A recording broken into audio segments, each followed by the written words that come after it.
Tammy Grimes. It is said that perfection is the pursuit of sweetness and light. The pursuit. Is that because the capture itself is impossible? Since the dim and misty dawn of history, man has tried to create a perfect world. So far, it has eluded him. And perhaps it's just as well. After all, if everyone were to be perfect, how could we tolerate each other? Why should I want to kill you? Because I'm the enemy. Enemy? Until 10 seconds ago, we never knew each other existed. But each of us is fighting for our planet. True, but I am sick of fighting for my planet. I'd like to fight for me. Wouldn't you like to fight for you? I don't understand. Your ship, my ship. Between us, we have enough firepower to destroy the universe. Why don't we take over?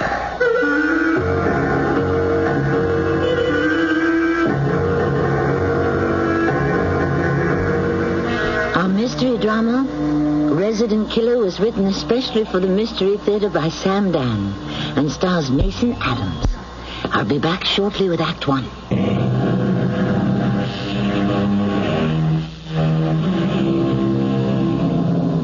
I know a dramatist who has been appointed playwright in residence at a large university. Painters in residence, composers in residence, sculptors, novelists, philosophers. The list keeps increasing. And as our civilization becomes more and more complex, who knows what other specialists may be in demand for residence. Not just for the colleges, but for society itself.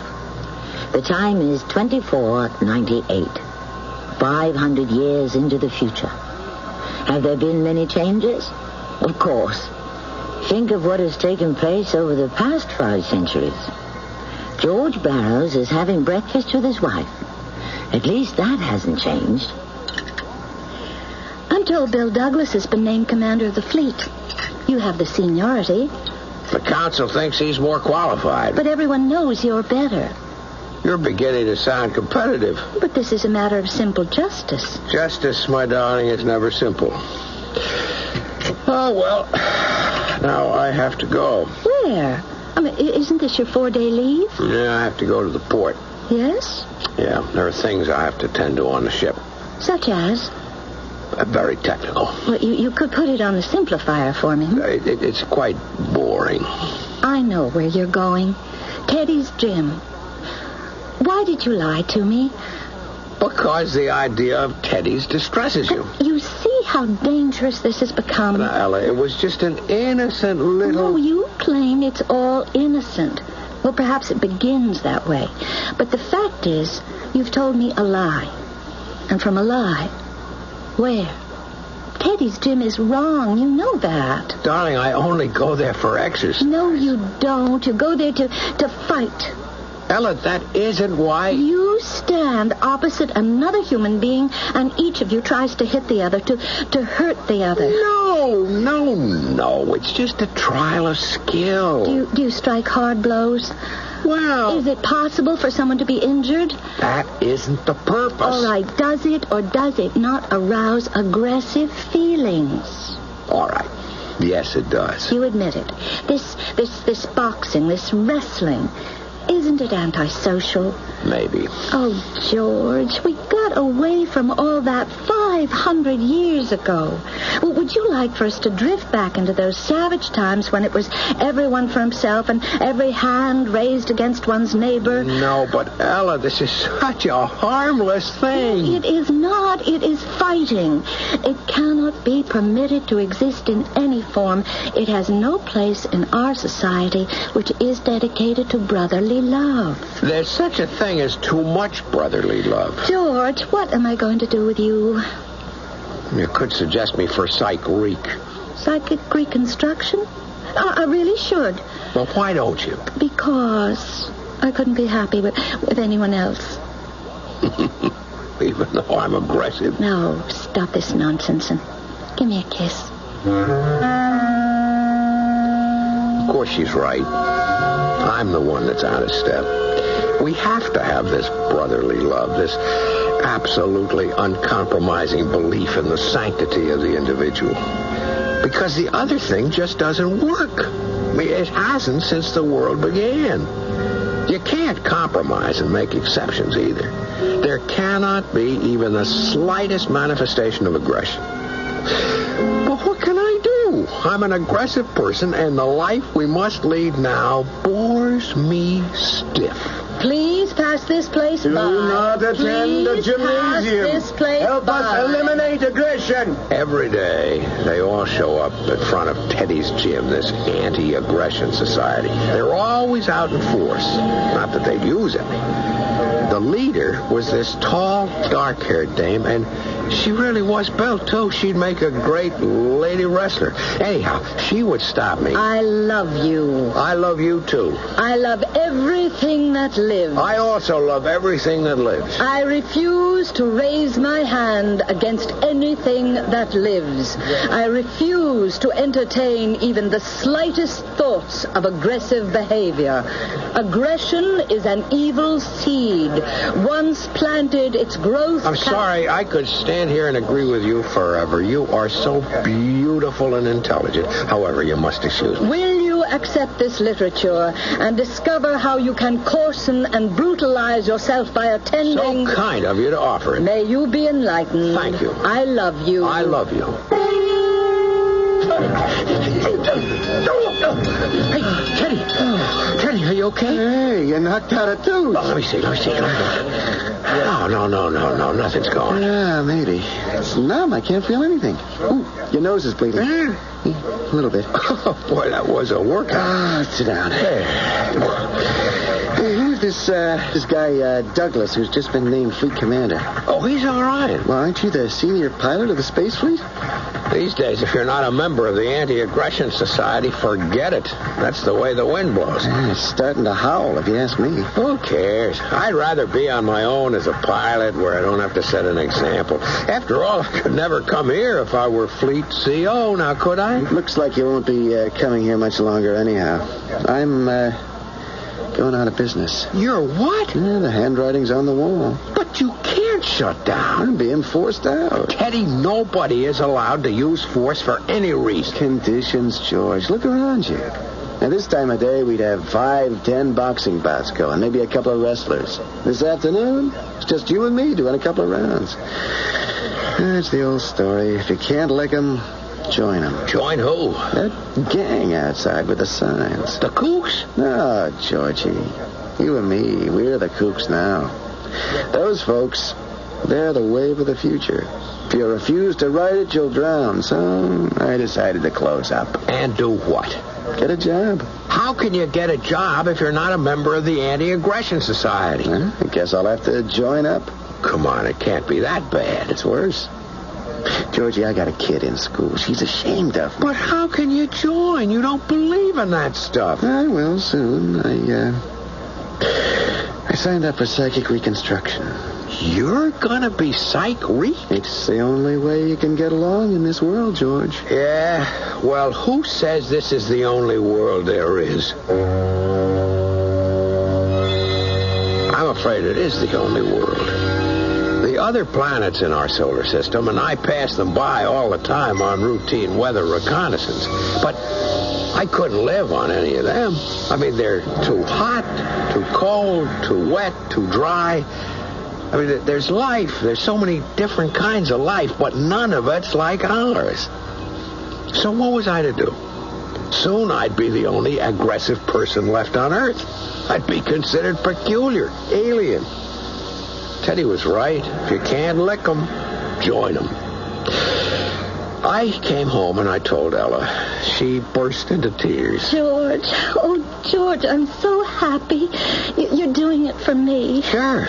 Well, you'll develop an entirely new and exciting perspective on life. Exciting? A change in your entire psychological outlook. As you undergo psychic reconstruction, every last vestige of aggression will leave you. You'll know a new calm, an inner peace, a deep love for every living creature. Okay. Lead me to Oh, it. you won't be sorry. Look, you say you love me. I do love you. But once I get brainwashed... What isn't brainwashing? I'll be the same as everyone else. I'll always love you. I hope so. And so I shaped up at Psych Reek, although here you had to say psychic reconstruction. The president himself was in charge. We are gathered here to talk about love. Love for our fellow man. Love that can only exist when there is no envy, no competition, no aggression. Now, to many of you, this may sound dull and boring. Yet, what is the alternative? Hasn't history demonstrated that aggression in any form, no matter how slight or small or seemingly innocent, must eventually inflame passions that will ultimately rage out of control? And so forth and so on, even in our sleep. They ran wires into us, and you'd keep hearing the message. You would begin to feel it in your blood, your nerves, the marrow of your bones.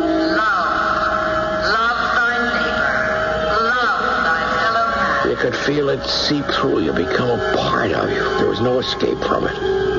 And then things became rough. You are all making remarkable progress. I especially wish to commend Pilot George Barrows and Mr. Teddy Thorstadt. They will be the first to undergo laboratory indoctrination. And class is dismissed for the day. You may all go home. You're back early. He gave us the rest of the day off. What would you like to do? Nothing. Just rest, relax without having all that stuff piped into me. But it makes sense. Wonderful sense. Sure. Soon you'll believe it. I even believe it now. It's just that I don't like it. Why not? Because it's against human nature. I don't care what anyone tells me. Man is a competitive animal. But he doesn't have to be. That's the way he is. And that's why he has to change. Because if he doesn't, the world will end. Okay, I hear enough of that all day. Most of us, the overwhelming majority of us, have changed, George. And you must change, too. Yeah, I'll change, but I still won't like it. What's that? The walls. What? They're shaking. It's an earthquake. No, it can't be an earthquake. 300 years ago, we neutralized the molten core. Let's get out of here. The house! Hey. It's coming apart, George! Come on!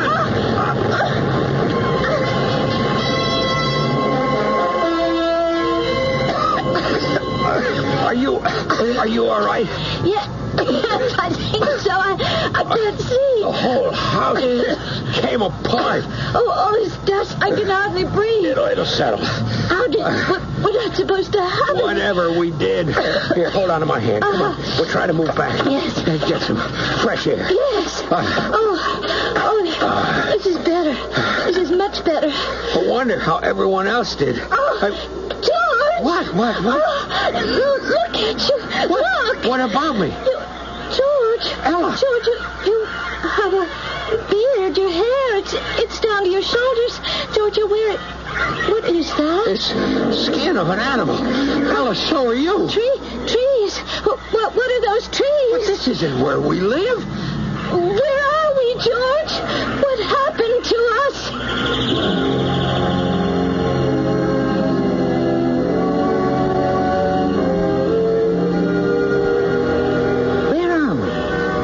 To us. Here you have a married couple happily living in a luxurious home of the far distant future. Suddenly, without warning, they find themselves Stone Age savages in the midst of a jungle. What happened, and perhaps even why it happened, are the problems we shall address in Act 2 shortly.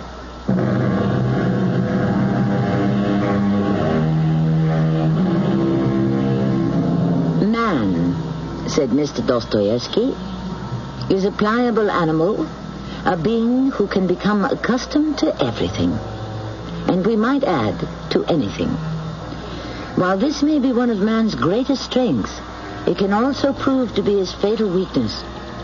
It's one thing to adapt to the rigors of the physical environment. but it is something else to compromise with the demands of morality or immorality. George, what happened to us? Where are we? I don't know, Ella. Someone's coming. What? Hey, he's dressed just as we are. Who? Oh, it's Teddy Forster. Hey, Teddy, what is this? How did we get here? Do you know? Come here, Ella. What? I want you, Ella. What are you saying? I've always wanted you, and I am going to have you. What? Teddy, what has come over you? I'm taking Ella. What A minute. I have something to say about this. You have nothing to say now. You shut your mouth. What do you think you're doing? You want to fight me for her? Yeah. Come on!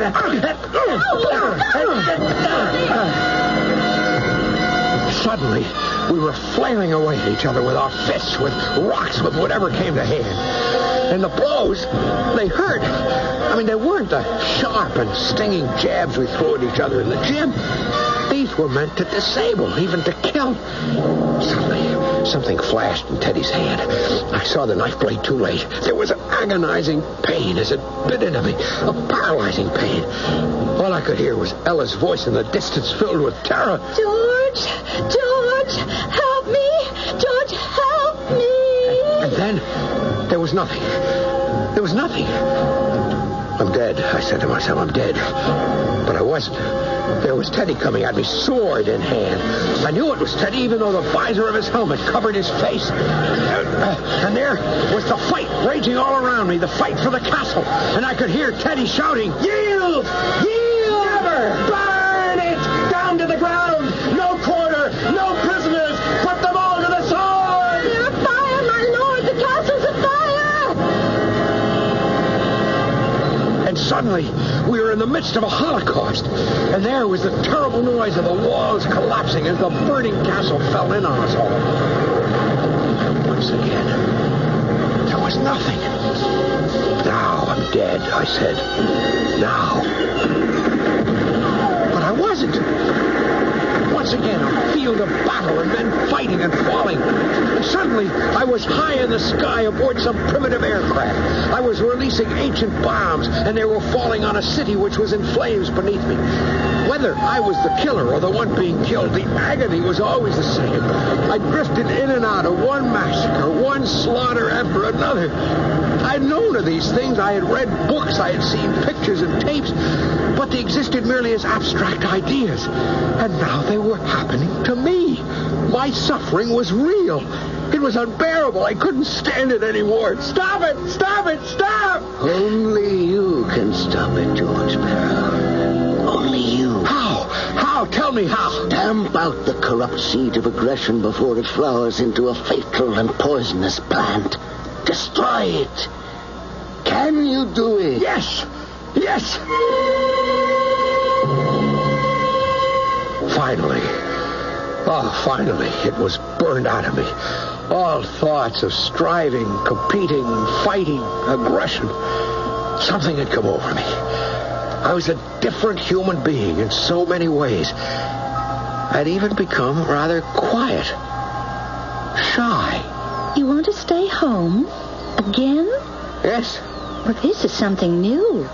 We might listen to some music. That is, if it pleases you. I didn't know you liked to sit and listen to music. You're not at all the way you were. How was I? You mean you don't remember? It's better this way. Won't you agree? Yes, but it's not as exciting. You mean as dangerous? George, you're so different. Of course. I've been psychologically reconstructed. And I want to be perfect. No. What is it, Ella? Well, the thought of perfection, it frightens me. Are you saying we shouldn't strive for it? Well, yes, strive, but I hope we never achieve it, George. How dull that would be. How do you know? I look at you. You're perfect. You don't have a single angry or envious or destructive thought in your head. Did you like me better the other way? You were more fun. You haven't answered the question. Well, one time I had feelings of aggression, and I went through the same psych week. And you changed. But I didn't become a fanatic. Is that what I am now? No, George, it's just...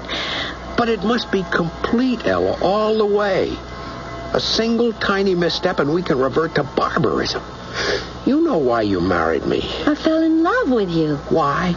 Because I was different. You believed in perfection in theory.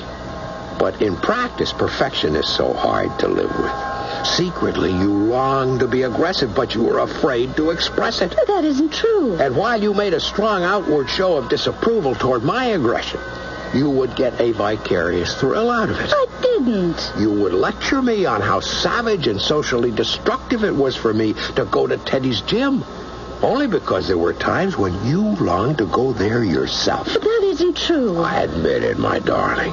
Well, is it so terrible to want to be just a little aggressive once in a while? Oh, yes, I suppose it is. We must be perfect or we fall back into the pit. You must try, Ella. Constantly. Oh, I'll try. I'll try, George. You wish to resign from the space fleet? Mr. President, I have found my life's work. I wish to teach. A most commendable desire, Pilot Barrows. Is my resignation accepted, sir? Commander Douglas is dead. Dead? In space. How? Excuse me. The Douglas tapes, if you please. Yes, Mr. President. Watch the screen, Pilot Barrows. Where is this? Space. I don't see any familiar signs. This is not in our galaxy, or even our universe. It's far beyond any area you've ever been requested to patrol. But why? What was he supposed to be doing? His mission was to intercept any alien invaders. Intercept? What does that mean? Kill. Kill? How could Commander Douglas, a dedicated member of the Anti-Aggression Society, kill? And how can you, our president, calmly sit here and tell me? Listen. The voice tape of Commander Douglas. Douglas to base. Alien ship. Range. 900 million. Alien course. Toward our system. Destroy. Repeat. Destroy. Isn't he going to talk to the alien first? Pilot Barrows, there is nothing to talk about. We are all living creatures. There's everything to talk about. We cannot afford to take the chance that the stranger is harmless and holds no thought of conquest. We could ask. We could try to learn. And thus reveal the fact of our existence. We cannot afford to risk war. I am now closed at 600 million. Fire. A, B, C, and D. I have fired A, B, C, and D. Score. 3 direct hits. Enemy ship gone. Why did he call it an enemy? How do we know? I've been hit. I've been hit. What?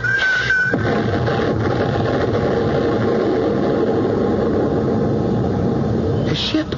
It blew up. He and the alien opened fire at the same time. And now, Douglas must be replaced. By you. Me? No, sir, I cannot kill. It goes against every moral and ethical... You cannot kill because killing has been programmed out of you. You can be reprogrammed. Why me? You are the most skilled of all our pilots. All this time, I thought Douglas was a true lover of all living things. But he was only playing a role. And you, our great humanitarian president, you're hypocrites, the pack of you. It's an unfortunate but necessary hypocrisy. Don't try that on me. What would you have? A return to the past? To a planet armed to the teeth?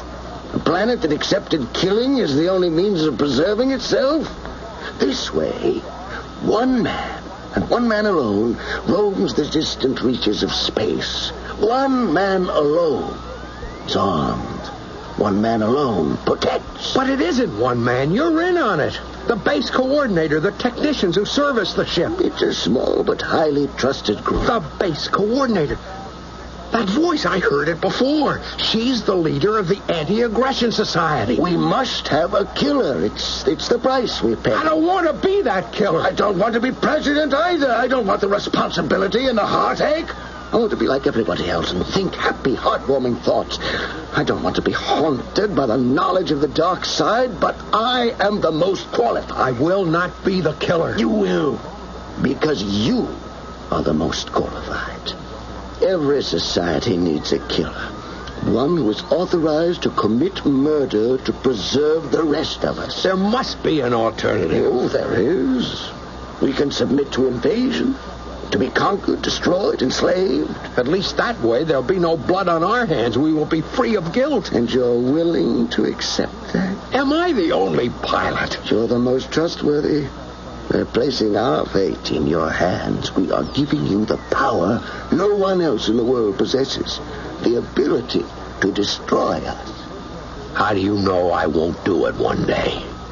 Well, we don't. But it's the chance we must take.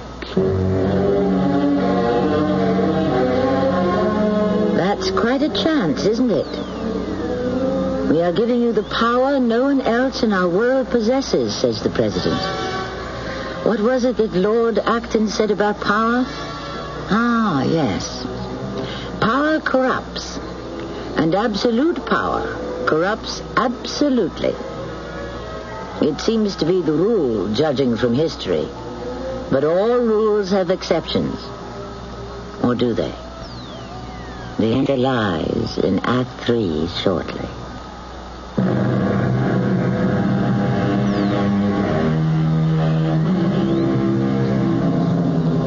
We talk of peace as the universally to be desired state.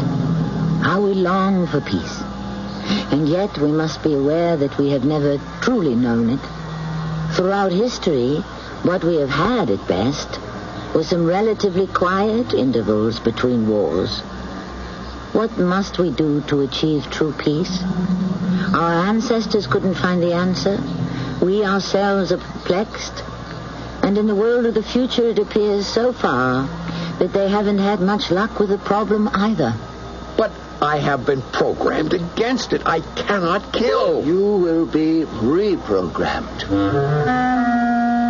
As you might imagine, there was considerable discussion back and forth on ethics and morals, means and ends. But it all boiled down to that one word that usually carries the day: necessity. So finally, I agreed to being reprogrammed. And who do you think my psych-reek was for this deal? None other than the leader of the Anti-Aggression Society herself. Say, the last time I saw you, you were picketing Teddy's gym. Let us confine ourselves to the subject at hand. You remember? May I ask you not to patronize this establishment? Not to coarsen and brutalize yourself? Pay attention. I don't like this any more than you do, but it has to be done for the good of society. Now, say it over and over again. Aggression is a normal, natural, and innate part of man. But I wasn't going to make it easy for them. I really believed what I had been programmed to believe about the sanctity of life. I didn't want to give it up. Besides, if I could hold on to that belief, they would have to give up on me and choose someone else. I could lead my own life.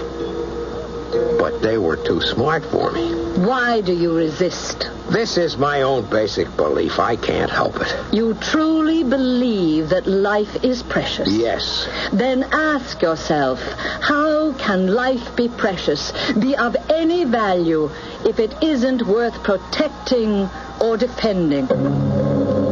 Suddenly, they had found it.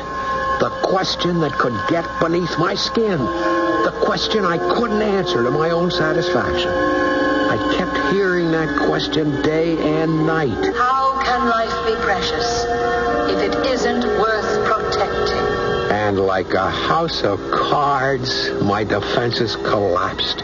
Suddenly, I had no more objections. I was ready for my very first seek and kill mission. Perhaps before I could return, I would have to take a life.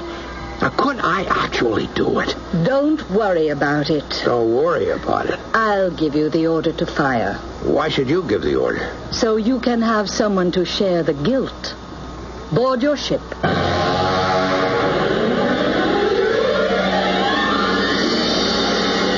Before I knew it, I was out there billions of miles away. It was a strange feeling.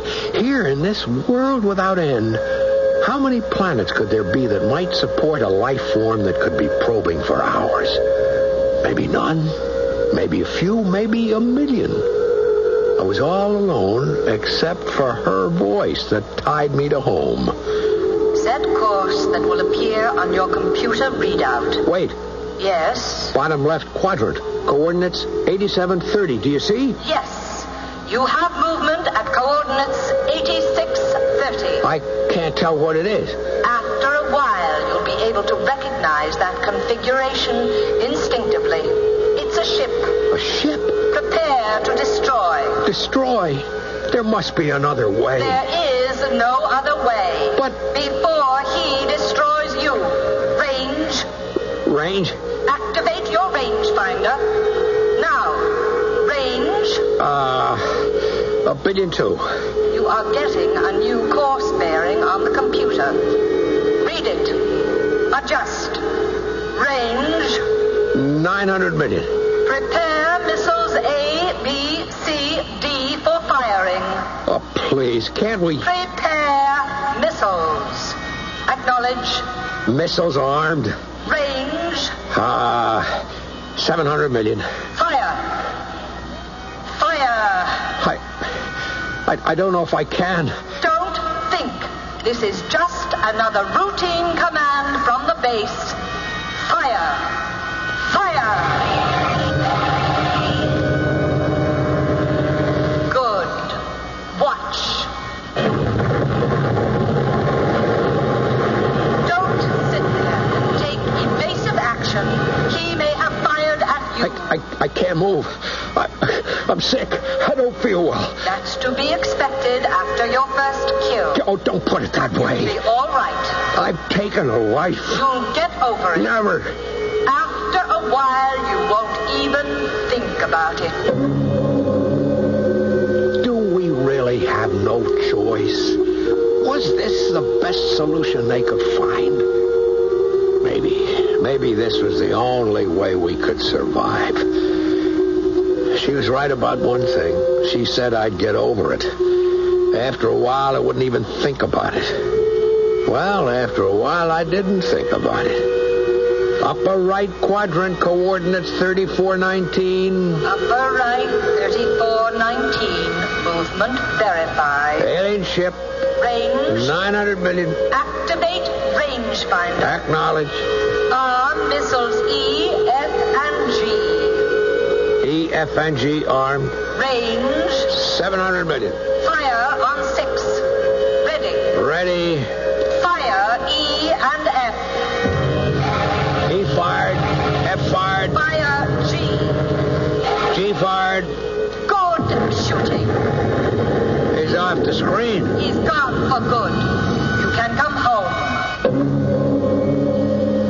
She was right when she said I'd be able to do it without thinking. But she was wrong when she said I'd get over it.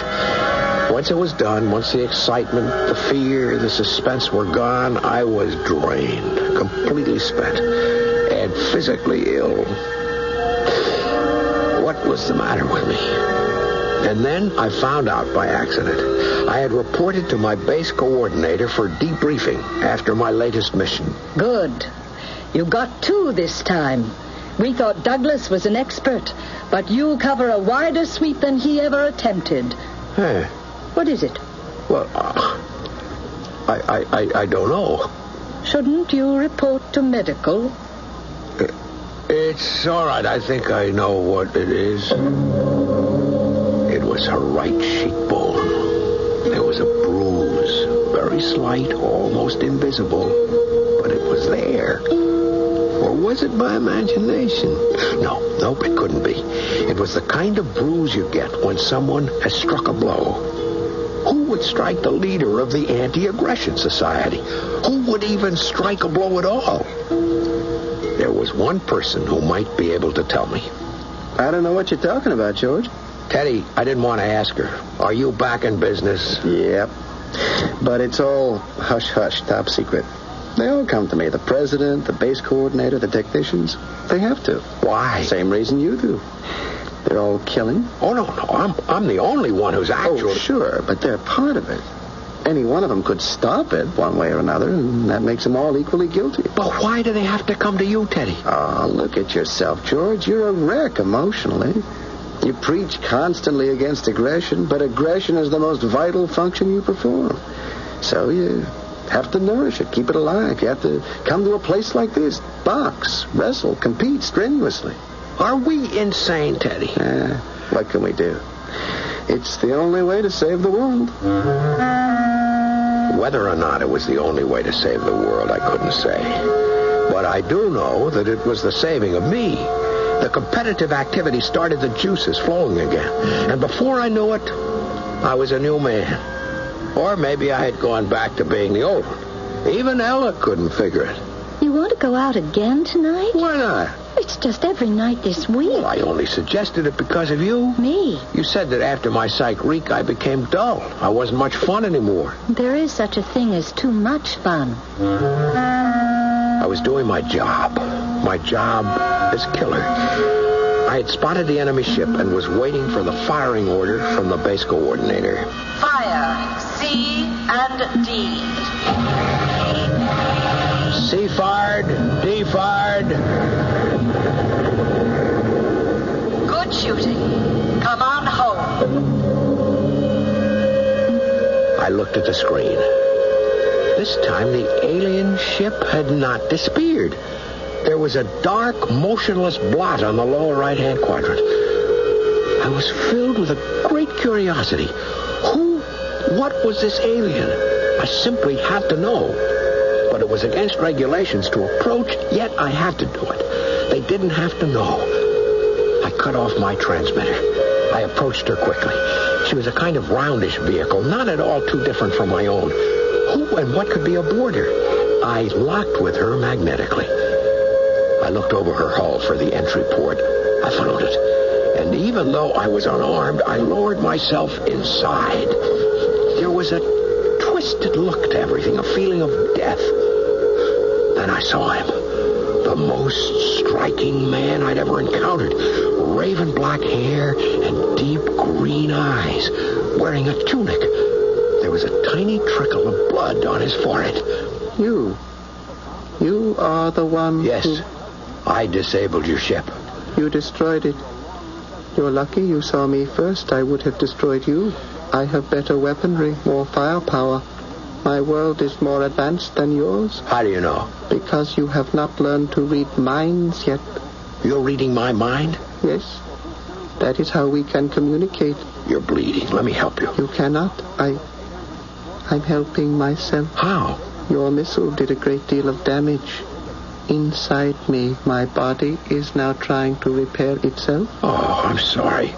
It's the nature of the universe. Right now, my body is trying to repair itself if it can.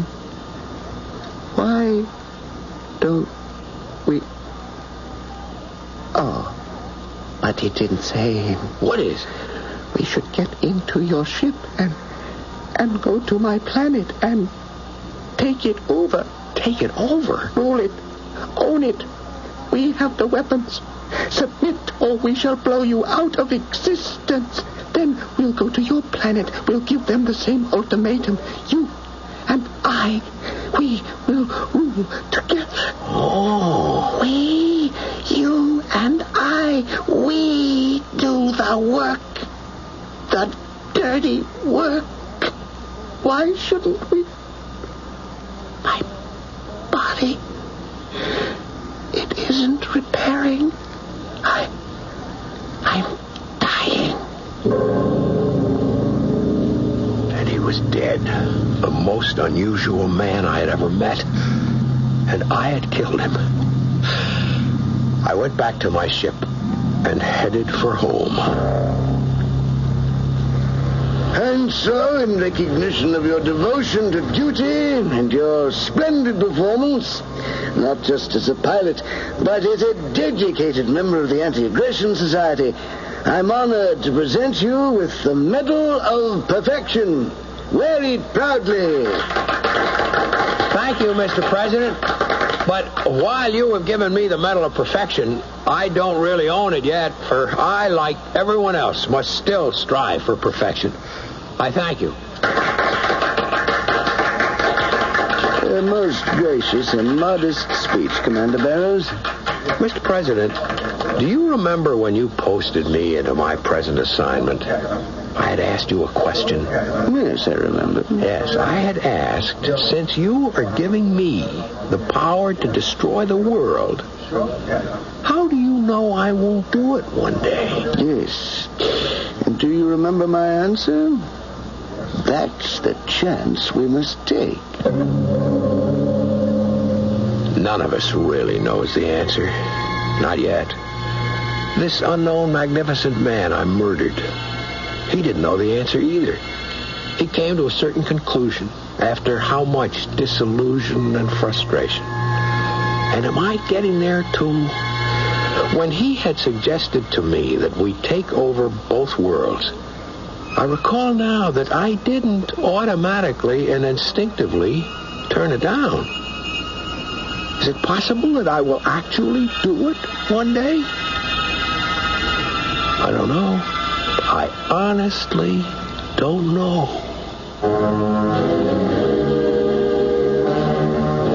But he's thinking about it. And once you begin to flirt with a dangerous idea, it's like flirting with a dangerous woman. One thing leads to another, and before you know it, I shall return shortly with another insight into our story.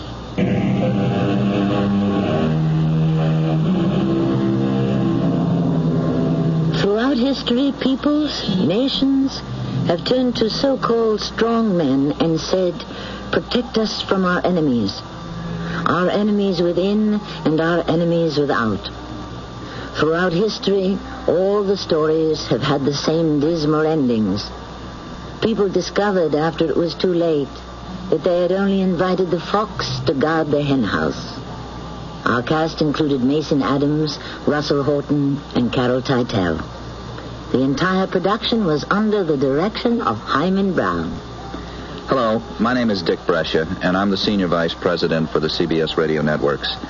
For the past 9 years, we've been pleased to have been part of helping bring drama back to radio in the form of the CBS Radio Mystery Theater. The man most responsible is with us. He's producer-director Hyman Brown. These have been the happiest 9 years of my 50-year career of creating radio drama. The response to all that we've been doing has been most joyous. The theater of the imagination once again became a vital part of all that radio is and can be. Unhappily, this broadcast marks the end of the CBS Radio Mystery Theater as part of the network's schedule.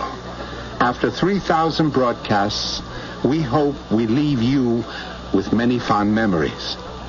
I want to say thank you to you, our listeners, to CBS and the station you're listening to for the support and encouragement. And most of all, to the hundreds of talented writers, actors, and technicians who've helped stretch our imaginations. I hasten to assure you that although this series draws its final curtain, radio drama lives. Until we meet again, and we will, thank you. Good night. Pleasant dreams.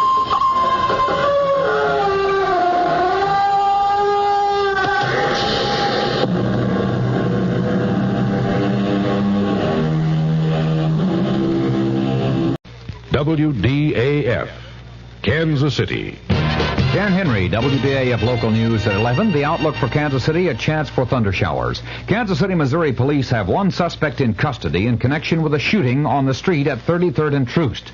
2 women were injured. They have been identified as 30-year-old Joan Oglesby of 2139 East 15th in Kansas City, and General Hospital lists her condition as critical, with gunshot wounds in the chest and stomach. The other is identified as Kay Sue Hammond of 5814 Olive in Kansas City. Hospital authorities say she is in fair condition with gunshot wounds in the pelvic area and right leg. The identity of the suspect in custody in connection with the incident is not known. Police are still investigating. A class action suit against the Kansas City, Missouri Board of Education and the Kansas City Teachers Union has been filed on the docket of U.S. District Court Judge Elmo Hunter. The suit was filed on behalf of his sons by the father of two boys who attend Southwest High School, asking the judge to order schools opened and teachers to halt the strike. A hearing was set for April 25th. Norman Hudson, president of the Kansas City Teachers Union, sits in jail tonight, his first in a 10-day contempt of court sentence. And all negotiations between teachers and the board are being handled by a federal mediator. In Kansas City, Kansas, teacher talks are to resume immediately, according to Superintendent of Schools Dr. O.L. Plucker. But negotiations between the NEA, representing Shawnee Mission teachers, and that district school board appear to have been stalemated, with teachers apparently demanding more than the 10.5% increase reportedly offered by the board. WDAF News Time, 11 o'clock.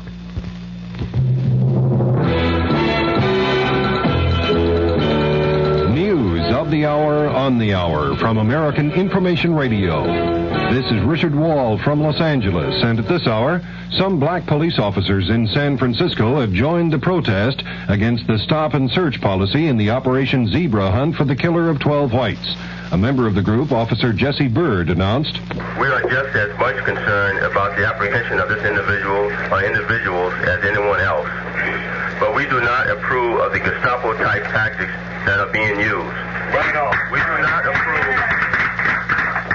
do not approve of people being stopped and frisked at random. We can only view this as another type of harassment." Officer Bird's objection came as 5 black civic leaders filed a class action suit saying the tactics of searching blacks who match the zebra killer's description in San Francisco are unconstitutional. A Statue of Liberty takeover. That story coming up.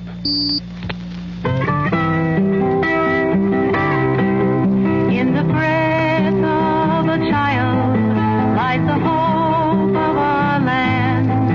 On the lips of a child rests the poem tall and grand. In the heart of a child is the peace that we have planned. And the breath of our children is a gift from God to man. 6 million children in the United States who should be running, laughing, and playing are coughing, wheezing, and choking. 6 million boys and girls are suffering from serious lung-damaging diseases. The National Cystic Fibrosis Research Foundation needs your help to help them. In the breath of a child lies the hope of our land. A group calling itself the Attica Brigade has taken over the Statue of Liberty in New York and promises to stay the weekend, demanding impeachment of President Nixon and protesting what's called social injustice in the U.S.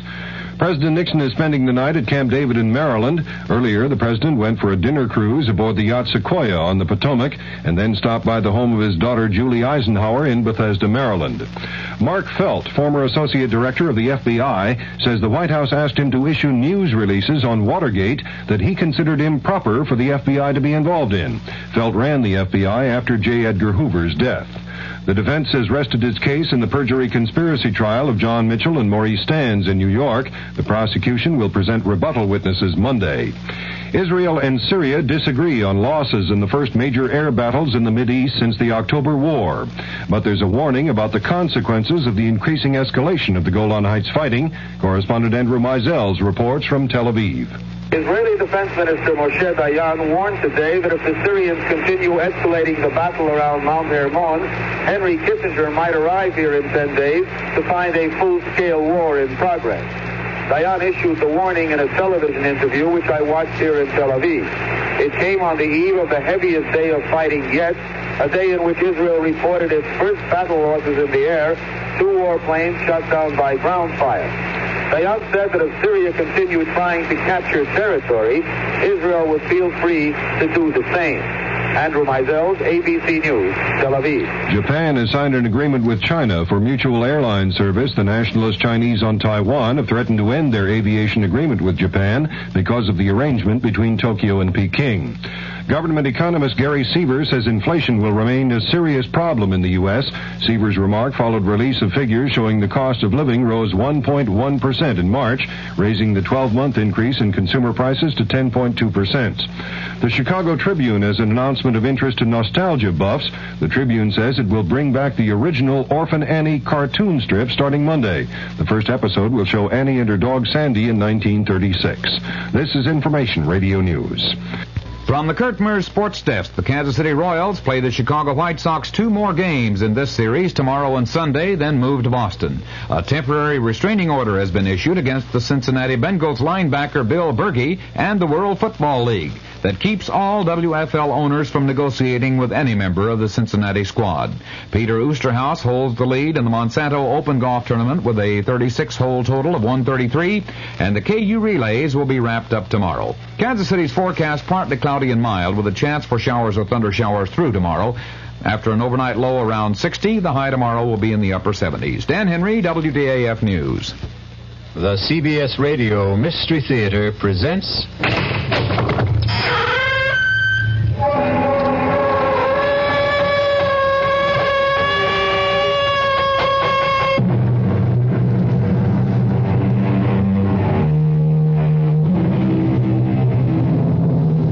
Come in. Welcome. I'm E.G. Marshall. Welcome to the fear you can hear. Welcome to the world of your own terrifying imagination. The art of the double cross, unfortunately, has become part of the fabric of our lives. In espionage, however, it is almost a lifestyle.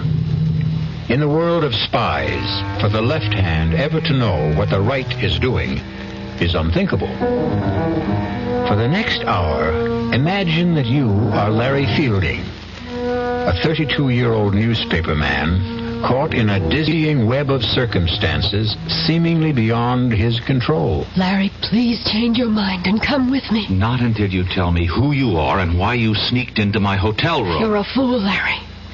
You must know that the police are looking for you and they'll be here any minute. Oh, well, you're here now, and I still want to know who you are. If that's so important, my name is Carol Johnson. And when I tell you I know all about the murder of Dave Wilson, maybe you'll believe that I'm here to help you.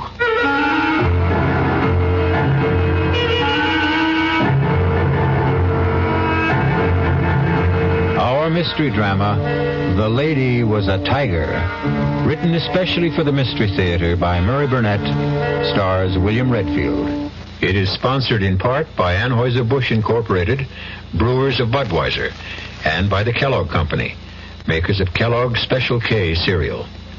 I'll be back shortly with Act One. Hi, I'm Goldilocks, Ms. Goldilocks, if you please, and I'm a professional taste tester. Here at my taste test laboratory, that's TTL for short, I taste test everything from porridge to diet drinks. Actually, there's not that much taste testing in porridge these days. There used to be. Once upon a time. I mean, that's how this Ms. got into the biz. But lately it's been diet drinks. I mean, with so many diet drinks going sugar-free, I've been really busy conducting taste tests. A rather unbearable assignment, to be sure. But then I discovered sugar-free diet 7-Up. Fresh, natural, delicious. My only problem is that sugar-free diet 7-Up tastes so good that it broke my Goldilocks diet drink taste-o-meter. Well, sugar-free diet 7-Up certainly has my seal of approval. This one's just right. Don't let anyone con you into thinking it's wrong to turn in a heroin pusher. You're not ratting. You're doing your part to wipe out one of the most insidious epidemics racking our country today. So don't let anyone kid you. If you really care about the quality of life, if you really care about improving society, you'll do everything you can to get the heroin pusher off the street and into jail where he belongs. If you have information about a drug pusher, use the heroin hotline. The number is 800-368-5363. That's toll-free from anywhere in the country. The number again is 800-368-5363. A trained operator will answer your call, take your information, and pass it on to experienced federal agents who will investigate. You'll make your own special contribution toward helping us wipe out what President Nixon has called public enemy number one. Call 800-368-5363.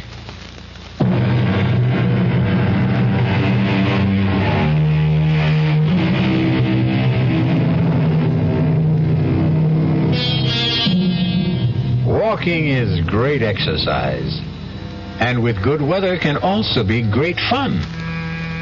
But not when you've just been fired by the editor of the newspaper for which you've worked happily for 5 years. Larry Fielding has been walking aimlessly for 2 hours, trying to figure out why Horace Finley, the editor and his boss, had refused to give him any reason for his dismissal. Tormented by his frustrating thoughts and tired, Larry sits down on a park bench to think.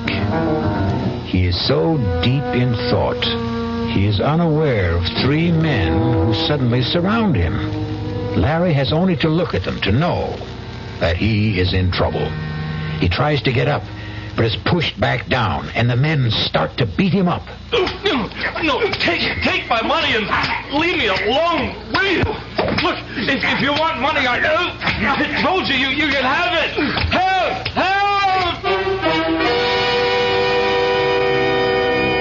Calling for help when you're being mugged in a big city park is sometimes as helpful as trying to catch hold of a windowsill in a 30-story fall. But this time, there was a miracle. A stranger has seen the attack and rushes to help. Hey, there, man! Here comes... That's a nice door you have there, fella. You need a lesson of chicken. That took care of them. They're gone. Oh, thanks. Let me help you up.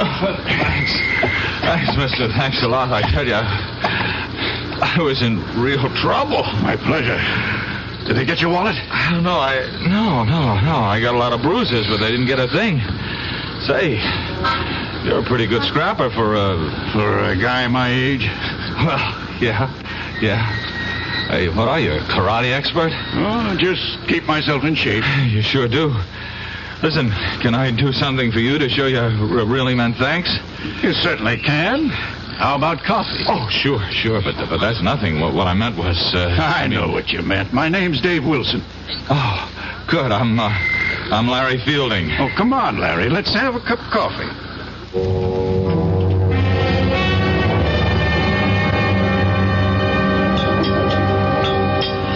You know, I still can't get over the way you tore into those guys. I was a commando in World War II. World War II? Did you think I was in the Civil War? No, I didn't mean that. It's just... Well, to a young fellow like you, World War II might as well have been in the last century. It was only 30-some-odd years ago, you know. Oh, I know. After all, I was in the newspaper business. Yeah, that stuff which you told me about losing your job. What are you going to do? Oh, I don't know.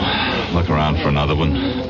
What bothers me is the way my editor let me go. No explanations. You know, we were friends. You'd think he'd at least tell me why he fired me. Those things happen. Stop torturing yourself and begin making plans. No, not until I get this thing straightened out in my own mind. I think I'll call my editor at home tonight and... I've got a better idea. Go out and get drunk, huh? Nope. How about a trip to Paris? Are you putting me on? I'm serious. Well, what are you? A scout for contestants for some kind of TV quiz show? No, I am a man sitting on $200,000. What? And I need a guy just like you. Now, look, I'm a newspaper man. Anytime a stranger starts talking about a trip to Paris and $200,000, I, Walk away without even listening? Yeah. Even if the man just happened to maybe save you from being mugged, robbed, and beaten up? Okay, all right, I'll listen, but believe me, that'll be it. Fair enough. First, here's my card. Oh, David Wilson Calridge Imports. I never heard of him. You can call and check me out. I told you I was in World War II. Oh, look, I'm grateful to you, but you're wasting your time. Why don't you shut up and listen? You've probably heard about the millions of dollars in artworks and precious jewels that the GIs liberated during the last days of the war. Liberated, sure, yeah. Well, I've heard stories. Well, most of them are true. One that I know in particular certainly is. Did you ever hear of the Lancer collection? Lancer. The Comte de Lancer came from an old French family. And the Lancer collection is a fabulous assortment of diamonds, rubies, emeralds, and other precious stones, which were seized by the Nazis when they swept through France in 1940. A pal of mine, not a commando, happened to come upon the collection when the Americans were driving the Germans back in 44. Wait a minute. And he liberated it? Exactly. He and a distinguished Frenchman named Henri Thiel. Oh. Professor Henri Thiel? The archaeologist? That's the man. Oh, come on. He wouldn't, You were saying something? No, nothing. You were about to say he wouldn't get involved in anything crooked, weren't you? Yeah, something like that. You're right, he wouldn't. But he was younger. The world was quite different then. And my GI pal was a most persuasive guy. They decided to bury the Lancer collection. They did. They drew a map. And today, Professor Thiel is the only possessor of that map. Uh-huh. And, what happened to your nameless friend? He's dead. Professor Thiel wants to return the jewels. But that's easy, isn't it? Not if the professor doesn't want embarrassing questions asked about how he came by that map in the first place. Oh. What about you? Calridge Imports is a highly respected and reputable importing firm. I want to keep it that way. Oh, so do I, even though I've just been fired. You haven't heard what I'm asking you to do. Well, what? Come with me to Paris. You're writing a story on Professor Thiel. He's good material. You'll grant me that. Yes. You'll interview him, naturally. During the course of that interview, he'll give you a slip of paper, which is a map showing the location of the jewels. You'll later deliver it to me. And that's all you have to do. You, mentioned something about sitting on hundreds of thousands of dollars? That's right. The Lancer collection is worth that and more. I'm sitting on it. I intend to return the jewels and collect a reward. If you want to share in that, you deserve it. Mrs. Wilson, the report is positive. Fielding has agreed to go to Paris with me. He bought the story about picking up a map showing the location of the Lancer collection. Operation successful.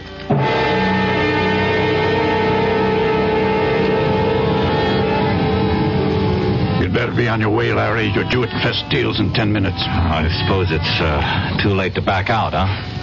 You can always back out, Larry, but I don't think you will. There's really nothing to it. Make it look like a normal interview. Take notes. The professor will give you the map. Slip it in with your notes. Bring it back to me here. I'll be waiting. Okay. Larry. Yes? Relax. Oh, sure thing. I'll see you.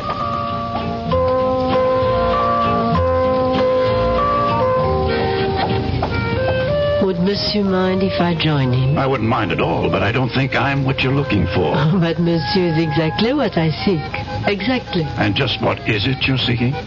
To warn you that you are in grave danger. Why don't you come off it with that phony accent? If you've got something to say to me, say it. Would Monsieur buy me a Pernod? Sure. Garçon, Pernod, please. Monsieur, it is very difficult for me. I do play a role, as you have guessed. And I am not here by chance. You must leave, and quickly. Your Pernod, monsieur. Not for me, it's for the lady. And for you, I have a knife. Go, mademoiselle, go. But he's going to die. Do as I say. There'll be no problem. Simply put his head down gently on the table. So. And people will see another drunken tourist.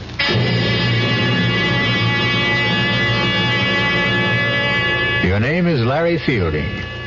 You're 28 years old, and you're feeling marvelous. You have just completed a fascinating interview with Professor Henry Teal, and you have the paper that you're going to hand over to your friend who's waiting at Les Deux Magots. You see him at the table where you left him. His head is down, but you're not concerned. Dave, wake up. I saw the professor. What? Monsieur, what has happened? Well, I don't know. I came back to meet my friend. I guess he's passed out. A moment, monsieur. Look, this man has been murdered. What? Stabbed to death. You will wait here for the police. I will not. I'm getting out of here.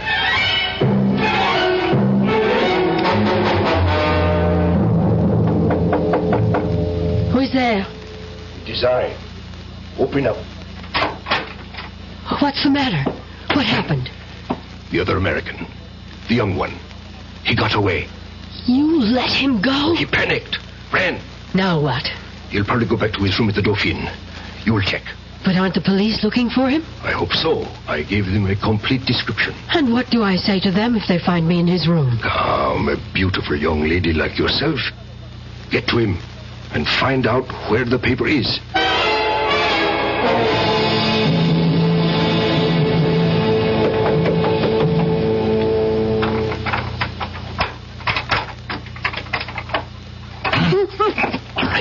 All right. Who are you? If I take my hand away, you promise not to scream? Right? Okay. Now, why have you picked the lock into my room?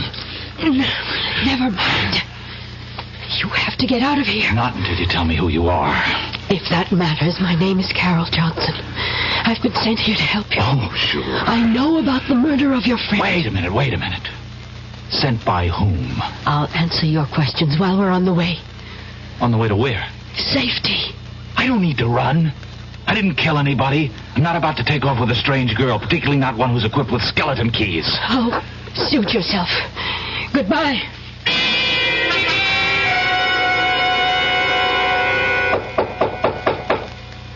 Come in. Monsieur de Ransfielding. Yes? Inspector Victor Roux, Sûreté. Oh. You will please come with me. What for? Suspicion of murder of another American. Monsieur David Wilson.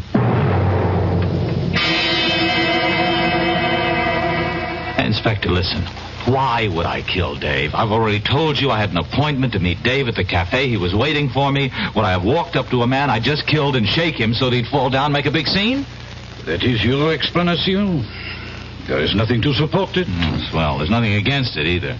There is the word of Louis Goret. Who's he? The waiter who attended the table at which Monsieur Wilson and you sat. The only reason that you are not, as of this moment, charged with murder is because you did return. That much the waiter's testimony supports. Only he says that Monsieur Wilson might very well have been dead shortly after you returned, and that you had time to kill him. That's a lie. So you say. Oh, just check with Professor Teal. He'll tell you what time I arrived, what time I left. We have been trying, and there has been no answer. We may have him on the telephone now. Hello? Eh? So? Voilà bien. Merci. All right, well, what'd he say? That was not Professor Teal. That was his apartment. And his servant. His servant? There was nobody there when I saw him. Don't you mean if you saw him, monsieur? Oh. According to the servant, Professor Teal left for an extended holiday early this morning, and it is not known when he is expected back.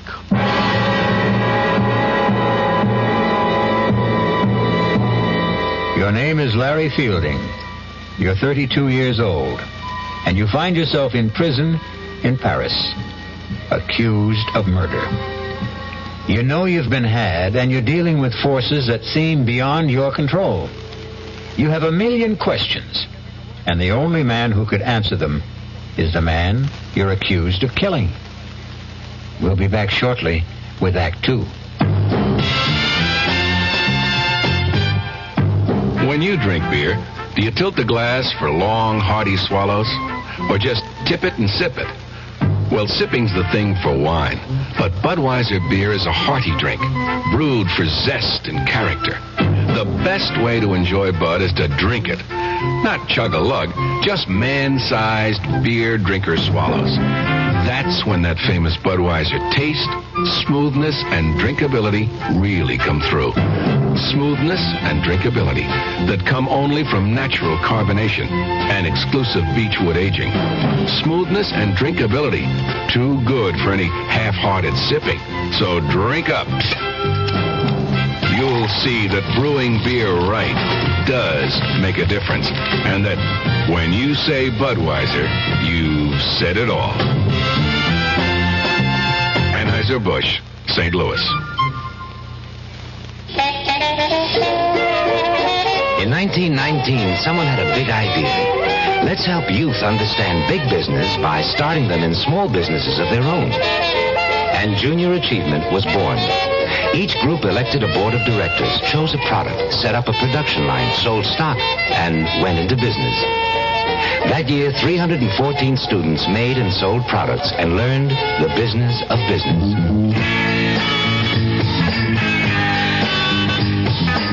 Today, Junior Achievement has grown to nearly 200,000 members. Junior Achievers are designing and marketing their own products and services, from cutting boards to printing. They're organizing sales efforts, writing marketing plans, calculating profit and loss. Running these small businesses helps Junior Achievers understand how big business works. Support Junior Achievement, where youth learns the business of business. Call your local Junior Achievement office.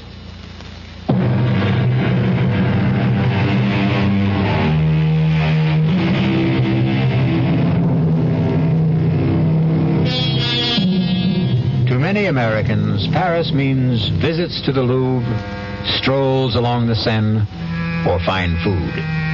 But to Larry Fielding, it means the inside of a prison cell, where he sits accused of a murder he didn't commit. Fielding knows he's been caught up in something that involves more than the recovery of some stolen jewels.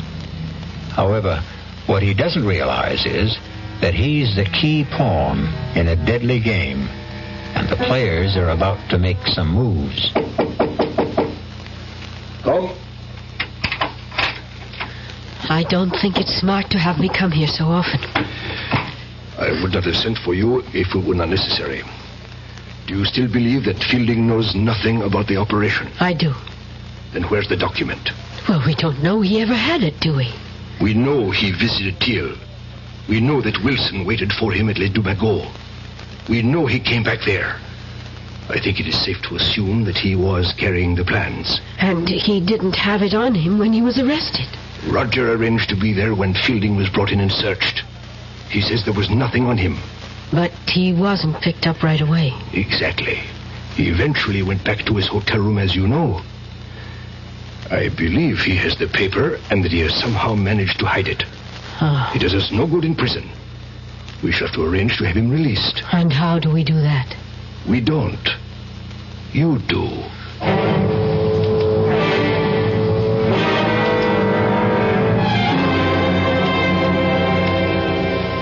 Sit down, mademoiselle. Your passport says Carol Johnson. That's right, Inspector. And I am told you are in my office because of the unfortunate incident in the Café Les Dumagots. Yes, Inspector. I just had to come here to tell you you have the wrong man. Ah? And how do you know that? I'm studying at the Sorbonne. I visit Les Dumagots all the time. I was sitting right there when that man was murdered. Formidable. You saw a man murdered and you did nothing? Oh, at the time I didn't know it was a murder. I just thought the man had too much to drink or was ill. But the reason I know that you've arrested the wrong man is that the murdered man was dead before this young American Fields Fielding. Yes, well, the man was dead before Fielding ever got to the table. Fielding came and shook him. And that was when it was discovered that he was dead. I'm prepared to swear to that, Inspector. Of course you are prepared to swear to this story that you have just told me. Why not? It's the truth. Of course, mademoiselle. Why would a beautiful young lady like yourself lie to an inspector of the Sûreté? I'm not sure that I like the way you say that, Inspector. But everything will be all right if you release young Fielding. You have told me you will swear to this statement of yours in court. Therefore, I have very little choice. Ah, good. But, mademoiselle, I have been the police officer for 20 years. Long enough to know that witnesses who appear late with an alibi for an accused murderer often have reason. Oh, that's ridiculous. And I also wish to warn you, mademoiselle, that the Sûreté considers this a very much open case. That is the business of the Sûreté. Au revoir, Inspector.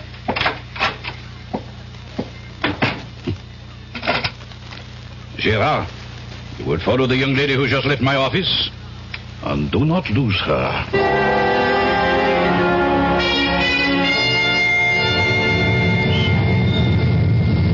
Hello there. Oh, it's you. Want to give me a lift? Well, I suppose I owe you something for getting me out of jail. Taxi! Taxi! There, we got one. Hop in. Oh, thanks. Driver, Hotel Dauphine. Well, you look pretty good for a jailbird. You look pretty good yourself for... Come to think of it, what are you? An American girl in Paris trying to make a living. What are you? An American in Paris in need of a bath, a drink, and some food. You know, you're not bad looking. Oh, thanks. While we seem to be exchanging compliments, can I say you're about the best-looking girl I've seen since I've been here? Thank you. Now that we like each other so much, don't you think it's time we started telling each other the truth? Yes, I'll buy that.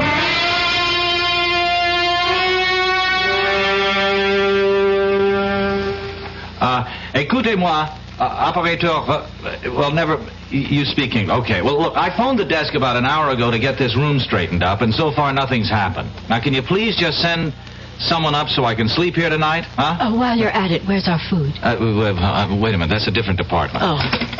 I'll have to call room service again. Oh, maybe you won't have to bother. Entree. Your dinner, monsieur. Madame? Merci. Monsieur would like me to serve. No, thanks. No, I think I can handle it myself. As monsieur wishes. Wait a minute. Don't I know you? I think not, monsieur. Now, I've seen you before. I'm sure I've seen you. Paris is a large city, monsieur. One passes people on the streets and... The streets, that's it. You're the same guy who was at the Café Les Deux Magots. Monsieur is mistaken. What? Hey, wait a minute. Come back here. I want to talk to you. Oh, now don't go chasing him down the hall. Why not? Listen, Carol, I'm positive he's the same waiter. You just deny it and you can't prove it. But... Even if you could, what do you think it means? Well, it means... Well, I don't know. But if I get him to talk, maybe I'd find out something. I thought you were going to clue me in. Oh, yeah. Listen, have you ever heard of the Lancer collection? Of course. It's in the Louvre. Oh. The family of Comte de Lancer gave it to the museum after it was recovered when the Nazis fled Paris. What? Well, why does that shake you up so much? Because it can't be true. Come with me to the Louvre and I'll show it to you. Well, that changes everything. Come on. Where are we going? To the American consul.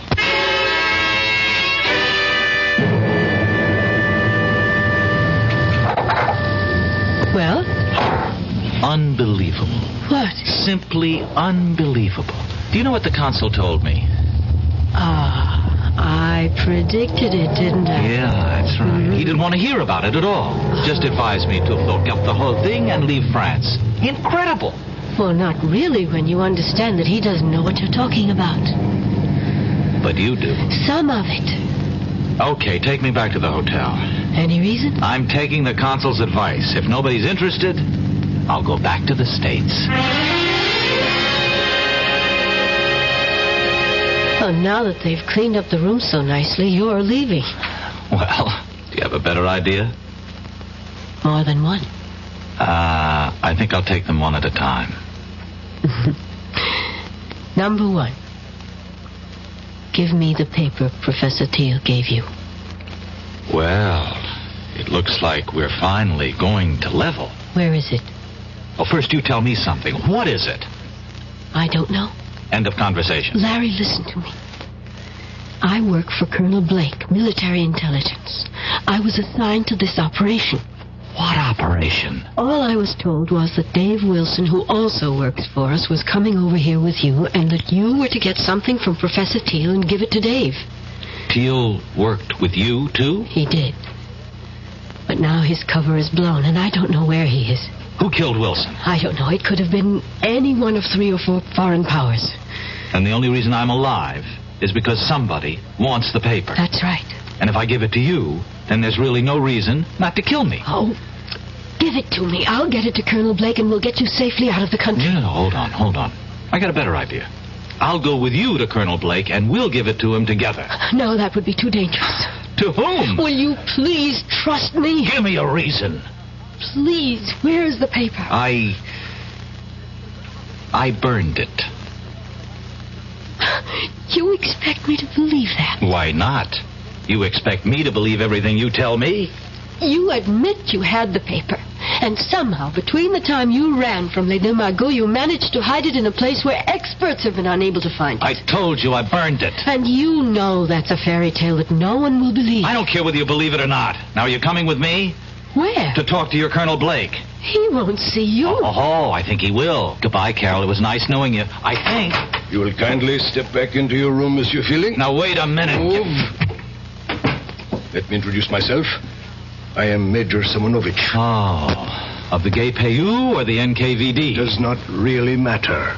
What matters is that you and I have something to discuss. I warned you. Yeah, sure you did. Just like a rattlesnake does. I do so dislike dealing with amateurs. This is strictly a business. You mean you want to make a deal with me? Correction. I mean you would find it wise if you wanted to make a deal with us. For the paper? Exactly. Where is it? No, not so fast. Not so fast. You spoke about a deal? You give us the paper, we give you your life. You must really believe I'm an idiot. You people murdered Wilson. That paper is the only thing that's keeping me alive. You have my word. No deal. Do you really believe you have a choice? Carol, call Rodjansky. Make the usual arrangements. We will wait here. Donnez-moi 80-36, s'il vous plaît. C'est ça. Merci. Carol. Yes. Tell me something. Will I like Rodzansky?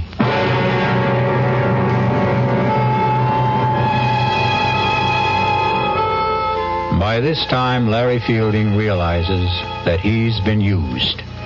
That he was never supposed to bring Dave Wilson a paper telling the location of the Lancer jewel collection. But his discoveries have only added to his dilemma. He was quick-witted enough to realize that his only hope was to hide the paper, because that slip of paper is his last resort.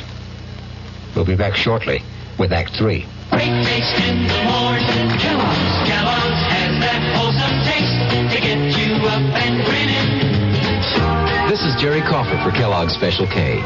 We've been having some fun in our television and radio commercials by using a ball and chain to symbolize the slight overweight problem common to so many of us. We point out that being a few pounds overweight is just a little more difficult for you. Climbing stairs, just walking around, even sitting down can feel, well, like you're wearing a ball and chain. In case you missed the message, it's this. If you really want to get rid of that extra weight, you really have to work at it by exercising and with sensible meals like the Special K breakfast. A 1-ounce bowl of Special K, America's favorite high-protein cereal, 4 ounces of skim milk, tomato juice, and coffee. Less than 240 calories. Nutritious and, by the way, delicious. So why not begin each day with a Special K breakfast and then keep up the good work? Special K can't help you lose weight all by itself, but it really is a good start. Hi, I'm Hal Linden. There's a lot of talk these days about America's energy crisis. Talk about doing without heat, about doing without our cars, about what's going to happen if we run out of fuel. Well, we may not have to run out of fuel if we all work together to conserve the fuel we have. That means turning your thermostats down to 68 degrees during the day and turning them down to 60 at night. It means turning off lights, TV sets, and electrical appliances the minute we're finished with them. It means driving no faster than 50, starting or joining carpools, avoiding the kind of stop-and-go motoring that eats up gas by the gallon.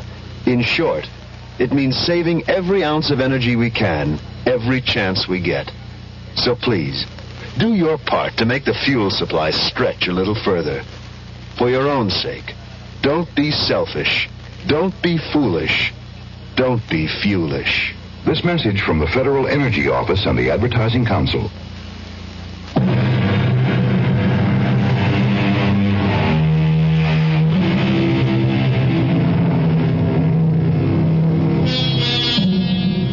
Newspaperman Larry Fielding sits waiting in his Paris hotel room, closely guarded by 3 members of the Russian secret police and the beautiful American girl, Carol Johnson.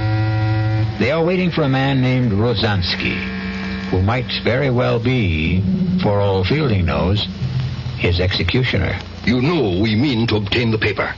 Rozansky is a doctor and a chemist. He'll be here shortly. You will be put to sleep painlessly.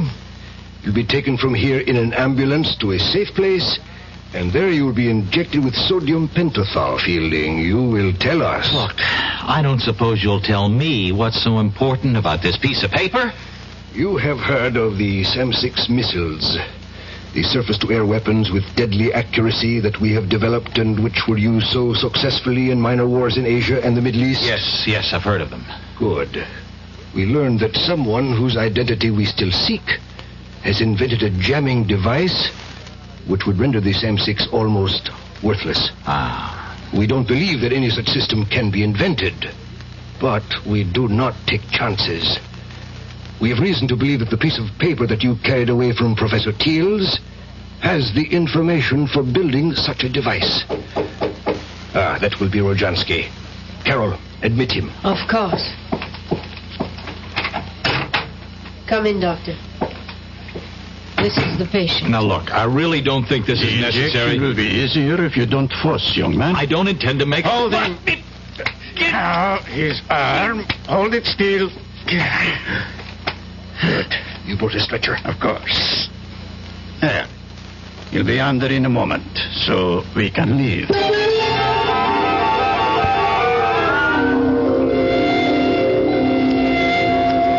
What is this? Gendarmes? It has nothing to do with us. We are taking a sick man to the hospital. Put this stretcher into the ambulance. Quickly. I must apologize, but we received a report from the hotel concierge that there was a dead man here. Absurd, Inspector. This is Dr. Jansky. The doctor will explain this to you, Inspector. This man became suddenly quite ill. I gave him a sedative to quiet him, and we're now taking him to the Lefebvre nursing home, as you can see by the ambulance. You say he is alive? Very much so. See for yourself. Mon Dieu. I know this man. Inspector, he must receive medical attention. Of course. But I suggest that instead of taking him to the nursing home, he go instead to the police hospital. Well, that's ridiculous. He's my patient. I am afraid I must insist. This young man has most recently been released from jail, where we were holding him on a charge of murder. If he has been released, then Released, yes. But he has not been completely cleared, so... Laurent, begone. Take this man to the police hospital.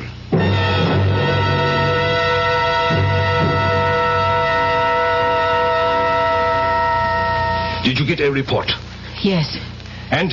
He'll be conscious in an hour. And he will talk. I'm sure of that. He will scream to see Colonel Blake, and then your cover is blown, and the whole operation goes fooey. What do we do? Silence him. But what about the papers? We will be faulted for that, of course. But if we do not have it, neither do the Americans. Who do we have in the police hospital? Only Leclerc. A weakling. But he can admit Rozansky. Rozansky's a doctor. He doesn't need Leclerc to admit him. He can visit his patient openly. Thank you, my dear. I visit Fielding and he dies shortly thereafter. That idea does not appeal to me. We have to do something. You are both right. Carol, you will be his first visitor when he regains consciousness. No. Yes, Carol. Rozansky, give her your hypodermic kit. I don't have to do this, and I won't. You would prefer that in my report I mention your failure with Fielding when you had some hours alone with him? I'll go. That is wise. Rajansky, give her the syringe. Here. Quickly. The car is waiting. And Carol, if you should decide, or even think about changing sides, it would be most unwise. You know the French police are still most interested in the person who murdered Wilson.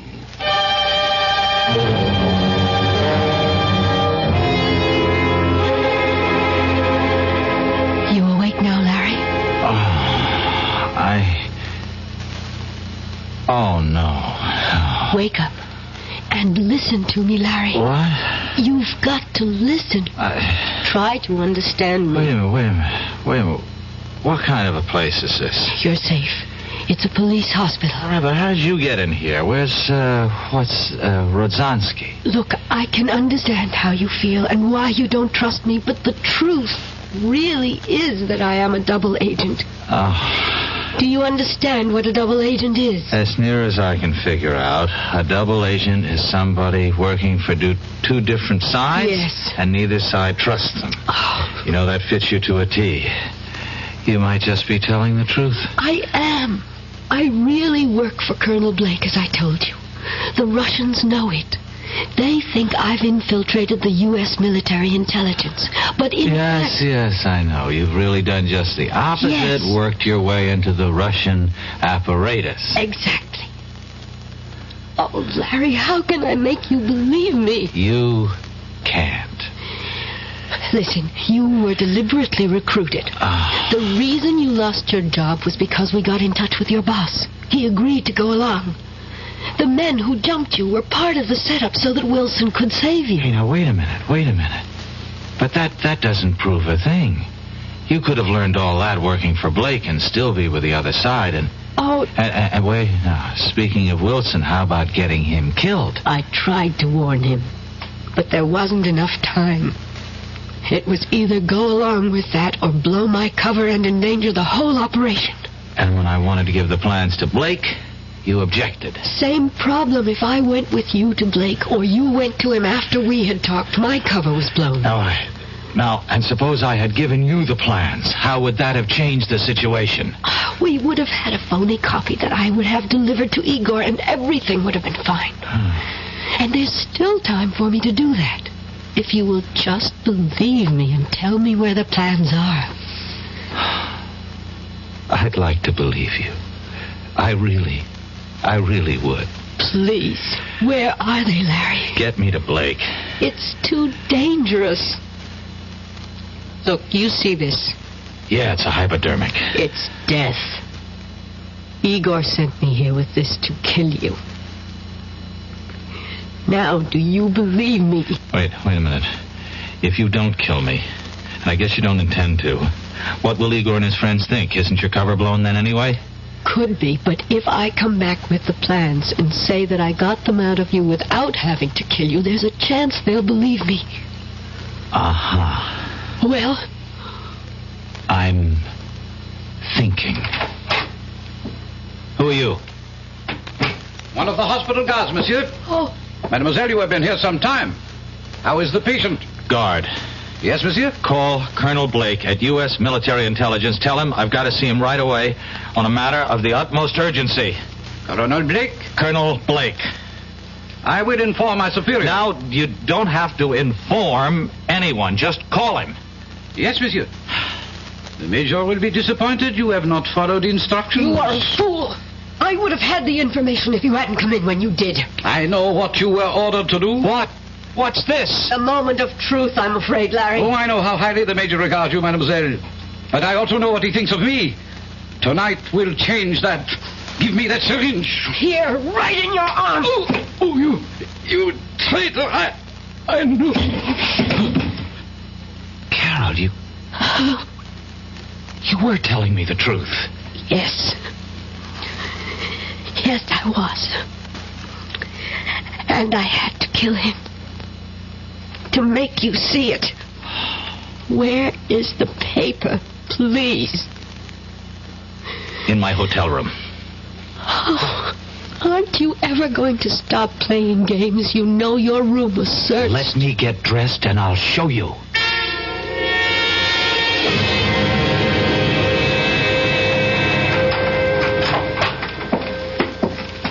If it's not here, there's going to be the devil to pay. Don't worry, it's here. Now I'm the one who has to be shown. Trained operatives from 2 special branches went over this room with everything except Geiger counters. Okay. Where are we going? The bathroom. That was searched, too. Oh, I don't doubt it. Oh, we went through that cabinet. Did you now? What do you see? Towels, paper tissues, some of your toilet articles. We took your razor apart. And what else? A roll of toilet tissue, unopened. And as the French say, mademoiselle, voila. Oh. And now we unroll this toilet tissue and keep unrolling it, and... Oh, my God.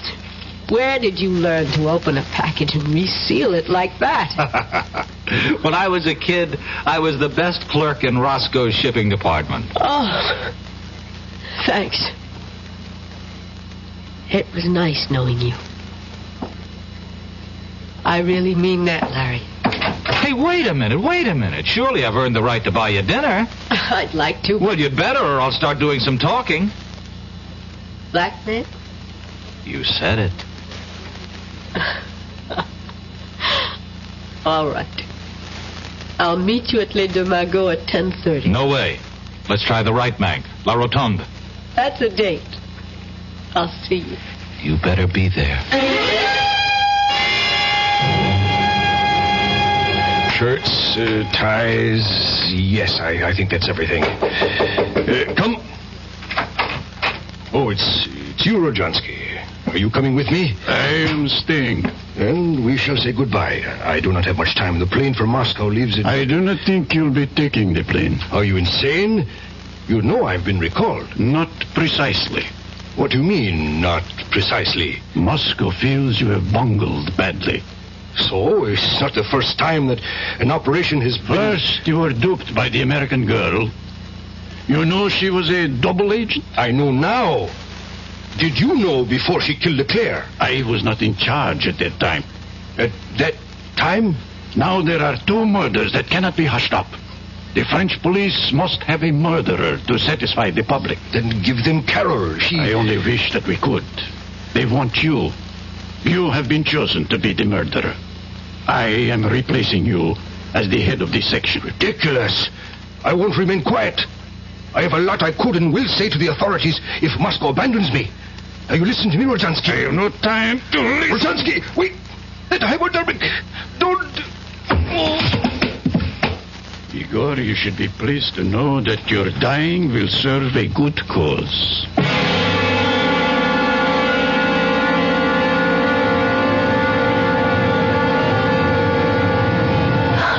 Sorry, I'm late, but there were loose ends that had to be cleared up. Well, I thought maybe you decided against coming. Oh.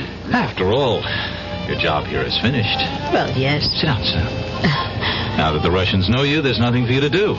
It would be suicide to try to, huh? Oh, well, there are other things for me. Sure. Like getting married to a lovesick newspaper man, settling down, raising a family.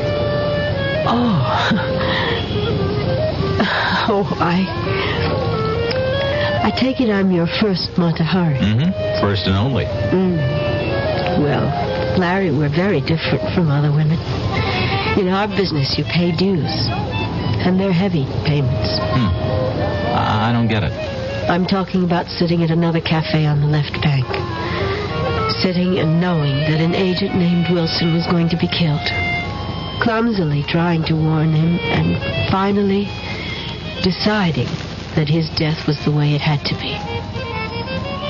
Larry, that's a big payment. But you can forget about it now. It wasn't your fault. No, forget about that and forget about Leclerc. Well, you had to... You see, it's even hard for you to say. I had to kill him. No, Larry, I have to keep on to justify those things. But, Carol, listen... Bye, Larry. Thanks for the champagne. But our dinner, I've ordered dinner. At least have dinner with me. Oh, we both know what I have to do. If I ever change my mind, I promise I'll come running.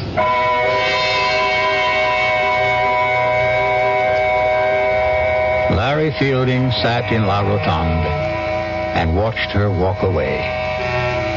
He knew she was walking out of his life. For a moment, he toyed with the idea of running after her and joining her world of spies. He flirted with the idea that he might even be some sort of an American James Bond. But then, the waiter brought the dinner. And to his surprise, he was hungry. And that realization made him wonder about whether or not he was truly in love. I'll be back shortly. Who knows how to help you solve your shopping problems? Your Better Business Bureau knows. I saw this perfectly darling mirror in the showroom, so I bought it. But when the truck came, they delivered this thing I never saw before. Now what am I going to do? I'll tell you what to do, madam. But who are you? I'm the man from the Better Business Bureau. Now, the first thing to do is to call the store manager and tell him what happened. But in the future, when your merchandise is delivered, you should examine the item before the delivery truck leaves. And if it's to be delivered from a warehouse, have a clear understanding with the dealer that unless it is the same as the sample shown to you, you will not accept it or pay for it. Oh, thank you. Just part of my job, madam, to help people with their shopping problems.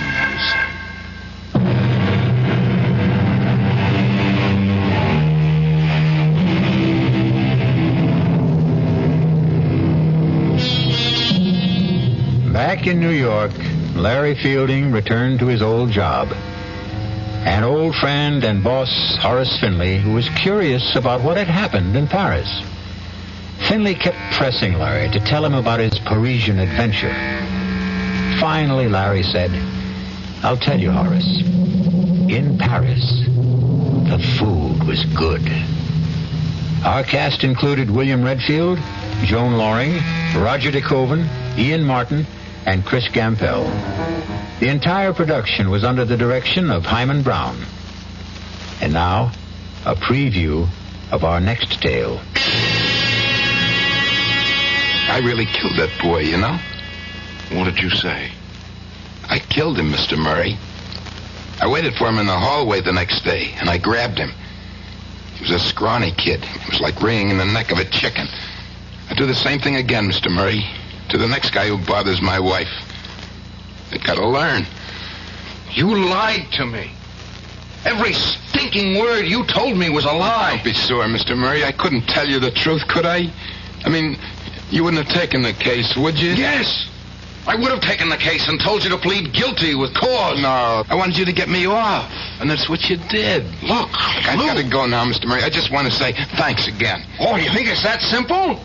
You think you can just walk out of here? Melanie's waiting for me. She likes to eat dinner early. The girl's always hungry. So long, Mr. Murray. Radio Mystery Theater was sponsored in part by new sugar-free Diet 7-Up. This is E.G. Marshall inviting you to return to our Radio Mystery Theater for another adventure in the macabre. Until next time, pleasant dreams.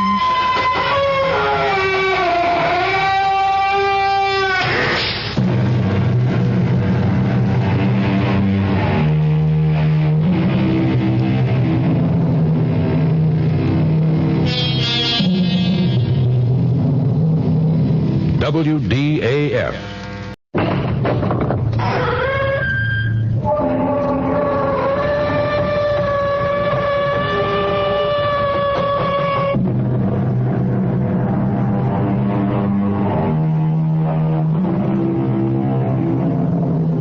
Come in. Welcome. I'm E.G. Marshall. The story I bring you is one of the most curious I've ever encountered. For what happened to pretty little Amy Prentice shouldn't happen to you. Put yourself in Amy's place. You arrive one day at the home of your fiancé, Jack Morton, and...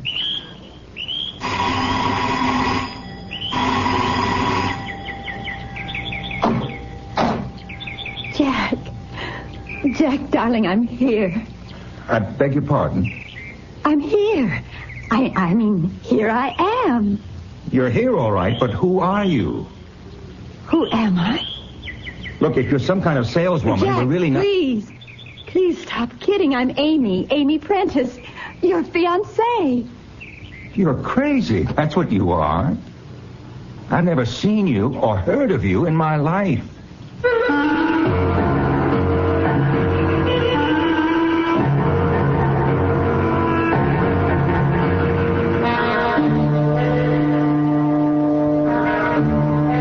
Mystery drama, The Bride That Wasn't, was written especially for the Mystery Theater by George Lothar and stars Janet Waldo and Ann Seymour.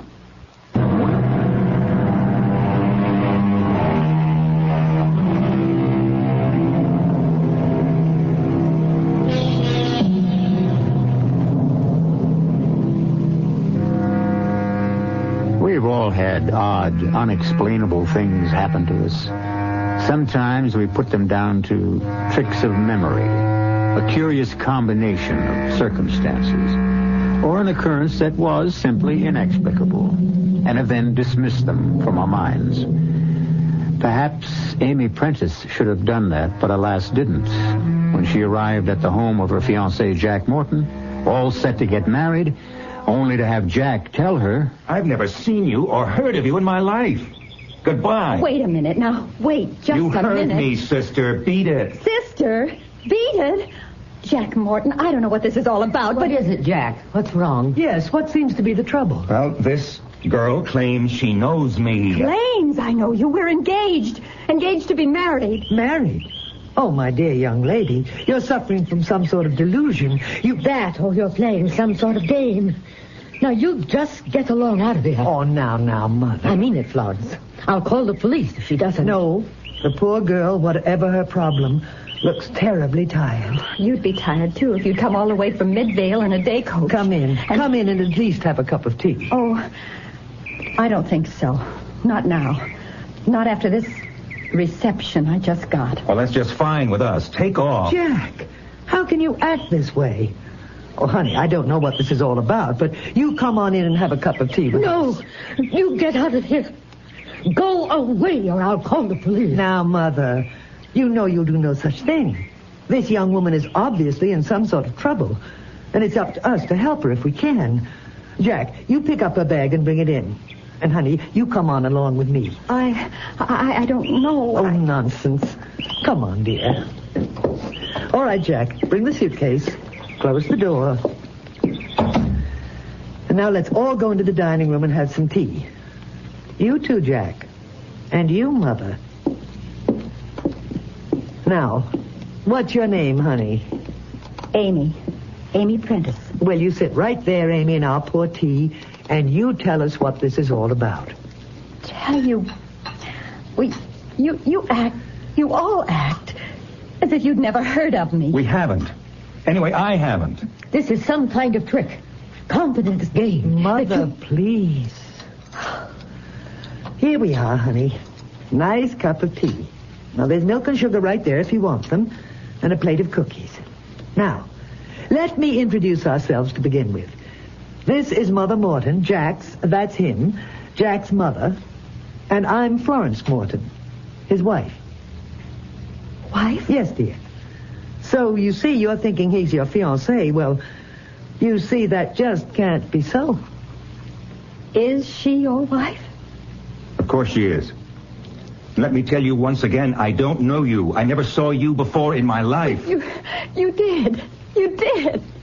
We met just 2 weeks ago at the conference at State Teachers College. Now, what in blazes would I be doing at a teacher's college? Well, you're an English teacher, aren't you? English teacher, my foot. I'm an insurance salesman. But you can't be. You can't be.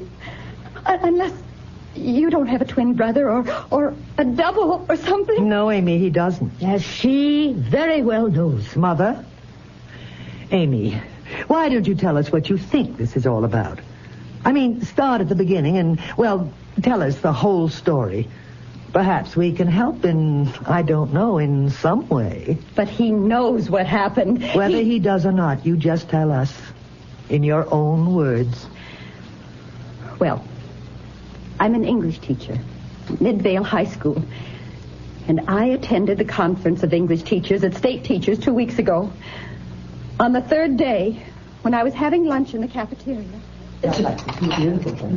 Look, excuse me. There seems to be a shortage of tables. Do you mind if I sit down here? No, of course not. Please. Thanks. I'll just put my tray down here. There we are. Or rather, here I am. My name's Morton, Jack Morton. Amy Prentice. Where are you from? Midvale. Newark. High school English. You know, Chaucer, Shakespeare, and all that. Well, we have a lot in common. Mm-hmm. Including food. I see you got a BLT on whole wheat, toasted. Oh, you too? Mayonnaise. Mayonnaise. Hey, are you enjoying the conference? Oh, yes and no. Well, what's the no part? Well, quite honestly, I don't go for some of the new teaching methods they're recommending. Yeah. Like letting your students read what they want to read instead of holding them to the curriculum. You too? Me, too. Well, we do have a lot in common. Yeah, I should say we do. Sure glad I asked to sit at your table. So am I. Amy, do you mind if I call you Amy? No. And you call me Jack, okay? All right, Jack. Well, what I was going to say, it's kind of early to ask you for a date, but, well, look, the barbecue tonight. I'm not looking forward to going alone, and I sort of wondered. I wasn't looking forward to it either, for the same reason. You talk about two minds with but a single thought, two hearts that beat as one. Well, how about it? How about what? Going to the barbecue with me.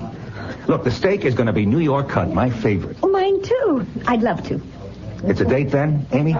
It's a date, Jack. And that was our first date. We saw each other from then on every chance we got, every day. And just before the end of the conference, Jack asked me... Jack, you know you did. You asked me to marry you. Look, will you make sense? I'm married to Florence. I've been married to her for 10 years. Would I ask you or anyone else to marry me? But you did. What do you think I'm doing here? We arranged for me to come today to meet your mother and stay here till we got married over the weekend. What? This is the engagement ring you gave me. Now, wait a minute. Cool it, lady. You could have gotten that anywhere. You could have bought it yourself. Amy, I know you're sincere in thinking you met Jack at that conference and that he asked you to marry him, but, well, it's got to be some sort of delusion. If it is, how did I know his name and address? That you could have got out of any phone book. I don't care what you say, Florence. This girl is playing some kind of game. I don't think so, Mother. I think she really believes what she says. I believe it because it happened. No, Amy, as I say, it's some sort of delusion. Is the rose garden a delusion? Yeah. The rose garden? Your rose garden, Mrs. Morton. Jack told me you love roses and that you're an expert at growing them, that you even exhibit them and have won prizes. Is that true? Well, yes, but... That window there, that picture window, does it look out on the backyard where the rose garden is? Why, good heavens, it does, yes. I'll describe it for you, just as Jack described it for me. There's a brick walk down the center, dividing the yard in half. You enter the walk through a white trellis that's covered with red and white roses. At the far end of the walk, there's a tall French fence to screen you from the neighbors. And in front of the fence, there's a fountain with a large statue of the god Pan. Is that right? Perfectly. It's unbelievable. I don't see anything unbelievable about it. She could have gone out back and looked at my garden before she rang the front bell. Well, yes, that is true. How would I know that Jack's mother exhibits her roses, wins prizes? Oh, that's true, too, Mother. Well, there are plenty of ways she could have found out. Name one. You just named me one. I could name you half a dozen. You could have asked questions around the neighborhood. And there is a record book of prize winners with stories of their backgrounds, their lives. You could have just made an educated guess. Personally, I don't think this poor child did any of those things. Then you explain how she knows. I can't. No more than she can. I have. Jack told me about that garden and all about his mother, but, well, it doesn't matter now. Well, what do you mean, Amy? I mean, I don't understand it, but obviously Jack doesn't want to marry me. Can't marry me. And regardless of what I think, what I believed happened, and it did, I know it did. Well, it doesn't matter. Oh, where are you going? Back where I came from, of course, Midvale. Thanks for the tea. I'll be happy to take your bag to the door. Now, just 1 minute. Just 1 minute. Amy, you can't go back to Midvale today. Why not? There's only one train from Newark to Midvale. I happen to know because I have a friend I visit in the asylum there. And that leaves at 9:30 in the morning. Well, I'll stay somewhere. At a hotel. You'll do no such thing. You'll spend the night here. With us. I can't have that. I won't have it, Florence. I'm not letting some tricky little character like her stay the night under my roof. Mother, we can't put her out. That simply wouldn't be decent. Human. No, I insist. She's got to spend the night, have a good, refreshing sleep. And then I'll drive her to the station after breakfast in the morning. I really can't put you out like this. Not another word, Amy. I won't take no for an answer. Now, let me show you to the guest room. Bring her suitcase, Jack. Okay. You come along too, Mother. You don't need me. Oh, yes, we do. What for? Why, I think it's going to be a chilly night. And you know where the extra blankets are. So do you, Florence. Please. Come on, Mom. I'm really sorry to bother you like this. And, look, you needn't trouble about an extra blanket. The weather's warm, really. Here we are. Oh, wait. Wait, before you open the door. Yes? Jack described the room where I'd be staying, the guest room. I can tell you exactly what it looks like. Oh, you couldn't possibly. There's a big dormer window, like all old houses have, and chintz curtains. Good heavens. A big easy chair with an ottoman. The bed has a canopy, and the rug, it's a woven rug, oval, with a design of roses. But this is incredible.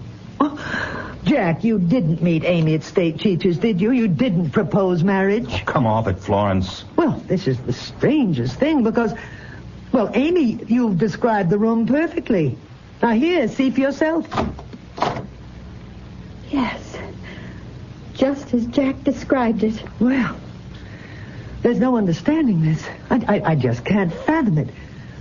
You must have second sight. Or something. No, No more talk now. You're tired and upset. And what you need is a good nap. Dinner won't be for several hours. I'll call you when it's ready. Thank you. And you can look forward to dinner.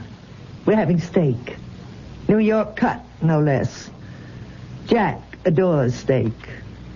New York cut.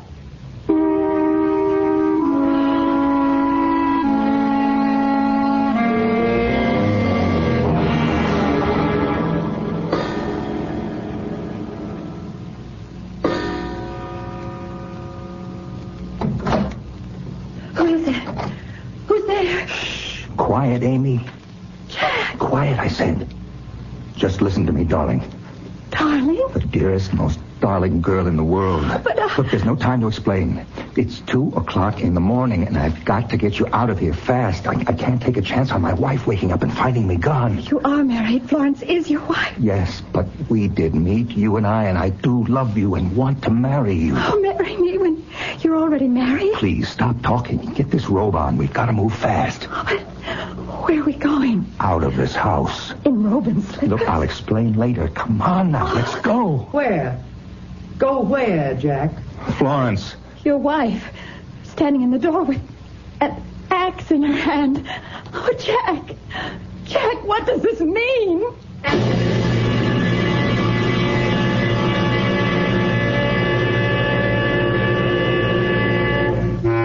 What, indeed, does it mean? Why does Jack want to get Amy out of that house as fast as he can? What is Florence, his wife, doing with an axe in her hand? One thing is virtually sure. However incredible events for Amy have been up to now, they are as nothing to what lies ahead. I'll be back shortly with Act 2.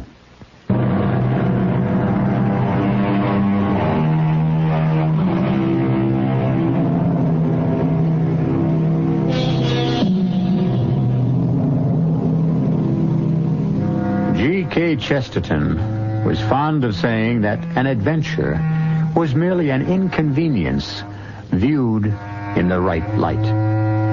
Perhaps, then, one may say that the incredible is merely the credible viewed in the wrong light.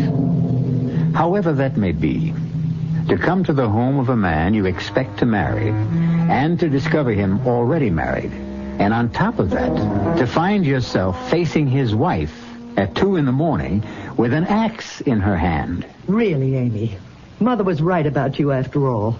You are playing tricks. Oh, no, I assure you. Then what is my husband doing in your room at 2 o'clock in the morning, and you in your nightgown? I can explain. Do that, Jack. Please do. First, give me the axe, Florence. Tempted to ask where you'd like it. Just explain your presence in Amy's room, Jack. Well, I thought I heard her cry out. I thought she might be in trouble.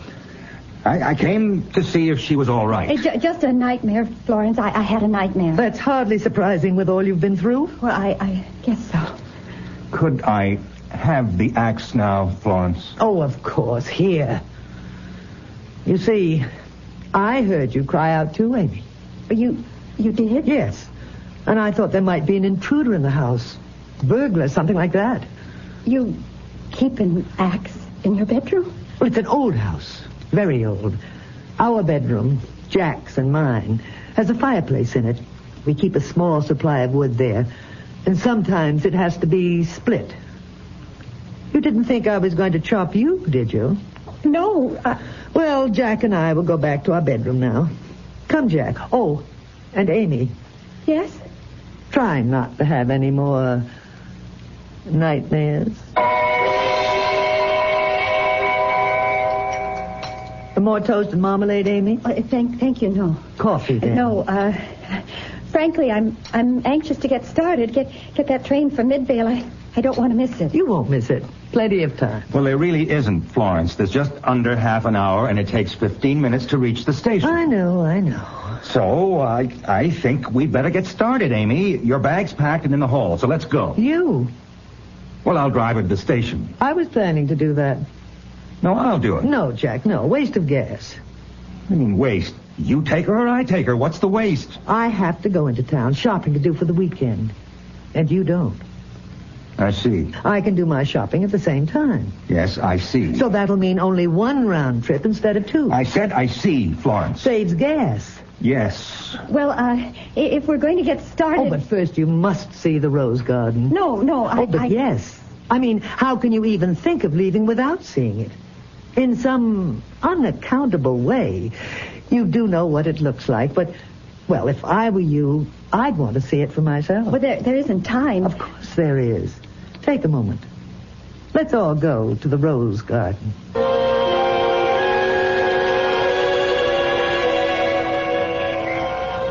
And aren't these lovely? Hybrid teas. Yes, but, time... And this rambler. Isn't it gorgeous? Yes. Oh, yes, you're certainly to be complimented, Mrs. Morton. Thank you. Oh, but this isn't her garden, you know. It's mine, really. But Jack said... Jack said? Jack couldn't have said anything. How could he? Since you didn't meet him till yesterday. Or did you? Did you meet her at State Teachers, Jack? I've told you I never saw her before in my life. Yes, but I've been thinking. You know how I am? Always thinking. Sometimes my head aches terribly. Oh, please, we're going to miss my train. I think about so many things. I know you take this rose garden. She gets the credit for it. Always has got the credit for it. But I'm the one who designed it, created it, planted it. Even your father had to admit it was beautiful, Jack. Remember? Yes. Oh, how that man hated me, reviled me, scorned me. But even he admitted that my rose garden was a thing of beauty. Florence, we've got to go. Now. If Amy's going to get her train. Yes. Oh, yes. But first, I wanted to see these floribunda. Aren't they gorgeous? They are, yes. Note the deep, dark red of the blossoms. Very dark, very deep red. Lovely. Do you know why? Cultivation, I suppose. Blood. Blood? Mr. Morton's blood. Jack's father's blood. This is where we found him. Hacked to bits. Oh, Jack. Easy, I Mom. can't Easy, bear this. Mom. His blood had Florence, poured Florence. onto the soil, into it, saturating it. Would you believe that before that day, these roses had been rather weak, skimpy, subject to all sorts of diseases? But afterwards, they'd literally burgeoned with health and beauty. Would you believe that? Now, look, whether I believe it or not, we can't stay here another second. Why not? My train, that's why not. The only daily train to Midvale. Are you deliberately trying to make me miss it? But of course not. What a thing to say. I only wanted you to see the rose garden. Well, now that I've seen it, let's go. Please. Whatever you say, whatever you say. I'll go along too, Florence. You, Mother? Whatever for? Some shopping myself. Well, why not? We'll all go together. You too, Jack. Well, no. I'll stay here. Not a chance, Jack. Not a chance. Oh, excuse me, but while we're doing all this talking, time is slipping by. I don't want to miss that train. Of course you don't. But before we go, I do want you to know, Amy, what a pleasure it's been having you stay with us. Thank you. Of course, you haven't enjoyed it. Poor dear. But never mind. You're sure to find a husband so attractive, so pretty. Could we go now? Come on, Jack, Mother, Amy, get in the car. We just have time to make the Midvale train. Luckily, as you see, Amy, the garage fronts on the street. Luckily? Well, we can drive right out into the street and not waste time. Drive right straight out. Yes. Now, if the garage was in the back of the house, waste time, a minute or two, and we don't have it to waste. Could we get started? Oh, you are in a hurry. Well, you said yourself we don't have any time to spare. That's why you don't have to tell me. I'm sorry. I should think you would be. Well, here we go. Something wrong? Damp, I guess. Suppose you let me drive, Florence. How can you drive, Mother, if the car won't start? Time to spare and it won't start. Look, I'll get a taxi. By the time a taxi gets here, your call and everything, you'd miss the train. But we're certainly not going to get anywhere this way. The battery's wearing down. Correction. It's worn down. Oh, no. Well, that means I'll never make the train to Midvale. Well, now, I resent that, Amy. You sound as if spending another night with us here would be most unpleasant to you. Oh, no. No, I didn't mean... We did try to make everything as pleasant as possible for you. Back in the house, all. Look, if I went down to the corner and got a cab... Amy, Yes? do as Florence says. Of course, Jack. Of course. Out of the car. Back in the house, all. Oh, look. A taxi. A taxi pulling up right in front. Oh, good heavens. I forgot. Joe. Joe? Who's Joe? Oh, my brother. All the excitement and all, I forgot. He was coming to give me away. Okay, driver, thanks. Oh, no, Joe, wait. Keep that cab. Driver, don't drive off. Wait. It's all right, driver. Go on. No, wait. Please, wait. Joe, hold that cab. Amy. What in the world? Driver, wait. Go on, driver. Go on. We don't need you. For criminy's sake, go stay. Go stay. He's gone. He's gone. Amy, baby, sis, what is this? Oh, she's all upset. All upset. I'm Florence Morton. How do you do? Oh, Joe Prentice, Amy's brother. Amy, what's... You understand, Joe. I may call you Joe. Oh, yeah. Amy's all upset. You know how it is, getting married for the first time. Nerves. Oh, sure. Joe. You Jack Morton? Yes, I am. Glad to meet you, Jack. Great pleasure. And you're, Jack's sister, huh? Let's all go into the house. Come on now, come on. Have you had breakfast, Joe? I had something on the train. Well, you want more than that. Eggs, bacon, toast, and marmalade, hot coffee. In the house, everybody. No. Amy, in the house. Hey, what's going on here? You're all acting like... Well, I don't know. You're... Wedding plans, Joe, wedding plans. Everybody uptight. You understand. Yeah, sure. Florence, is it? Florence. Everybody in. Everybody in. Well, now, here we are. All together once again. Joe. Yeah, Amy? Joe, there's something crazy going on in this house. Something real crazy. Now, Amy, honey. Joe, listen to me. There's something wrong.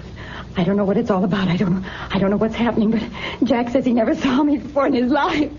What? And never proposed marriage to me, and then he did. And his wife, she came to my bedroom with an axe in her hand. For chimney's sake, hold it. Amy, you're not making sense. Oh, I know I'm not, because what's happening here, what's happened to me doesn't make sense either. Will somebody explain this? I'll explain it. Mr. Prentice, Joe, a mistake of some kind has been made. A mistake? Your sister, well, I haven't wanted to spell this out in so many words, but since you're here now and can take care of her, Joe, I'm afraid your sister is crazy. You're afraid my sister is crazy? Well, she came here yesterday afternoon, arrived just out of the blue, out of nowhere, saying she'd come to marry my husband. You don't mean him? Yes, him. Jack. My husband. He's My husband, Jack, yes. Somehow your sister has got into her head that they met at teachers' conference, and he proposed marriage, but, well, it's ridiculous. You, Jack. You say you never met Amy? No. Jack, last night in my room. Now, hold it, Amy, just hold it. Let me try to get this thing straight. You didn't meet her at a teachers' conference? State Teachers College? Not me. I'm an insurance salesman. This is plain screwy. Amy, if you say you met him and he asked you to marry him, I say you met him and he asked you to marry him. But he says... I never saw her, talked to her, knew anything about her until she arrived here yesterday. I see. Well, either you're a liar, Mr. Morton, or you're crazy. If anybody around here has lost his marbles, you have, not her. Now, Amy, what do you want to do about this? I just want to get out of here. And that's what we'll do. Where's the phone? Over there, but I'm afraid Let me just call a cab and we'll blow. You can't. You going to stop me? The phone's out of order. Now, we'll see about that. It's dead, all right. No wonder. The wire's been pulled out of the box on the wall. Now, what is going on here? Who pulled those wires out of the box and why? Come on, damn it, answer me. Who and why? You're like Jack's father, all male. He was a Taurus, a bull, strong, masculine like you. He thought like you. What are you, some women's liver? I'm me. I'm Florence Morton. And I don't take anything from you or anybody else. His father learned that the hard way. What do you mean, the hard way? She killed him with an axe. Killed him. Killed him. Hacked him to pieces. He had to be killed. I certainly wasn't going to live out my life with him dominating me. Stupid, he called me. Stupid. Like that. One day I said to him, you call me stupid once more and I'll kill you. We're in the garden. Maybe you noticed there's a wood pile in one corner, Amy. Yes. And there was this axe he used for splitting wood. You know what he did? No. Guess. Please. He picked up the axe and handed it to me. Go ahead, he said. Kill me, stupid. Was he surprised? Hacked him to bits. To bits. Amy, come on. We're getting out of here. Goodbye, Joe. Goodbye, Amy. Goodbye. This door's locked. It's bolted on the inside. Oh, I thought you knew. You didn't see me bolt and lock it when we came in? All right, give me the key. So you can unlock it? What else? Now, look, you... Joe, please, don't cross her. Please, don't cross her. She'll kill us all. Joe. Take it easy, Amy. We're not dead yet. Not yet, Joe. Not quite yet.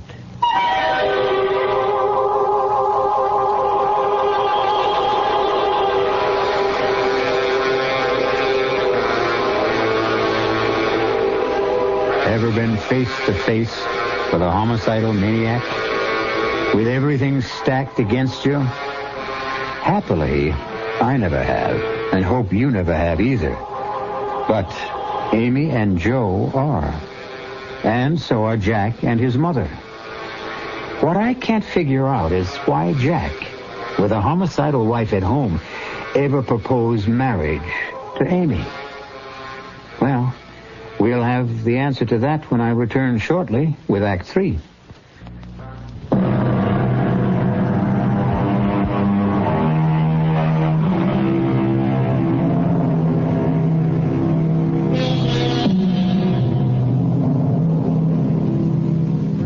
Terror can be a thing so palpable you can feel it. Clammy to your touch. Ice cold in your veins. A taste of brass in your mouth. Certainly this is what Amy Prentice feels, along with the Mortons and her brother Joe, as Florence Morton makes all too clear the fact that they are not going to leave the old house on Hilliard Street alive. Look, Florence, I don't get any of this. I don't get any of it except all this hate you got in you. You can't blame my sister for it, and you can't blame me. So we're leaving now. No. Joe, she's got a gun. I can see that, Amy. Question is, will she use it? Yes, she'll use it all right. You better understand something, Joe. She's a killer, a homicidal maniac. Then what the hell is she doing here? Why isn't she in an asylum? She was. She escaped just a day before I got back from the teachers' conference. Jack. Amy, I am sorry. So sorry. I pretended I'd never seen you before, tried to get you to leave before you set foot in this house because Florence was right there behind me all the time, and I knew she'd kill you sooner or later. Kill you. 9 years. 9 long years. They kept me in that place. But I knew. I always knew someday I'd get out. But, Jack, if you're married to her... No, I'm not. Not anymore. I had the marriage annulled a year ago. The authorities agreed Florence would never be cured. So where are these authorities now? Didn't they figure she'd head straight for this house? They telephoned to let me know she'd escaped. Asked me to notify them if she did come here. And all the time I was talking on the phone, she had a gun against my head. You're going to die. You're all going to die. Not if I can help it, lady. You can't help it. There isn't a thing you can do. We'll see about that. One thing I don't believe in is just standing here waiting for you to kill us. Me, I fight fire with fire. Oh? And just how do you think you'll fight fire with fire? Fire! Florence, what do you think? Be quiet, Jack. I'm thinking. Fire. You know, Joe, you've given me the idea I was looking for. I gave you... I've been wondering how to kill you all at once. And now I know. Into the kitchen. What for? You'll see, Mother. Into the kitchen, all. And now, Jack, dear loving husband, open the cellar door. You're taking us down to the cellar? Putting you down in the cellar, Jack. Open the door. Now, down into the cellar with you. You lead the way, Jack. Look, Florence. Don't argue, Jack. Just go. No, we're not... My leg! You all right? Oh, Joe! You may be able to fight fire, Joe, but you can't fight bullets. Oh. Now, Amy, help your brother down into the cellar. Joe! Take it easy. Oh. Pain is... You're bleeding. I'll be okay. Oh. She hit me in the side. Fleshy part. You better let me have a look at that wound, Joe, okay? Okay. Let him bleed to death, Jack. It'll be easier for him. Sorry I can't make it easier for you all. She's locked us in down here. Is there another door? No, there's not even a window. We're trapped. Absolutely no way out. Is there any way of breaking that door down? Prying it open? No, maybe? Joe, this is an old house. It's built when they really build them. Break that door down. No way. Oh. Look, try to hold still. It's not that bad, but it's bleeding quite a lot. I've got to stop the bleeding. Look, Amy. Yes, dear. Just around that corner, you'll find a desk. A desk? Yeah, I have my office set up there. Oh. In the bottom drawer on the right, you'll find a first aid kit. Now, bring it here, will you? Yes. Oh, Jack, what are we going to do? How are we going to get out of here? Mom, if I had the answer to that... Jack, there's a telephone here on your desk. Yeah, with the wires pulled out of the wall box. Florence didn't miss a trick. Oh, yes. Oh, they are pulled out. Look, hurry with that first aid kit. Here it is, Jack. Here. Thanks. Have you patched up in a jiffy, Joe. Though much good it'll do you, I'm afraid. Don't lose your nerve. Me, I've been in worse binds than this. Vietnam, for one. My work for another. What do you do, Joe? I'm a cop, New York City Police Force. Man, I've been in spots that make this look like... Hey, wait. She's up there. That's not the kitchen. No, it's the living room, right above us. What was that? She put something down on the floor, something heavy and made of metal. What could it be, Jack? I don't know, unless it's... Wait a minute. What, Jack? What? Metal? Fire. I keep a can of gasoline in the garage for the lawnmower. How big a can? 2 gallons. Was it full? I'm afraid so, and I'm afraid I'm right. I smell gasoline. It's dripping down through the floorboards above us. She's going to set the house on fire.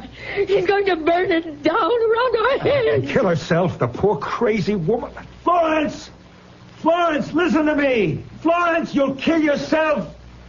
Strike a match and the gasoline fumes. The fumes, Florence, they'll explode. You're right. She lights that stuff. She'll never get out alive. Florence, will you listen? Will you please listen? Oh, God, she's done it. The house this old. It'll go up like a haystack, a dry haystack. We're all going to die. Burned alive. Oh, no. We gotta try that door. We gotta see when we break it down. Jack, give me a hand. We'll both get our shoulders against it. When I give the word... What? Forget it. The door's hot already. Flames on the other side. Even if we got it open, we'd never get out. There's got to be something we can do. It's got to be. What are the neighbors? Neighbors? They'll see the house burning, call the fire department. Oh, what could that do us? They'll rescue us. Get us out of here. Amy, honey, they don't know we're down here. Oh. Wait a minute. There's one chance, just one chance. What, Joe? Telephone. No, I told you. Florence pulled the wires out of the wall box. We gotta see can we connect them again. You think you can? Or do you? Jack. What? Thank God you set up your office down here with a phone. If we can reconnect those wires, let's get this wall box open. You got any tools down here? Yeah, top drawer of my desk. One of those little kits. Here, what do you want? Screwdriver. Here you go. Now, get this lid open. Right. Easy. Yeah. It's coming. Right. Hurry, Joe. Hurry. There. Off of the lid. Oh, good. Oh, no. What? 3 wires. Red, blue, and green. 3 poles to attach them to. So attach them. Yeah, but which wire to which pole? Hey! Oh, it's falling! Oh, Joe, try something. What do you think I'm doing? Let's see. Red to this pole. Blue to this one. Green here. All right, see, can you get a dial tone? No, nothing. Try again. Joe, move it. Let's see. Put the red here. Blue there. And green on this pole. Okay. Anything, Jack? That's it. I got a dial tone. Well, use it. Get the operator. This is your operator. May I help you? Operator, I'm calling from a burning house. 37 Hilliard Street. The fire department's just arriving, but they don't know we're in the cellar. We're in the cellar.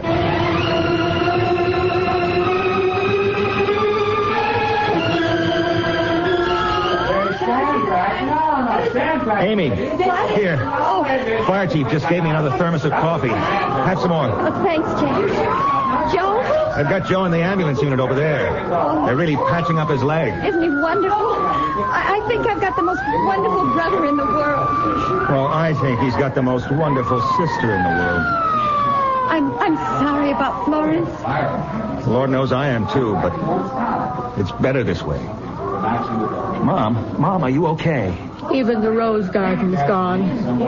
The heat killed everything. Maybe that's better too, Mom. Oh, how could it be? How? I'm going to see to it you have another house, another rose garden, without the memories that went with this one. Memories we're all going to do our best to forget.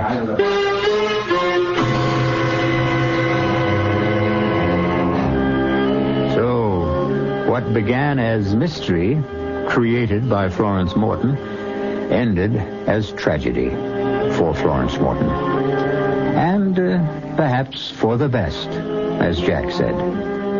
She is at peace now, and if in death she has not found a better world, as we very much hope she has, she's at least out of this one, which brought her so much unhappiness. I'll be back shortly.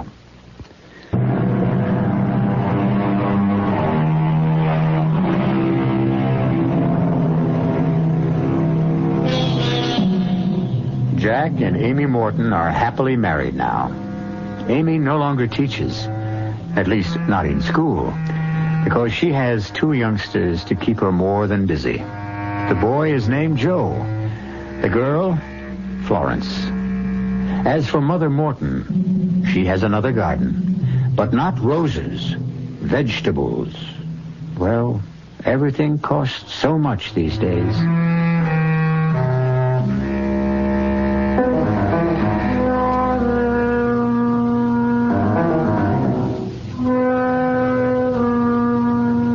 Our cast included Janet Waldo, Ann Seymour, Lorene Tuttle, Bill Quinn, and Bernard Barrow.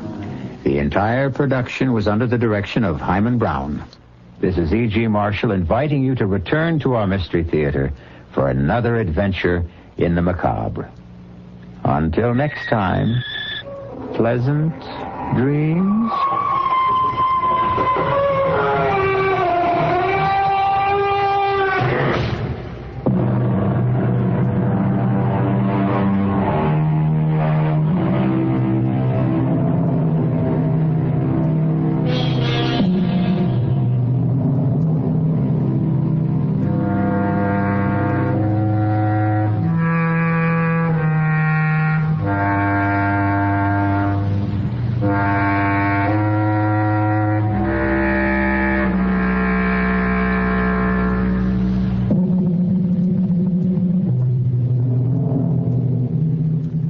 CBS Radio Mystery Theater presents...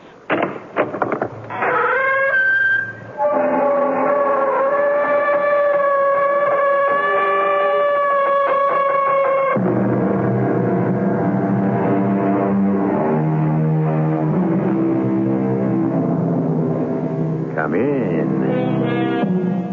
Welcome. I'm E.G. Marshall. I'm going to take you into a wonderful country where space and time and imagination are mixed up in a strange goulash, spiced with madness. You don't have to guess where this delightful land is, I'll tell you. It's in you. It's in everybody. It's the world of fantasy. This is a story about a man whose wild fantasies became real with the help of a witch doctor. Private Hale? Yes, sir. Jeffrey Hale, PFC, 11009988. You are the last. Our final hope. Last what, sir? The last man who can save Western civilization. You alone can lead us to victory. Me, sir? But I'm just a common soldier, Mr. President. Jeffrey Hale, PFC, 11009988. Not anymore.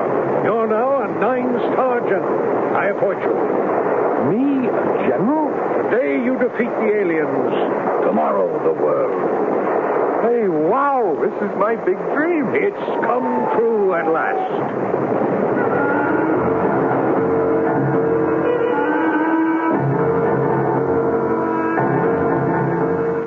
Our fantasy, The Man from Ultra, was written especially for the Mystery Theater by Alfred Bester and stars Court Benson and Robert Burr. It is sponsored in part by Buick Motor Division and X-Lax. I'll be back shortly with Act One.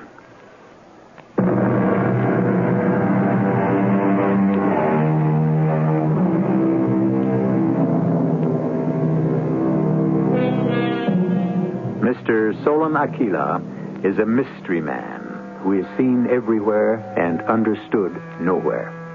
You run across him at first nights in posh restaurants, playing squash, fishing for salmon, bidding extravagantly at auctions, buying comic books. He speaks a lunatic mishmash of languages. He's rich. He's lucky. Everything seems to go exactly right for him.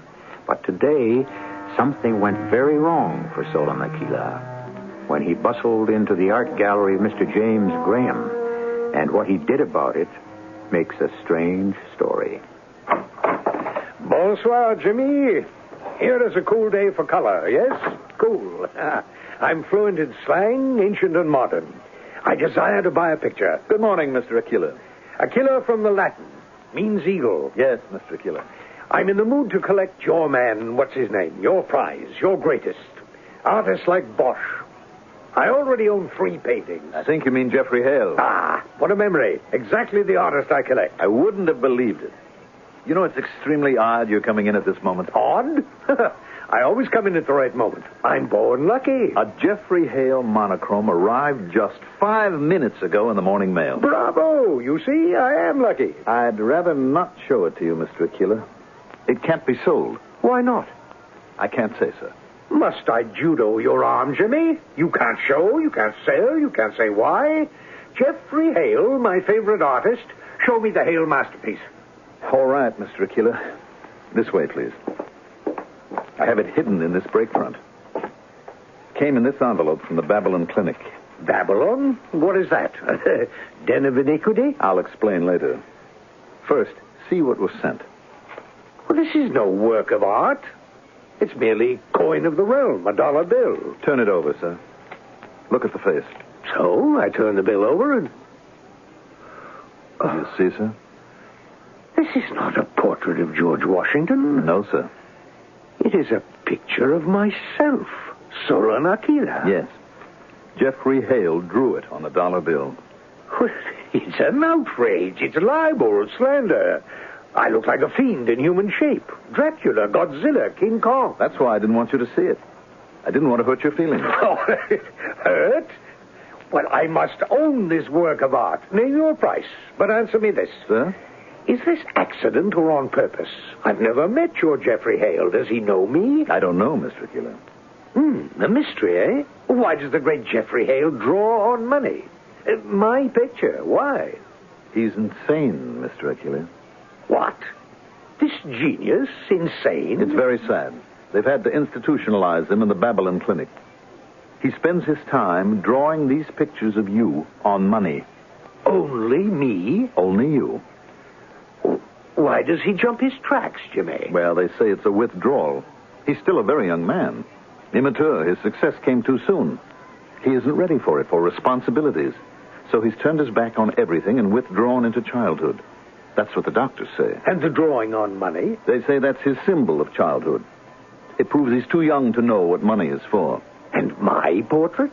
I can't explain that, Mr. Aquila. You know something? I'm disappointed. Severely disappointed. No more art from Geoffrey Hale ever? Wait, we must do something about Geoffrey Hale. I will do something. I will save him. I am drawing, like Cellini. All art is one art. I was born, I am dead. I had peace, I had hope, I had art. And then the faraway fiend came and looked. Ah! Get away, I'm not here. There is no Geoffrey Hale, only the dead in here. It's all right, Jeff. It's only me. You remember me, Jim Graham? Can I have $1? It's all right, Doctor. I won't upset him. You can leave us alone for a few minutes. Geoffrey wants $1. Jeff, I brought some of your old work with me. I thought you might like to look it over with me. It might inspire a few new ideas. Can I have $1?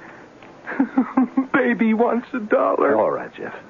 I've got one here in the portfolio of your work. Baby wants $1. Just wait 1 minute. I've got a special one for you. Here it is. Nice $1. Nice. Jeff, for Pete's sake. A faraway fiend. His face. Look there. On the $1. How did he get there? He's after me everywhere. How did he get in here? Geoffrey, listen to me. I'm talking to you. I talk through my picture. You hear me, Geoffrey? I am your friend. Yes. I will help you escape from Sodom and Gomorrah Clinic. I put words in your mouth. I put a plan in your head. Ready? Listen.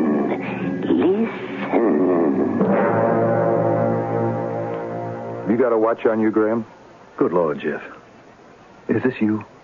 Lend it to me for a minute, will you? Jeff, you? Well, of course.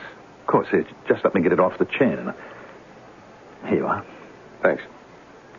All right. Go ahead with the picture bet. Jeff, this is you again, isn't it? The way you were. 30, 35, 40. Jeff? 45. Jeff, this is you again, isn't it? 50. You sounded for a moment like your old 55. self. 1. Jeff? 105. I guess I only imagined it. 110. Well, let's have a look at your work, Jeff. Now, here's one of your earliest. This tempera that gave you so many heartaches, remember? 125. I was wondering if you'd care to try another. They sell remarkably well. 35. What do you think, Jeff? 140. Jeff, for heaven's sake, what are you doing? Counting minutes? Sometimes they lock the door and go away. Other times they stay and spy on you from outside. But they never spy longer than a few minutes, so I'm giving them extra time. Jeff. 25. It's you again. Or is it? When I was a rough, tough kid on the south side, they always said that a roll of nickels in your fist gave you a hell of a punch. I think maybe a pocket watch can do the same thing. Excuse me, Mr. Graham. I've got to knock you cold. Jeff. Just following instructions. I've got to clobber you. Switch clothes and bust out of here. Excuse me, Mr. Graham. Just following instructions. They're not going to get me. He promised. He promised I'd get out. And I got out. He promised they wouldn't catch up. Not yet. Yes, turn left here. Third house from the corner, he said. Tenement, he said. Looks deserted. Empty, he said. Here, this is it. Top floor, he said. He told me, whoever he was, top floor. Ah, Mr. Geoffrey Hale, welcome. On the dot. Enter. I've been waiting for you. The faraway fiend. The faraway fiend. No, my friend. Forgive the hand of yours truly over the mouth of a great artist. Enter my chamber of horrors. Pardon if I drag you bodily. So, presto changeo. Exit Geoffrey Hale from pursuit. Will you continue screaming if I release my hand? Well, I'll try. Stronger measures required. Here. Sniff this.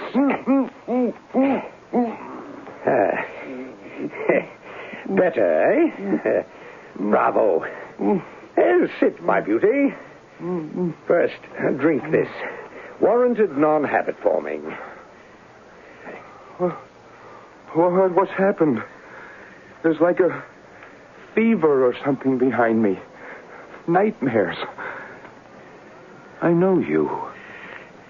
I know you from somewhere. I know your face. Oh, indeed you do. Ozart's Ball. A long time ago. Ah, yes. It was 1/2 year ago. I was there, an unfortunate night. No, glorious night. Happy. Fun, like a school dance. Like a prom in costume. Always back in the childhood, eh? Well, we must attend to that. I was with Judy. We realized we were in love that night. Everything was going to be wonderful. And then you passed and looked at me. Just once you looked. It was horrible. Now I remember. I was unguarded. You wore red and black, like Satan.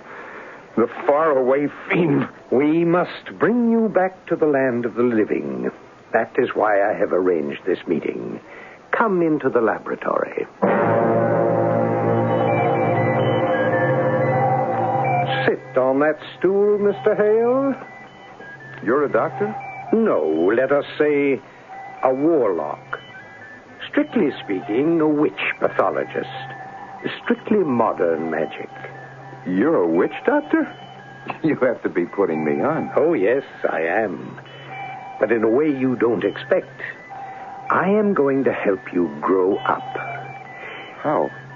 Your trouble is loss of sanity in flight from reality, brought on by one unguarded look from me. I apologize for that. But you should be fighting for the peace of maturity, not the fantasies of the child. No. Youth is the dream. Youth is the blessing. For some, yes, but not for you.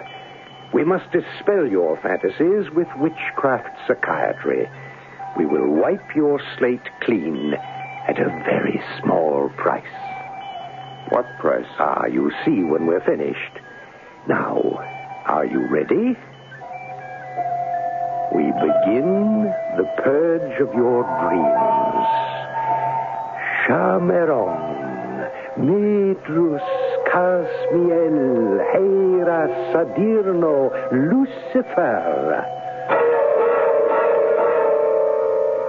Jeffrey Hale sits helpless in the magic pentacle while the liquids and powers which Solan Aquila has placed around him burst into flame and drug him with their overpowering fumes. The black music roars in his ears. He loses all sense of space and time, while this world slips away from him and he is cast headlong into another, wondering where he will land. Act 2 will tell us in just a few moments.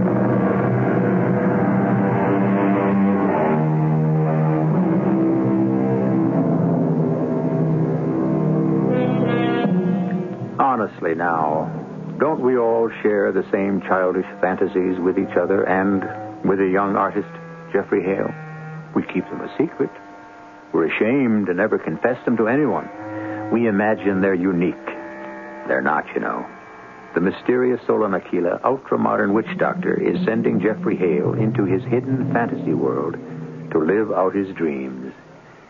How many of them are yours and mine? Mr. Hale.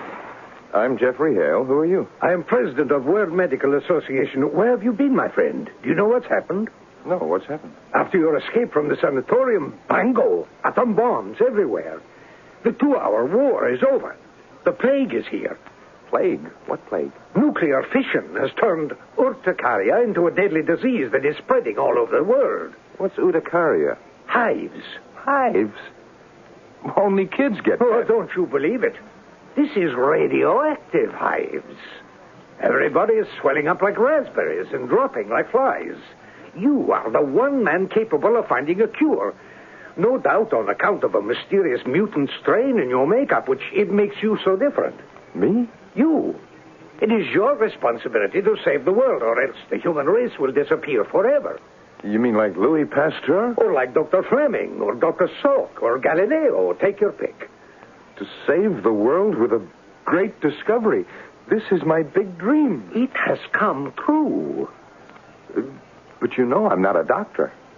You have something more important. You have genius.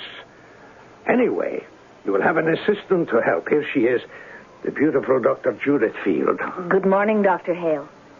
Good morning, Dr. Field. I'm not a doctor. Oh, you are now. You are given 7 honorary degrees of the World Medical Association. Shall we begin your monumental discovery, Dr. Hale? H2O. H2O. G2SO4. G2SO4. Salt. Salt. 2 drops lighter fluid. 2 drops lighter fluid. Right. Now flame the test tube in that tube that burns on top. The Bunsen burners, Dr. Hale. The Bunsen burners, Dr. Field. Yes, Doctor. Do you think this experiment will succeed? I don't know. This is the 97th, and we seem to be getting nowhere. Sometimes I'm discouraged. Don't lose your courage, Doctor. You're bound to succeed sooner or later. But it may be too late. The radioactive hives are spreading everywhere. Older and wiser heads are denouncing me as a quack and a fraud. We will keep the faith, Doctor. Call me Jeff. Thank you. Your experiment's finished. Let me have the test tube. Thank you. Well, Doctor. Jeff.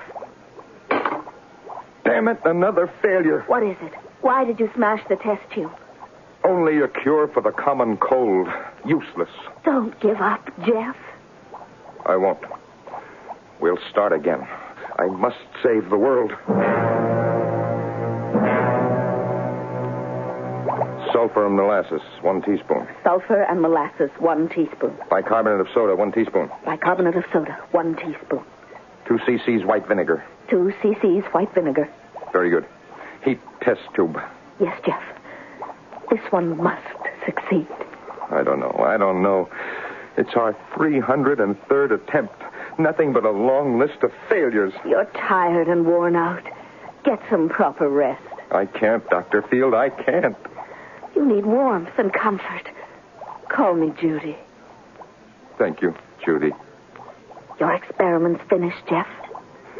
Let me have the test tube, Judy. Well, Jeff.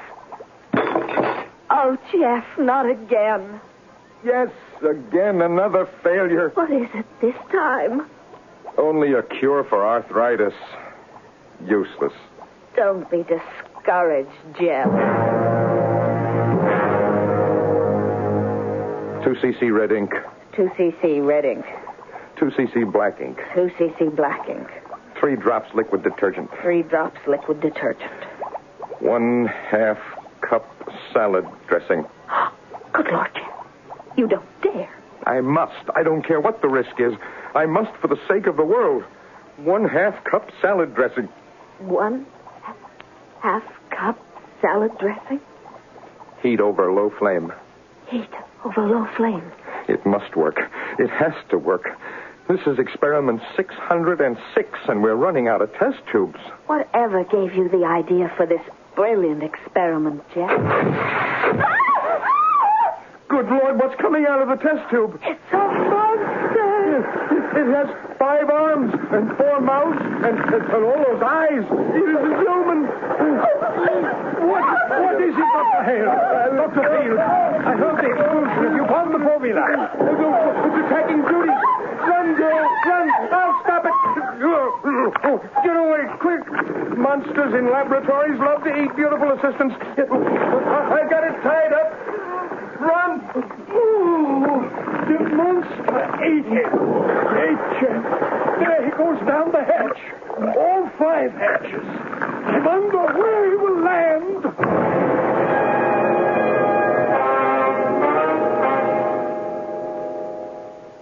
My name is Hale. Jeff Hale. Big J, the good guys call me. The creeps and goons don't have the guts to call me anything to my face. I run Hale and Storm, private investigators. But my partner, Joe Storm, caught a slug in the gut last Monday. He was getting too close to the organization, and a hitman let him have it. I'm looking for that hitman to balance the books. And I'm looking for a new partner to take his place. Only reference required. Handle a 38 special like it was a piece of your hand. I'm sitting in my crummy office when this 38 special sachets in. Her other dimensions were 2634.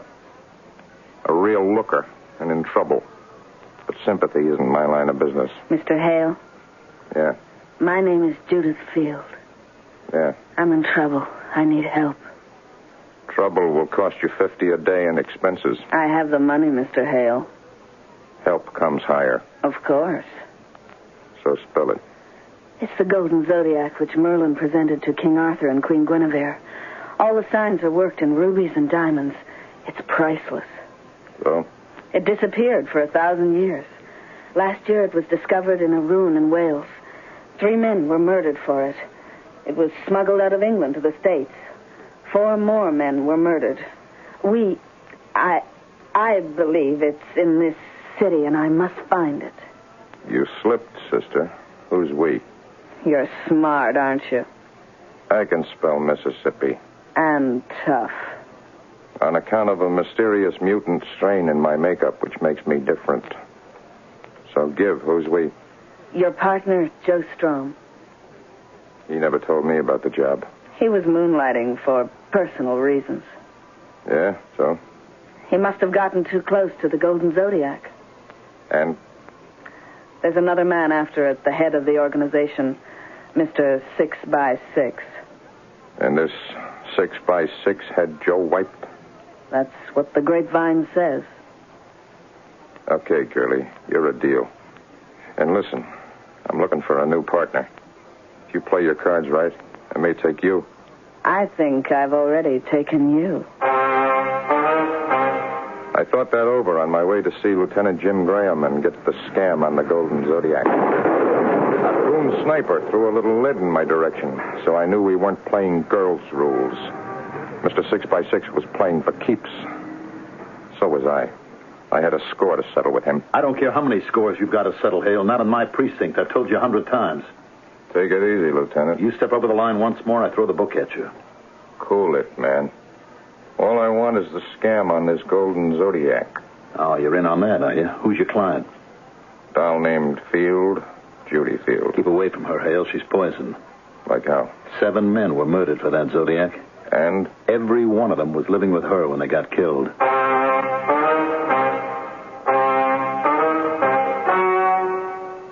All the pieces were falling into place now. So I took myself to the Lavalier Hotel and paid a call on Judy Field, unexpected. She was in a negligee, having lunch at a table before a big window with a view of the lonesome city that gives nothing and takes everything. Jeff, it's you. Yeah. But why didn't you tell me you were coming? Wanted to surprise you, kid. Well, I am surprised and delighted. And ask you a few questions. Anything, Jeff. Ask me anything. How come you're eating your salad off a golden plate? Why, the hotel serves on gold plates. They think it gives this cheap joint class. Yeah? A gold plate with a Zodiac on it? Jeff, no, you mustn't think that I know what I'm thinking. Joe Strom found the Golden Zodiac for you, and you wasted him to shut his mouth. You didn't know how much he told me, so you gave me the song and dance. No, Jeff, no. Sorry, but I'm sending you to the slammer for murder 1. And what would you do with the Golden Zodiac, Mr. Hale? Who are you? Bonjour, Miss Field. I see you've cleverly disguised the Zodiac as a dinner plate. To answer your question, Mr. Hale, I'm head of the organization. My more intimate friends call me 6x6. But you're not a fat man, you're a thin man. 6 feet by 6 inches. Now, I quietly will take the Golden Zodiac. Don't let him, Jeff. It's worth millions. And 8 lives, counting my partner. The price is too high, babe. It's the slammer for you. Even for my love. It will do you no good to bribe, Miss Field. Behind me, you see my 2 reliable hitmen. They're prepared for anything. So now, I take the Golden Zodiac and... But what is this? Like you said, the Zodiac. It is not. It is a forgery. 8 murders and an 8,000-mile chase for a counterfeit. What makes you so sure? Look at the signs. Instead of Aquarius, it reads Aqueduct. Gemini is Gemini. Arius is Ariel, and so on. I've been duped. You'll pay for this. Both of you.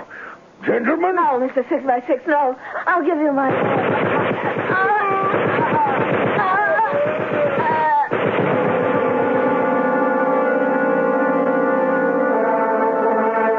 Ladies and gentlemen, and children of all ages, your attention, please. In the center ring, our star attraction.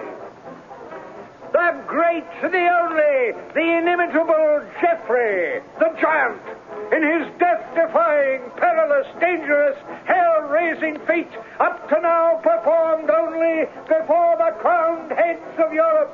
This terrifying performance is classified X, horror, adults only. Jeffrey the Giant, with the assistance of his lovely Judith the Jezebel of circus life, will be shot out of this 30-inch cannon when where he will land, nobody knows. What were you doing with that trapeze act last night? Just having a cup of coffee and a quiet talk. With all 6 of them? They're nice. And the lion tamer, and the contortionist, and the tattooed man, they were nice? Don't be jealous, Jeff. I was. Not anymore. I'm the star of this show. The great Jeffrey, the giant. Everywhere we play, I've got 100 groupies squalling around me and asking for my autograph. I can have my pick of them. Don't talk like that, Jeff. You were a nothing. I picked you off the back of an elephant. Me, the great star. Get into the cannon. Fight later. I'm getting. And now you cheat on me.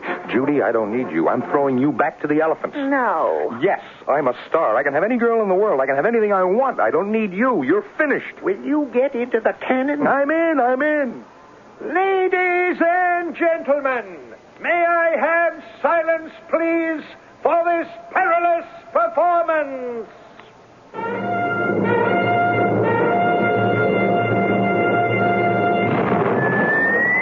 No. He's been shot up through the tent. What happened? I don't know. I guess I must have put a double load in the cannon by mistake. By mistake, of course. And there he goes into outer space. Poor Jeffrey Hale. The artist's imagination and the witchcraft of Mr. Solon Aquila have shot him on another trip through space and time into another world of his fantasy. Which, where, and how has Solon Aquila gained the strange power to do this to the artist? Act 3 will tell us.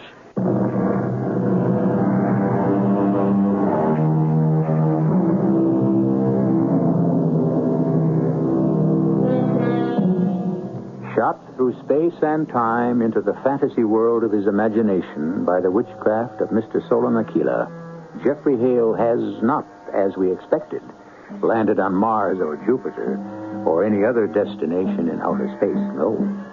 He's landed in the big game country of Central Africa. I hate killing. So when my fiancé, Sir James Graham, insisted that I accompany him on a safari, I was unhappy.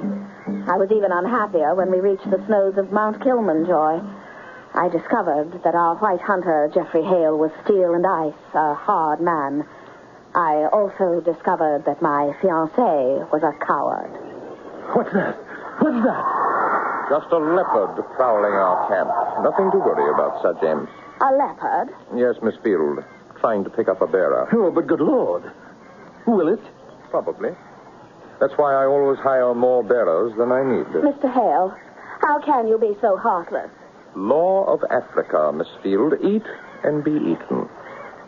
Oh, well, if it bothers you.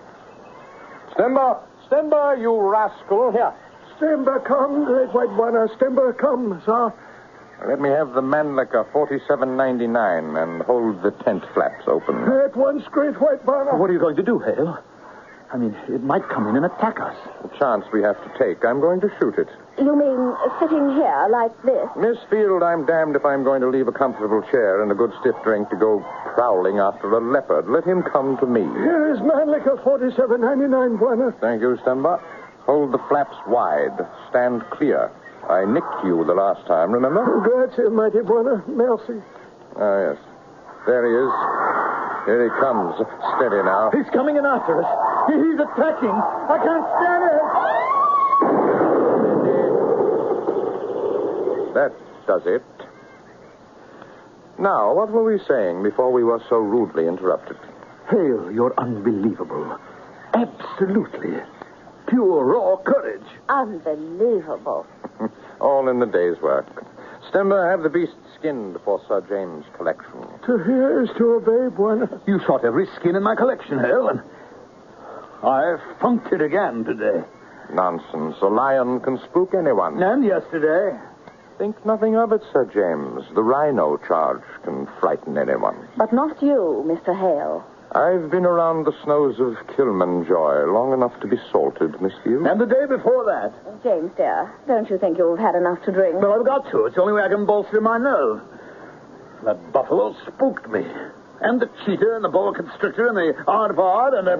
No. You make too much of these little accidents. Accidents? James wouldn't be alive if you hadn't shot those beasts, Mr. Hale. That's what I'm paid for, Miss Field. Well, if we're for Elephant tomorrow, we'd best turn in early. Good night, all.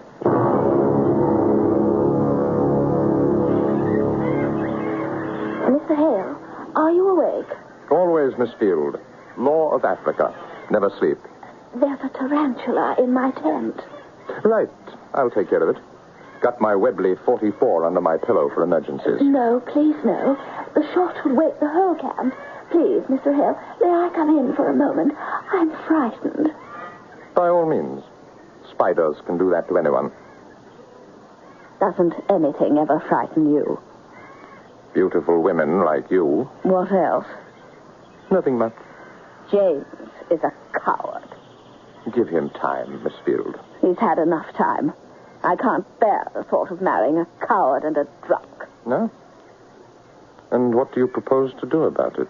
Nothing. You'll do it. Me? You're after Elephant tomorrow. When an elephant charges James, do nothing. What? Pretend your gun jammed. Do nothing to save James.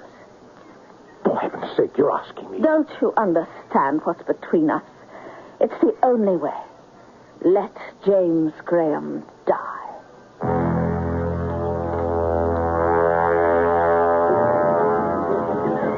All right, Graham, we make our stand here. The beaters are driving the elephants toward us. Are they dangerous, Hale? No more than lion. Stemba, the Manlicker 5950 for me. The Cosme Express for Sir James. I hear and obey, Great White Bwana. Out of sight. You know, I've spent years trying to wean Stemba from his native Swahili. He still can't speak English. Good heavens, man. How can you be so casual? They're coming. Don't you hear them? Right. They're stampeding toward us. Right. I'm shaking. I can't hold my gun. I'll funk it again. I know it. Stand by me, Hale. Don't let me down. Yes. What happened, Simba? The elephant's got the wrong man. I think now I go and pick Jeffrey Hale up. What's left of him?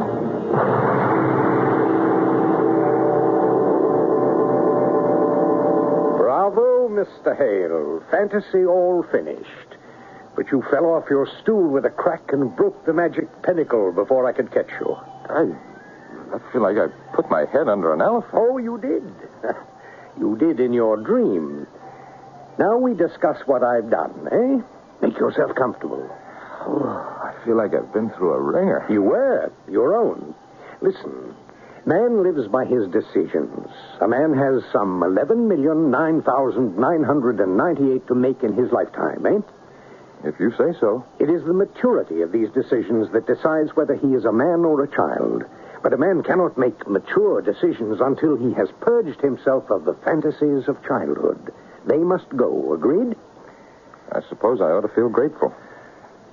But I feel, empty, cheated. Ah, that will pass.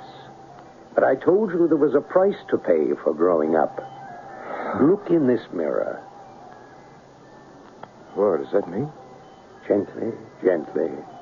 The lines in my face, the gray in my hair. It's not so bad. It's good. You're still a youth in physique. You've lost none of your life. Only the pretty, unformed face of childhood. No. All right. Gently, my child. Here you are, purged, unhappy, bewildered, both feet on the hard road of maturity. Would you like that this never had happened? I can do. Spurlos Verensk. It is 10 seconds from your escape. You can have your pretty young face back. You can be captured. You can return to the asylum, a child again. You can't. Oh, but I can. I can. There is no limit to the power of the 15,000 angstrom band. What are you, Satan? Lucifer? The devil? I'll tell you who I am, Jeffrey. I'm a scoundrel, a black sheep, a remittance man from the planet Ultra in the Tucana cluster. There's no place in the cluster that can tolerate me. They pay me to stay away on this primitive, lovely beach you call the Earth. Here, I entertain myself as best I can. I don't believe it. Oh, but it's true.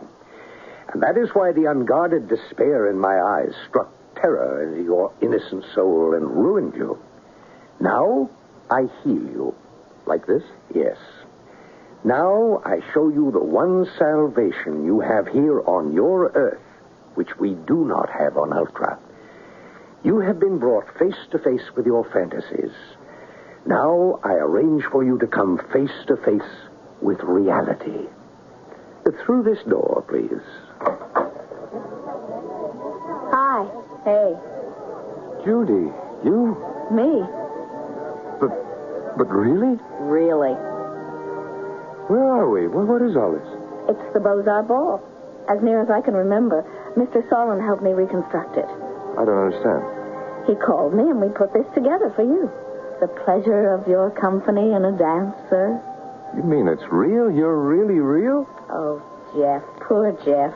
Always looking for reality, never knowing it when you find it. I'm getting all mixed up again. You're getting all straightened out for the first time. What do you mean, Judy? You're an artist, Jeff. You think through your eyes. I suppose. So I'll tell it through your eyes. What do you see when you look in a mirror? Or me? The real Jeff Hale? The way other people see him? Of course. That's funny. When I look in a mirror, I don't see me the way other people see me. No, why not? Because I see myself backwards. What? Oh, yeah. Of course. You're right. As a graphics man, I should have remembered. We always see ourselves reflected in reverse. Not always. No? Not when we see ourselves reflected by other people. The people who love us. Oh? I see myself as I really am in you, my love. Can you see yourself as you really are in me? I want to. I want to, but... But what? But I don't trust us. No? Why? Because we're so crazy in love. You don't trust love? No. Yes, it's the faraway fiend. What is it? With black eyes like pools of hell. Yes, my child. Your lady and I, we reenacted that moment for you. And now you know what you saw reflected in my eyes, what plunged you into despair. No. You saw your own fear. No. That you might be as empty as I am empty. No. Empty of what? Say it. I don't know. You know. Say it. Please, Jeff. No. Of love. But you are not. Look here at this lovely lady who adores you and fights to save you. Could she love a man who cannot love? Never. Do you understand what you have here and what we do not have in Tucana Cluster? It is love. It's what I'm trying to learn. It's what may save me as it may save you. It's getting late, my Jeffrey. Time to make up your mind. All I have to do is throw a witchcraft switch, and you can be back where you started. Which will it be?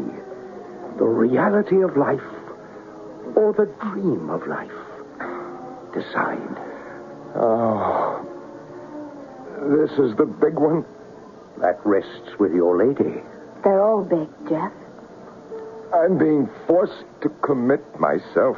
Yes. But not to me, Jeff. Only to yourself. You have what we do not have. This dear young lady could save Ultra in the Tucana Cluster with her love. She could save me. And I warn you, if you decide to withdraw into your easy way of escape, I will try to persuade her into saving me. Make no mistake, I can do it. So, escape is easy. Life is hard. Make up your mind. Oh. Then I'll take it the hard way.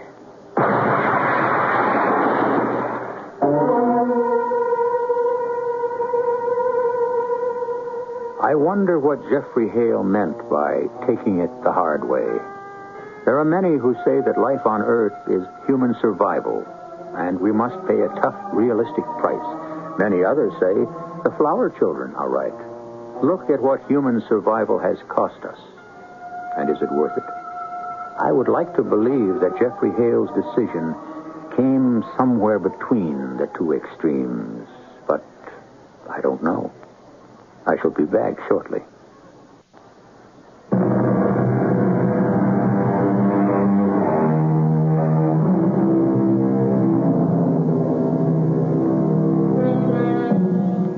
I told you, I've run across Solon Aquila, the remittance man from Ultra, everywhere. He's charming, entertaining, brilliant, but he's never told me what will become of this lovely beach in the stars that we call Earth. I ask him whether he'll preserve it or destroy it, and he laughs and says, "Comme ci, comme ça, my Goldilocks and the Three Bears, coup d'etat. It's all your decision." Our cast included Court Benson, Robert Burr, Mandel Kramer, Roberta Maxwell. The entire production was under the direction of Hyman Brown. And now, a preview of our next tale. No outlaws? Bandits? Gypsy bands? Not in this day and age. There were in other days and other times. Since the war... El Codillo ruled all Spain with an iron hand. Who is to say no to the general? Nor is it a wise thing to try. What happened? There's a tree trunk across the road. Senorita Welch, are you all right? See, yes. But what are those flares ahead? An accident, perhaps. Probably a washout. I don't think so. You hear? Those are horses' hooves. How did that huge trunk get there? I don't know, but we cannot pass. There are caballeros coming. They must be police or local officials. With guns in their hands, I'm afraid you have got your wish. These are bandidos. Radio Mystery Theater was sponsored in part by True Value Hardware Stores. This is E.G. Marshall inviting you to return to our Mystery Theater for another adventure in the macabre. Until next time, pleasant dreams.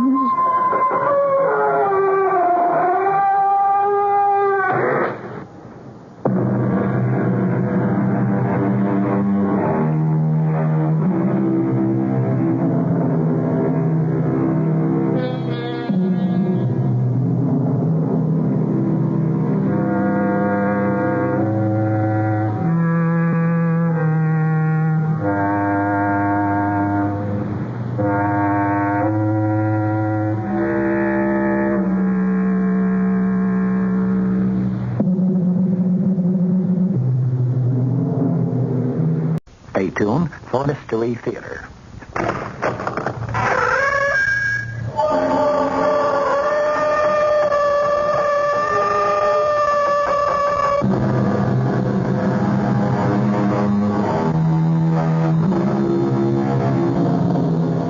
Come in. Welcome. I'm E.G. Marshall.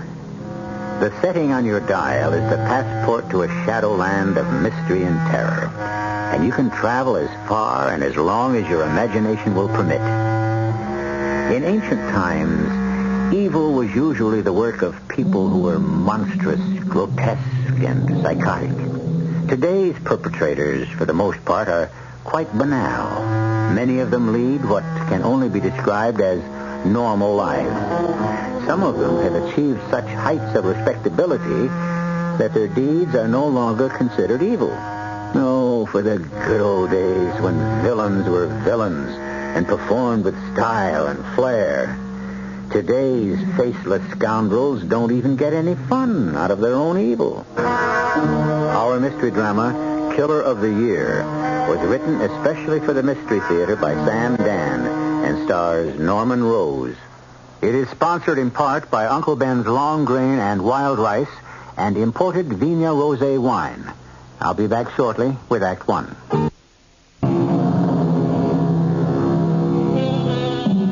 Evil.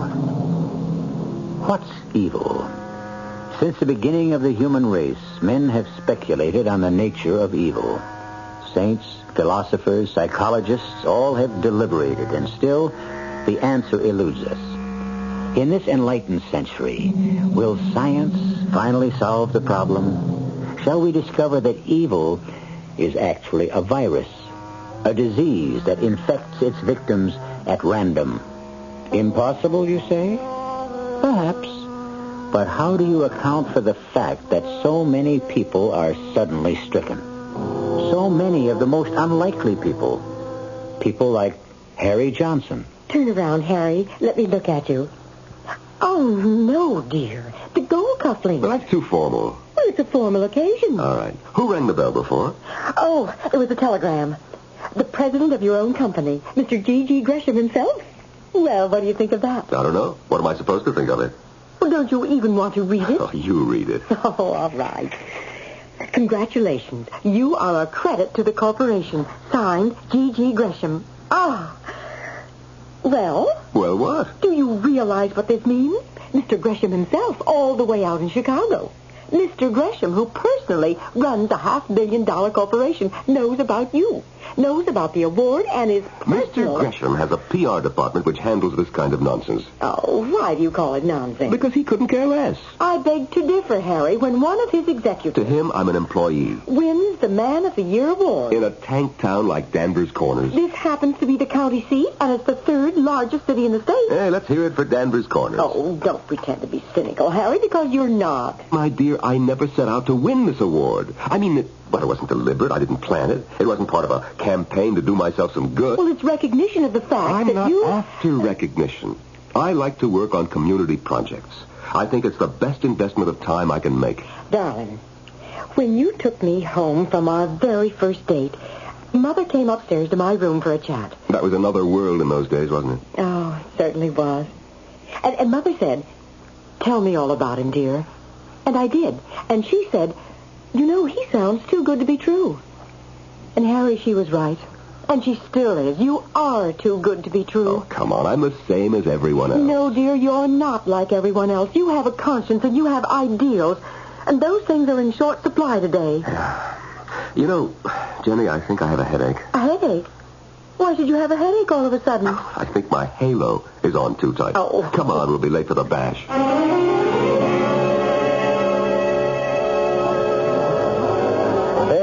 Man of the Year, buddy. This is the first chance I've had to offer my congratulations. Thank you, Pete. Great dinner. Great speech. Listen, why didn't you run for Congress? Now, why should I run for Congress? Why else have you been knocking yourself out 3 and 4 nights a week? Because I like it. You mean it's all going to waste? It's not going to wind up doing you any good? Well, it makes me feel good.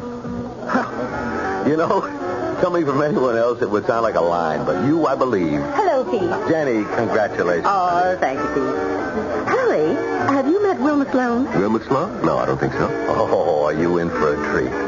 Although what? You're so thoroughly married, you probably couldn't enjoy the sight of another beautiful woman. I'll introduce you, dear. Confident Jenny.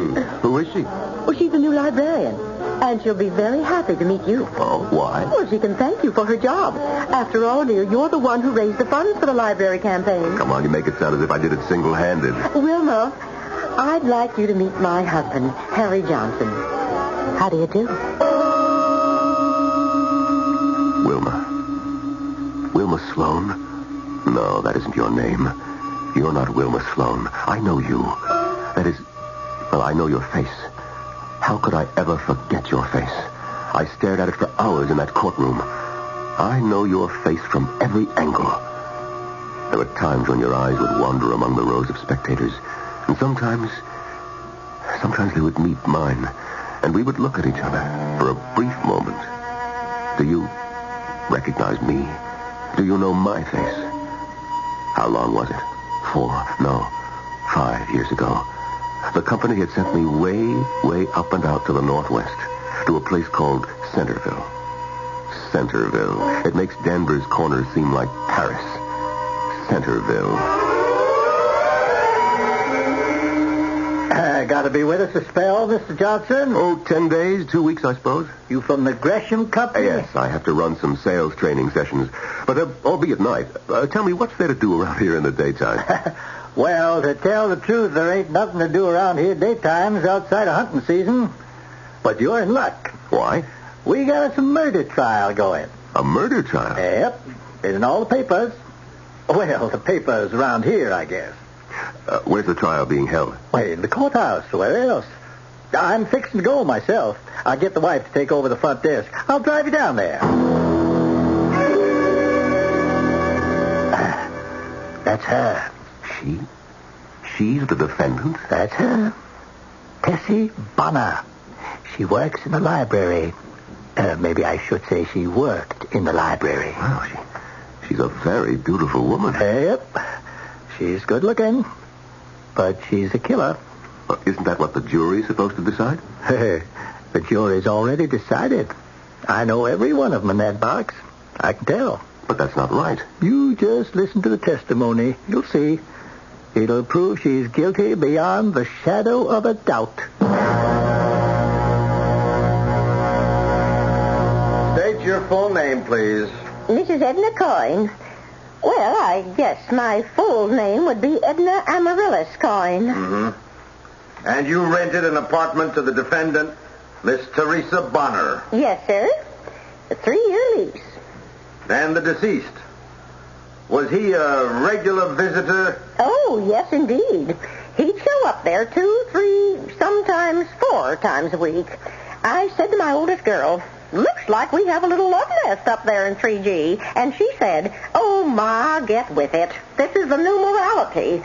I mean, so what do you prove if you have a document? Well, I was going to tell her. And did you ever hear signs of an altercation? What? Arguments. Fight. Oh, no, I can't say that I did. I didn't hear a word until that night. Now then, suppose you tell us just exactly what you heard. Well, I was surprised. Surprised? Why? Well, they was very quiet usually.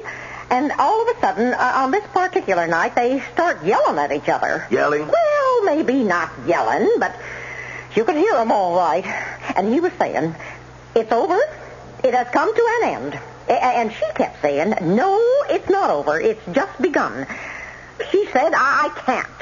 I won't let you walk out on me. And he said, we both knew it would have to end sometime. And she said, it can only end when one of us is dead. And he said, don't be stupid. And she said, I won't let you go. I can't let you go. And he said, you knew from the start I was married. And she said, yes, and so did you. And... Yes, Miss Coyne? Well, she said, if I can't have you, she can't have you either. And what did he say to that? He said, be sensible. And she said, how can a woman in love be sensible? And then the next thing I heard him say was, you're crazy. You've gone mad. Put down that knife. You heard him say those exact words. Put down that knife. Yes, sir. And then what happened? And then I heard him yell. And then? And then I didn't hear anything. Well, I was scared, you know. I didn't know what to think. What did you do? Well, I thought for a minute. Then I walked up the stairs, and I went to her door.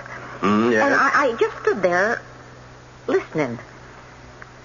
Finally, I knocked on the door, and I said, Miss Bonner, Miss Bonner, are you okay?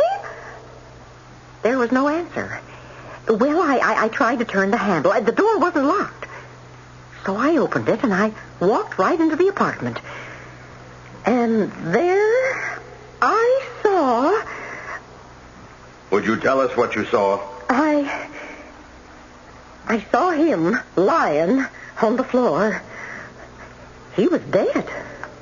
You're sure he was dead? Oh, yes. His chest was covered with blood.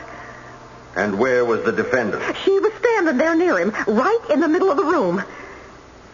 And she was holding a big knife in her hand. And you could see blood on the blade. Would that be that large knife lying on the table marked Exhibit B? Yes, sir. Yes, sir, that's the knife. And she was holding that knife in her hand. And she was mumbling, no one else can ever have you. No one else can ever have you. Mm-hmm. And what you told us just now is exactly what you saw? Yes, sir. Exactly. I have no further questions. And through it all, she sat quietly at her table, next to her attorney. It was as if someone else were on trial. She hardly seemed to listen to anything that was being said. Occasionally, she would glance at the spectators. Her eyes would slowly sweep the room. From time to time, they would meet mine. And she would look at me. Or was it my imagination? But the trial came to an end finally. The jury left the room at 11:45 and returned promptly at 2. They had lunch between 12 and 1:30. So you can imagine how long they deliberated. But, of course, the verdict was obvious from the very outset.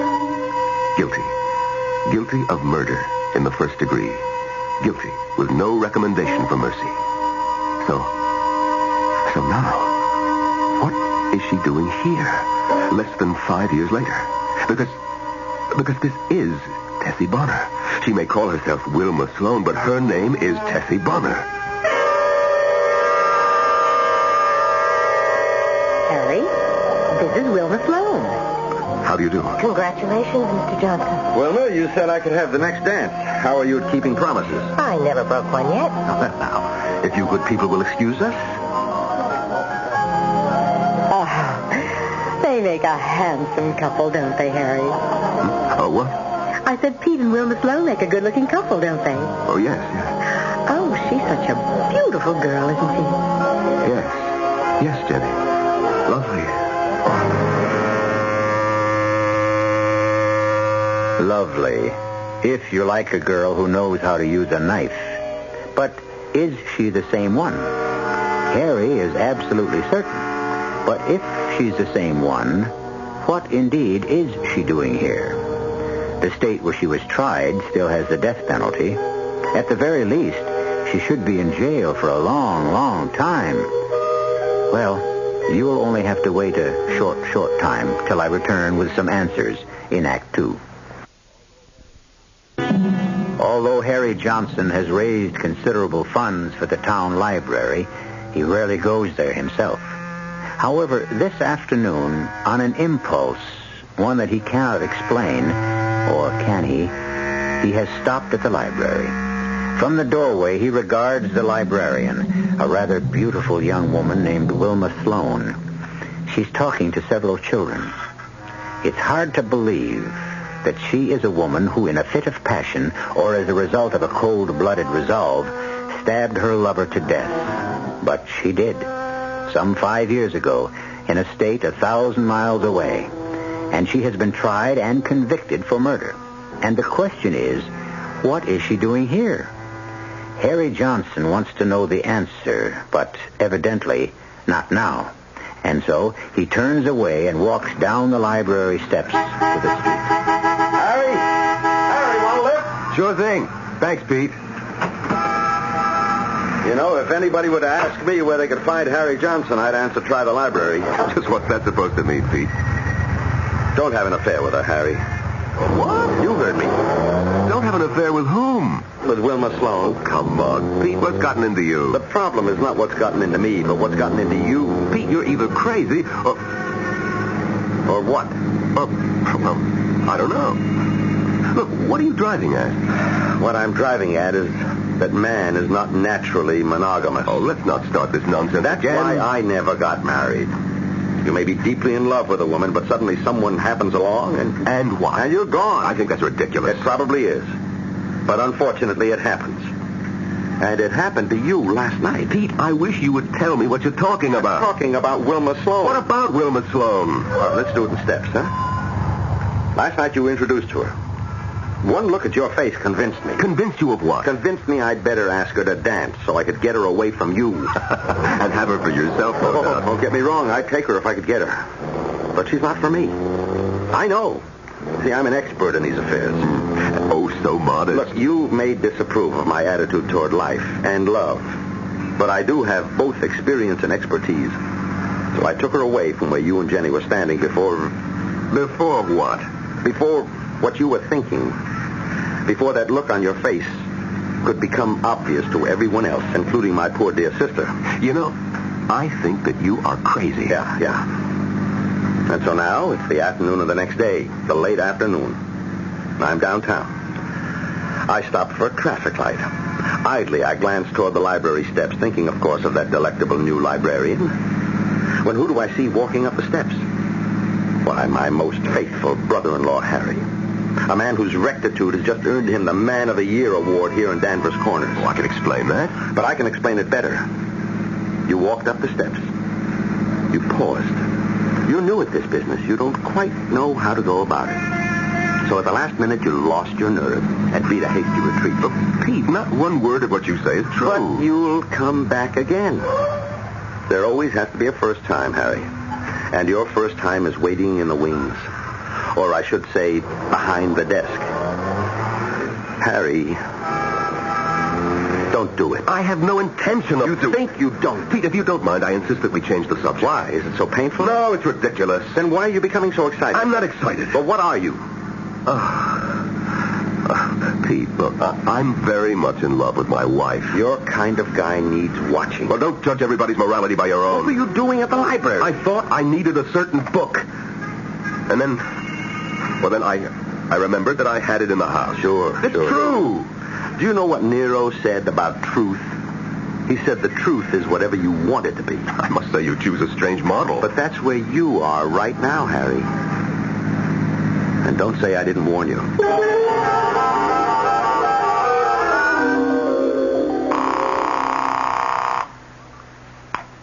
Hello, Centerville Motel. Yes. This is Mr. Harry Johnson. You wouldn't remember me. I was out there 5 years ago. I remember you fine, Mr. Johnson. You were with the Gresham Corporation. You spent 15 days here teaching sales seminars. You was in room 112 facing the lake. Yes, well, I may have to take a trip out there, and I wanted to know if the motel was still around. Oh, we're bigger and better than ever. Want me to make you a reservation? Well, my plans aren't firm yet. Why, sure, just give us a little notice. We always got room for you, Mr. Johnson. Yes. I remember when I was out there, you had some excitement. Excitement? Here? Yes, you were having a trial, weren't you? Trial? Oh, yeah. Tessie Bonner. That's who it was. Yes. I remember I was in the courtroom when the jury brought in a guilty verdict. Oh, yes. That they did. Now, I wasn't there when the judge sentenced her. Tell me, what did she get? The rope. But then the governor said, oh, come on, you can't hang a woman. So he gave her life instead. Oh. Well, I guess she's still in jail. No, she's dead. Dead? But I say dead. That's the only way to figure. You see, they had a breakout from the women's penitentiary a couple of years ago. Wilma and a couple of others escaped. Oh, well, then why do you say that she's dead? Well, they made it up to the mountains, but they got caught in a snowstorm. And I guarantee you nobody could live through that one. Well, it's been nice talking to you, Mr. Johnson. You come up and see us real soon. Yes, thank you. Harry? Oh, hello, dear. Oh, I thought I heard someone come in the back door. I wanted to make sure it was you. Well, I saw a whole line of cars parked in front of the house, and then I remembered it's your women's club afternoon. Oh, we're just breaking up now. I didn't want to disturb anyone, so I just sneaked up the rear staircase. Oh, that's hardly a word you use in your own house. Sneaked. Incidentally, what are you doing home so early? Jenny, I have a problem. I just want to, sit and think it out. Oh, sounds grim. It probably is. What's it about? Well, it's concerned with the duties of a citizen. Aha. Well, let me know how it works out. Oh, darling, would you mind doing something for me? You name it. Wilma Sloan is here, and she doesn't have her car, and nobody else is going her way. Oh, Wilma Sloan? You remember? You met her the other night at your award dinner. Darling, would you mind giving her a lift home? Would I mind? Well, I'd do it myself, except I've got to get dinner started.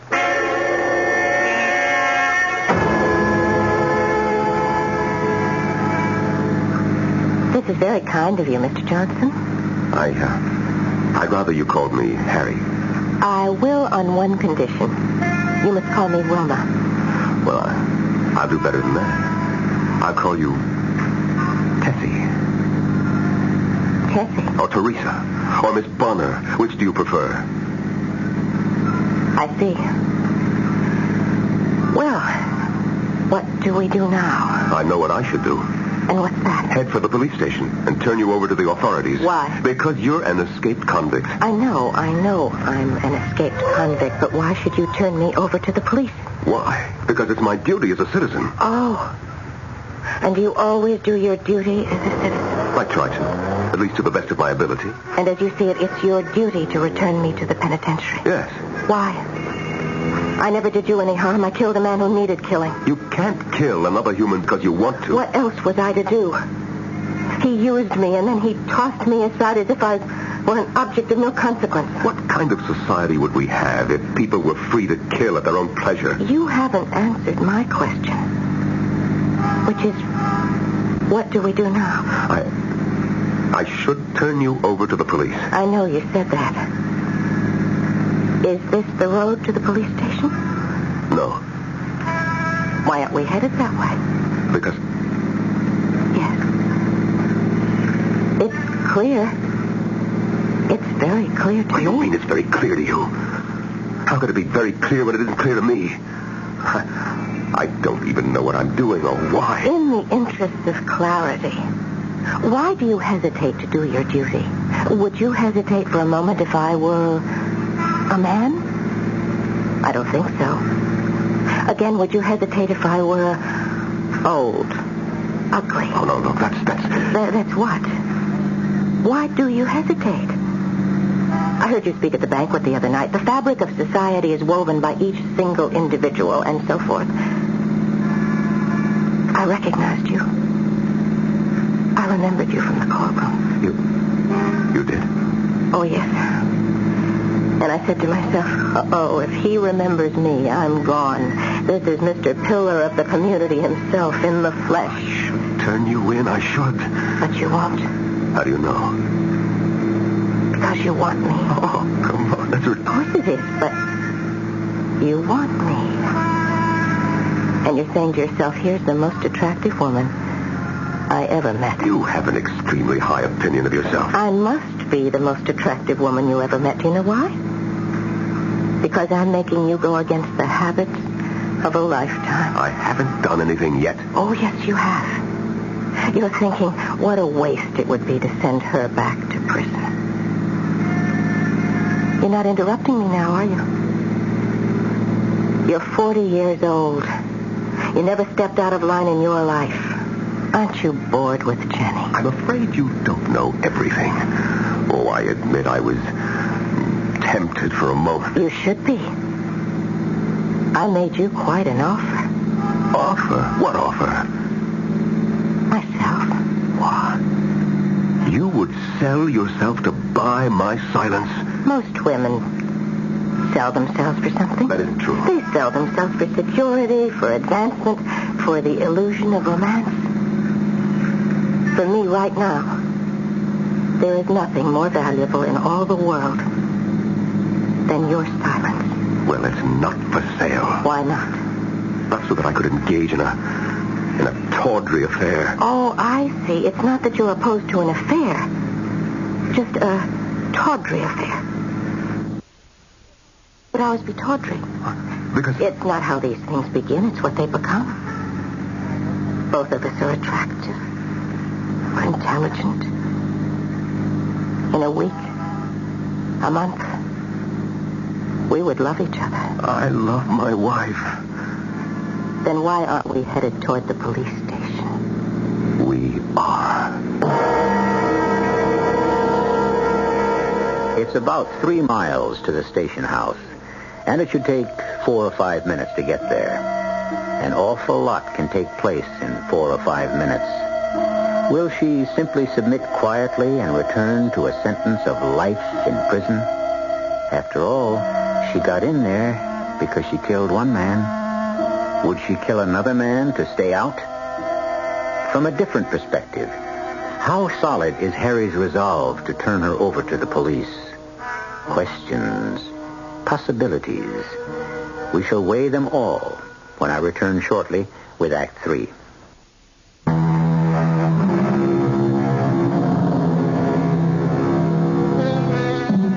How does it begin?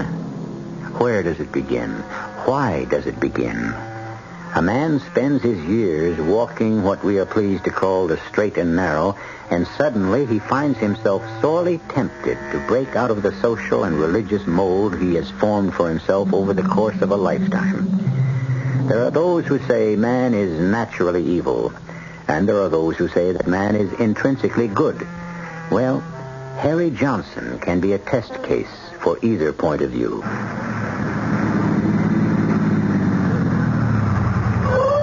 Here we are. Yes, here we are. At the police station. Do your duty, Mr. Harry Johnson. Do your duty as an upright, dedicated, concerned citizen. I will. Let's go. Oh? Well, sure. Send him in. Mr. Johnson. And Miss Sloan. Well, won't you both sit down? Well, what can I do for you? Lieutenant Craven. By the way, I was going to go to that banquet the other night, Mr. Johnson, but I was on the desks. Somebody has to mind the store. Yeah, that's right. Congratulations. Everybody says, for once, the Man of the Year committee picked the right guy. Oh, thank you. Well, now, what can your police department do for you folks? Lieutenant, I am here to report... Yes, sir? I wish to report that Miss Wilma Sloan... Well, hold it just a second. I didn't think I'd have to write anything down. Let me get my pad here. Okay. Shoot. I have to report that Miss Wilma Sloan... That's Sloan spelled with an E at the end, right? That's right. We got some Sloans over to North Gap, but they don't have the E. So you wouldn't be related, I suppose. I don't suppose so. You were saying, Mr. Johnson, about Miss Sloan? I wish to report that I... Say, you sound like it's something serious. Well, I... Look, you see, Miss Sloan here is... Well, she's a... Yeah? She's a very shy and timid person, and... Well, she happened to be talking to my wife, and she said she couldn't be sure, but she thought she might have noticed some prowlers about the vicinity of her home. Well, I said, why don't you notify the police? And she said she didn't want to bother anyone. Oh, now, Miss Sloan. Bother us? Please bother us. That's why we're here, to be bothered. And so I said, nonsense. I'll take it up with my friend, Lieutenant Craig. You're absolutely right, Mr. Johnson. Miss Sloan, anytime you have the slightest, the vaguest suspicion, you get on that phone. You understand? Yes, Lieutenant. Mr. Johnson, if there were more people like you, how much easier our job would be.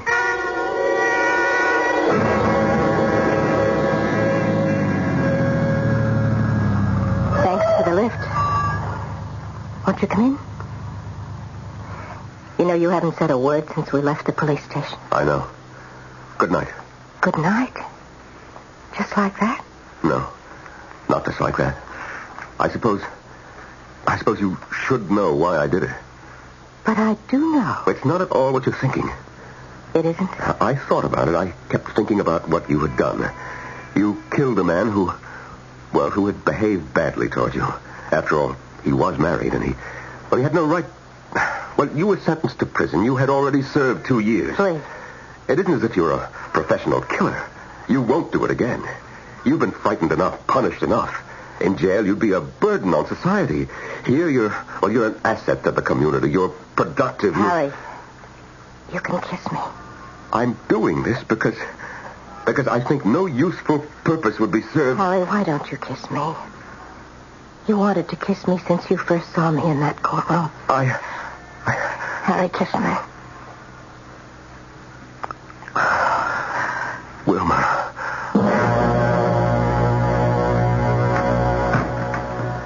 Hello, Jenny. Where were you? Harry, you're home. Of course I'm home. Well, I figured the PTA committee meeting should be over by 10:30, so I thought I'd surprise you and stop by. We could go somewhere and have a sandwich. Oh, was I hungry. I'm sorry. But the school was dark. I guess the meeting ended early. Well, no. As a matter of fact, it never began. Oh? What do you mean? Well, there was no meeting. It was the wrong night. Oh. Well, what did you do? Oh, I figured since I was out anyway, I'd pay old Jerry Phelan a visit. Jerry Phelan? Yes, you remember Jerry. He ran the newsstand near the railroad station since, I guess it must be the Civil War or something like that. Oh. Well, you see, now he's laid up sick. Everybody's forgotten him, and, he lives near the school. Oh, darling, that was very thoughtful and very sweet. Incidentally, dear, are you free Wednesday night? Well, sure. Why do you ask? Well, you do have a great many demands on your time. Do I? Well, yes, I suppose I do. But the way you ask that question... What do you mean? Are you free Wednesday night? A woman shouldn't have to talk that way to her own husband. Oh, Harry, you're the kind of a man who has to keep active working for the community, and, I don't mind at all. You don't? No, because, darling, it's the thing you need. You have to do it. You need fulfillment. It makes you a better man and a better husband. You know, Jenny, I never realized what a remarkable woman you are. Oh, thank you, kind sir. Why don't we go out now? Have a snack somewhere? No, Harry, it's too late. Wednesday night.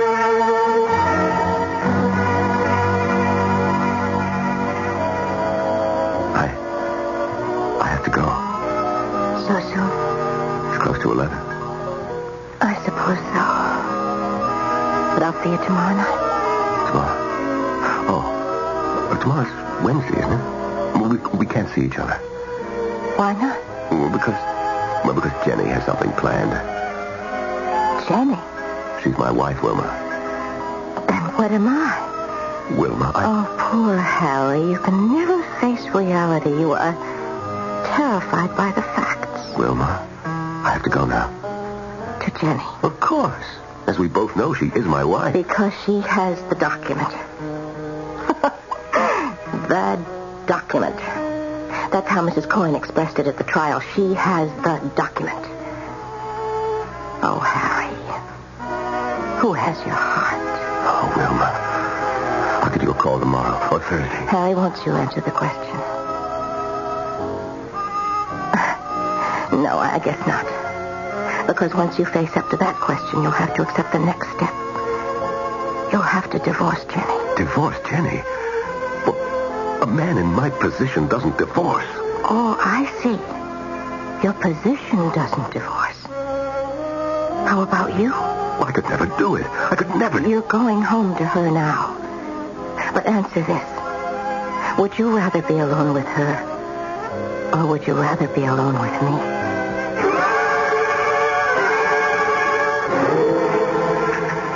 Well, Pete, it's about time for the dessert, and I always skip mine. So, suppose we stop talking about sports and politics, and you tell me why you wanted to buy my lunch. A couple of months ago, I warned you, Harry. About what? I warned you not to have an affair with Wilma Sloan. Now, Pete. Harry, I spoke with Lieutenant Craven of the police department. Oh, Lieutenant Craven? Or rather, he spoke with me. I will say he was embarrassed. What does Lieutenant Craven have to do with... Some time ago, you brought Wilma in to see him. It seems that she was too bashful to complain about prowlers in her neighborhood. Oh, yes? Yes. So, Craven's had a squad car cruising the area, and the patrolman noticed a man who keeps coming and going. Oh. Yeah. Oh. Well, Craven's a good friend of mine, and he's put two and two together. What right does he have? Come on, Jerry, come on. Craven worships the ground you walk on. He thinks you should be president. He's afraid if this gets out, and this kind of thing always does, you'll become a laughingstock. A guy like you, Mr. Morality himself. Why, people will eat this up. Pete, I don't know what to do. Okay, let's break it down. You in love with her? I don't know. Will you divorce Jenny? I don't want to. Harry, break it up now, before it goes too far. Walk away. Because after a while, she won't let you. What do you mean? It's in her eyes. Those brilliant eyes. There's something sharp, like steel. To get what she wants, she'll do anything. She's the kind who could kill you. Oh, that's ridiculous. Harry, you've been married 15 years. Now, I don't say this because she's my sister, but she's a girl in a million, Jenny is, and you know it. Pete, it's like an illness. I know. I've been there before. But you can't end every illness by letting it run its course, because that way you take the chance it'll kill you. Harry, cure it. I don't know how to do that. You don't know how to, or you don't want to? Look, your life's in a mess right now. Go away for a week. Go away? How? Come on, a guy in your position can suddenly realize he has to make a business trip. Get away from both of them and think out your problem. Decide what's important. Make up your mind. What do you really want?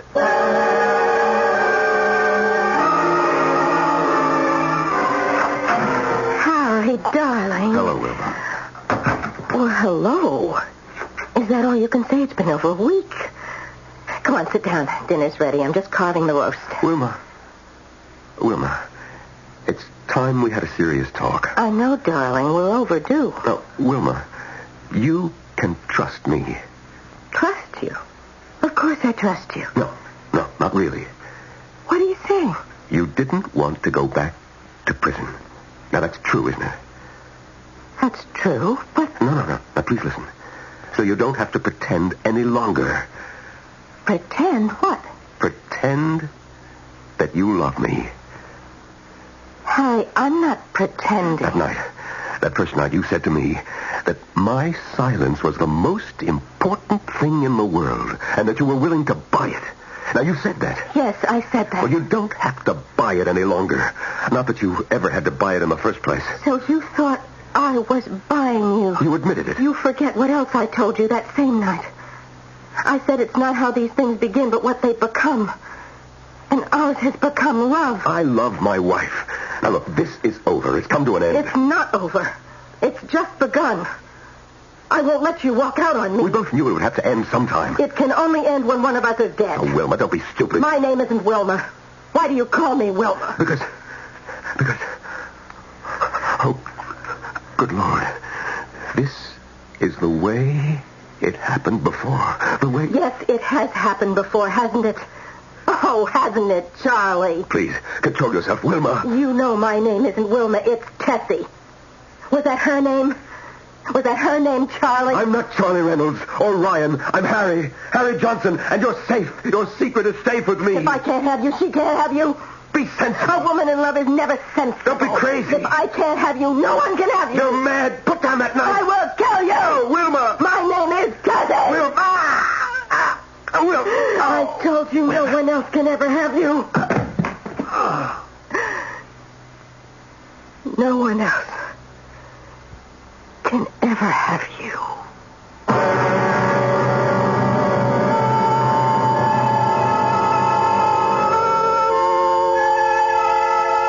Wilma Sloan, Tessie Bonner, Charlie Reynolds, Harry Johnson. So many times, in so many places, they act and reenact the same roles over and over again. And it's a mixture of love, deceit, madness, and evil. And to taste it is to risk the arrival of death. But you shall risk nothing if you wait for me to arrive after a few moments.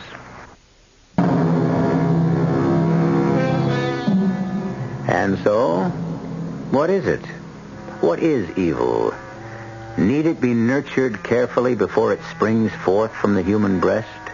Or can it be a sudden thing, an alien thing? Our cast included Norman Rose, Terry Keane, Joan Shea, Nat Polan, and Ken Harvey. The entire production was under the direction of Hyman Brown.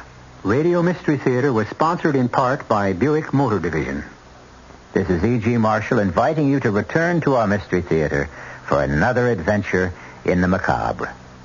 Until next time, pleasant dreams.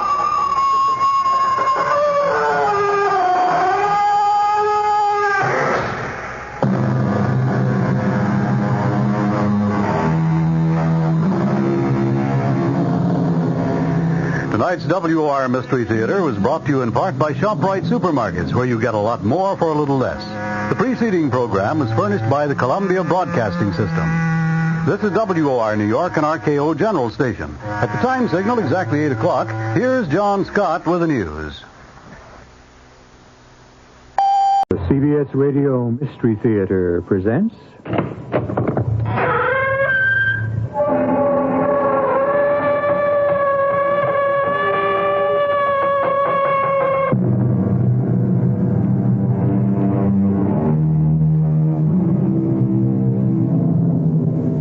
Come in. Welcome. I'm E.G. Marshall. Have you ever thought to yourself how much of your life is spent in dreams?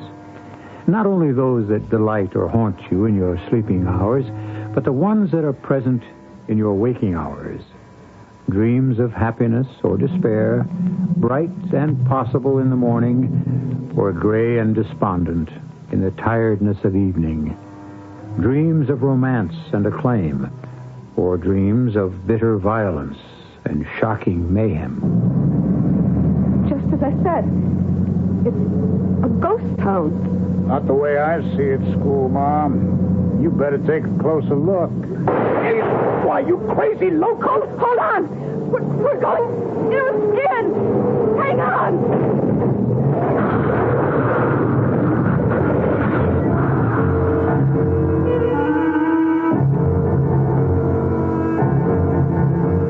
Our mystery drama Ghost Town was written especially for the Mystery Theater by Ian Martin and stars Lois Nettleton. It is sponsored in part by Buick Motor Division and Time Magazine. I'll be back shortly with Act One. To the man who bought the Skyhawk, to the girl in the Century, we're glad you like your Buicks, glad you set your spirit free. And to the family from Ohio, to the folks up in St. Paul, nice to see you join us, nice to see you all. There I was with my new Buick Skylark, and there he was, just coming out of the store with a new coffee table. I like your coffee table, I said. I was going to buy one just like it. Thank you, he said. I like your Buick Skylark, too. I was going to buy one just like it. Thank you, I answered. Then he suggested, listen, you like my coffee table and I like your Skylark. Why don't we get married? What can I say? I guess it was love at first Buick. It's nice to see you join us. We're glad it came to be. Nice to see you join us. Glad your spirit's free. Buick, dedicated to the free spirit in just about everyone.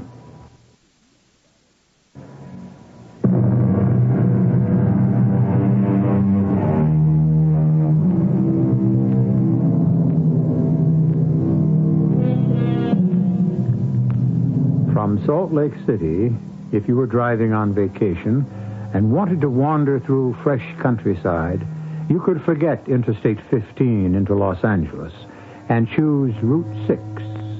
And if you were Sarah Conway, teacher, looking for general background for your doctorate and preparing your thesis on the gold rush that shaped American history, you might wander even further afield into that dread nightmare desert known as Death Valley. And in it, to a place beyond death, a ghost among ghosts. Well, Sheriff, still here? I got to get a statement from Miss Conway. Finish the autopsy? Yes. I want to talk to you about that. I'm going to want to talk to you about it, Doctor. But first, if there's any chance that Miss Conway might... Oh, no, don't worry about that. A night's rest, medication, supportive treatment have done her wonders. Matter of fact, she might be able to give you enough right now, Sheriff. Oh, you mean it's all right to question her? Well, that depends on whether she's up to answering. Let me talk to her first. Miss Conway? Dr. Garvey, how do you feel? As if I'd been wrung through a mincer and broiled slowly on an open fire. So you have, in a sense. How's the headache? From the accident? Mm-hmm. Oh, that one's gone.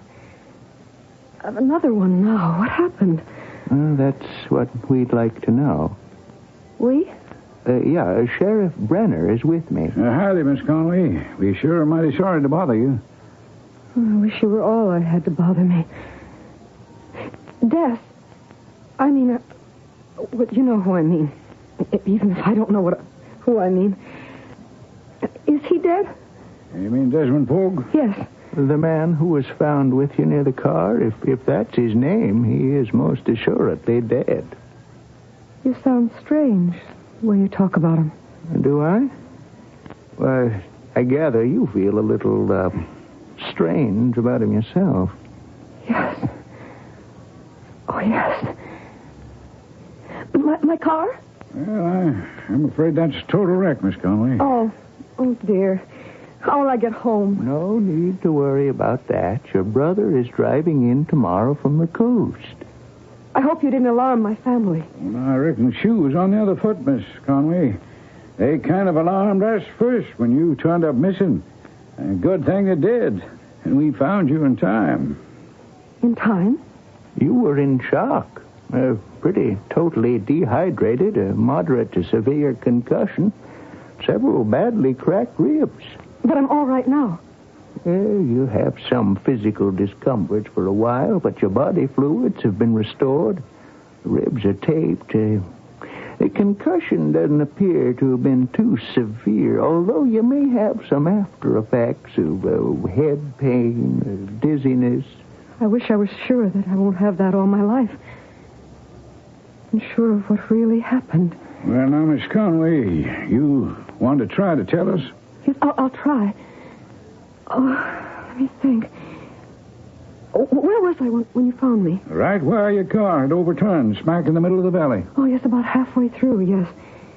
We just passed someplace called Furnace Creek. Oh, that's it. The middle of hell. The temperature there pretty near never goes below 100 and can get as high as 130 degrees plus this time of year, especially down that old back road you were driving. That wasn't my fault. This Pogue made you turn off? Yes. Now, why? You know who I am? Well, we know you're a school teacher from Los Angeles and that you were on vacation. Yes, well, sort of. I'd been in Salt Lake, and I'd covered most of the territory south and west of there. So I decided I'd sort of head back, splitting in between them through the country I hadn't seen. Oh, what'd you come down, Route 6? Yes, to Tonopah. And then I came south on 95 to Scotty's Junction. And I decided I really ought to go through Death Valley. Well, anyway, I got just past a little place called Scotty's Castle, and I looked at my gas gauge. It was pitilessly hot. Hard to breathe, even. And I figured before I went through the valley, I'd better get my gas tank filled. So I pulled up to a lone gas pump in front of a kind of general store, and this old man came out. Could you fill her up, please? Regular? You going on through? Yeah, I thought I would. I mean, I've never really seen it from up north to south like this. Well, I wouldn't recommend it. Not on no day like today. It is awfully hot. You ain't felt nothing yet. Time you get to the bottom of the valley, you're pretty near 300 feet below sea level. Like trying to breathe in one of them steam baths. Well, it isn't all that far, is it? Oh, not in a car, I reckon. About 100 miles. And if it gets too much for you, you could always turn off where 58 comes on across, or 190. Well, we'll see. I would like to see the whole valley. Whatever you say. But you get to the bottom, I swear you could fry an egg on the rock and never have to turn it over to get it cooked both sides. Do you have a ladies' room? Right around the side of the house. Doors open. We don't use keys this part of the country. I tried running some cold water on my wrists and splashing it on my face. My dress was literally plastered to me. So I changed into some shorts and a sleeveless blouse. I didn't feel any cooler, but at least I was drier. When I came out, the man had gone into the store.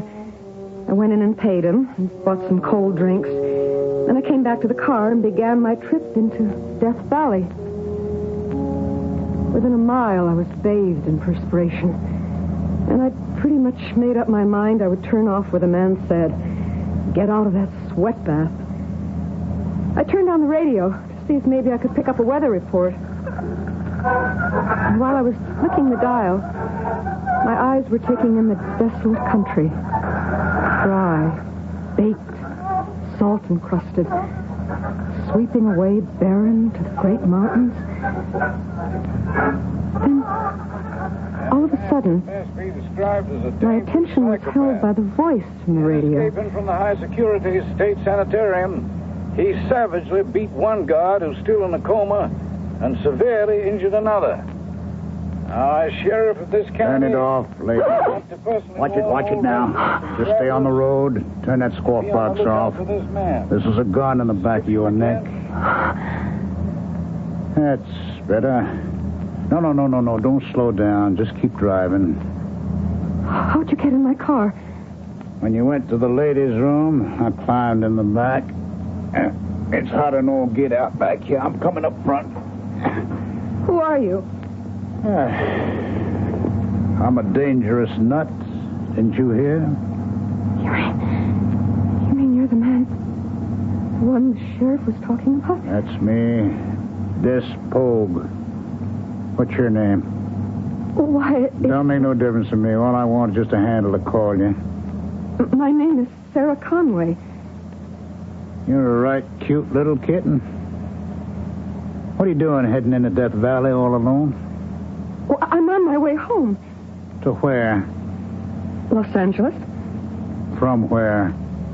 Well, the last big city I was in was in Salt Lake. Why'd anyone in his right mind pick this route to travel? Curiosity. Oh, yeah.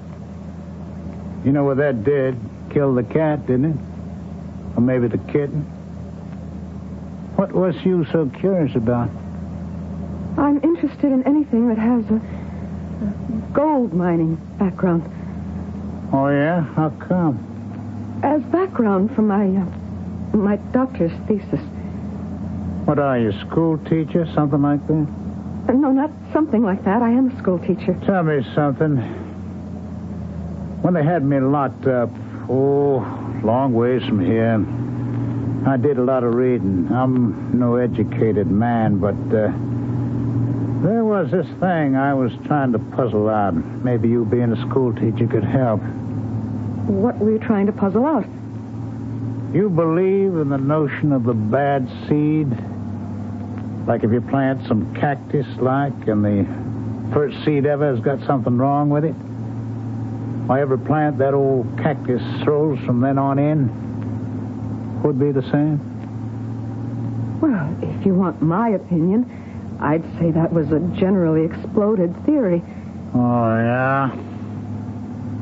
How come you think you know so much, little old kitten school mom? You ever hear the real Despogue? I don't understand. His real name was Desperado. What are you slowing down for? Well, we're coming to Route 190. This is where I turn off. Oh, no, you don't. Not now. You're taking me where I want to go. Where's that? You just keep on driving down to Furnace Creek, and then I'll tell you how to swing off to where we're going. But where are we going? Well, we're going back to Bone Dry Gulch to see if I can meet up with the first Despogue.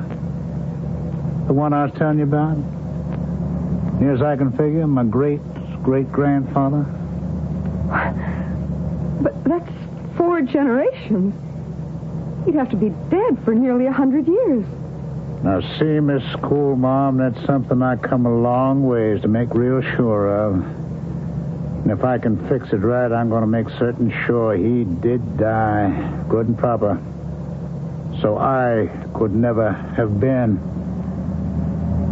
You just keep on driving, ma'am. Unless you want to join the both of us.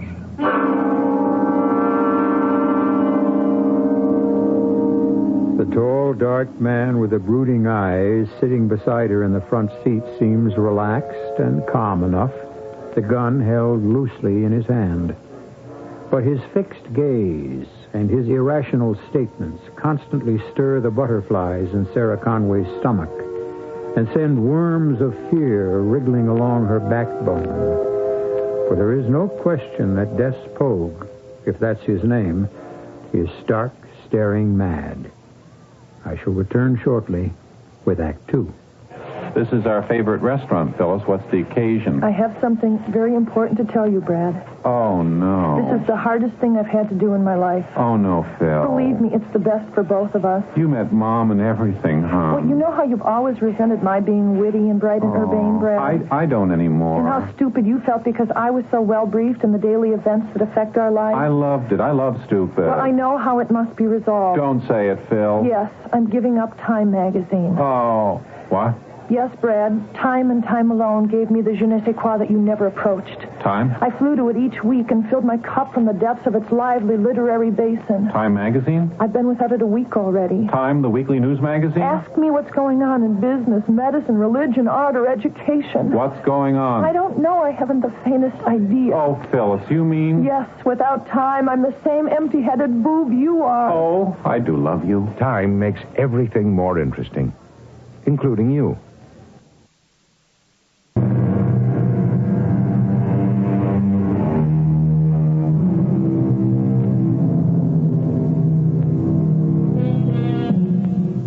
Sarah Conway's small, capable hands are white-knuckled now from grasping the wheel so tight.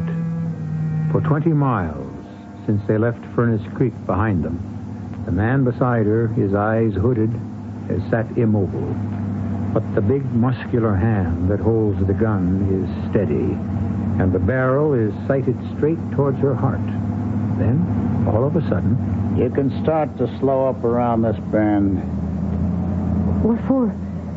There ought to be an old road forking off to the right, going on down deeper into the valley. I don't think there's any road along here. Of course there is. How else do you get to Bone Dry Gulch? But it doesn't show on the map. I reckon it might not at that. Bet the town don't either. The town? Bone Dry Gulch. I thought you were talking about a place. There isn't any town of Bone Dry left. Well, I've read about that. And... Now, hold it. Ah, there she is. Right there. There what is? The road. Can't you see it?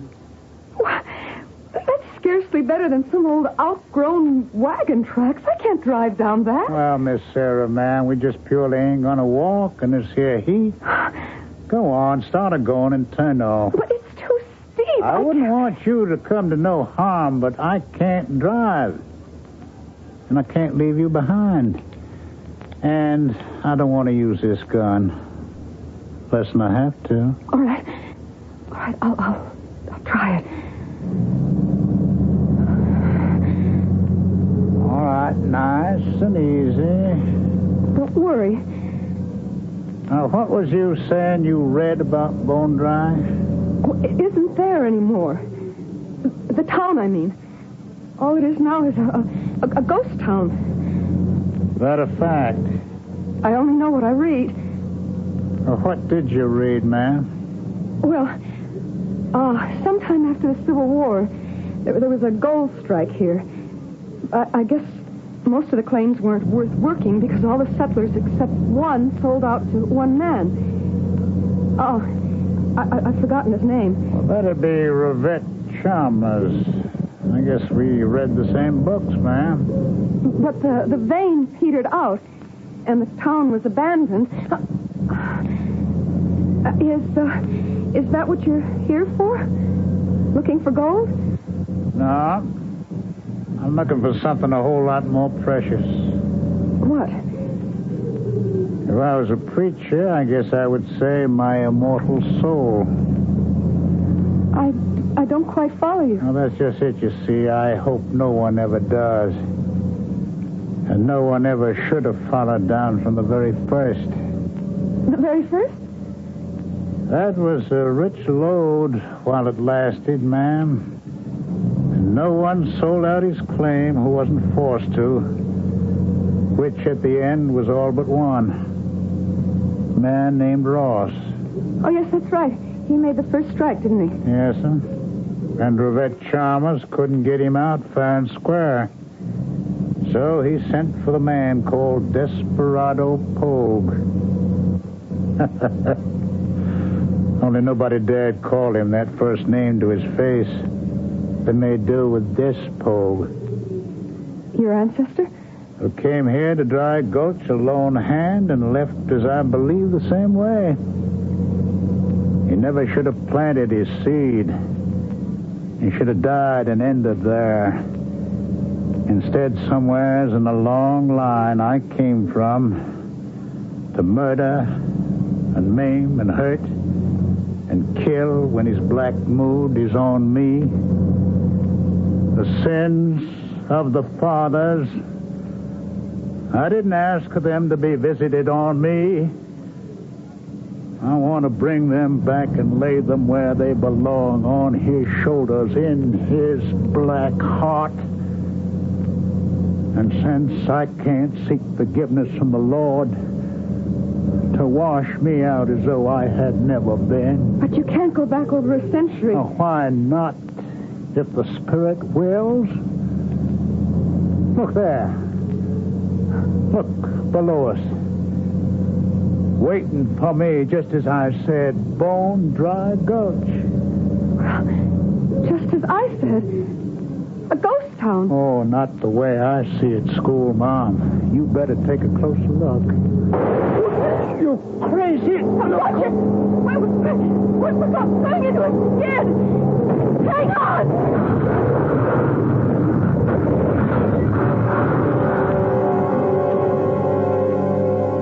tried to grab his gun. A tire blew, and the car slewed, sliding toward the road edge. Then we hit a rock and went rolling. Only one lone clump of giant cactus kept us from tumbling all the way to the floor of the valley. I must have hit my head as we turned over. By the time I could gather my wits, the tall, dark man who called himself Death Pogue was way far down below me on the winding road. As I called, "Hey, Mr. Pogue! Death! You can't leave me here like this! Hey!" He had disappeared. I climbed out and started after him. It was beginning to grow dark. And suddenly, I stopped dead in my tracks. And through the twilight, rising from the floor of the valley, from where the ghost town used to be, were the lights of a town that was far from dead. I could even hear the music from the saloon. I hadn't, till now, paid much attention to how the man had been dressed.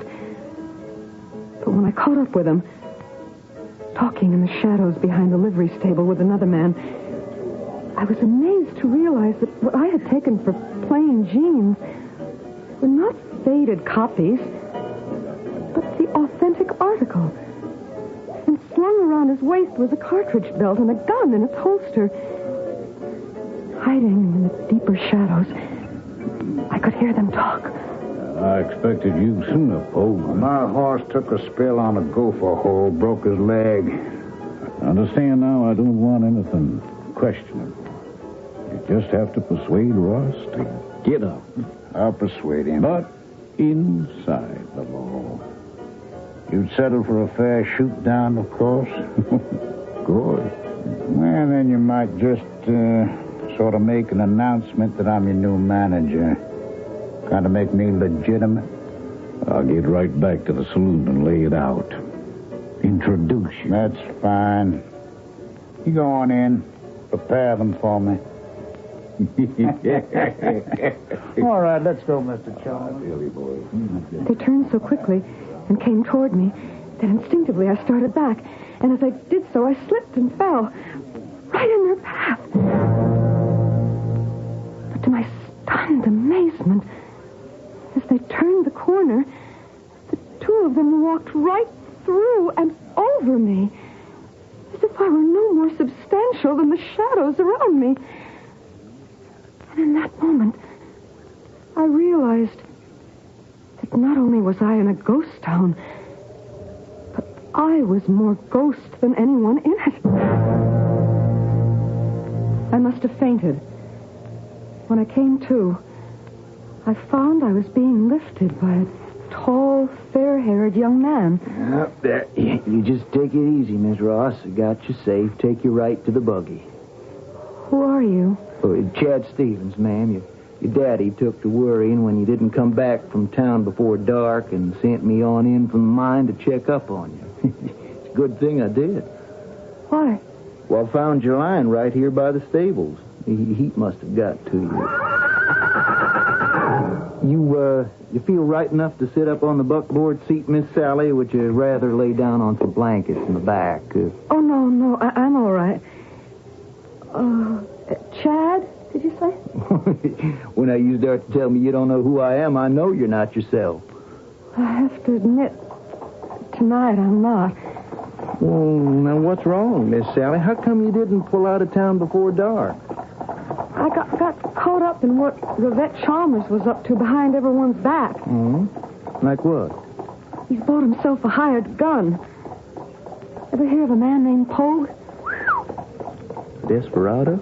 Oh, I surely have. If we got him in bone dry, we got just about as much as any man can handle. You know about him? How much? He's one of the deadliest guns in the territory, and if Rivette Chalmers imported him, your dad's got his back to the wall.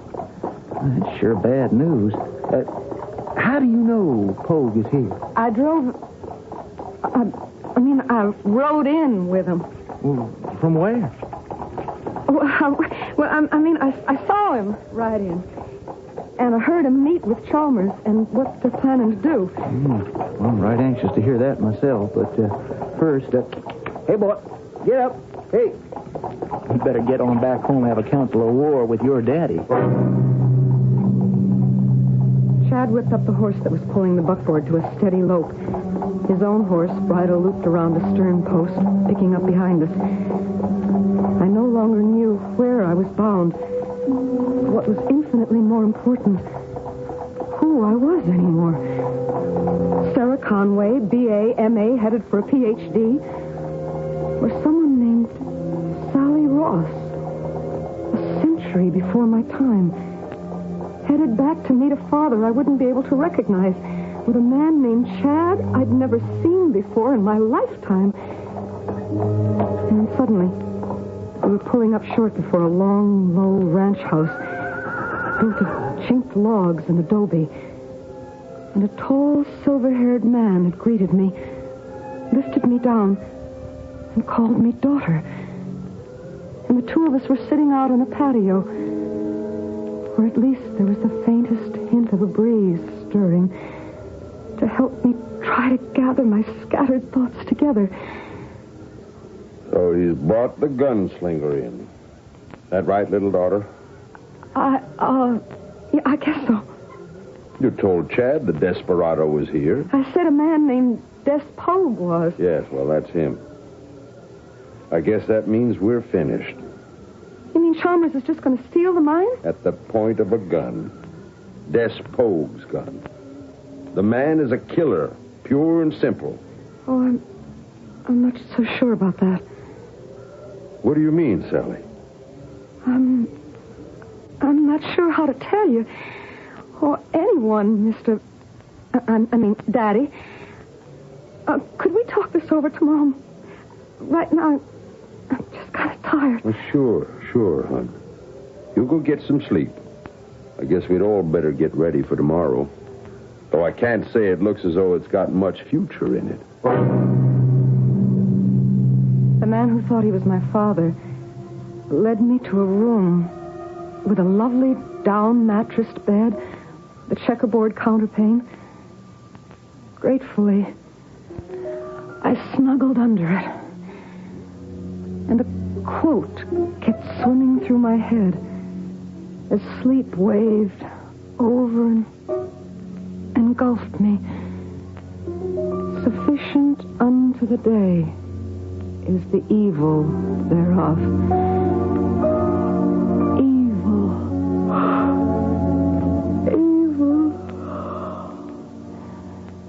Evil.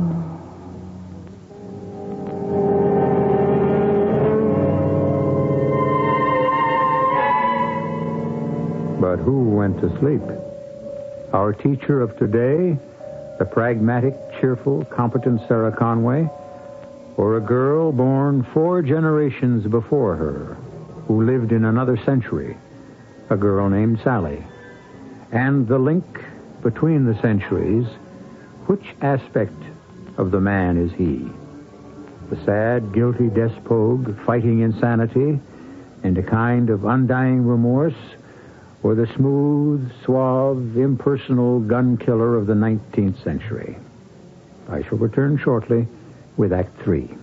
Oh, will it be, Bill? Soda, shaving cream, or prescription? It's my hemorrhoids, Mr. Edwards. Pain, itching. Well, most of my customers use this. Preparation H? Well, in many cases, Preparation H relieves occasional pain and itch for hours. Yeah, that's great. And Preparation H actually helps shrink swelling of hemorrhoidal tissues caused by inflammation. I'll buy that. Doctor-tested Preparation H comes in ointment or suppositories. Soothes pain and itch and actually helps shrink swelling of hemorrhoidal tissue. Now use only as directed.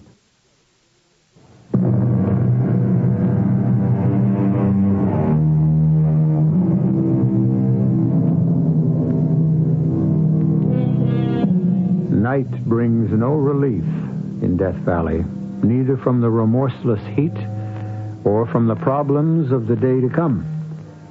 From his window, tall, silver-haired Milburn Ross looks out into the night towards the mine that he first staked claim to and which he may have to give up. And in her bedroom, waking just before dawn, the girl in the bed lies wondering who she is. Sleep had been only a temporary relief. The layers of unfamiliar clothes, petticoats, the long, full-skirted dress or the body I occupied, were stifling. But the physical discomfort was nothing compared to my mental one. I sat up, preparing to get out of the bed, and suddenly I realized a terrifying thing. The action was mine. Mine alone. The body of the girl lying on the bed still lay there, breathing gently, sound asleep. A knock on the door left me with an immediate decision. Try to burrow my way back into her body, or... Oh, but it was already too late. For the girl was stirring and answering. Yes? Who is it? It's Dad, honey. Can I come in?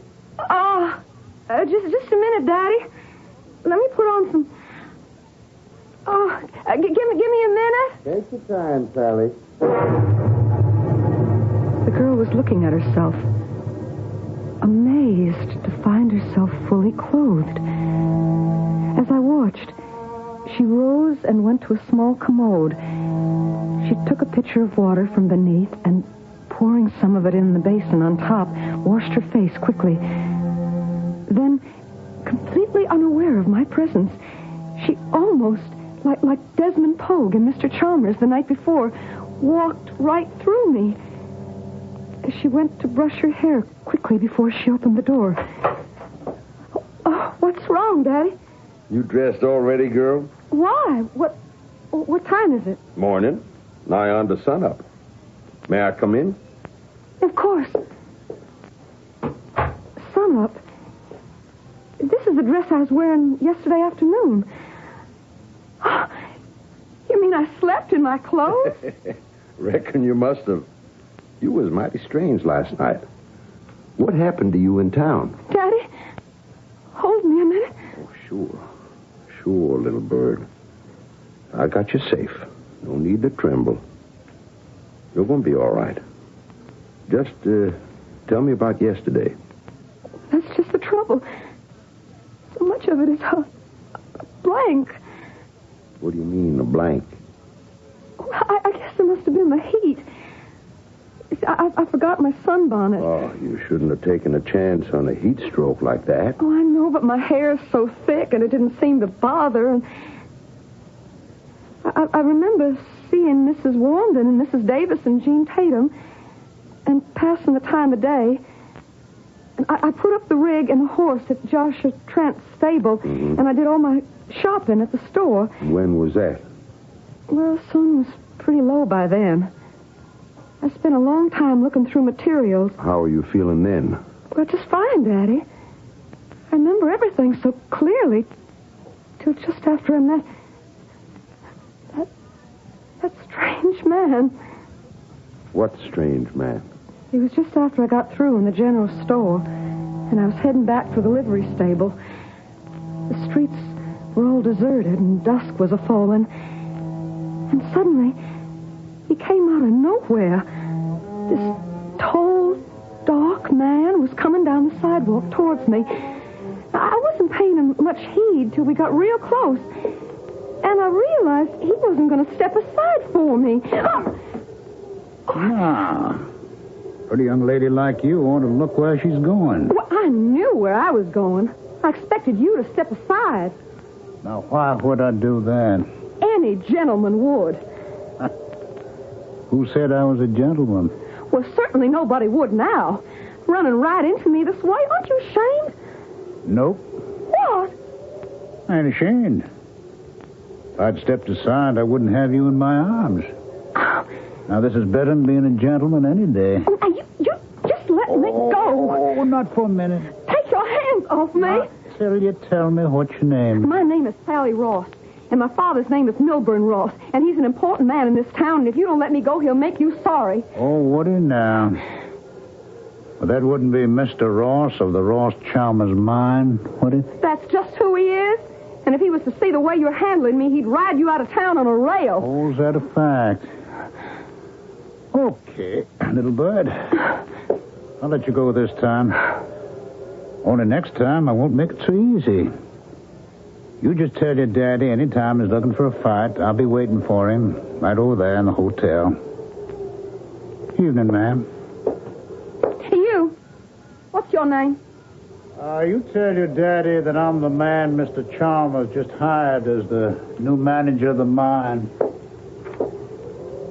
Well, I was just fit to be tied, Daddy. I was just boiling inside. And I just felt unclean. Everywhere his hands had pawed over me. Sally, did that man do anything else to you? What? What else, Daddy? He didn't follow you to where Chad found you behind the livery stable and... No, nobody followed me. You're sure? Well, how did you faint then? That's not like you. Well, I'd forgotten my bonnet. Maybe. But you wouldn't have a delayed reaction to heat like that.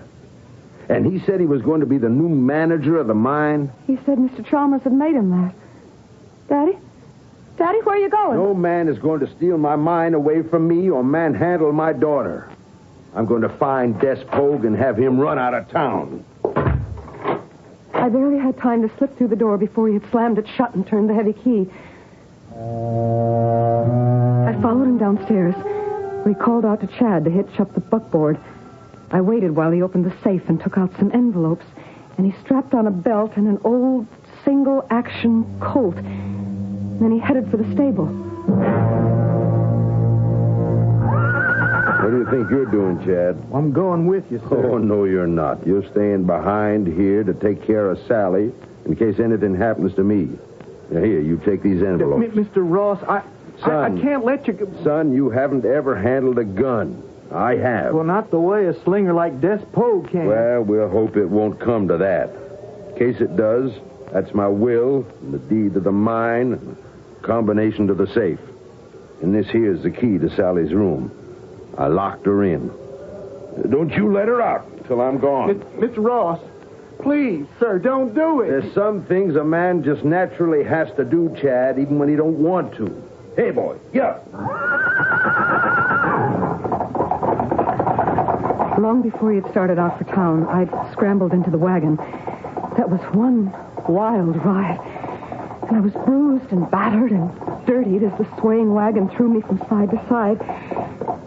Coming into the main street of town, he'd barely slowed down till we got to the hotel and came skidding to a halt. Oh, boy. Hold up there. Hold up, boy. He got out of the wagon, hitched the horse, and strode up the steps across the porch and into the hotel. I was right on his heels. There was a dining room to one side, and Des Pogue and Chalmers were sitting there, gun belts draped over the back of a chair between them. You, Des Pogue? Yep. I reckon you must be old Daddy Ron. Now, holding him in a I wheel. just want to know two things from you, Chalmers.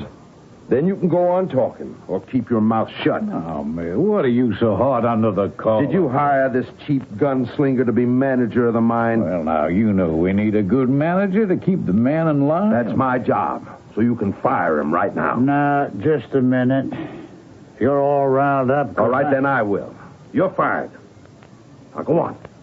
Get out of town. You're mighty brave with a gun in your hand, ain't you? On your feet. And start marching.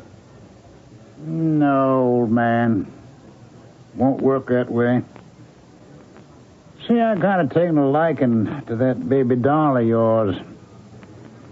So even if I was to leave town right now, I'd be back with another gun. No, sir.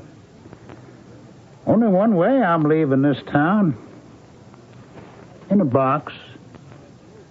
You want to shoot me so they can put me there? I ought to shoot you down like a dog. But I can't. So we'll just have to settle it outside. Strap on your gun. I'll be waiting for you. I knew Mr. Ross didn't stand a chance against a killer like Pogue. So while they were talking, I kneeled and pulled out Des Pogue's gun. Flipping open the cylinder, I shook the shells out onto the rug beneath the table, swung the cylinder back in place, and slipped the gun into the holster. I kept my fingers crossed when Pogue hitched on his belt, but he only flipped the butt of his gun a little to make sure it would slide out easy on the draw, and followed out onto the street. That's all I remember, Sheriff. Till I came to, trapped behind the wheel. And Des Pogue lying out there in the dust. The way we found you. Yeah. I'm sort of tired now. Well, that's quite enough. Come on, Sheriff. No, just one more question. You know we found this gun lying on the seat beside you. That's the gun the man in the car had. The one who said he was Des Pogue. Yes. You can identify it? Yes. All right, Sheriff. That isn't one question. It's three. Now out. All right, I'm going. Wait a minute. I'll join you. Some story, huh? Yeah. Now, what would you call that as a medical man? Hallucination? I wish I knew. You know, it's a funny thing. There was a real Des Pogue, you know. I remember my old granddaddy used to talk about him. What happened to him? Oh, I don't guess anyone really knows how he ended up. Was the man who abducted Sarah Conway, was his real name Des Pogue, too? Well, now, we're going to have to check that out. There's some fellas on the way down from the state asylum to identify him right now. You know, I'm kind of sorry to think that poor little lady in there had to shoot him dead. Well, you don't mean to bring charges against her. Well, got to, just as a matter of form. I'm sure it'll be written off as self-defense. If I were you, Hiram, I'd figure out some way the gun just went off in his hand. Or either he died by accident or maybe suicide. Well, why? Well, you asked me if Sarah Conway's story was hallucination. I said I wished I knew. I'm going to tell you why I said that. The gun you're holding is a modern .38 caliber double action, right? Yeah. So chew on this. You know, guns are a hobby of mine. I qualify as an expert.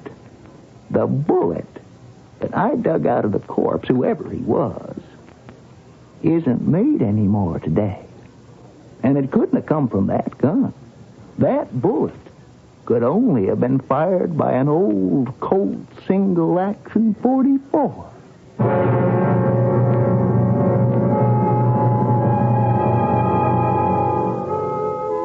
Truth is stranger than fiction. Or is it the other way around this time? And which was the fiction? Which the truth? Sometimes it's useless to look for answers. But whatever the explanation is, both Des Pogues are dead. And the one who rode with Sarah Conway got his wish. The bad seed is buried with him in the ground. And this time it cannot grow again. I'll be back shortly.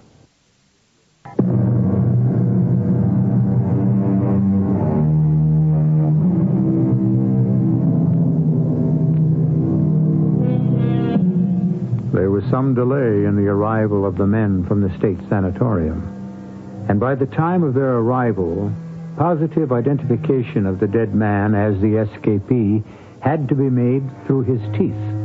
Because by some strange chemical reaction caused by the pitiless sun and the virtual lime pit in which the body had come to rest, the flesh had disintegrated as though the corpse had been exhumed from a century-old grave. Our cast included Lois Nettleton, Ralph Bell, Ian Martin, Nat Poland, and Russell Horton. The entire production was under the direction of Hyman Brown. This is E.G. Marshall inviting you to return to our Mystery Theater for another adventure in the macabre. Until next time, pleasant dreams.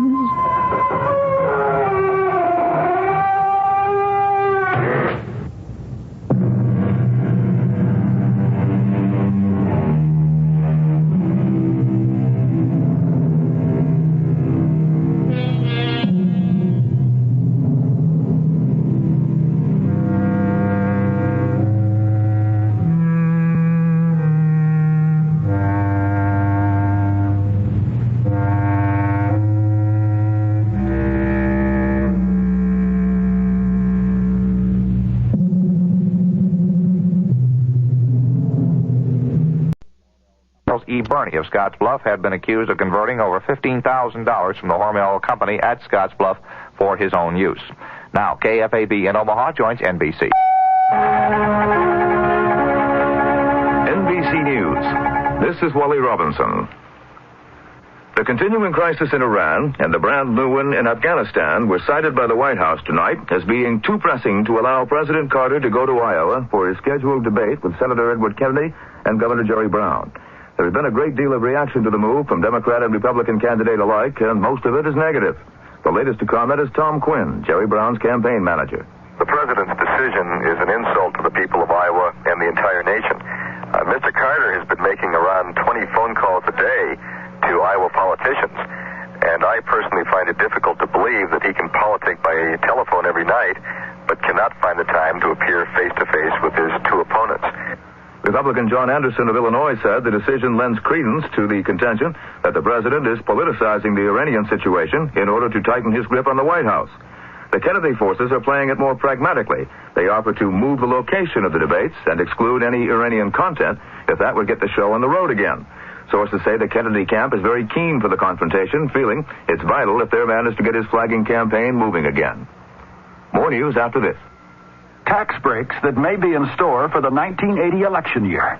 If you missed this major story, you haven't been reading the Wall Street Journal. And in today's economic turmoil, you can't afford to lose touch with what's happening in every phase of business. So have a pencil ready for an important offer that will help keep you informed. Other journal articles reported the facts on Detroit's tailspin, the latest reading on the economy, and the cloudy outlook for retailers this Christmas season.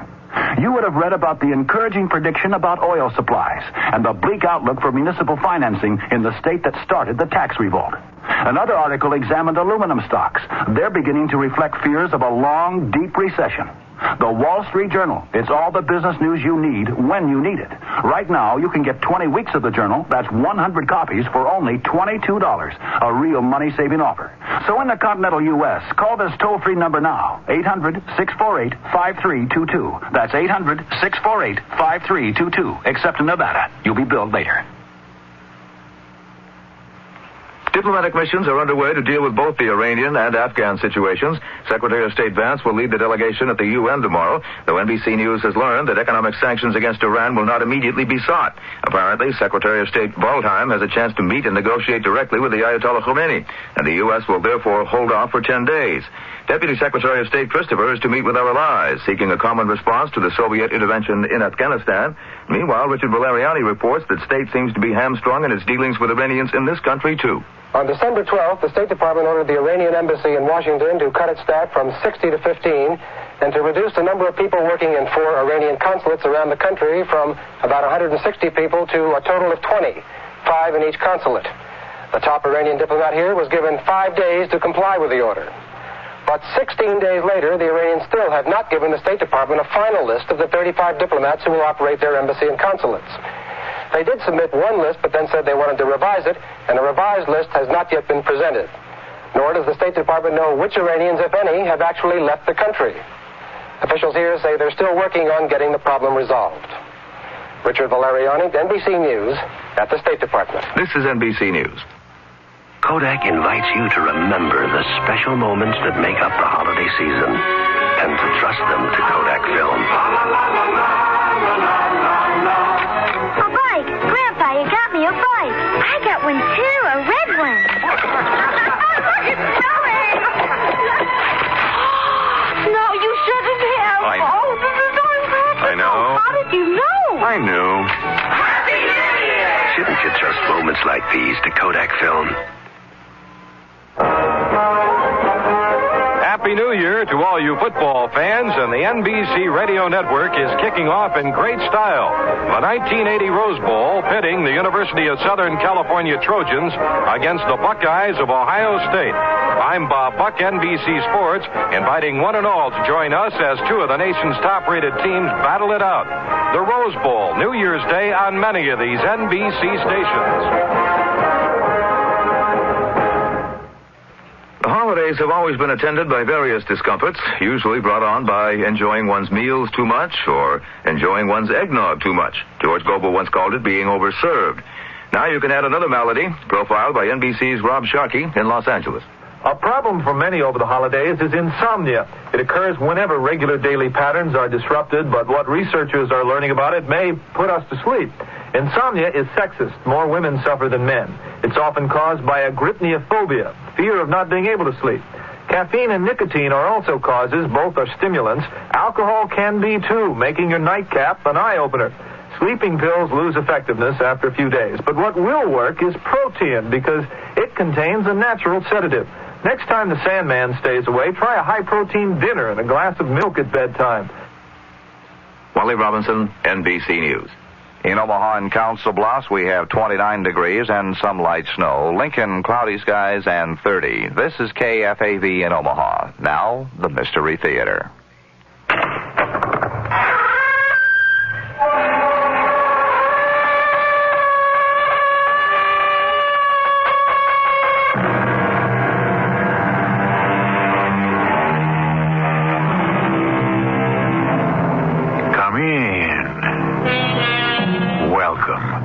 I'm E.G. Marshall. By the time this settlement of immigrants established itself as the United States of America, it had already produced, alongside its statesmen and traders, various writers of distinction who would come to be respected and admired all over the civilized world. Once the new republic was formed and proclaimed, the land burgeoned with many more, of whom one was Washington Irving, born in New York City in 1783. The drama we're about to present for your enjoyment is a free adaptation of one of his stories. But Gottfried, you live like a solitary. You live like a monk. Not at all, Carl. Paris is full of women. Fastidious, flirtatious, fascinating. I love them all. Well, that's all very fine, but there should be one in particular. There is. I see her every night. Where is she? Why haven't I met her? Because, my dear friend, she lives in my dreams.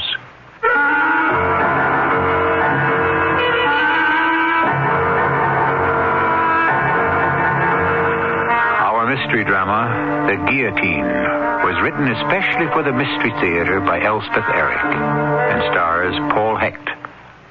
It is sponsored in part by Contact, the 12-hour cold capsule, and True Value hardware stores. I'll be back shortly with Act One. Kodak invites you to remember the special moments that make up the holiday season and to trust them to Kodak Film. A bike! Grandpa, you got me a bike. I got one too, a red one. Look, it's snowing!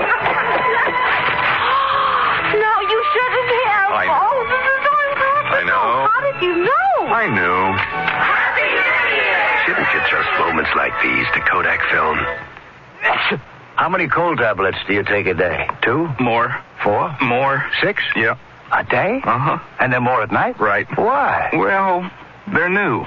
Take Contact. One capsule helps all your congestive symptoms up to 12 hours. All day? And all night while you sleep. That's the wonder of Contact. Hey, you're the guys on TV. Yeah, we're the guys on TV. Take your Contact. Take it fast. Give your code to Contact. Take only as directed. This is the season when Dean's camera centers are specially helpful to camera bugs. Dean's have a complete stock of Kodak film, black and white, color, and self-developing for beginning photographers as well as professionals. And the holidays are one time you won't want to get caught short. Remember, too, Dean's for Kodak film processing and Kodak prints. You'll want to get those slides you took during Christmas and New Year's developed quickly and professionally. And Kodak picks up and delivers to both Dean's camera centers every day. So have a happy holiday, and for film or processing, visit Dean's Downtown or Dean's Countryside Village Camera Center. If you think it takes you a long time to make yourself look good, just think. It took national parks thousands of years to become the natural beauties they are when you visit them today. But will they still be that beautiful when you leave? Everyone likes to have a good time, but litter is no fun for anyone. So remember, leave your footprints on the trails, but leave your candy wrappers, film boxes, lunch bags, and other trash in the trash cans the Park Service provides. This message from your National Park Service, U.S. Department of the Interior. On Council Bluffs at 29 degrees and light snow. Lincoln, 30 degrees and some cloudy skies. This is KFAB.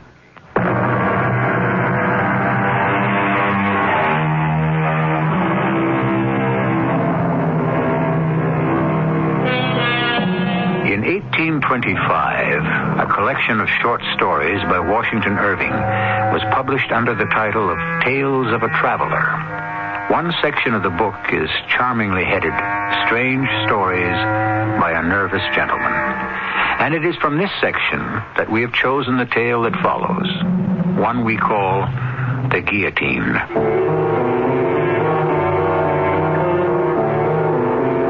I am of a brooding and introspective nature.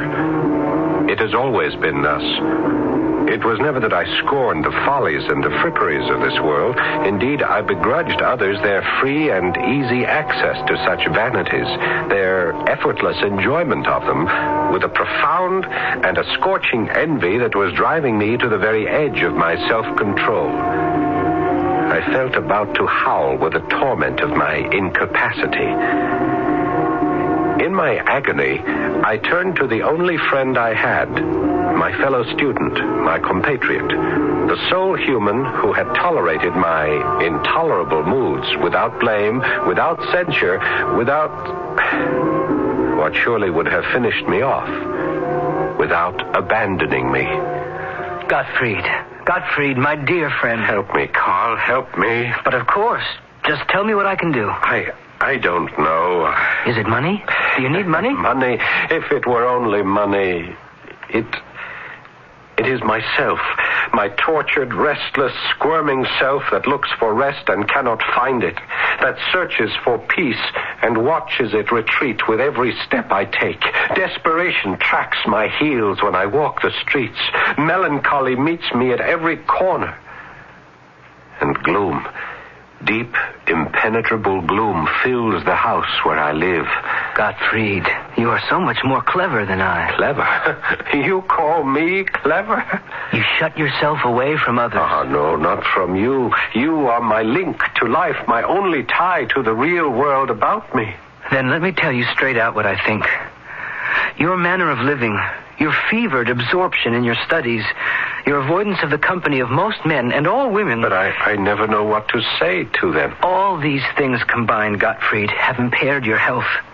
You are haggard and pale. Your shoulders are bent. Your eyes have a look that is not quite of this world. Forgive me, my friend, if I speak roughly. No, you speak truly. But I think it is not alone your body that is failing. I think your imagination has become, forgive the word, diseased. Have I said too much? Have I gone too far? I must tell you that of late I have been studying many philosophical theories. Not just the recognized ones, but those more obscure, more, perhaps, radical. You have the mind for such weighty things, Gottfried. I've gone back to the Egyptians, to the Hindu. I've walked with Paracelsus in his garden. Of late, I've immersed myself in the teachings of Swedenborg and his New Jerusalem Church. Swedenborg? I don't think I know. He's a Swedish philosopher, a religious writer. He died a few years back, but he claimed to have established direct communication with the spiritual world. How did he do that? Through the opening of his spiritual senses. And you? Well, can you? Has that happened to you? Of course not. It didn't happen to Swedenborg until he was 57 years of age, but it might happen, or something very like it might happen to me, if only... What, Gottfried? If only what? If only I could escape. Escape whom? Escape what? An evil influence, Carl. It hangs over me night and day. Oh, how can you say such things? Because I know them to be true. There's an evil genius, a vile spirit whose sole intent is to ensnare me and to ensure my damnation. You really believe it? It is not so much a matter of believing, Carl. It is a matter of conviction. Conviction that it is so. And being convinced that it is so, it is so. I think I can understand that. Though I am not sure. I have never been given over much to fancies of that sort.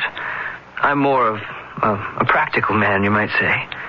Still, in a way, I can understand how a man like yourself could seize upon such an idea and become let's say a victim of it. Yes, you've hit on the word, Carl. I am a victim of my own imaginings. Yes, you are exquisitely correct. Well, then, if I could go on and make a further suggestion. By all means, speak out. It's my thought that you should leave here and go to Paris. Paris? Well, you could finish your studies there as well as here. Well, the Sorbonne is as fine a university as one could wish. And Paris is such a splendid city. A change of scene. A change of company, perhaps. Female company in particular. Who knows what all that might do for you? Yes. Who knows? At first, it seemed that Paris might indeed be the answer to my dilemma.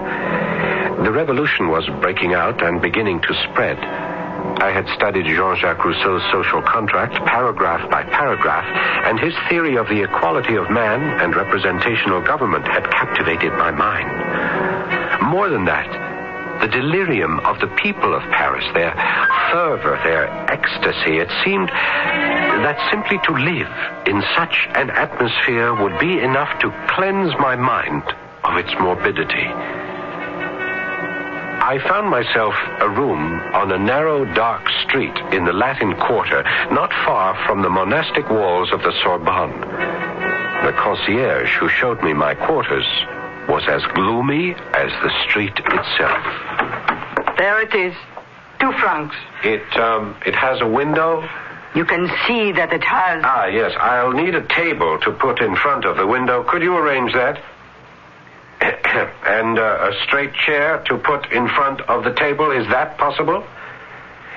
I am a student at the Sorbonne. I'll be doing some writing. I'll arrange it.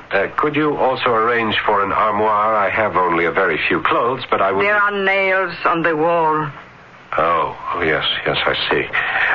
Now, about bookshelves, I have very few clothes, but I have a great many books, and I expect to have more, so... I have no bookshelves. I see. Well, for the time being, I suppose I can stack them on the floor or under the bed. I'll manage. 2 francs. Oh, yes, of course. There you are. The students at the Sorbonne seem very excited about the uprising. Students are always excited about something. And the establishment of the National Assembly. A gesture. Oh, but, madame, it confirmed the revolution. The king will never again be absolute. If not the king, then it will be another. How can you be so pessimistic?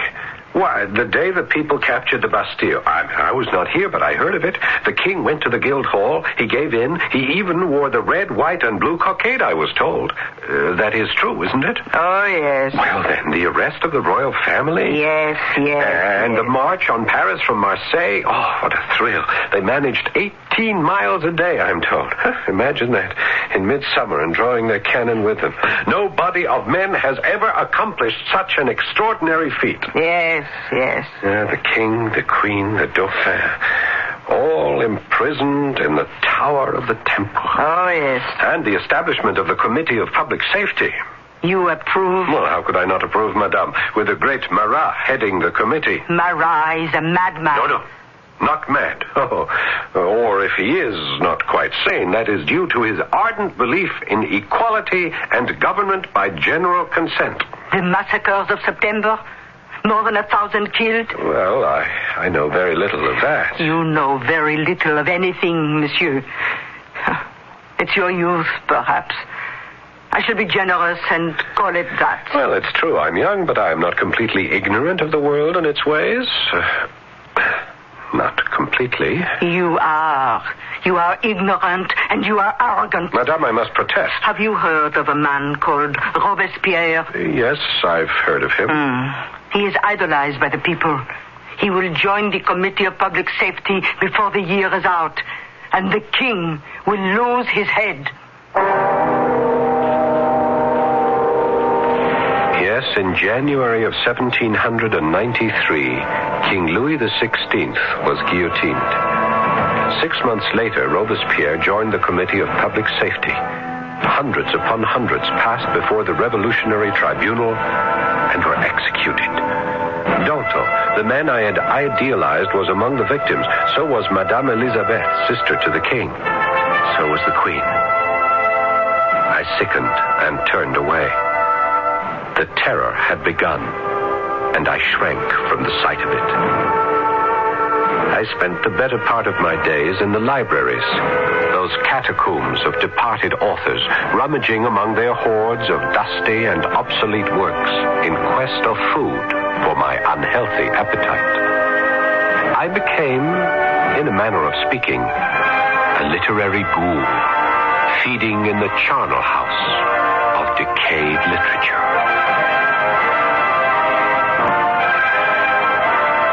Washington Irving was born just as the seeds of the French Revolution were starting to germinate.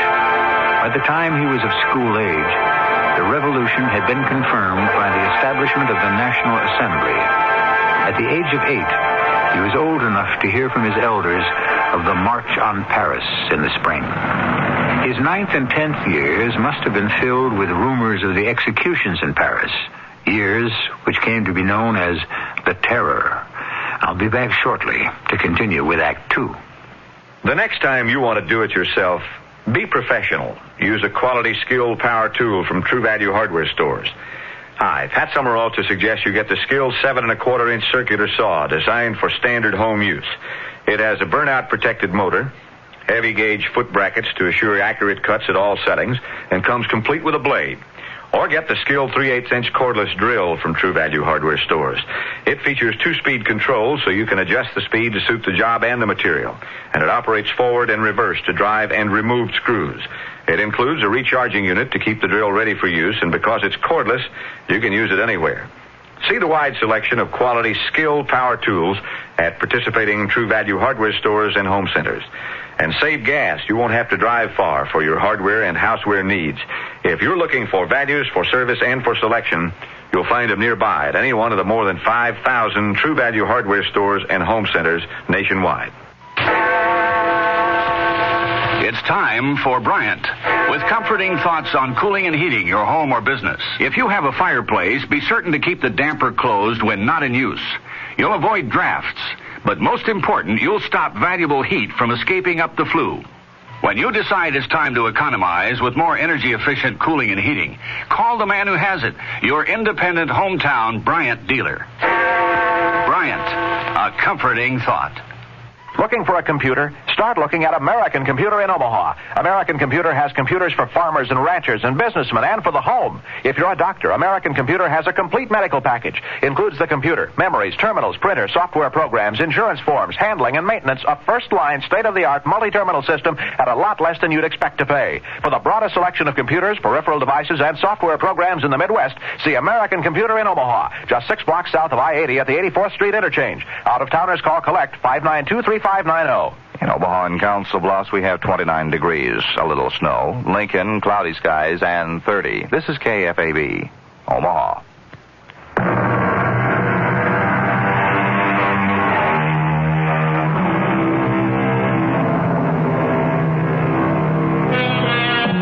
Washington Irving started out to become a lawyer, but his health was not robust, and, as was very much the habit with doctors of his time, he was advised to travel abroad and so build up his constitution.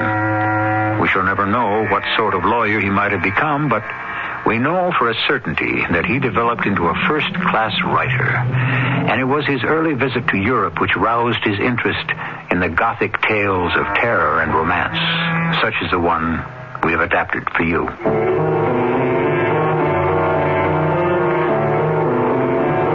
It would have been just as well had I never come to Paris. I was as lonely here as I had been at home, as incapable of establishing human contact as ever. I sank deeper and deeper into my studies of writers long deceased, and saw no one at all but the old crone who was concierge of the establishment where I had my cell-like chamber. Yes, who is it? Come in. Someone to see you. What? Me? Someone wishes to see me? So he says. Well, who is it? Didn't you ask him? He spoke as though he knew you from elsewhere, as though you were old friends. Carl? Did he say his name is Carl? I told you he didn't say. I didn't ask. Yes, of course, it's Carl. Who else could it be? What shall I say to him, your friend Carl? Well, ask him kindly to come up at once, if he will, or I'll come down. Anything at all. Tell him he's most welcome. Would you believe it? I was trembling all over. Clumsily, I tried to put the room into some kind of order. I kicked books under the bed. I scraped together papers and notebooks from my table and tried to stack them into a semblance of neatness. I patted the narrow little bed and drew the spread more evenly over its lumpy surface. I was scurrying about like the most frantic housewife when I heard Carl's voice from the doorway. It's only I, you know, Godfrey. Only you, Carl. Carl, come in, please. Sit down. Carl, I am so happy to see you. You don't know. You just don't know. I am happy that you are happy. To have someone to talk to, someone like you, someone who understands. I did not know till this very moment how much I have needed someone I could talk to open my heart to. Wait now. You mean there's been no one here in Paris? No one at all. I have spent my time at the Sorbonne, in the libraries, in the museums. But Gottfried, no one can live entirely within libraries and museums. Yes, I know. The moment I saw you standing there, I knew. It begins to look as though I gave you bad advice, counseling you to come to Paris. No. It was sound advice. At least it seemed to be at first. Paris seemed to be the tonic I was needing. At first, you say? Well, then what? Well, wait, I haven't offered you anything to drink. Must have a bottle of wine around here somewhere. Yes, here we are. Cheap sort, I'm afraid. Very ordinary Beaujolais.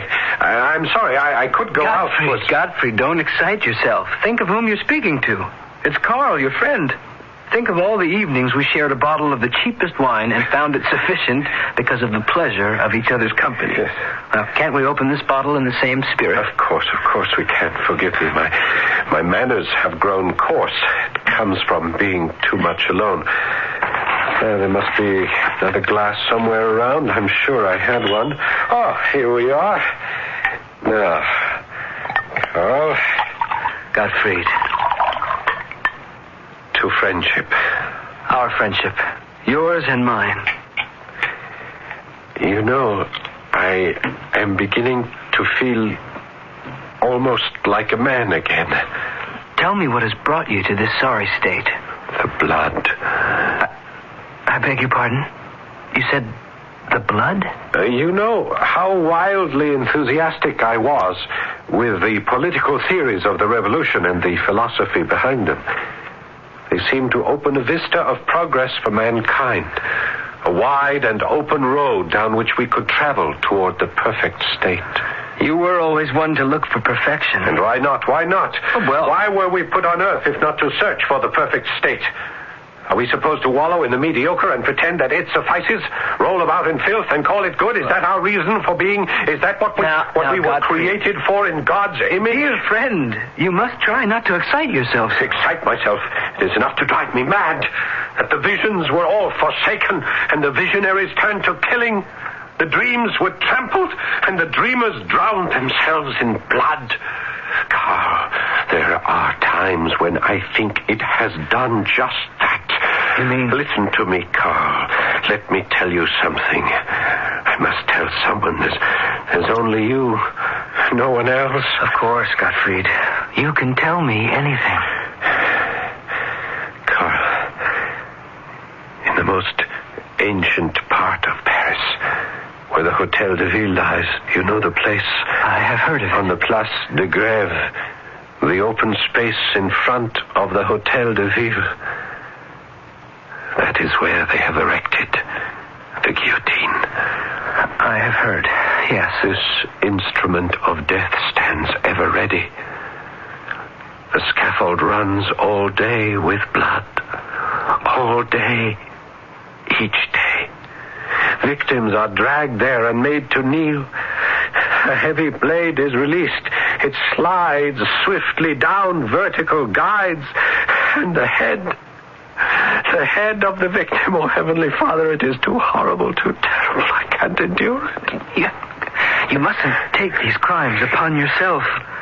A revolution has never been accomplished without shedding blood. Yes, but this has become a mania for blood, an insatiable thirst. Even now, at this moment, while the city sleeps, that horrible engine stands, grim and silent, waiting for fresh victims. It sickens me. It congeals my heart. It freezes my blood. I understand.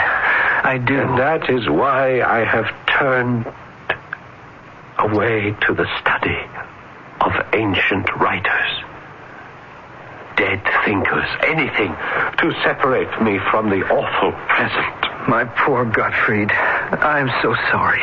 So sorry. Thank you. I am ashamed to accept your pity, yet I thank you for it, which shames me all the more that I should be grateful. But there must be other things. There must be more to life. Come, let's finish this bottle of wine before I have to leave. Leave? You have to leave? Oh, not quite yet. I can spend another quarter of an hour with you. A quarter of an hour? No more than that? I must take a train back at midnight. I had thought, I had hoped that I have been so alone. Yes, come now. Let's make the most of our time together. Drink up now, and we'll talk of pleasant things. Such as... Yes, such as what? Well, such as women, for example. Surely there are women in Paris who have taken your fancy. Oh, yes. Yes, many. Well, there now. You see? Things are not all black and gloomy. Of course, I have not met any women. I haven't the knack. I've never had it. You know that. Well, I thought that here, in Paris, you might, acquire it. Learn the ways of the world. Oh, no, I'm too shy. I can't find the courage. But I think about them. Oh, do you now? Yes, I do. I think of them a great deal when I come back here to my lonely room, my cell. I think back in my mind to the delectable faces I have seen on the streets. You know what, Carl? No, what? In my reveries, in my dreams of them, they are even lovelier than they looked on the streets. What do you think of that? Do you mean to tell me that there isn't even one woman? One in particular? Just one? Oh, yes. Yes, there is one. One very particular one. Oh, that's better. Tell me about her. Tell you about her? How can I tell you about her? Well, start by telling me what she looks like. Yes. Well, her skin is very pale. Very, very pale. White. Like a white rose. Her eyes? Dark and burning hot like sultry suns. Better and better. Her hair? A shade of red, I think. Well, you think? Yes. Her hair is reddish. Some might call it somber.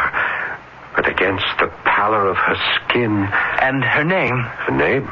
What about her name? Well, aren't you going to tell me the name of your lovely? She has no name. Why should she have a name? Gottfried, are you drunk? I have never given her a name. Why should I? She is my dream. You only dream of this woman?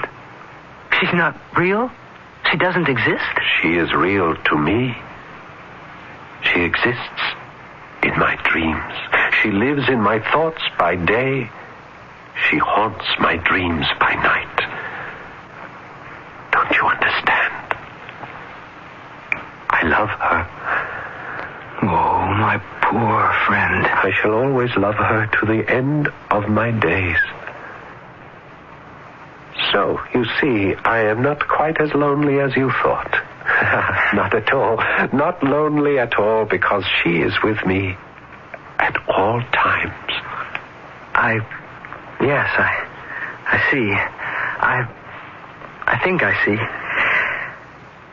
Dear friend, it is getting on for midnight, and I have a train to catch. Will you walk with me to the station? Of course I said I would, and I did. Though it was a stormy night. Claps of thunder were rattling among the high houses of the narrow streets. Lightning flashed now and again, and the rain that began to fall seemed to drop into my heart as much as on the cobblestones. When I had watched the train depart, carrying off my only friend, I thought to return to my room, but something... a morbid recollection of our conversation, no doubt, drew me, or forced me, toward the Hotel de Ville and the Place de Grève. And in a sudden flare of lightning, I saw it. The horrible engine of death, the guillotine. A violent tremor ran through me, and I wanted to run. But something held me rooted to the spot till the lightning burst forth again. And there, crouched by the guillotine, I saw a shadowy form, all dressed in black, a female form seated on one of the lower steps of the scaffold, leaning forward, her face in her lap, her long, disheveled hair hanging to the ground. Her long, reddish hair.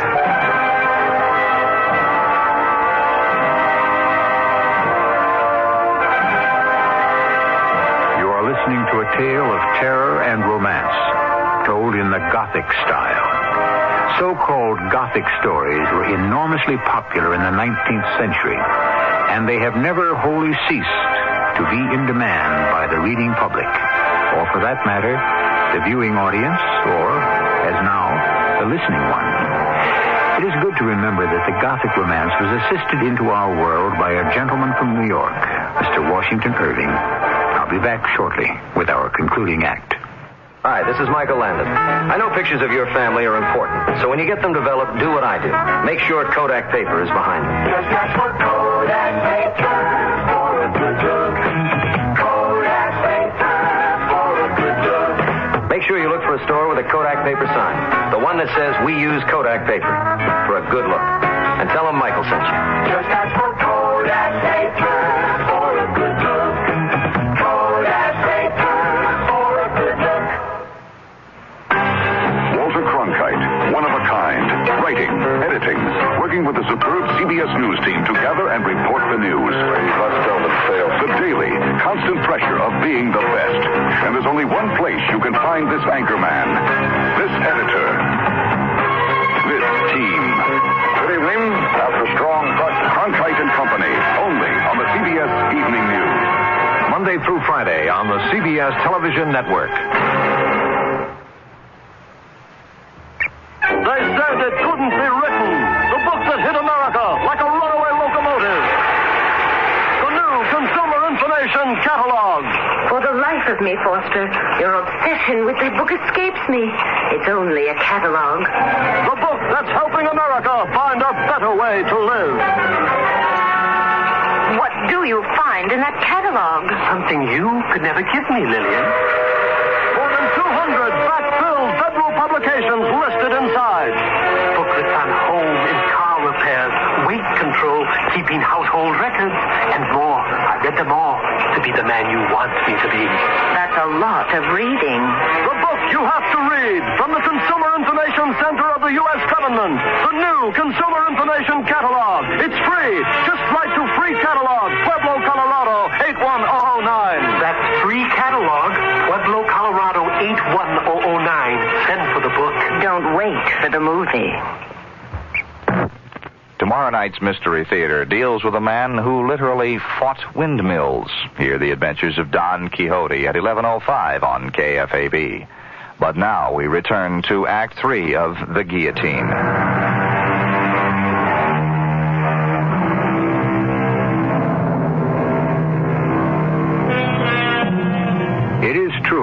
Washington Irving was born in New York, but for reasons of health, he traveled extensively abroad and actually had living quarters for a time in the Alhambra, that centuries-old palace that still stands on a hill in Granada, a relic of the time when the Moors ruled a large part of Spain. In fact, you can go there today and see the very rooms he occupied. And if you are very careful and no one is looking, touch the keys of the spinet on which he played.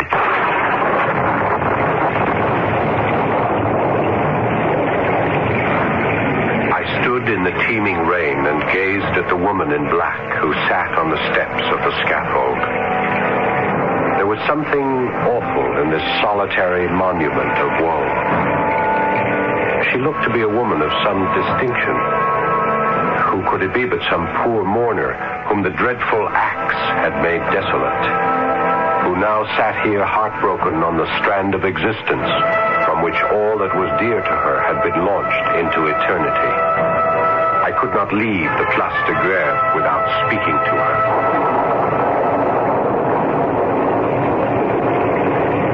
Madame, your pardon, Madame.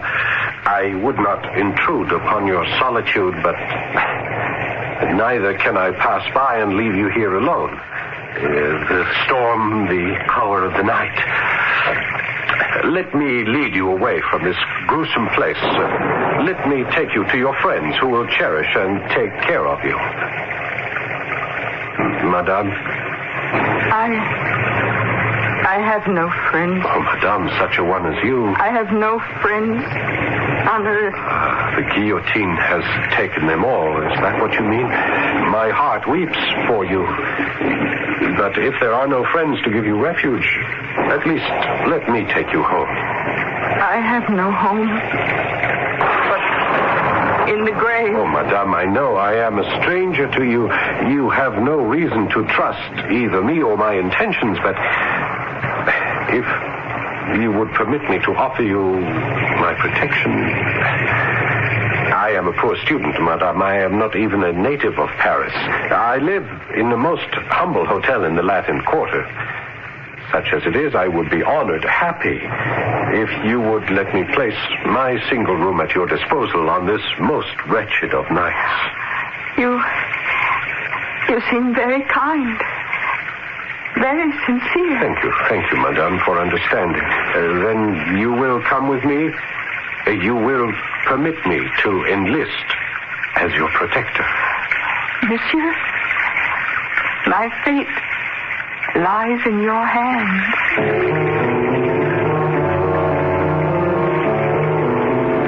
The storm had abated. All Paris was quiet. That great volcano of human passion slumbered for a while to gather fresh strength for the next day's eruption. I conducted my charge through the ancient streets of the Latin Quarter, by the dusky walls of the Sorbonne, to the dingy hotel where I lived. The hour was late, and I had to ring for the concierge. Coming. Oh, don't be afraid of her. She's cross, but really kind. Thank you, Madame. I am so sorry to trouble you. You have someone with you? Yes, a friend. Well, come in, you and your friend. Thank you, Madame. If you need anything, refreshment of any kind. Yes, thank you. My room is on the first floor. You'll find it rather shabby, I'm afraid. This hotel once belonged to a member of the nobility, but only the remains of its old glory are still evident, and you have to look very hard indeed to see them. Here we are. Here is the door, Madame. I'll fetch a light. You can make yourself comfortable. There's a bed over there if you care to lie down. You must be tired. Here we are. Here's our light. You are very kind to a poor stranger. Madame. What is it? You are so pale. Your hair, your eyes, your skin. They please you? Your black dress, your black cape, it's so simple. Oh, I am happy you like them. No jewels, no ornaments of any kind. Only a broad black band around your lovely neck with its diamond clasp. You are too perfect. You are too perfect by far, Madame. May I tell you something of what is in my heart? I have loved you for a very long time. What's that? A very long time? I have seen you every night for months, and many times during the day. Oh, well, have you been following me, young man? I have been dreaming of you. Asleep at night, in trance during the day. It has been your face, your form that filled my thoughts and fevered my imagination. Madame, I adore you. Oh, how strange it all is. Strange, but marvelous. That you should have thought of me all this time. Thought of you, dreamed of you.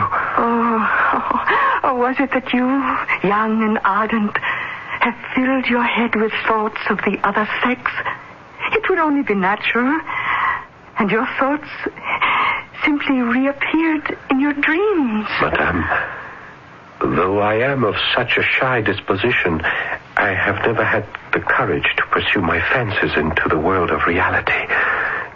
All this is known to a friend of mine. He was here today. A short visit to Paris. We talked here in this very room.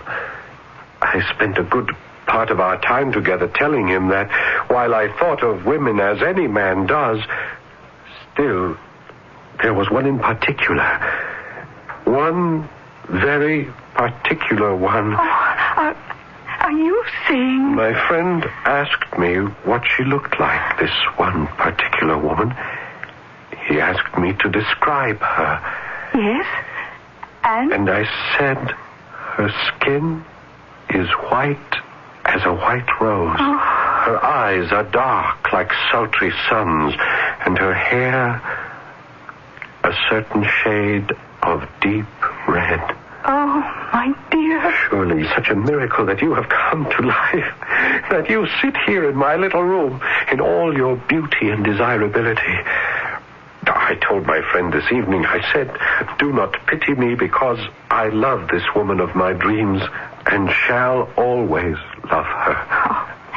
And what did he have to say to that, your friend? I think he understood. At least he accepted what I said as truth, as my truth. But then it was time for him to take his train. We said farewell. I started to walk back here. And then we met by the guillotine. And I dared to speak to you. And I listened and believed and you. I brought you back to my humble room, and here we are, together. I tell you, it is a miracle. The miracle of my life. It is yourself. It is you come to life. It is you sitting next to me. Your hand I am holding. Your eyes I gaze into. It is your lips I desire. If I might only...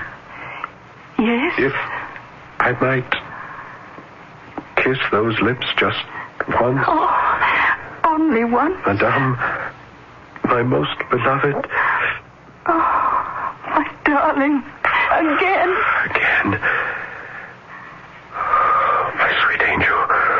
You give me courage to ask you something I never thought to ask. Yes, my love. Do you feel as I feel? Yes. Why should we separate, you and I? Our hearts are already united in the eye of reason and honor. We are as one. Oh, yes. You have no home, no family. Let me be home, family, everything to you. Rather, let us be everything to each other. Here, take my hand. I pledge myself to you forever. Forever? You say forever? Forever. Oh,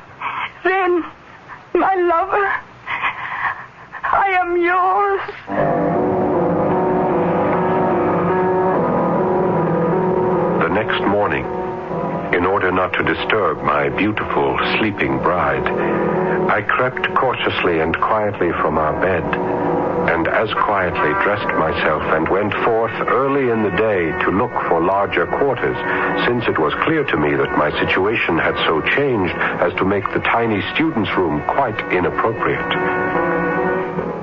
When I returned from my search, I stopped to speak to the concierge, who quite clearly was taking a certain enjoyment in my clandestine affair. Good morning, monsieur. Morning. Will you be wanting a small repast, you and the lady? A coffee, perhaps? A croissant? Yes, that would be very nice, thank you. The lady has not asked for me. No, monsieur. Nor has she gone out. I've watched for her. No, she still sleeps in your room, I believe. Thank you. I'll be up in a moment with your coffee and croissant. Thank you so very much. We'll both appreciate that.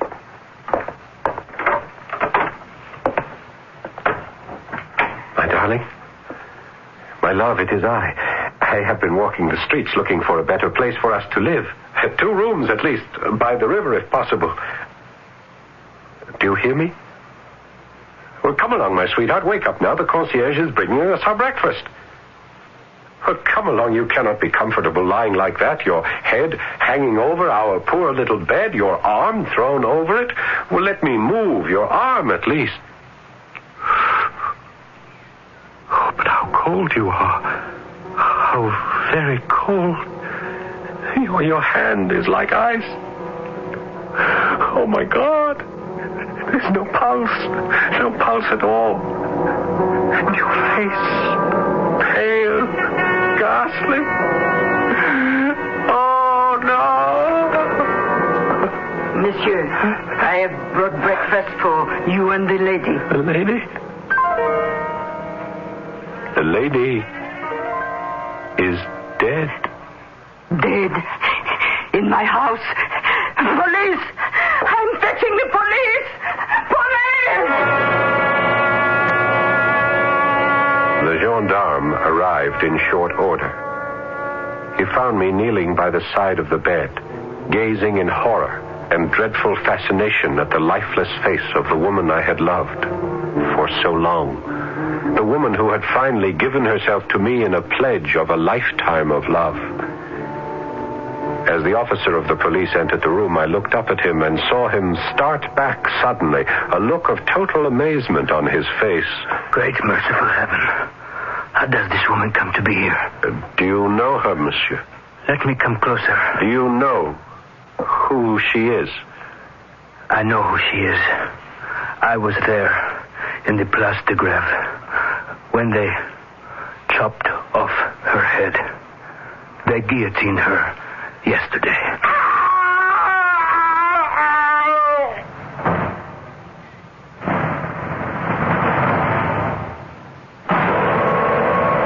I hardly know how to tell you what happened then. The policeman leaned over and unfastened the black collar with a diamond clasp that encircled the neck of my beloved. And horror of horrors, her beautiful head rolled upon the floor. And then I knew. My most awful fear had been true all along. The fiend had gained possession of me. And I was lost forever. Forever lost.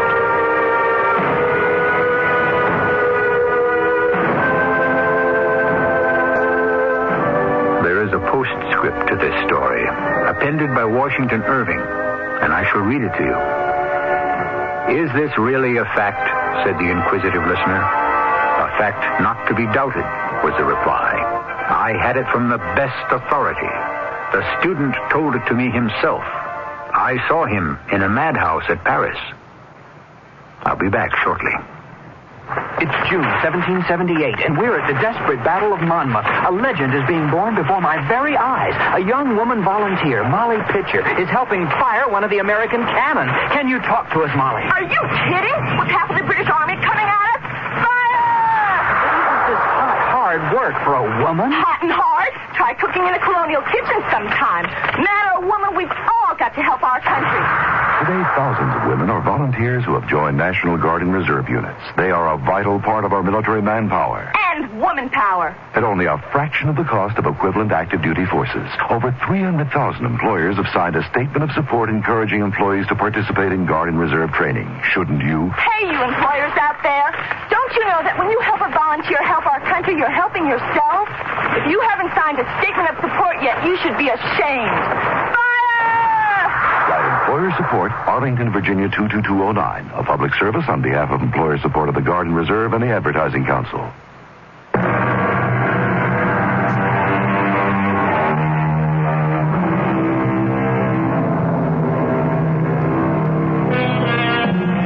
The horror story is international.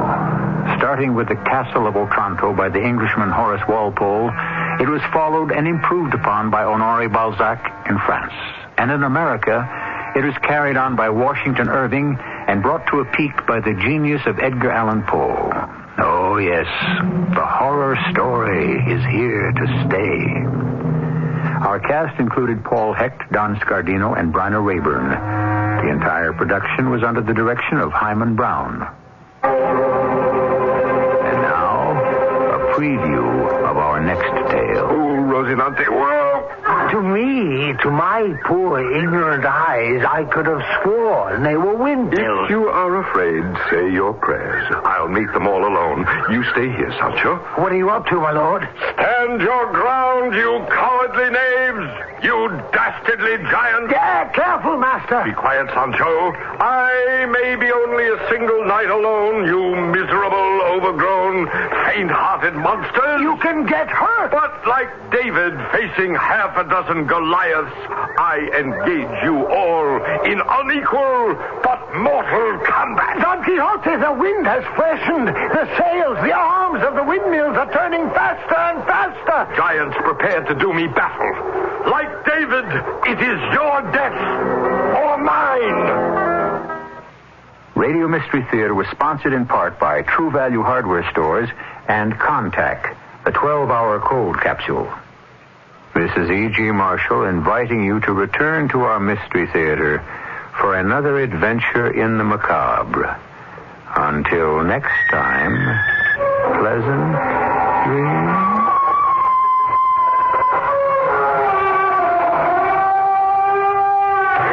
This is KFAB in Omaha.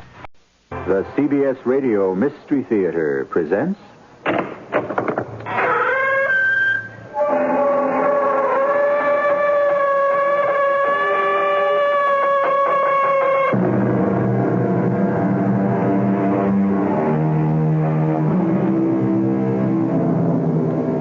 Come in. Welcome. I'm E.G. Marshall. I embroider the world upon a loom. I decorate with dreams my tapestry. Here in a little lonely room, I am master of earth and sea, and all the planets come to me. The spinner of fancy, the weaver of dreams. Man was born to do and dare, and if he cannot do and dare while awake, then he will do and dare when asleep. And 1,000,000 years from now, will it have mattered much? And you believe that mumbo-jumbo fortune-telling nonsense? It's coming true. Oh, what's coming true? Her predictions. She said we'd be in the ocean. This is only New York Harbor. It's still part of the ocean. Yeah, she said we'd be on a ship. This is only a ferry boat. But it's still a ship. All right. She predicted fire. Where's the fire? The fire. Well... Malone! Malone, help me! Help me! What is it? What is it? I'm burning! I'm burning up!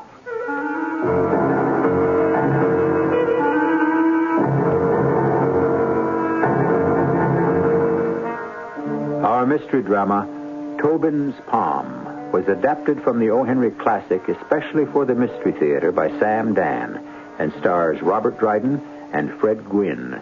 It is sponsored in part by True Value Hardware Stores and Buick Motor Division. I'll be back shortly with Act One.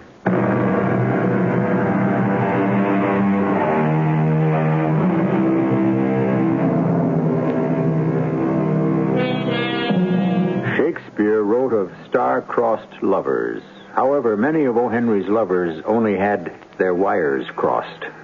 This was probably because neither the telephone nor the telegraph existed during the lifetime of the Bard of Avon. Well, whatever it is that crosses young lovers, ancient, medieval, or modern, it is the stuff of storytelling, and meat and drink to a storyteller like O. Henry. And since this is a story that deals with fate, irreversible, implacable fate, we shall ask the master himself to tell it. It so happens I'm part of the story. I'm a character in it. But I don't enter till pretty close to the end. And when I do, I won't know anything that's happened up until the time of my entrance. Furthermore, I won't even use my right name, William Sidney Porter, or even my legitimate alias, O. Henry. For reasons of my very own, I shall call myself Mr. Maximus G. Friedenhausman. Now, you remember that name, Maximus G. Friedenhausman. Well, however, too much explanation is like too much yeast in the bread or too much water in the bourbon. Let's get on with the yarn. Our hero is a young fellow named Daniel Aloysius Tobin, as bright and handsome a lad as was ever produced by the land of the green. But as we encounter him tonight in a Manhattan watering place, his true color is blue. Do my eyes deceive me, or is it Daniel Aloysius Tobin? Oh, leave me alone. Leave me. This is Daniel Tobin. This teary-eyed Hulk. This sad, lugubrious... Malone. Can this be Daniel Tobin of the sweet voice, the light heart, the dancing smile? I've lost her, Malone. Lost her. Lost who? Her. Is there more than one her? I've lost my own Katie Mahorner. Katie Mahorner? Katie Mahorner. My very own Colleen from County Sligo. What am I to do? I've lost her or she's lost me. Now, what am I to do? Why, find another man. Oh, no. Another like Katie? It happens every day. What happens every day? The story. What story? What story have we been talking about? The story of Katie Mahorner. Well, how could it happen every day? There's only one Katie Mahorner. Why, there's 100,000 Katie Mahorners. Now, how is that possible? That's because she isn't always named Katie Mahorner. Sometimes she's called Bridget O'Sullivan, or Mary Fitzgerald, or Maeve McCoy, or Annie O'Connell. What are you talking about? Ireland. Ireland? You're intoxicated. Katie Mahorner is Ireland. I'll take you home. Ask me why Katie Mahorner is Ireland. Why is Katie Mahorner in Ireland? Because, my boy, we've left her there. Well, of course I've left her there. Oh, we say to the Katie Mahorners, I shall go to America, where the streets are paved with gold, and there's not an English landlord to be seen, and I shall make my fortune. Then, Katie, my darling, I shall send for you. This is what you said to Katie Mahorner. This is what I said to Katie Mahorner. You and 100,000 other brave, bright lads as you took to the ships. But what? It is not to be. What is not to be? The reuniting of the Daniel Tobins and the Katie Mahorners. Soon she's forgotten. I've never forgotten. Tobin, my lad, it's human nature. Out of sight, out of mind. Off with the old love and on with the new. I can never forget my Katie. And for your information, Katie left County Sligo 3 months ago. And what, may I ask, did she use for money? You hardly being in the millionaire class with Mr. Andrew Carnegie. She had $200 in her own savings and $100 from the sale of my own estate. An estate, was it? A fine little cottage in the Berkshire now. And she left for America? Well, I have a letter here from her mother stating the case. And what does the letter say? Well, I shall read it. Dear Daniel, my Katie has gone to America to become your bride. I had given her a piece of paper with your address in New York. But when I came home from seeing her off on the boat, I saw the paper still on the kitchen table. You know how forgetful Katie is. I hope she finds you. So, Katie's come to this country to find you. But how? Where? Her mother knew your address. She sent you the letter, so all Katie has to do is write home to her mother. But you see, she may not be able to do that. Not be able to write home to her mother? How is that possible? Malone, my Katie is a pearl, a jewel, a treasure. But she has this flaw. She can't remember. She can't remember what? Anything. A lovely girl, a diamond, Malone, but so forgetful. So it's possible she cannot write home to her mother because she's forgotten her mother's address. To forget the address of one's own mother, it's awful. Oh, listen, go away, Malone, and let me suffer in silence and peace. Never say die, Tobin, my lad. Die it is, Malone, because there is no living without her. How is she to find me in a city of 4 million people, 5,000 streets, 10,000 saloons? No, it's fate. Of course, fate. But everything in life is fate. This glass of beer you're now lifting to your lips. Off with you, Malone. What was this glass of beer once? The contents of that golden glass was once golden grass, grain, barley, hops that grew in a lush and beautiful field. A green field in Ireland. No, more like Kansas. But my point is... Yes, what is your point? A single flower, a single blade of grass, you follow? Growing up from the earth, the thick, rich, black earth of Kansas. What is the point? Reaching toward the sun, the warm and nourishing sun. We have also reached the end of my patience. Suddenly it's separated from its roots by a sharp, cold, cruel steel blade. It is carried away and bundled and crushed and macerated and boiled and steamed and cooled, and it becomes a few drops of the flowing liquid that is now in your glass. And there is a moral to this little story? A moral, no. A meaning, yes. It was the fate of this blade of grass to become a glass of beer for one Daniel Aloysius Tobin. Fate. That is what is known as fate. Now, ask me what this has to do with Katie Mahorner. What has this to do with... It is the fate of Katie Mahorner to become the bride of Daniel Tobin. Or it is not the fate. Is that true? That's true, I suppose. Now, ask me another question. Ask me if this can be ascertained. Can this be... Beyond the very shadow of a doubt. Come with me. Where? To Coney Island. Why? So that you may learn your fate.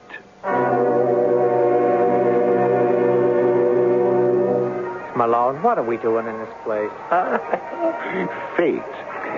We shall beard the devil in her den. What does the sign say? Madame Zozo, the Egyptian palmist. What's a palmist? One that reads palms. Why would anyone want to read a palm? Because your fate is written there. What is this nonsense? If you look at the palm of your hand, you'll see lines. And? These lines determine your fate. Do you or do you not wish to know if ever you shall gaze on the beautiful face of Katie Mahorner? Come. Madame Zozo. Approach. I should like to introduce my friend here, Daniel Tobin. He wishes to know his fate. Short term or long time? Well... Short term, 10 cents. Long time is a quarter. Ask her she has an intermediate rate. I'll treat Tobin. Here, Madame Zozo, 25 cents. Now, you give us the first class deluxe blue plate special. Your hand, please. Oh, this is simply fantastic. This is a hand to conjure with. Yeah, and it does pretty good swinging a pick, too. The lines. Oh, the lines. Here we have the line of Venus. It shows you're in love. But it is crossed with a line of alter fercaris. The which? Trouble. with your sweetheart. See, it's Katie Mahorner she refers to. I see trouble and sorrow and tribulation over one you cannot forget. I see the lines of designation point to... Point to what? The letters of the... Two of the letters of her name. The name... The letters K and M. Daniel Aloysius Tobin, did you hear that? Well? Well? What? How much more do you want for a quarter? She's like the gas meter. You have to keep feeding her silver quarters. All right, give me another 25 cents worth. Will I find her? Will you find her? I've invested 50 cents so far. What I see, your hand. It's alive. Well, I should hope so. It erupts. Your hand is seething with sights, with lines and colors and pictures. I see a ship, an ocean. I see fire. You will meet a fat man, a blonde woman. But will I meet... The blonde woman will bring you misfortune. They generally do. You will meet a man with a silver ornament and a man dressed all in black with a hammer. Oh, what I see. Steam, steel, stone, white horses, a red-haired woman, and a bald-headed man. They are also bad luck. But Katie, what of Katie Mahorner? What use are all these blonde-haired, red-haired, and bald-headed people to me? Do you see my own Katie Mahorner? The pictures fade. All I can see is a man. A man? A man who brings you good fortune. Well, he'll be the first of his kind, then, in all the world. How will I know this man? You will know him by his crooked nose. Does this man have a name? Name? Oh, no. It seems to be somewhere in that name is the letter O. The letter O. 50 million names have the letter O. Is this the best you can do, Madame Zauza? Madame Zozo. I haven't given you his name. At least I have given you his crooked nose. And he will bring me luck. He will bring you great good fortune. And you do not see Katie Mahorner in the lines of my hand? Last picture I see is the man with the crooked nose. Ain't it remarkable? Oh, ocean, fire, a ship, a fat man, a blonde woman, a man with a silver ornament, a man dressed in black with a hammer, white horses, a steam, steel, stone, a red-haired woman, a bald-headed man, and the fellow with a crooked nose. And all for 50 cents. But where's my Katie Mahorner? Well, you can't have everything. Come, Malone. It's time we left this unfortunate city of Brooklyn and returned to civilization.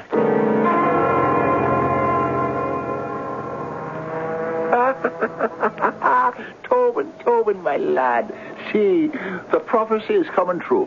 What's coming true, Malone? She said it. Madame Zozo predicted it. She said you would see the ocean. But this isn't the ocean. No? What is it then? It's the body of water that separates Coney Island from Manhattan. It's the ocean. The Atlantic Ocean. The self-same ocean that washes the shores of the County Sligo on the Emerald Isle. And this is a ship, just as she said. This isn't a ship. No. What is it then? A ferry boat. Any fool knows that. The ferry boat between Coney Island and the west side of Manhattan. Doesn't it have motors? Doesn't it have cabins? Doesn't it have this deck we're standing on? Doesn't it have a wheelhouse with a captain? Doesn't it have... Well, doesn't it have what? What are you staring at, Malone? Doesn't it have a fat man and a blonde woman? Where? Standing right there at the railing. But the world is filled with fat men and beautiful blonde women. But Madame Zozo... Madame Zozo said there would be fire. Where's the fire? Now! Tobin! What? I'm burning up! Help me! I'm burning up! You were there. You heard the predictions. The ship, the ocean, the blonde woman, the fat man, the fire. And just like that, here they are. The future. Is the future spelled out for all to read in Daniel Tobin's palm? Well, I can predict what's going to happen in the next few minutes. Then I shall be back here with Act 2.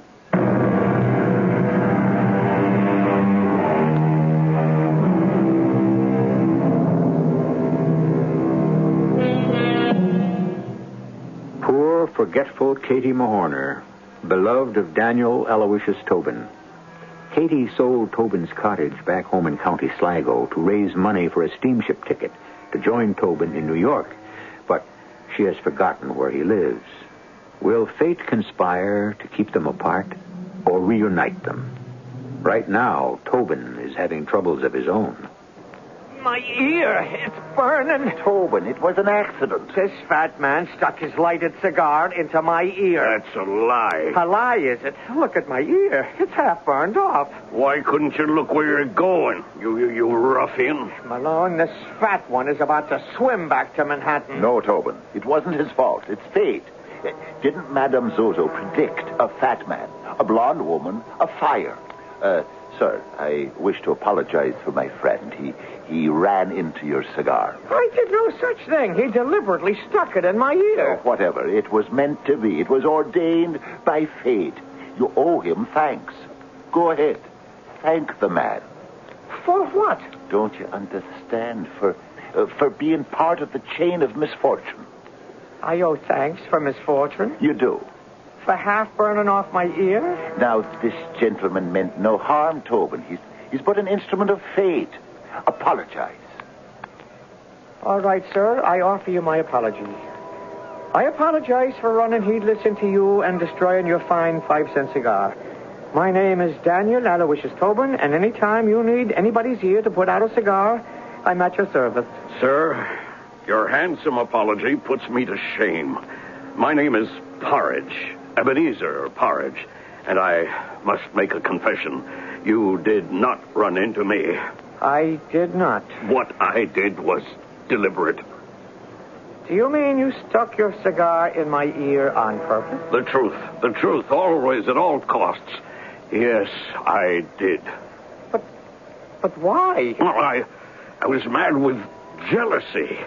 This young lady here, Miss Marcella Garlick, is my fiancée, and I thought you were flirting with her. Me? Flirt? I realize now I was hasty. I'm an engaged man. Katie Mahorner has my entire heart. When she's at my side, I feel as if I am a tiger. Katie, where is she now? The very idea that someone is lusting after my own true Marcella turns me into a raging killer. Ah, Katie. Who is Katie? My intended. And because of Katie, I can see the face of no other woman. You are fortunate, like myself, to be in love. And that is why you were not flirting with my Marcella. I believe you have described the situation. Now, Mr. Tobin, tell me this. If you were not engaged to marry Miss Katie Mahorner, would you then flirt with Miss Garlick? The answer is no. No? Did I hear you say no? You did.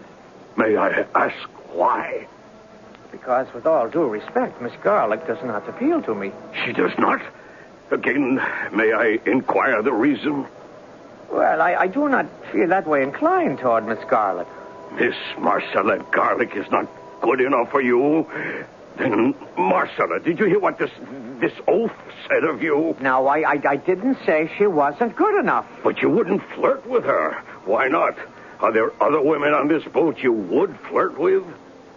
There may be. But not Miss Garlick. Put up your hands. What? I said put up your hands. You'd fight me because I would not flirt with your intended? To the death. Malone, let us leave this fat maniac. I knew you were a coward the moment I laid eyes on you. Tobin, don't hit him. Yeah, but the man called me a coward. Gentlemen, this hardly calls for bloodshed. What would satisfy your honor, Mr. Porridge? Let him say he'd flirt with Miss Garlick. Certainly a most delightful way to keep the peace. Tobin, say you'll be willing to flirt with Mr. Porridge's fiancée. Well, go ahead. No. No? No? And why not, may I ask? Because I don't know what she looks like. Man, you can see her. She's standing right there in plain view. I still don't know what she looks like. What color's her hair? Her hair's blonde. Anyone can see that. The blonde comes from a bottle of peroxide. Sir, how dare you? Now, what's her face like underneath all that powder and paint? So what I say to you, Mr. Porridge, is if you want me to flirt with your fiancée, first you've got to strip her down and scrape her off and let us discover who she is. That shall be your last insult. Look out, Tobin. Oh, you will you? You're right. I've been waiting for this. Tobin, don't. Tobin, don't throw him overboard.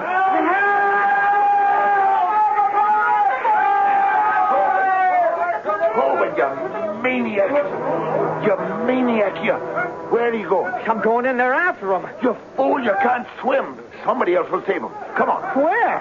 Where do you think? Down in the saloon deck, the other side of the boat. Let's get lost in the crowd. You can get 30 days for assault, man. Yeah, but he assaulted me. You threw him in the water. Come on, don't ask questions. There's a policeman coming this way. All right, come on. I know where to hide. It's no use, Tobin. Down these stairs. I know the head stoker on this ferry. He'll hide me in the engine room. You there! Whoops. Stand still in the name of the law. Oh, you can't escape. Well, have you lost your senses? I'm to be arrested. Even so, you must stand right here. I'll do no such thing. You must. I won't let you escape. John Malone, my best friend, are you selling me out? Hold on. There's no time. That policeman's almost here. I can't let you. Let go of me, Malone. The policeman. Look at the policeman. Remember what Madame Zozo said. You will meet a man with a silver ornament. She meant a policeman. See, his silver badge. Malone, if I go to prison, I'll never forgive you. What have I got to do with it? It's written in your palm. You there! You're under arrest. Now, officer, I was standing peaceful at the rail with my friend. That's what they all say. Don't fight it, Tobin, my lad. See the badge. What a beautiful silver ornament. Oh, how wonderful fate is working for you tonight. How marvelous. Is that a fact? I get my ear half burned off. Oh, it's not that bad. I'm placed under arrest like a common criminal. You'll be vindicated in the end, you'll see. Officer, I'm telling the truth. It was self-defense. Don't tell it to me. Tell it to the judge.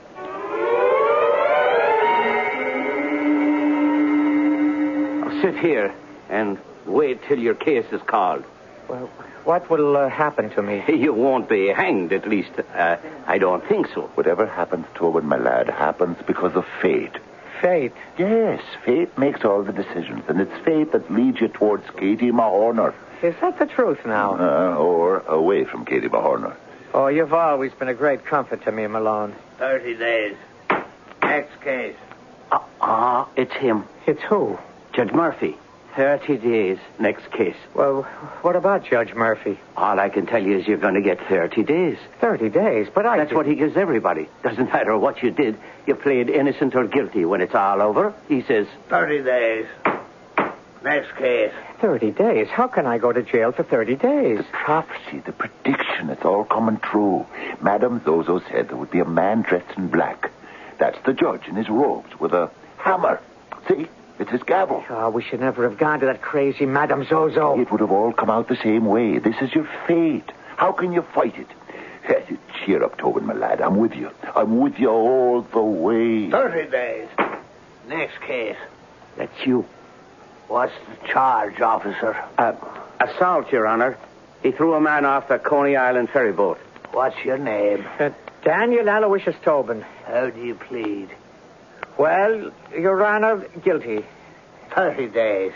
Next case. But, Your Honor, I wasn't exactly guilty. Then do you wish to plead innocent? Yes, sir. Very well. 30 days. But, Your Honor, I have an explanation. No. What do you want to bother with that for? Isn't every American citizen entitled to habeas corpus or rigor mortis? I'll take it under advisement. What I did was for the man's own benefit. Is this going to be a long explanation? No, Your Honor. It's most unfair of you, Mr. Tobin. With the line of people waiting to be sentenced, waiting for justice. We have to keep moving. Now, did you, or did you not, throw a man into the water from the Coney Island ferry boat? Yes, sir. But I had a good reason. What was it? To cool him off. Which is exactly what we propose to do for you. Place you in a nice, cool cell. 30 days. Next case.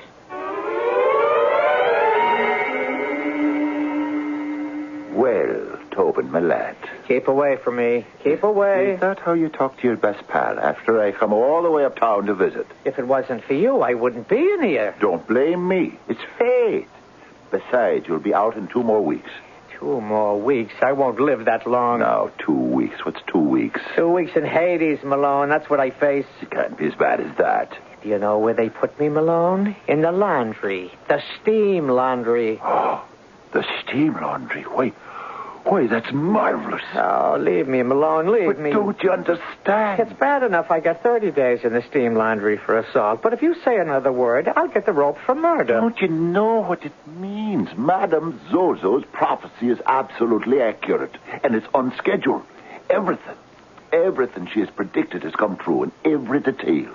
The ocean, the boat, the fat man, the blonde woman figure, the man with the silver ornament, the man dressed in black with the hammer, and now steel, stone, which is the prison, and steam, the laundry. It's happening, Tobin. It's happening. What's happening? Fate. Fate should have to work in a steam laundry. And now, what's left?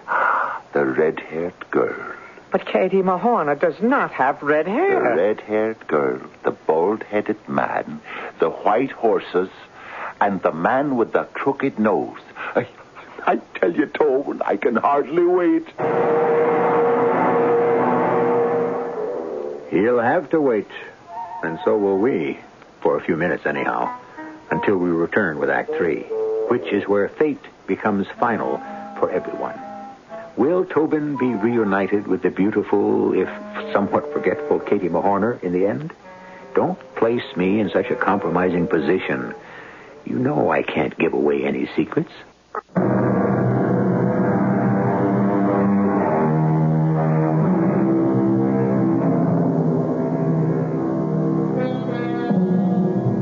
I could not love thee half as much, did I not love honor more. Yes, some of the most beautiful love poetry in the world has been written in prison. Daniel Aloysius Tobin, who is madly in love with Katie Mahorner, is also in prison. But he's not writing poetry. He's sweating away his sentence in the steam laundry. Well, as you know, all things come to an end, even Tobin's 30-day sentence. And on the day of blessed release, he is met at the gate by his faithful friend Malone. Tobin, my good lad. You keep a safe distance away from me, Malone, or I shall not be responsible for my actions. Is this the way you talk to your best friend?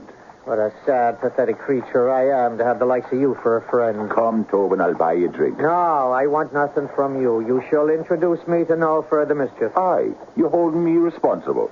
Well, if it hadn't been for you, I would never have had my ear half burned away. An exaggeration. I served 30 days in the workhouse. Is that an exaggeration, too? Tobin, it's fate. Your fate is written in the palm of your hand. And now we must look for the red-haired girl.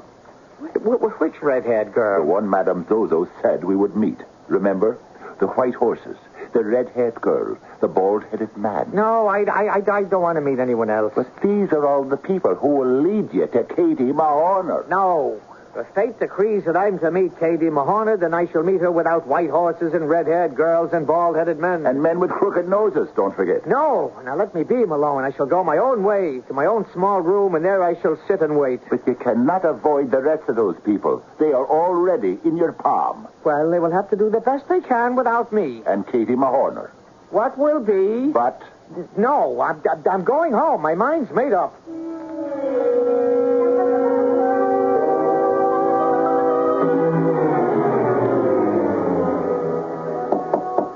Come in.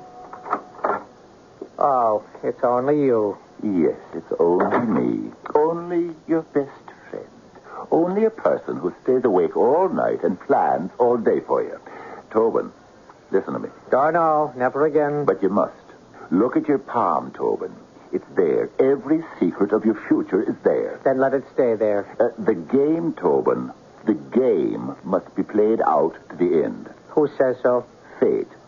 Fate again? Not again, but still. Tobin, you're standing still, and your fate is standing still. It's of little matter to me. But don't you see fate is being delayed, like a train being held in the station because the track is not clear. You must carry out the design of fate. You must have this encounter with the white horse, the red-haired girl, and the bald-headed man. All I want is my Katie Mahorner. But Katie is on the train. What train? The train of fate that is being held up in the station, and you're holding it up. Every time I listen to you... But it isn't me. It's all in the palm of your hand. Come. We can't keep Katie Mahorner waiting on that train. But we don't even know if she's on that train. Then, what have we got to lose? We? I'm with you, Tobin. I'm with you all the way. Oh, yes, the way you were with me for 30 days in the steam laundry. Tobin, she's waiting. Keeney Mahorter is waiting.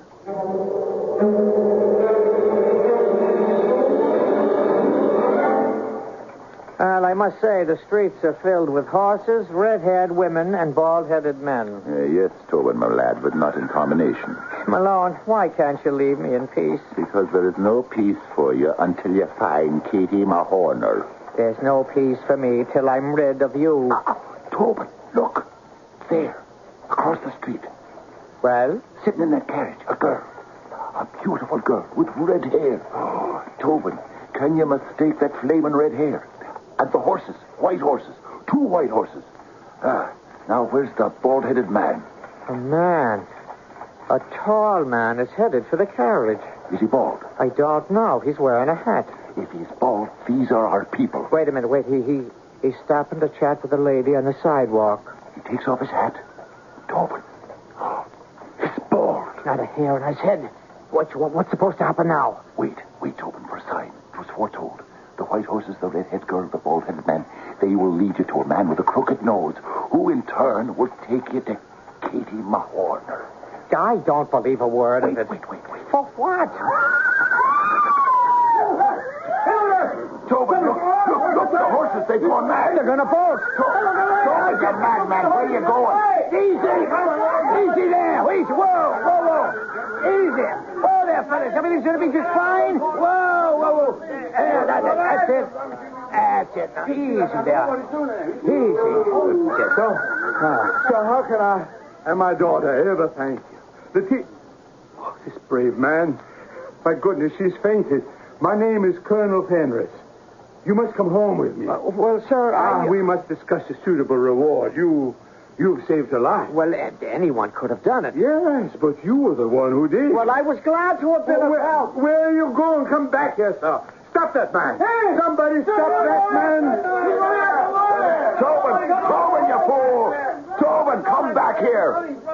Wait here, Colonel. I'll get him for you.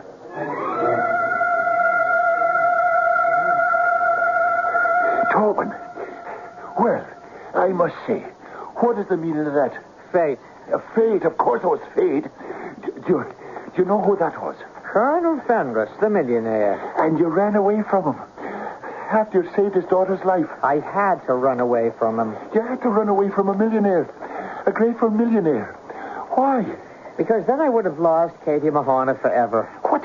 What does Katie Mahorner have to do with it? He wished to reward me, didn't he? And what would the reward have been? Letitia? Letitia? His daughter, Letitia. You mean she wouldn't have fallen in love with the strong, brave, handsome lad who saved her life? It does happen. And as long as you cannot be sure you will ever find Katie Mahorner, why, a bird in the hand. That's why I ran from there. I was beginning to have the same thoughts myself. It might not be so bad. The girl is beautiful, rich. Not another word, do you hear? I will not be untrue to Katie Mahorner for all the money in the world. All right. Spend the rest of your life looking for her. And one day, when you're bent and withered and old, you'll run into... Tobin. What is it now? That man standing on the corner. Well, what about him? A tall man, decently dressed. The nose on him, Tobin. The proboscis. It's crooked. Well, yes, that I admit. It makes 2 twists from bridge to end like the wiggle of a snake. He's the one Madame Zozo told about. Well, that he may well be, but I'll have no part of him. But Tobin, he's the end of the bad luck. There is no end to bad luck. I'll never find my Katie. Tobin, it must be played out to the end. Otherwise, you'll never know. All right. But this is the last of it. Well, good evening to you, sir. Good evening. Might I inquire as to your name? My name. It's Maximus G. Friedenhausman. Well, that's a good size. Do you spell it with an O anywhere down the length and breadth of it? No. You see Malone? He's not our man. Sir, you are in the presence of myself, John Malone, and my young friend, Daniel Tobin. I appreciate the honor. And now, since I cannot conceive that you would hold a spelling bee on a street corner at midnight, would you name some reasonable excuse for being at large? Well, she said we would meet you. Who? The Egyptian palmist. And now you found me. Well, my good luck is supposed to begin. And what is supposed to happen? Well, I will find her. Well, who is she? My fiancée from the old country. Have you misplaced her somewhere? The fact is, sir, she's misplaced herself. Tell me more about her. There's nothing to tell, and I can't waste any more of my time standing on a street corner with a gentleman as homely as yourself. But I must know about it. And what affair is it of yours? My walk in life is the literary. I wander about in the night seeking idiosyncrasies on the earth and the truth in heaven. And it's my hope to write a book to reconcile it all. And you'll put me in a book? No, not yet. The covers couldn't hold you. You see, Malone, the fortune teller has betrayed us.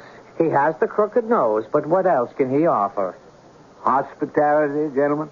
Hospitality? The saloons are about to close. Well, why not come to my place? It's just down the street. Well, no, thank you. Tobin, can we reject this gentleman's kind offer? A free meal? Is this the good fortune that was predicted? I tell you, the axe will fall. What axe? Very well. I've been burned, suffocated, and almost trampled to death. What could happen to me now? I see by the signs that my wife is retired, but the maid is up. So what do you gentlemen say to some fine cold fowl, a bottle or two of ale, some cheese? Well, I'll tell the girl to prepare it. Will you excuse me? These fellas who write, all they want to do is turn you inside out for their purposes. He seems pleasant enough. You want a book to come out exposing your innermost secrets? Not I. He won't get anything from me.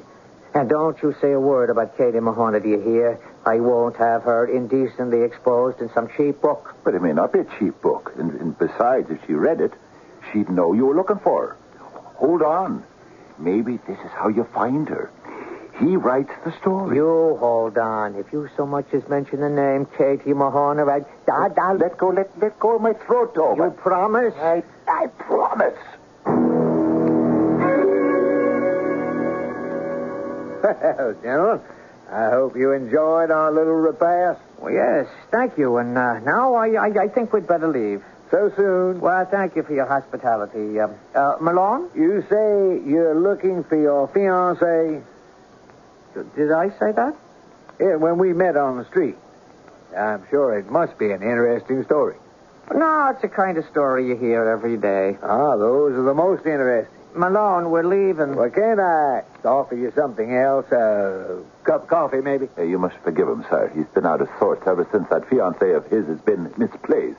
I would like to hear that story. Well, you won't. Are you coming, Malone? Are you sure you can't be persuaded to have a cup of coffee? No, we'd better leave him be. When he gets into this kind of mood, there's no doing anything with him. Very well. I'm sorry. Good fortune, she said. You'll meet a crooked-nosed man who'll bring you good fortune. Is this the good fortune? A cold chicken, a bottle of ale, a chunk of cheese? And a cup of coffee.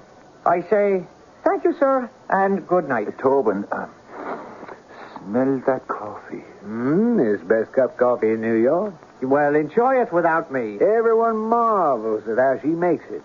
After all, she's just a green girl just landed here 3 months ago. Oh, there you are, Katie Mahoney. Set it down. Katie!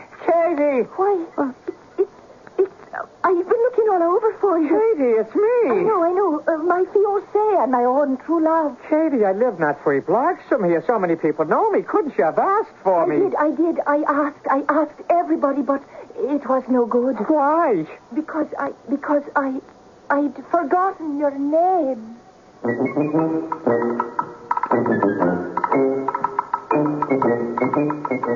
Now, what do you suppose that means? What does it matter? When O. Henry was writing, psychiatry had not yet been discovered. Well, yes, it had been. And the psyche, of course, has always existed. It's just that most people didn't pay very much attention to it. Well, you pay attention when I return. with more of the psyche.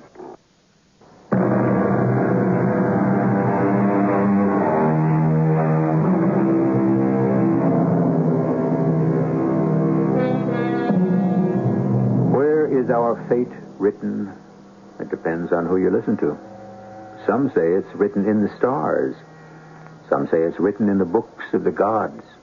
And some say, as we have heard tonight, that it is written in the palm of our hands. Of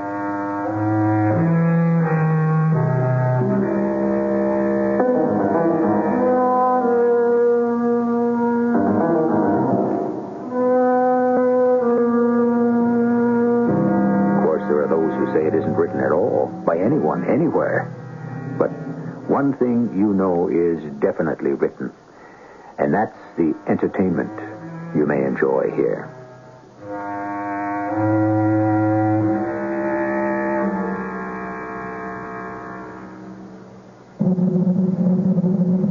Our cast included Robert Dryden, Fred Gwynne, Jack Grimes, Marion Seldes, and Gilbert Mack. The entire production was under the direction of Hyman Brown. And now, a preview of our next tale. Good morning, sir. Oh, why, Sergeant O'Donoghue. With a G? Yes, sir. I come down here because I thought I could bring you something that might be of interest from a literary point of view. Yes? You remember, sir, it was just a week ago, this poor girl that's done herself in. I wish I could forget. Well, it's happened again. What's happened again, Sergeant? Another one. Another one of those unfortunate situations in the same house, in the same room. What are you telling me, Sergeant? I suppose what I'm saying is that the room stayed vacant 6 days. Then, last night, the landlady rents it out to a young gentleman, and early this morning, he took the same way out. Radio Mystery Theater was sponsored in part by X-Lax. This is E.G. Marshall inviting you to return to our Mystery Theater for another adventure in the macabre.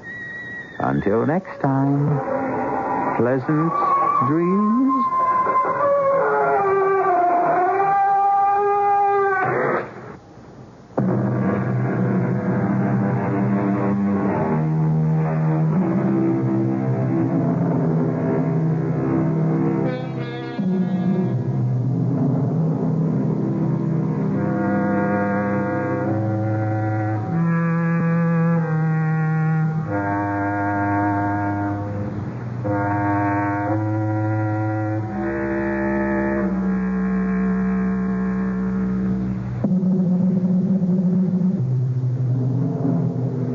CBS Radio Mystery Theater presents...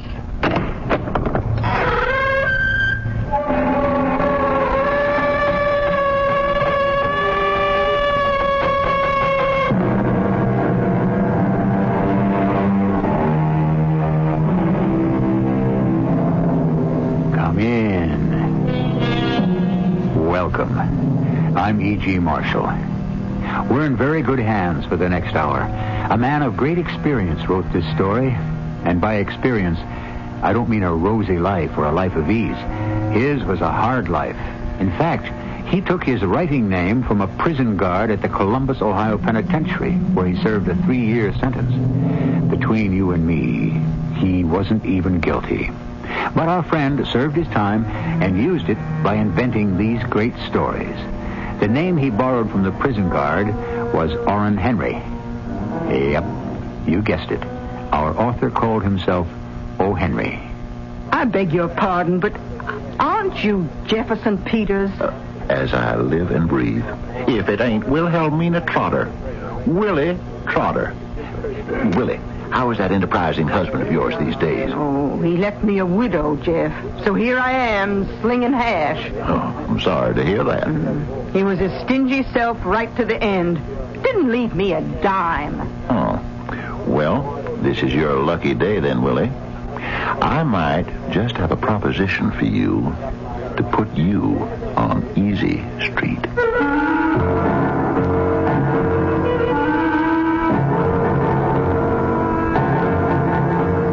Our drama, Wanted a Husband, adapted from a story of O. Henry's by G. Frederick Lewis.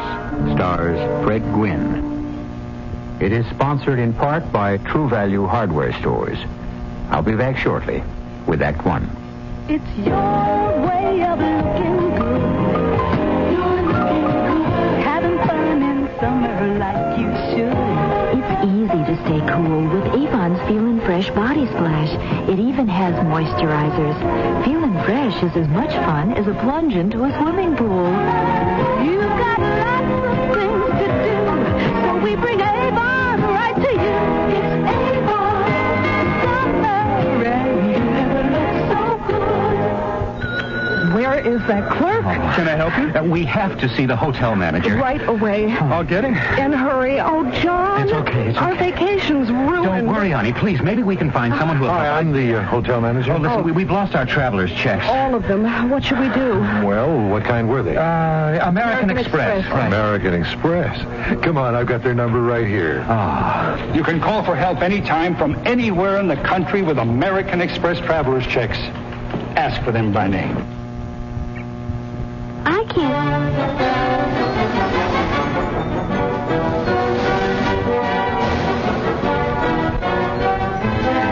Don't miss a moment of all the exciting college and high school football action this fall because you're sitting too far from the field.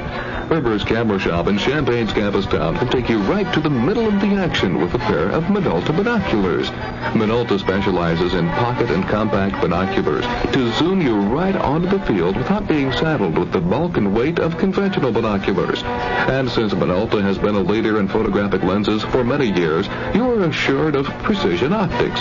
Stop at Herber's and check out the Minolta binoculars. You'll see a world of difference. And while you're at Herber's, be sure to stock up on all the film and supplies you'll need to capture the excitement and color of the coming season forever. Herber's Camera Shop, your hometown camera shop at 608 East Green in Champaign's campus town.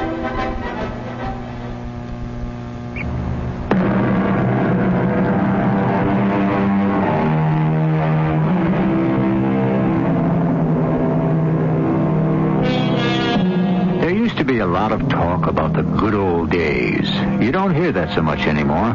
Maybe it's because, as a good friend once said to me, nostalgia ain't what it used to be. So for the balance of this hour, I'm appointing myself chief inspector of those wild and wicked, harmless and hazardous years when to be good was to be lonely. And those who were bad had a kind of pizzazz, which they don't seem to have anymore. Which is probably why these two gents are being let off the old Prairie 440 in a real hurry. Get out, you bums! Out!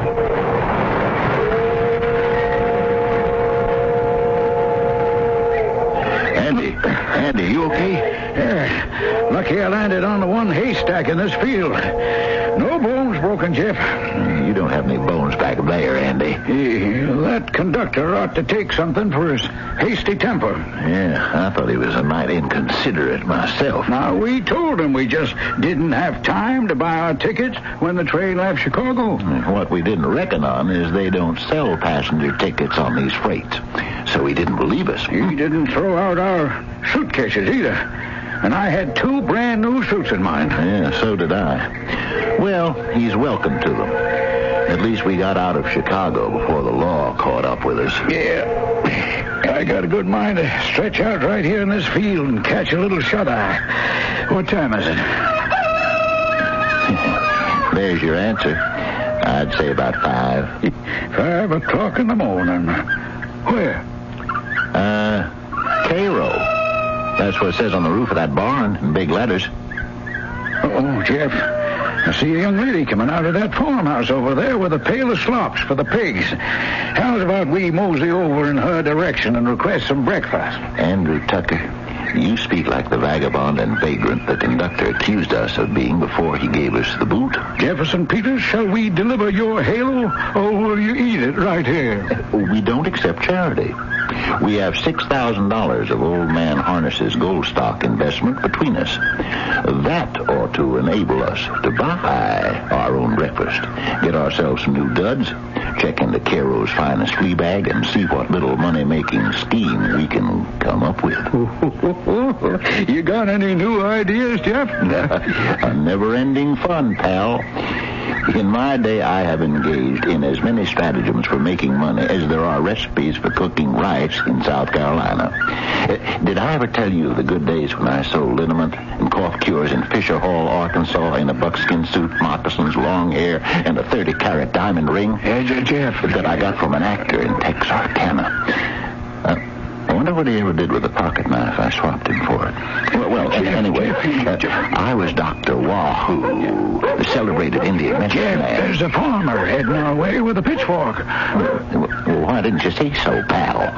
Let's get ourselves out of this hayfield quick before he leaves his autograph on the seat of our pants.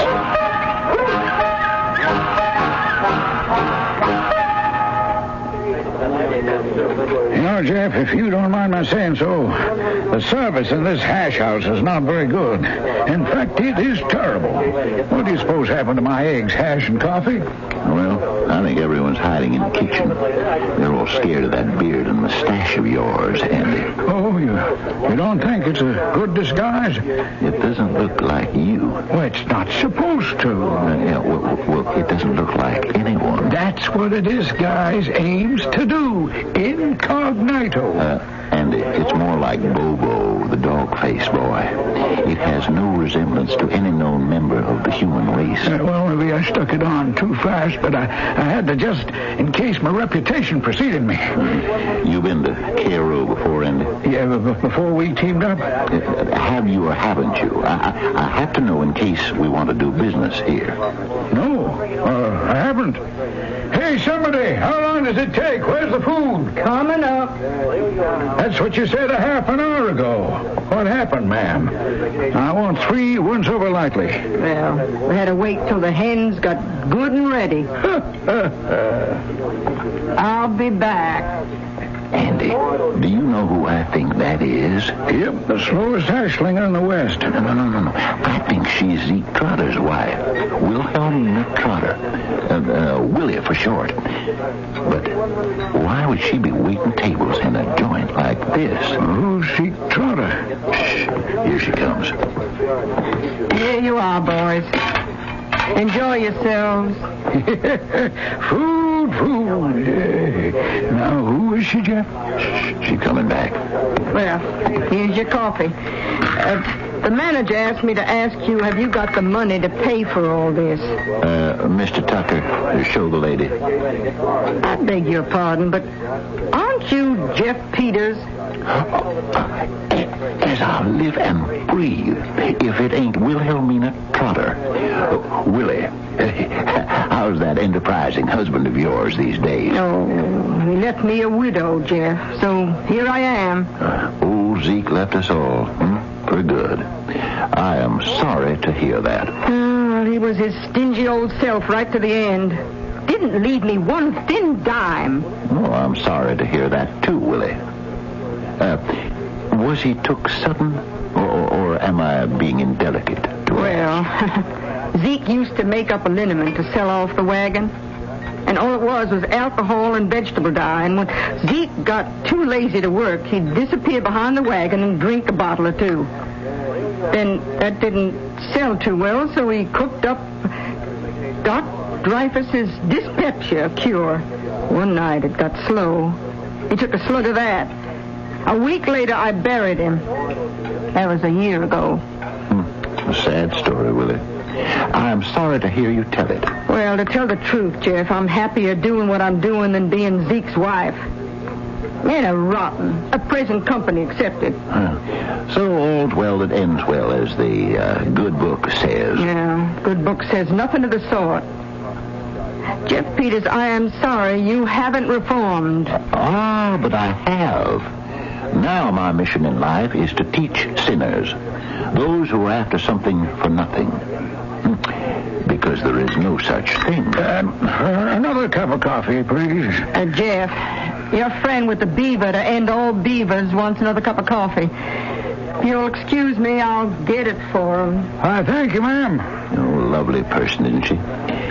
You know might be a good person to enlist into our confidence. Yes, that's what I was afraid you were thinking. I am not enamored of working our side of the street with the ladies. You don't think she might be useful? Well, speaking from experience, I have not found the ladies particularly trustworthy. They lack experience. That's why. They don't need our line of work. You see, they have their own line of graft. It's called marriage. Florida is full of widows who latched onto meal tickets and bank accounts and drove their husbands to an early grave. But Willie, the widow trotter, she might be just the right lure, the bait, for a little matrimonial agency. Nothing fancy, but it ought to be considered. Not by me. I'd like to make old Zeke proud of the gal that he left behind him. Yes, I'm the editor. You gentlemen looking for someone? Yes, we wish to place an advertisement in your newspaper. Certainly. Follow me into my office. Come on in. Have yourselves a stool. My name is Jefferson Peters, and this is my associate, Andrew Tucker, Esquire. Peters and Tucker Limited. Now, make yourselves at home. Just kick that spittoon over to one side. We shan't be staying long, sir. Time is money. I understand this newspaper, the Cairo Courier, is one of several newspapers that you own? Oh, I don't. Wish I did. Well, I'm the editor, advertising manager, sports columnist, births and deaths and socials, public notices, chief cook and bottle washer for the Courier.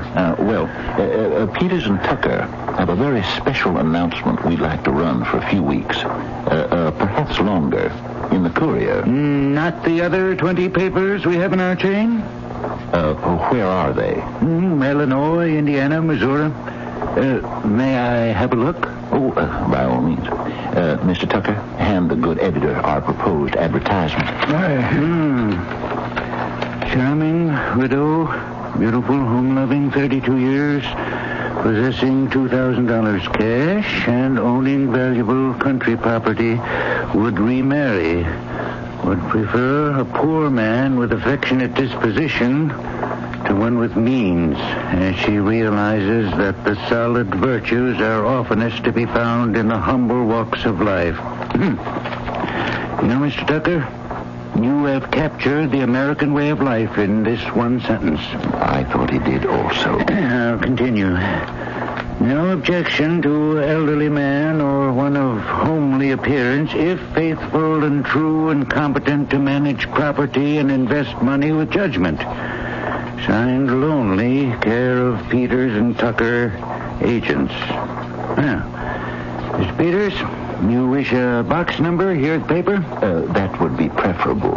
We're staying at the Arch Hotel here in Cairo. Now, put it at the bottom after your names, box so-and-so, whatever number's available. Well, let me see. I have them right here. 96, no. 97, 98, no, that's being used. 99, that's yours, gentlemen. Box 99, Cairo Courier, Cairo, Illinois. Gentlemen, if I wasn't a happily married man, I just might send in an application to meet that lonely lady myself.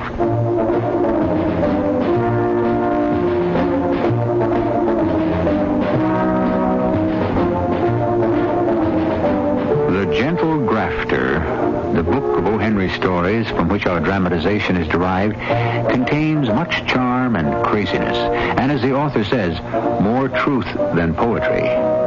Think of the excitement of those days. A New Yorker taking only 65 days to drive his auto from coast to coast. The New York subway starts its first Broadway run. An immigrant heading for the USA from anywhere in Europe pays only $10. Great days. And lots more to come when I return shortly with Act 2. Oh, great master. Yes? My daughter and I have traveled far to seek your wisdom. Is that your daughter with the, bag over her head? Bag. Yes. Say hello, April. Hi. Why is she... Her cream rinse gives her hair the greasiest. Oh, Daddy. Yes, that bag looks like it held a 6-year supply of French fries. What can we do, sire? Well, let's see here. Take the root of the imbo bush. I tried that. The juice of the beagleberry. Look, nothing works. All it's permanent greasies. Oh, no. Now, look, I'll tell you what my kids use. Agree Cream Rinse and Conditioner. Agree? Yes, Agree Cream Rinse and Conditioner is 99% oil-free. Oh. So it helps stop the greasies. No more greasies. I won't have to brown bag it. Yes, my daughter's hair became so beautiful she was elected homecoming queen at Guru U. Wow. How can I thank you for telling me about Agree? Give me some Should I let my daughter wear pantyhose? How old is she? 28. Oh, then I think... Both legs? Yes, both. Fine. You can search the wide world over and may never find anything that can help stop the greasies better than Agree Cream Rinse and Conditioner. And be sure and try Agree Shampoo. It helps stop the greasies, too. What do boating, flying, hunting, nature study, and astronomy all have in common? A pair of quality Nikon binoculars can make all of these activities and others more enjoyable for you. With football season just beginning, a good pair of Nikon binoculars from Rivers Camera Shop can put you in the middle of the action. Professional scouts, sports writers, and broadcasters have known for years that binoculars are an indispensable part of their equipment. At Rivers, you can see many different models of Nikon binoculars, so you can choose the pair that best fills your needs, from compact to wide angle to night viewing. No one knows more about precision optics than Nikon. After all, they've been making quality photographic lenses for years.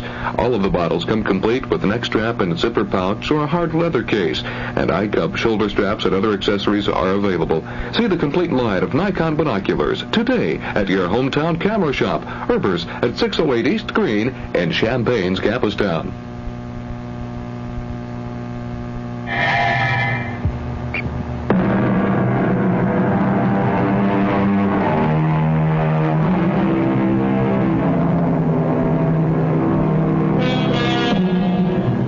Larcenous firm of Peters and Tucker are developing an apparently foolproof scheme to shear the sheepish, or should I say to fleece the male animal. Many have come to believe the female of the species are the more proficient at this sport, but O. Henry submits that when it comes to greed, wanting something for nothing, or looking out for number one, men are exactly in the same boat. It's too good to be true, Jeff. Oh, I had to restrain my laughter when that editor accepted the entire matrimonial without a murmur, word for word, and said he'd be honored to print it. Why shouldn't he, Andy? It's all legitimate. Well, now that's done, all we have to do is wait for the inquiries. Then Peters and Tucker will answer, requesting a few dollars for postage and handling, and that's it. That is not it. Now we must find ourselves a charming widow who fits the description, give or take a year or two, and then... Well, why do we have to do that? What has a matrimonial advertisement got to do with a female? Andy, you know my rule. The article to be sold must be existent, visible, and producible. Otherwise, capital T, trouble.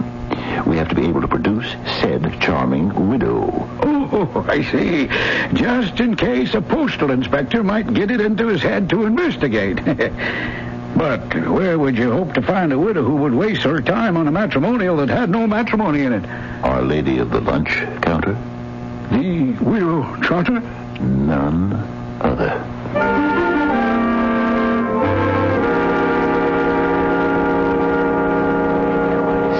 This is the advertisement you've placed in the Cairo Courier. To the letter, Willie.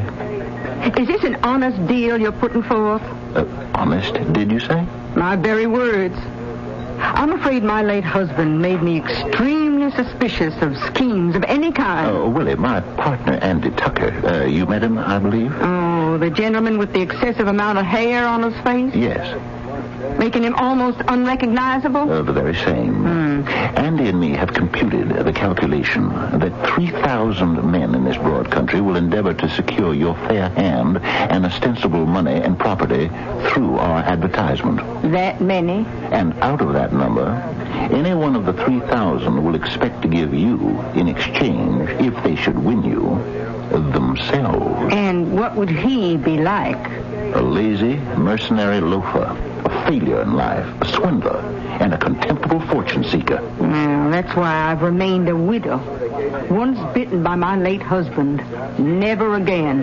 Me and Andy, by the way, he sent his apologies. He was detained on business and could not attend our meeting. Me and Andy proposed to teach these preyers upon society a lesson. And that is the basis of our proposition to you. Mm-hmm. Jeff, I might have known you wouldn't have gone into anything that wasn't opprobrious. But what will my duties be? You will live at a quiet hotel, have your meals sent up, read all the magazines you care to. There is no work to it. Andy and I will attend to all the correspondence and business of it.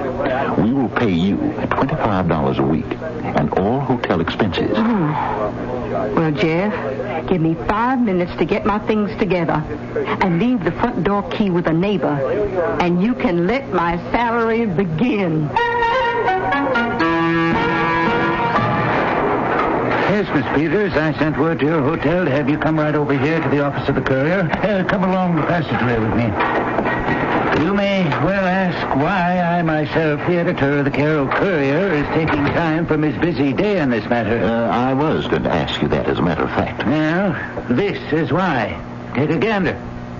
You don't mean all those sacks of mail are for us? In response to one single advertisement placed on one day in our chain of newspapers, Illinois, Indiana, Missouri. Well, we're very gratified. We shall place more announcements with you, sir. Not until I have satisfied myself as to the veracity of your endeavors, Mr. Peters. You would like to meet our client? Is that what you're saying, sir? Only in the capacity as the editor of the Courier. Is that to convince yourself that there is such a widow? Perhaps a bit more than that. Well, you name it, and I'll see what can be done. The matter of the lady's holdings. You don't happen to mean her bank account, do you, sir? I suppose I do, yes. Only right and proper you should exercise this care. The lady's name is Mrs. Zeke Trotter, a widow who lives here in Cairo. I knew her late husband, an exceptionally honest gent who, unfortunately, died penniless, leaving Mrs. Trotter on her uppers, so to speak. Until our agency came to her attention, she was working at the Owl Restaurant on Main Street. A fact easily verifiable. But if Mr. Trotter died penniless, your advertisement claims she has property and $2,000. Why should she wish to or need to work in the Owl Restaurant? You see, that money she has refused to touch. Here, sir. Here's her bank book. You see? All in order. She had mislaid her old one. I had a new one made up for her. Now, if you can, do you think you could give me a hand with those mail sacks? I can do better than that, Miss Peters. I'll have one of our newspaper vans deliver them right to your hotel. You are very kind, sir. But, Jeff, do you think it's safe to give Mrs. Trotter a $2,000 bank book with all that money in her name? Andy Willie is square and reliable. Now, old partner, let's get to work opening our mail.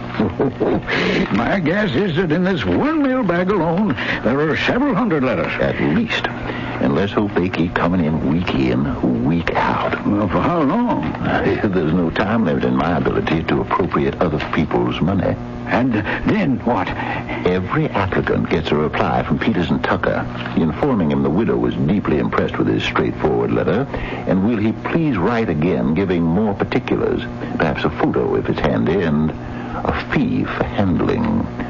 $4. Yeah, 4? Why 4? 5 is too much, and 3 is too little.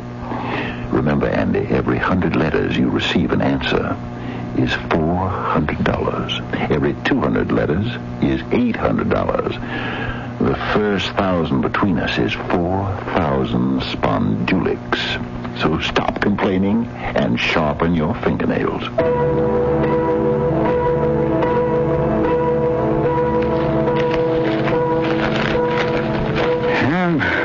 Getting mighty tired of writing to these simpletons. Well, the beauty of the scheme is we're getting better than 90% return on our letters, requesting $4 per. No, I wasn't cut out for this indoor life.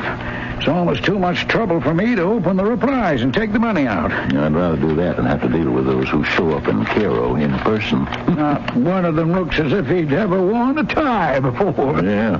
The next gay Lothario who shows up to meet the widow of his dreams, Andy, you take care of him. It's getting so that every time I show my face at Willie's hotel and say, Mrs. Trotter, may I come in? I have a gentleman with me. The way she says, all right, show him in, ruins my day. So the next Romeo is your Romeo, Andy. Jeff, there's someone at the door. I've dealt with too many of those love-smitten old geezers. It's your turn. Well, help me on with the mustache and the chin whiskers, will you? Sure hope I haven't got this on crooked. No, it's fine. It's hairy but beautiful. I'm leaving via the bathroom window. Remember, no one sees Willie Trotter without an appointment, and they take from 1 to 3 days to arrange. Bye, old sport. Well, come on in. We don't stand on ceremony here. Peters and Tucker? Andrew Tucker here. Peters is out. What can I do for you?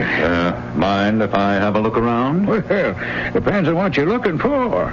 This is a private office, you know. If you're hoping for a look-see at our client, she's not here. No, as a matter of fact, I did come to see you about the lady. Well, I hope you haven't come far. She only sees people by appointment. Well, I have, sort of, all the way from Washington. Oh, are you? I am.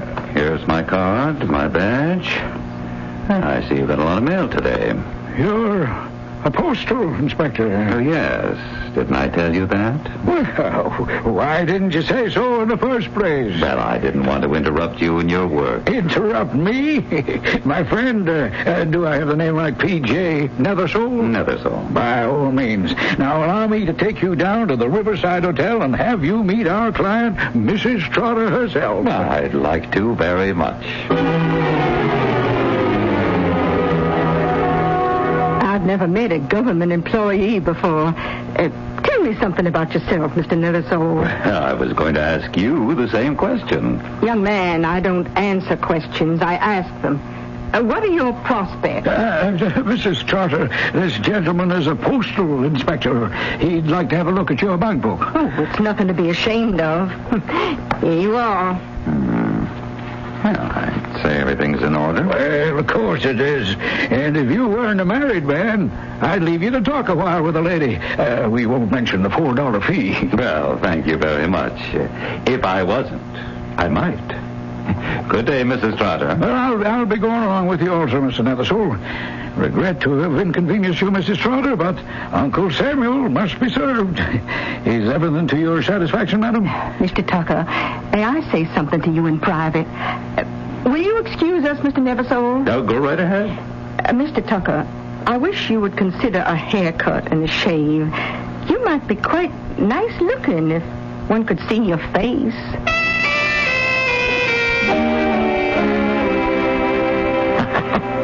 Partner, we've taken in about $8,000, and I think it's time to quit, don't you? I wouldn't be averse. Last time I talked to Willie, I got the impression she was getting tired of her job. I think there have been too many callers in person, and she doesn't care for that. Well, it was supposed to be mostly a mail order business. Yep, I think we can all safely pull up stakes. I'll get Willie to take her $2,000 out of the bank and return it to us. I'd say for a couple of months' hard work, we haven't done too badly. Nope. Not too.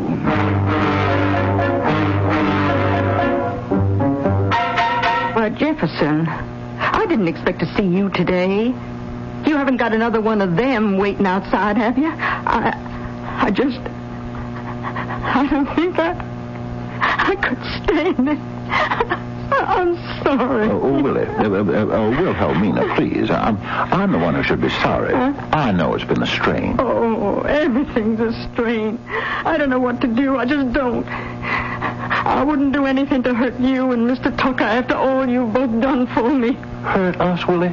Why, we were just saying it's time we got you out of this hotel room, put an end to our punishment of the male animal, and I expect you could probably find your old job back at the Owl Restaurant if you wanted it.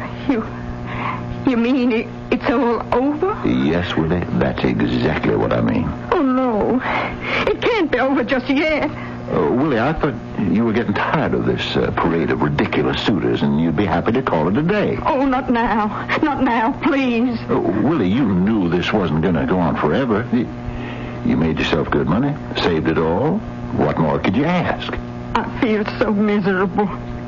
What can I do? But you've got yourself a nice nest egg, haven't you? All these months with no expenses?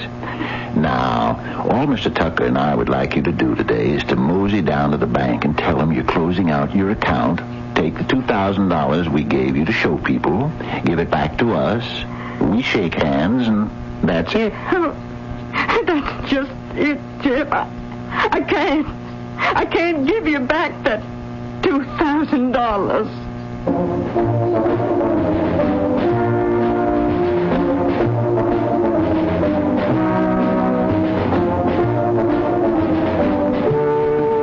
Trust is its weakest point. Author O. Henry has Jeff Peters say, a trust is like an egg, and it's not like an egg.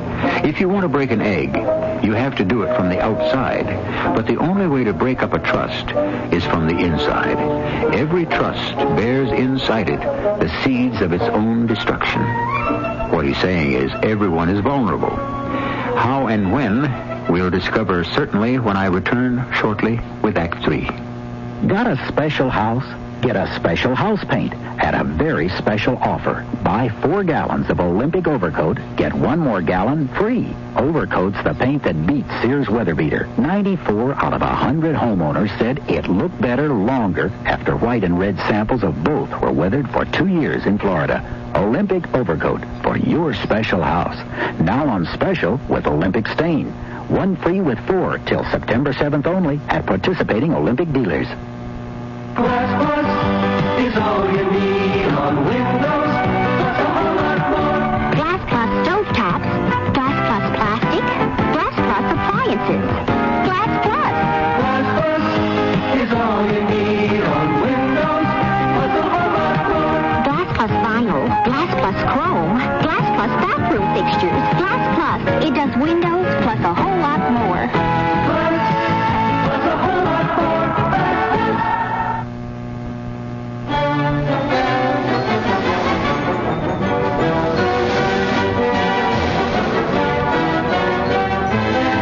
Don't miss a moment of all the exciting college and high school football action this fall because you're sitting too far from the field. Rivers Camera Shop in Champaign's campus town can take you right to the middle of the action with a pair of Minolta binoculars. Minolta specializes in pocket and compact binoculars to zoom you right onto the field without being saddled with the bulk and weight of conventional binoculars. And since Minolta has been a leader in photographic lenses for many years, you're assured of precision optics.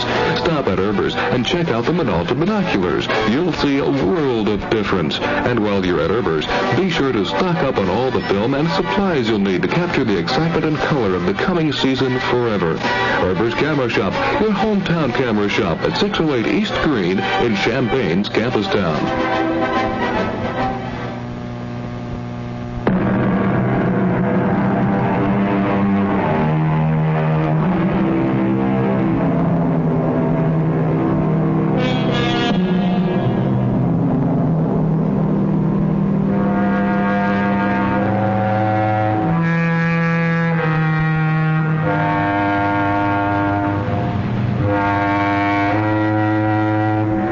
Interesting, the words you hear when O. Henry unfolds his stories.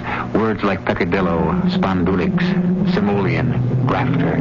Words not much in use anymore, but their meanings are as much alive as their equivalent in adventure, hard cash, and confidence tricks. We pick up Jeff Peters, those words flashing from his mind as he beats a hasty retreat from the Arch Hotel and Andy. That's what she said, Andy. Wilhelmina can't fork over the 2,000 simoleons we put into the bank in her name. She can't. I suspect won't. I can't say I didn't warn you. I would have put my last dollar on the line. I trusted her so. You came close. Andy, why don't you talk to her? You've hardly seen the girl, and she might open up to you what's happened to the 2,000. Oh, I doubt it. The time when I brought up P.J. Nethersole, the postal inspector, she as much told me if I plucked my plumage, I might pass for a human face. So goes you really are clean-shaven. Now, Jeff, you've known her from long ago. She knows you, not me. We can't afford to take that kind of a loss. Now, you go on back there and find out the truth.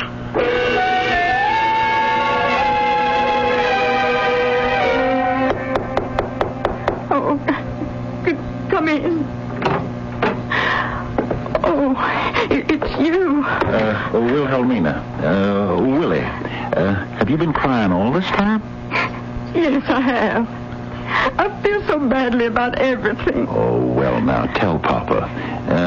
So you can't give us back the money that was in the bank. I understand that. Oh, it's not that I can't. You mean you still have it? Oh, yes. It's still in the bank. I haven't touched it. You still have it? Oh, well, that's a relief. No, it's terrible. It means everything's worse. I wish I didn't have that money. I wish I'd never seen it. You just come on down to the bank with me. You take it out and give it to me, and I'll make sure you never see it again. Jeff, I'll tell you. You were always a friend of Zeke's. Jeff, I'm in love. I love a certain man so hard I can't bear not to get him. He's the very ideal I've always had in mind. Then take him if the feeling's mutual. Does he return the sentiment according to the specifications and the painfulness you have described? He does. Do I know him? I don't think so. He's one of the gentlemen who came to see me.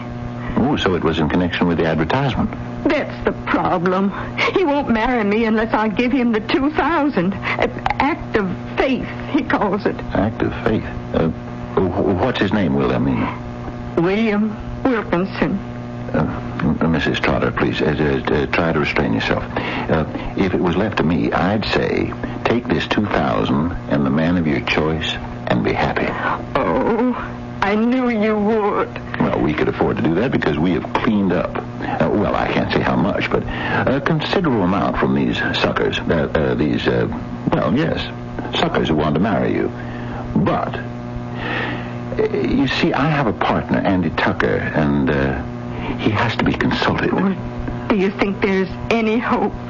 Hope for me, I mean. Andy's a good man and very keen on business.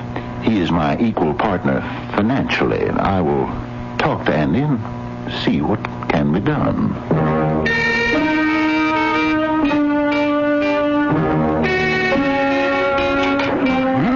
I was expecting something like this, Jeff. What did I tell you? You cannot trust a woman. I was suspicious to begin with. But when you invited me out for dinner on you at Delmonico's, I was downright wary. It's a sad thing, Andy, to think that we'll be the cause of breaking a woman's heart. Why, we've made over $10,000 on this little peccadillo. You're a hard man, Andy. You really think so? A heart made of stone. I am. Mm-hmm. I'm sorry to say. Well, perhaps I have been too suspicious of people. Hey, go on. Go back to Mrs. Trotter and tell her to draw the $2,000 from the bank and give it to the man she's infatuated with and be happy. Andy, you are full of surprises. You've got a good heart.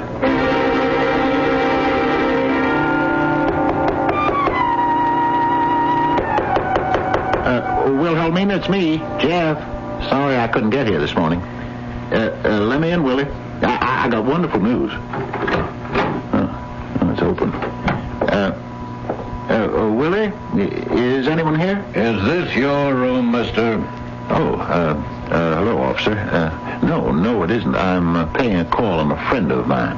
Is that what brings you to somebody else's room? Is something the matter, officer? That's exactly what I was going to ask you. We got a call at the station about 6 o'clock this morning saying there was a lot of strange noises and yelling and crying like a woman being hurt. So we came up to investigate.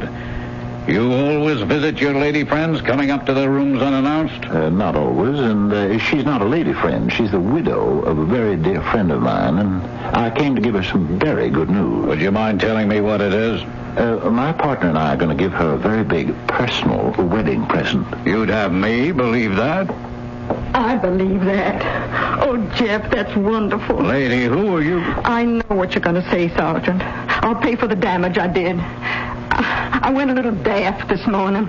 Then I ran out and went to the Owl to see if I could get my old job back. And then I just came back here to get my clothes. Oh, are you Mrs. Trotter? Yes, I am.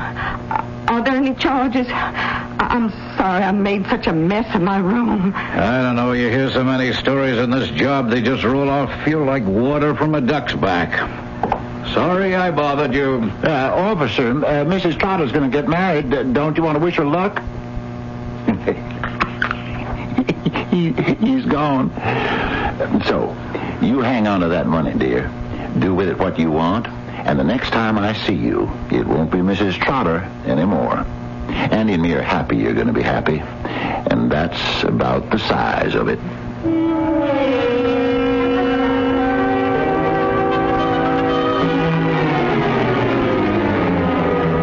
Everything packed, Andy? Yeah, sure, taking more out of town than we brought in. Say, wouldn't you like to go down and congratulate Mrs. Trotter once before we leave? We got till the noon train. No, I don't think so. I'm still nervous we won't get out of town before someone gets wise. Now, let me see if I can lift these suitcases off the bed. Oh, boy, she is filled. Well, I always like nice clothes, and I don't mind carrying both cases so long as you're responsible for the money. Yeah, that's what this little money belt is for. Well, here, then put this with the rest. What are you giving me? A roll of a couple of hundreds, 20 or so. What is it? It's Mrs. Trotter's 2,000. How do you come to have it? Oh, she gave it to me. I've been calling on her 3 evenings a week for almost a month. No, more than a month. You? Yes, me. Without the beaver, the phony whiskers.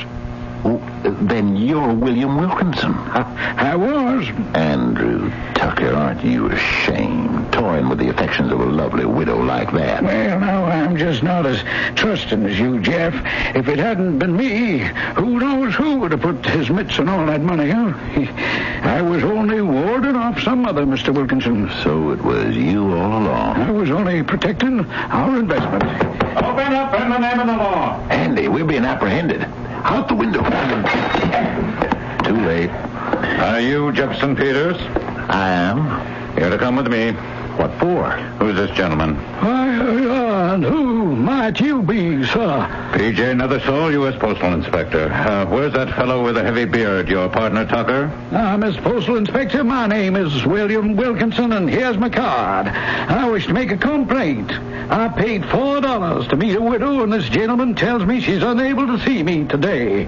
Now, I come from a long ways to meet this lady. Mr. Wilkinson, my advice to you is to go home. You're fortunate you only lost $4.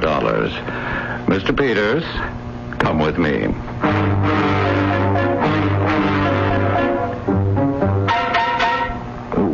What seems to be the trouble here? The reason you're standing before this police desk awaiting to be booked is a charge of fraud brought against you by Mrs. Trotter. You know her. Of course I know her. Well, according to the lady, she was inveigled into giving a gentleman $2,000. And the man skipped town. How is that my responsibility? Using the mails to defraud. Hold on here. Nothing we did was fraud. Because a gentleman answering our advertisement played fast and loose with the widow Trotter. How are we responsible for that? Officer, where's the lady? She said she'd be here to sign the complaint. Jeff, what are they doing to you? Wilhelmina, what's all this I hear about you blaming me because this, what was his name? He skipped out on you? Oh, Jeff, what will you think of me? I just flew off the handle again. Are you ready, ma'am, to swear out the complaint? Officer, it's all right. It turned out all right. It isn't his fault at all. I was mistaken. You see, Jeff, I thought Mr. Wilkinson had disappeared, taken the money, the $2,000 and gone. I was desperate. And then I thought it was all a scheme, you two together. But you don't now. Well, William came by the hour and said, pack a bag, we're going to get hitched. Well, I must go. I must pack. We're taking the evening train. Goodbye, everyone. I'm sorry if I caused trouble. A jealous woman, the things they'll do. Comes to you public-spirited folk and makes accusations. My. What time is it, Sergeant? It's just noon. Both you gentlemen are fortunate I don't sue the britches off you for detaining a citizen without cause. I regret the occasion exceedingly, Mr. Peters. So do I. I hope you will forgive my overzealousness. Tell me, are both you married? Oh, yes. So am I. That's punishment enough. Well, if I hurry, I may be able to catch the 12:30.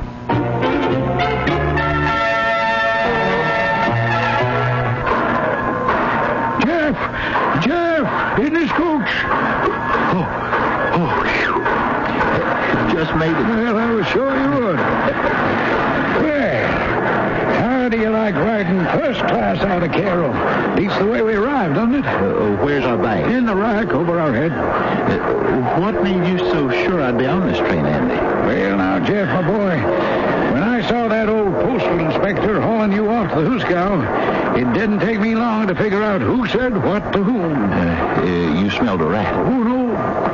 Perfume. Another proof of the unreliability of women. They sure do turn on you when you need them most. Willie was angry that you'd run out on her. That's why she sicked the law onto me. Held me responsible. Yes, I knew that. So I told her marriage was in the offing and sent her over to the pokey to get you out. Did she apologize nicely? No, but old Leather Sold Company ain't some crow. Well, I'll have to confess to you, Jeff, at the last moment, I was thinking of giving her back her $2,000. A charitable act, you know. But you had the money. Andy, in our line of business, one has to remember where charity begins and ends. I know. At home.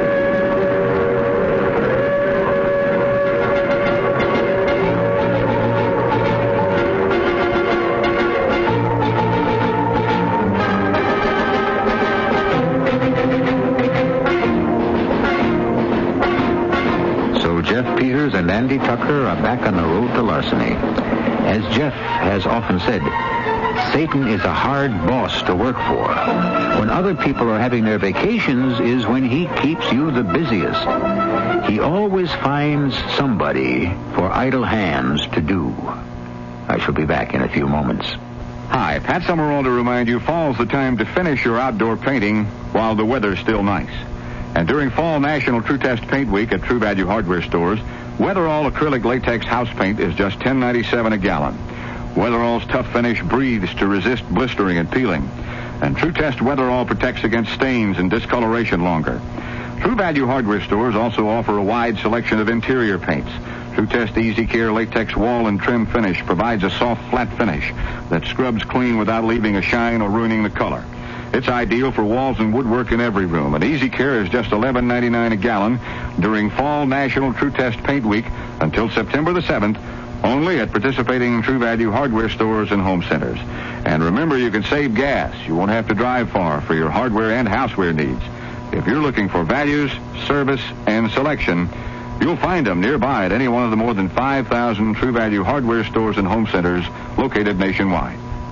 I can't wait to meet your daughter, sir. Well, I'll call her. Evie! What? Come here, would you? This better be good. She's got a lot of spots. Yes. What is it? Evie, I'd like you to meet a nice young man. Oh, no, my hair looks dirty. Daddy, how could you do this to me? I want to die. I'm afraid her cream rinse makes her hair a little greasy. May I suggest agree? Of course you'd agree. All you have to do is look at her. No, agree cream rinse and conditioner. It helps stop the greasies. Really? Sure, after I shampoo, I use agree cream rinse and conditioner. And it helps stop the greasies. Right. Gee, it sounds like I would like agree, too. Well, agree cream rinse and conditioner is 99% oil-free. Evie, stop crying. I'll go get some agree. And after you use it, I'll drive you to the movies, okay, Evie? No. Why not? Because you got a creepy car. What? It's a brown station wagon. I hate station Some conditioners contain oils that can cause the greasies, but Agree Cream Rinse and Conditioner is 99% oil-free. And try Agree Shampoo. It helps stop the greasies, too. I'm glad you decided to come to the movie. Your hair looks great. Thank you. And I love your station wagon.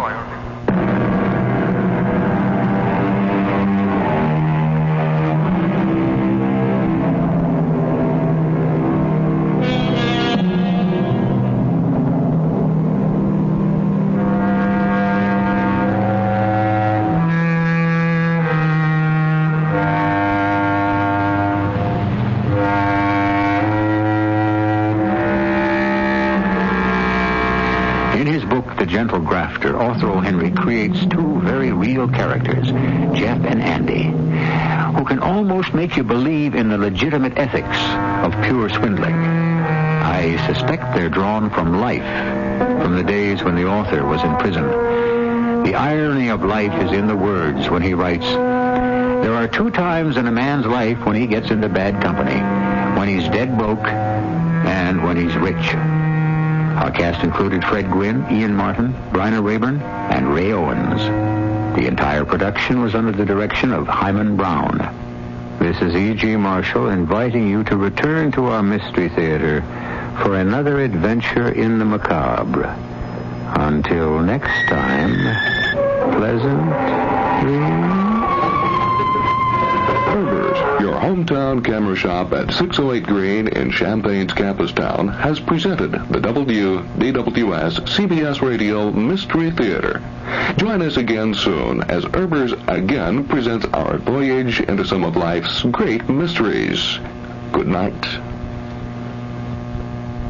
And that's why we say, go out and buy a bunch today. That's your new TV commercial, Mr. Sloak, for snacky crackies with raisin pits. How much did that actually cost me? Cost? Yes. Well, we're still adding it all up here. 42,000. TV is so expensive. Not as long as there aren't any changes. Did I mention there may soon be a worldwide shortage of raisin pits? One TV version without raisin pits. How much will that add to the 3,000? And we want to tell health nuts we make snackies with health nuts. 279,000. And we need a version that will talk to the financial community. With the singing mouse and the dancing bunny in a business suit for... Let me add that one for you. 380. If business conditions make it necessary, with radio you can afford to change commercials fast. If you want to really target consumer groups, it won't cost a fortune to make commercials that fit each audience. Put amazingly flexible radio to work as a primary medium. Radio, it's red hot. For the red hot facts, call this station or the Radio Advertising Bureau. They brought you this message.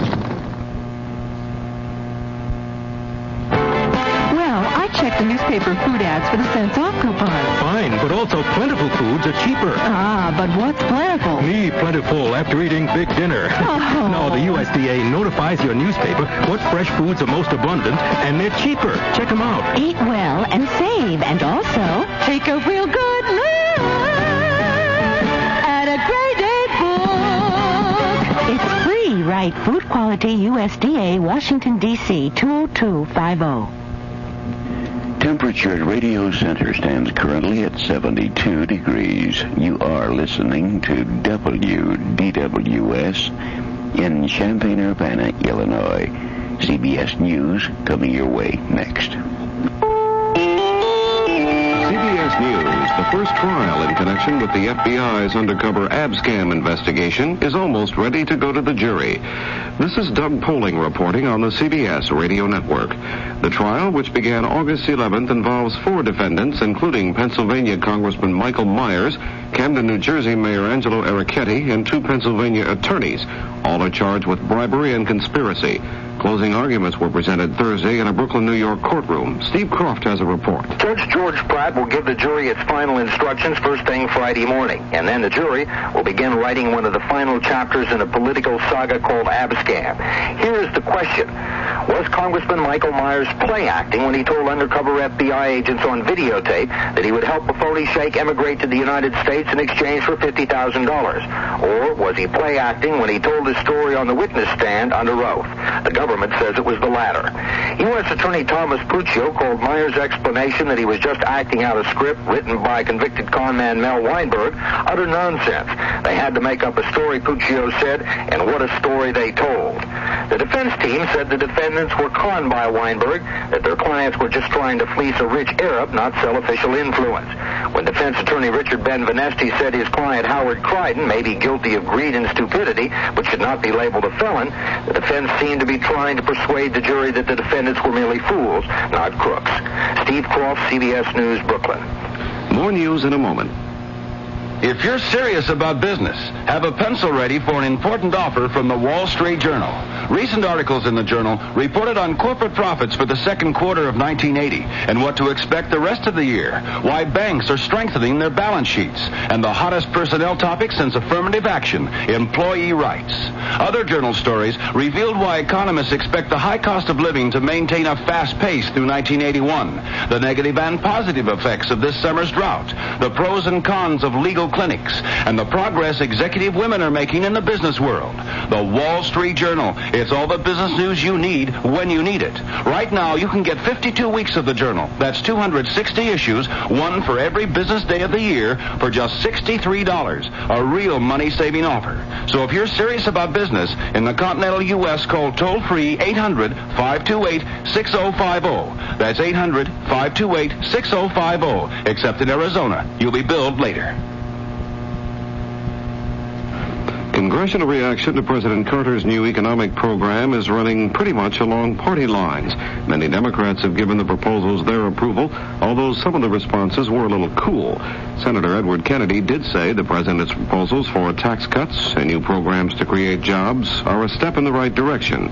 Ronald Reagan criticized the program, as did Congressman Clarence Brown of Ohio, the ranking Republican on the Joint Economic Committee. As I understand what the president is offering in terms of personal tax reductions, it's about $63 per individual return, as opposed to something like $315 per return in the Reagan tax cut. And, of course, the tax increase that will occur in 1981 as a result of the president's previous proposals is about $355. And so he is offering 1/5 of it back to individuals. And I think it's a bomb. In Warsaw, a Polish government spokesman said Thursday the strikes in that country were escalating like an avalanche. He warned that the walkouts by some 300,000 workers could provoke an abnormal situation.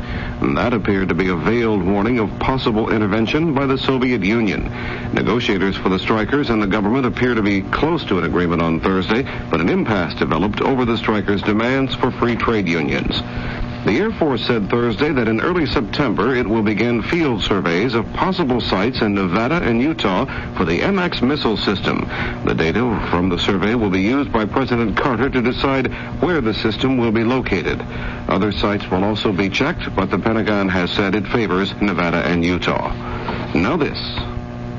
Beginning tomorrow, you can start helping yourself to feel 10 to 25 years younger than you are today. You're never too old to grow young. That's the encouraging message of medical authorities in a special 45-page report called 10 Ways to Grow Healthier as You Grow Older. Based on recent medical research, this report was prepared by America's largest health magazine, Prevention, and it's yours free as a new subscriber. 10 Ways to Grow Healthier as You Grow Older tells about a new method to help you fall asleep faster, about the simple dietary substance that scientists believe may sharpen your memory, about the nutritional program that may add life to your sex life, and much more. To receive this free report, try 12 monthly issues of Prevention for only $7.97. If you don't like the first issue, cancel. You keep the issue, keep the special report too, and owe nothing. Send no money now, just phone toll-free 800-331-1000. That's 800-331-1000. For Prevention and your free report, call 800-331-1000.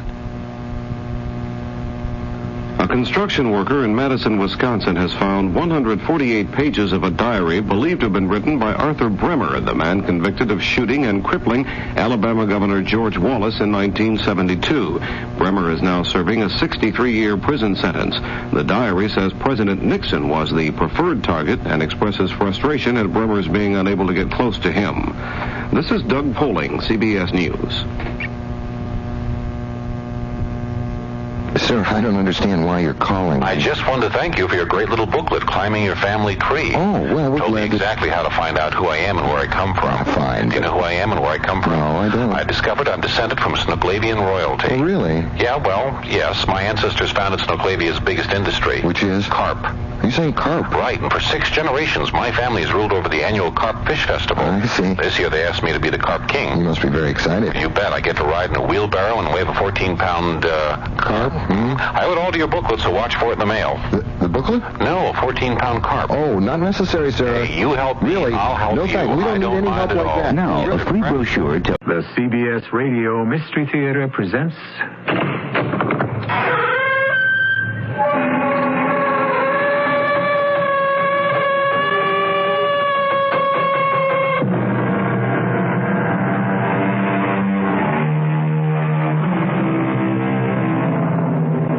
Come in. Welcome. I'm E.G. Marshall. Today, a special treat. An adaptation from a concoction in crime by that master storyteller, Jacques Futrelle, renowned for his creation of the thinking machine. This story begins with a cipher, that method of transforming a text to conceal its meaning. Ciphers have popped up in tales by Edgar Allan Poe, Dorothy Sayers, and Conan Doyle, but I must admit, I rarely come across such a clever concealment of crime as you will give ear to in a moment. lying here in the hospital, I've been asking myself, Elizabeth, what is this crazy love I still feel for you? You can't help yourself, John, can you? Go away. Get away from me, Elizabeth. I don't want to see you. Dear John, you mustn't excite yourself. Nurse! Shall I tell you something, John? I hate you. I hope you die.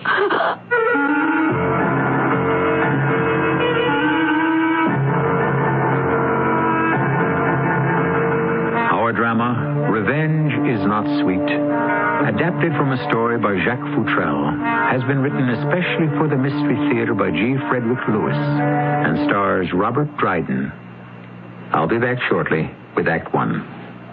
I'm Susan Anton. It's a good feeling to sleep the night away on a perfect sleeper vibe. Pillow Soft is the ultimate in sleep. Unique extra thick cushioning for heavenly comfort on top.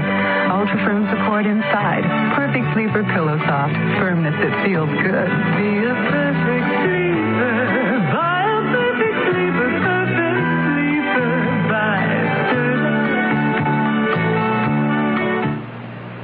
There's something offensive in the air, and if you're smoking, you're putting it there. Your Lung Association joins the majority of millions of non-smokers in asking you to be concerned with your drifting smoke. Let's clear the air together for everyone's sake. Write to your Lung Association for help in kicking the habit and take the smoke out of your life. Sure, it's tough. Lung disease is tougher. Your quitting is really a matter of life and breath. When was the last time you made a bologna sandwich for your child's lunch? Did you know that tested against 3 other sandwich foods, bologna is the highest in cost per ounce of protein, highest in fats and calories, contains potentially harmful sodium nitrate, and is 4 times as expensive as the cheapest sandwich, peanut butter, which is more nutritious. That's what you could have learned from Consumer Reports, published by America's leading non-profit product testing consumer organization. Completely independent, Consumer Reports stands guard over your family and your dollars, the food you eat, the cars you drive, the appliances you use, and the services you depend on. 1,000. Subscribe now to Consumer Reports for this money-saving offer. 11 monthly issues of our magazine, Consumer Reports, plus the invaluable 1980 buying guide issue, plus our 383-page guide to drugs and health, plus the 1981 buying guide issue when published, 331-1000. A total value of $25.75, all for just $12. To take advantage of this offer, dial this toll-free number, 800-331-1000. Consumer Reports, 800-331-1000.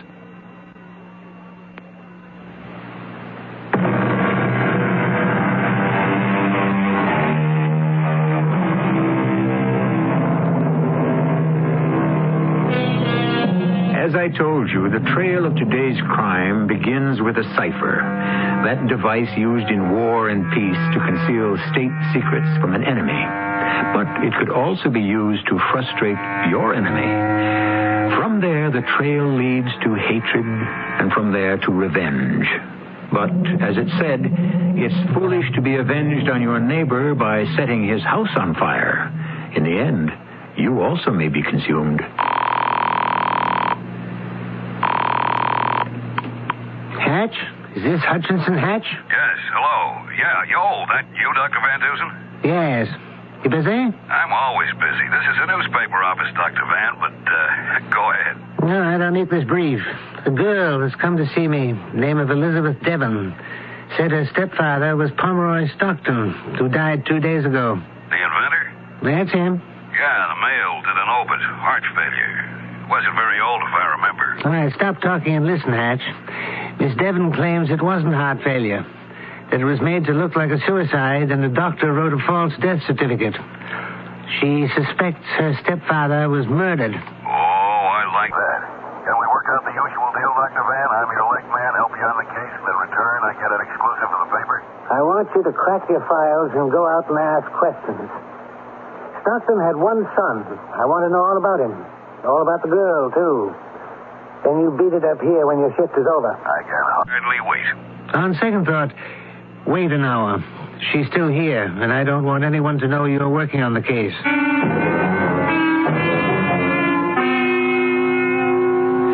And what what do you do, Miss Devon? I'm studying to be an opera singer.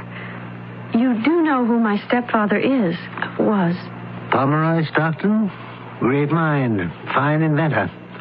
Never met him, but I respected him. Great loss to science, his death. He had a son, didn't he? John, yes. Married? No. How old? 31. Why do you ask? Well, after all, you're not really a blood sister. You're adopted. It occurred to me the son might have been interested in you. No consequence. Very perceptive of you. John was interested in me, but I wasn't in him. You disliked him? Oh, no, not exactly. But over his father's death, I had some reservations. Well, care to tell me about them?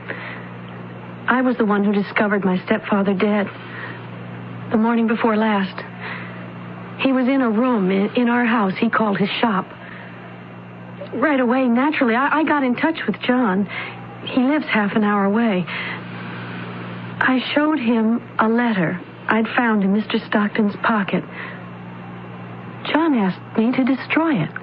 A letter written by his father? Oh, yes, his handwriting.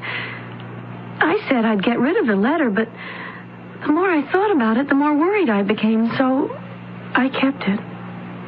Was there an autopsy? No. John had a college friend, a Dr. Benton, issue a death certificate saying death by heart failure. Now, you've told me you believe your stepfather was killed and it was made to look like suicide.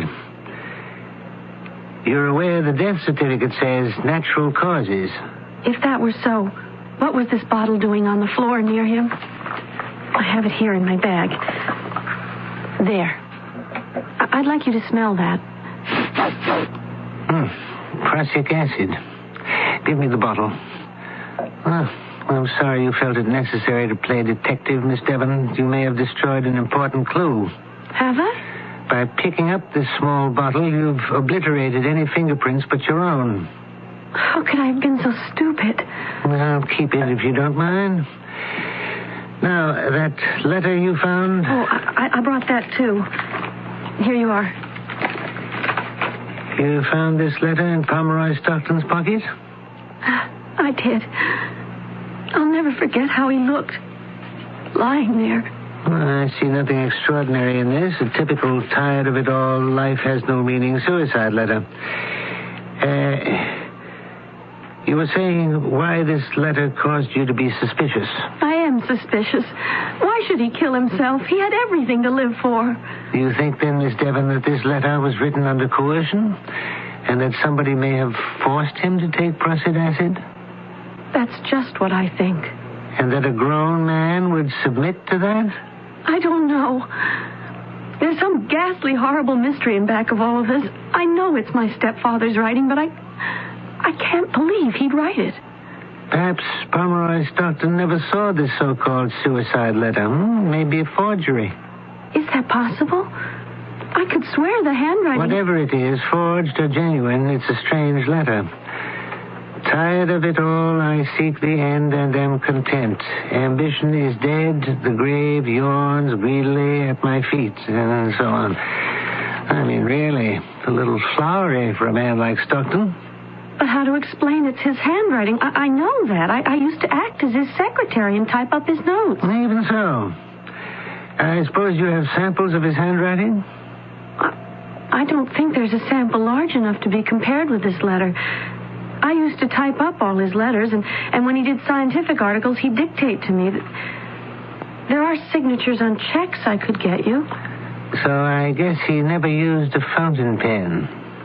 Not so far as I know, except in this letter. Do you have a pen? Oh, yes. Would you like to see it? I never loaned it to him. For one thing, it leaks a little. Better have that taken care of before it leaks blue ink all over you. Dr. Van Dusen, do you suppose there's a cipher in this letter? Mr. Stockton was very clever at hiding his formulas so they wouldn't be stolen. There's a wall safe in the cellar, a sort of vault, where he'd make me place his notes. Miss Devon, I'll hang on to the letter for the present.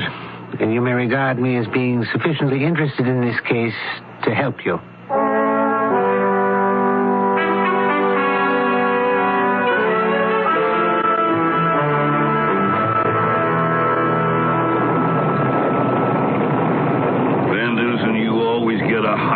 When the weather is lousy. I couldn't get a cab and I'm soaked. Hatch, if that's your roundabout way of asking for a second whiskey, don't bother. Take the bottle. But stop complaining and listen. Here, read this letter. Sound like my editor at the paper. Read. Go on talking, Dr. Van. I can read and listen at the same time. I want you to go see his son, John Stockton. Find out whether there's any personal enmity between him and his stepsister, Elizabeth Devon. What was the cause of it? Another man? If so, who? What, you read it? Twice over. Poor old Pomeroy, the inventor, could never get a job on my paper. It's grossly overwritten. If he wrote it. Miss Devon suggested it may be written in that curiously overblown way to hide a cipher. A cipher? Like in cryptography? A hidden message? I got it. You read every other line or every 10th word, and out comes a hidden message. In that overwritten suicide letter, there is a cipher. You figured it out already? Let me ask the questions, all right? What's your report, Hatch? Stepdaughter Elizabeth, adopted 15 years ago before Pomeroy Stockton's wife died. Girl, now 21, lives with him in Dorchester Street. She takes singing lessons, has no boyfriends. The son, John, unmarried, 31, lives at 84 Beacon, heads up a product marketing company in Boston, very successful, 6-figure salary. I want you to go see him right away. Wait for him to get home from work. Find out what division of property has been made by Pomeroy Stockton's will. Who gets what and how much. If, as the girl believes, Stockton was murdered, there must be a motive. Oh, Dr. Van, don't send me out there in this weather. I'll never get a taxi. I'm not asking you, Hatch. I'm telling you. Unless you're not interested in the story. With your byline...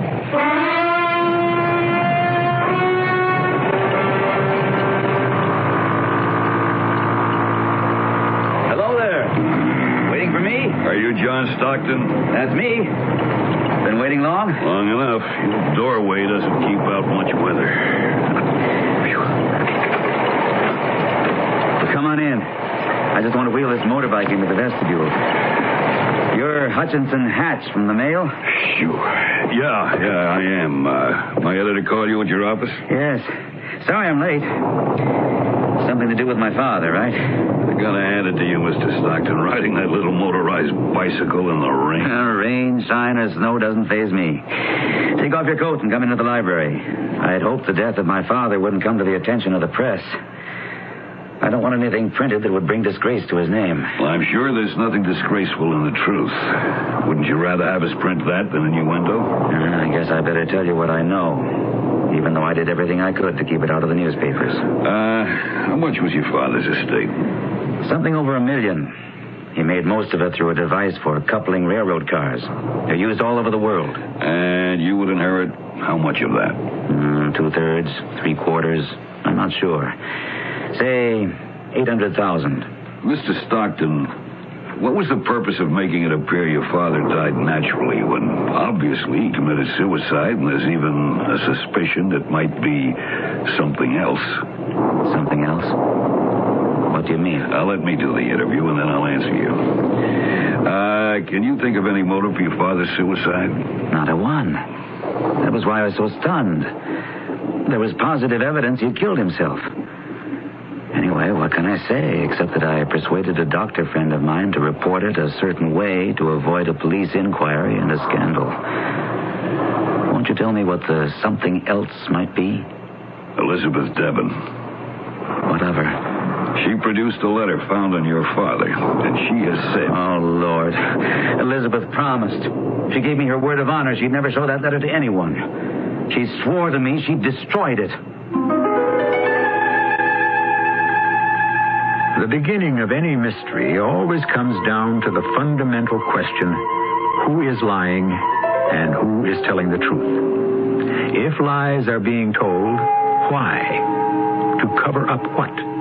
Who gains? Who has what to hide? And when you come right down to it, could one corpse have died 3 ways? Of natural causes, suicide, and murder? I shall return shortly to join Dr. Van Dusen, the thinking machine, on his cerebral crime hunt. This week on Knots Landing, guest star Larry Hagman as J.R. flies out from Dallas to pressure his brother Gary not to interfere with nearby offshore oil drilling. Keep your mouth shut, Gary. Stay out of it. Or I'll break you.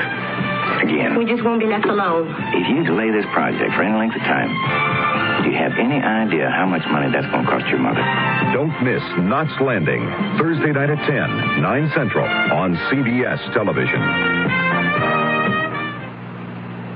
America's first heroine was Molly Pitcher, a young woman volunteer during the Revolution. Fire! But isn't this hard work, Molly? Fire! Hot and hard? Try cooking in a colonial kitchen sometime.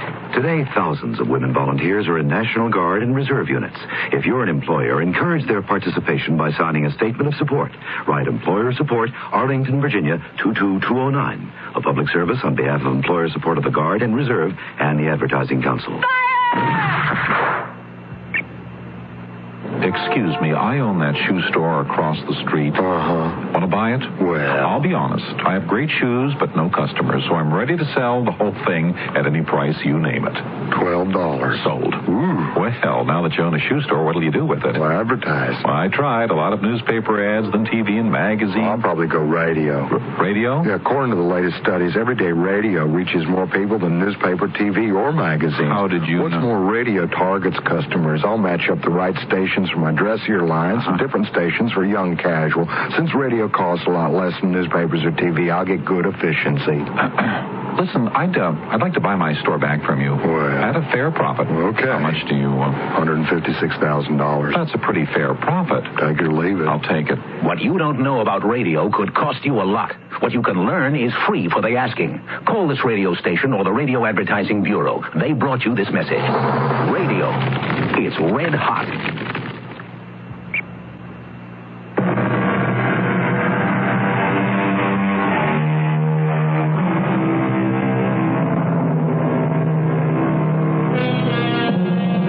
And successful businessman John Stockton is being interviewed by Hutchinson Hatch, a reporter, concerning the strange death of Stockton's father.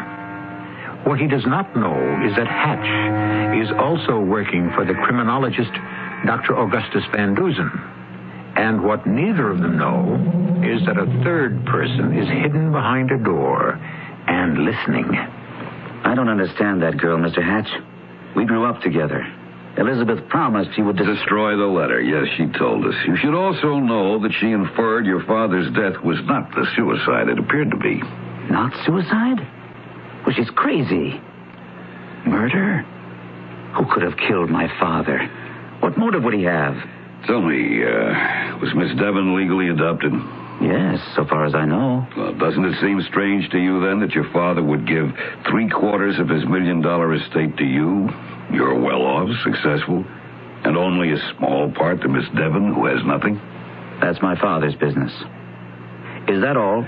I'll be direct. Why is there bad feeling between you and Miss Devon? Who said there was? We just never got along together.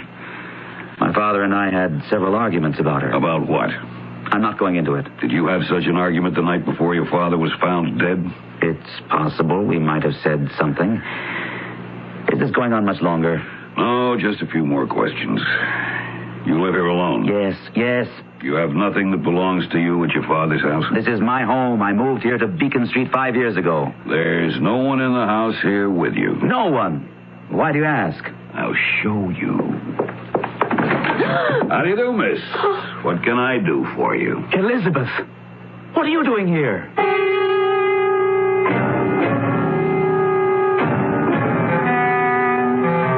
Yes, Dr. Van, it happened just the way I told you. You opened the door, and there was Elizabeth Devon? She made some lame excuse, turned, and ran out of the house. Funny part was, Stockton was glad to see her. He didn't seem to care she was listening behind the door. Those two didn't get along. Why the secret visit? Maybe she was doing some investigation herself. I've warned her not to play detective. Dr. Van, will you be needing me any more tonight? I'd like to get on home. My wife will be worried. Call her. Tell her it'll be 2 in the morning and not to wait up for you. 2 in the morning? How am I going to be at the paper at 8 a.m.? You'll manage. You always do. Well, I hope this story's going to be worth it. I still haven't dried out from that storm. Well, we'll have dinner. You can sit in front of the fire, dry out. And at midnight, you and I will pay a call at a certain cellar. Beacon Street, where John Stockton lives? No. Dorchester Street, where his father lived and died.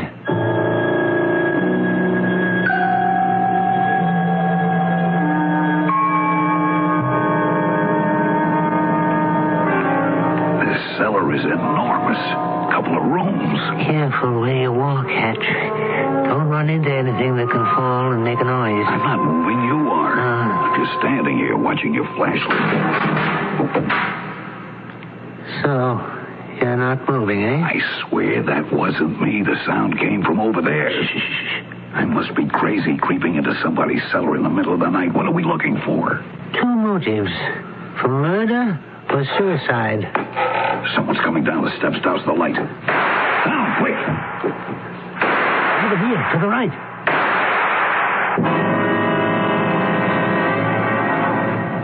Let go of me. Let go. The heck I will. What's the idea of firing a pistol like that? You want to hit somebody? Get off me.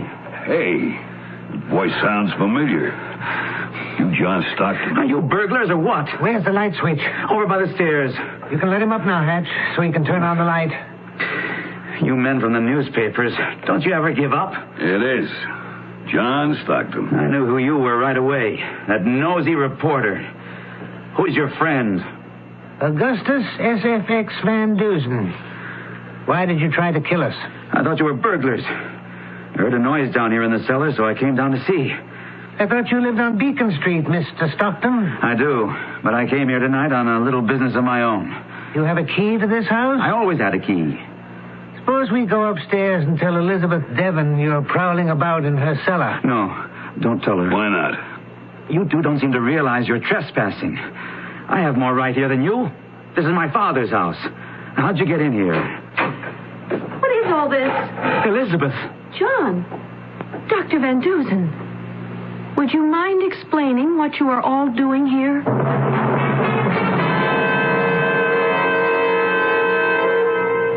You remember telling me about a wall safe in the cellar, Miss Devon? Your stepbrother came here tonight to open it up.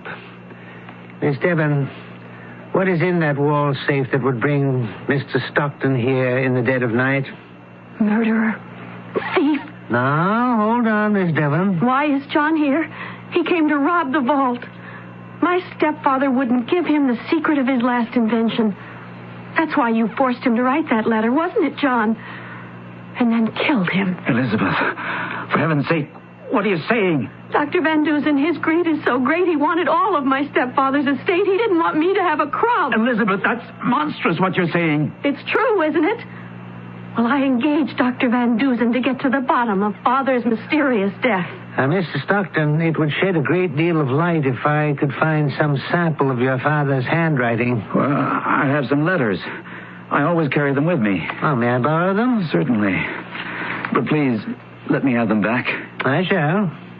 Come along, Hatch. Yeah? Just a moment. Where are you going? Back to the basement to examine that wall safe where you said Mr. Stockton Sr. kept his formulas. Elizabeth, would you stay here with me a moment? I want to talk to you.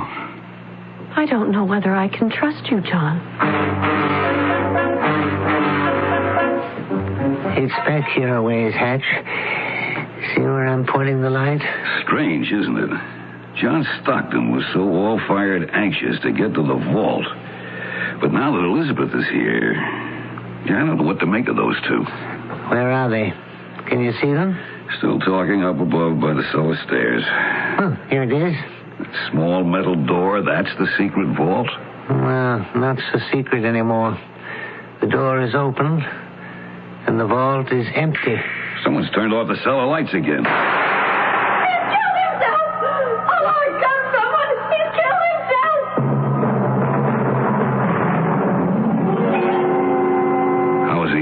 Dr. Van? That revolver. I should have taken it away from him. It appears as though he shot himself. Oh, we were standing by the stairs talking. And then John said, "Follow me. I want to show you something." And then the cellar light went out. And he must have...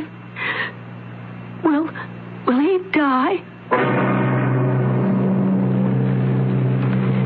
Here are all the handkerchiefs I could find. Oh, I wish I had some bandages. Tie these handkerchiefs together for me, will you, Hatch? I'll just remove the gun from Mr. Stockton's hand. Good. Thanks, Hatch. He's not bleeding too heavily. We tie it around the wound, so... Miss Devon, why did you shoot him? I didn't shoot him. He shot himself. How about those powder marks on your right hand? Powder? But how could you think that? Mr. Hatch, phone for an ambulance and see if you can get the police over here on the double. I think this is a matter for them to handle. Tell them I want Miss Devon to be placed in custody on the charge of shooting this man. I didn't shoot him. I didn't. John? John? Can you hear me? Yes. We're sending for an ambulance. Why did Elizabeth shoot you? Can you hear me, John? Why did she shoot you? She didn't. I did it myself. Purposely? I did it myself. Miss Devon, Elizabeth, I beg your pardon. I made a mistake. Will he die? No. That was another mistake. He'll recover.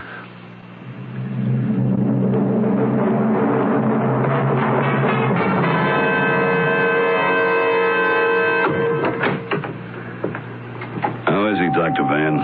Actually well enough to get out of the hospital this very minute. So? So nothing. I've asked John to remain exactly where he is, inside that room. I don't understand. Why? I've asked him to help in a little charade, Hatch. If indeed he had a hand in his father's death, as Elizabeth Devon suspects, he'll show his hand. If, however, Elizabeth herself is implicated, she too will reveal her guilt. I wish I knew how. You will. Oh, hello, Elizabeth. Dr. Van Dusen, have you been in to see John? Well, the resident doctor thinks it better John doesn't have too many visitors. But I must see him. Of course.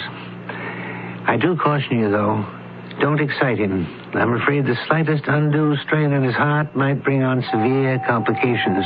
Well, I'll be most careful. I wouldn't want anything to happen to John.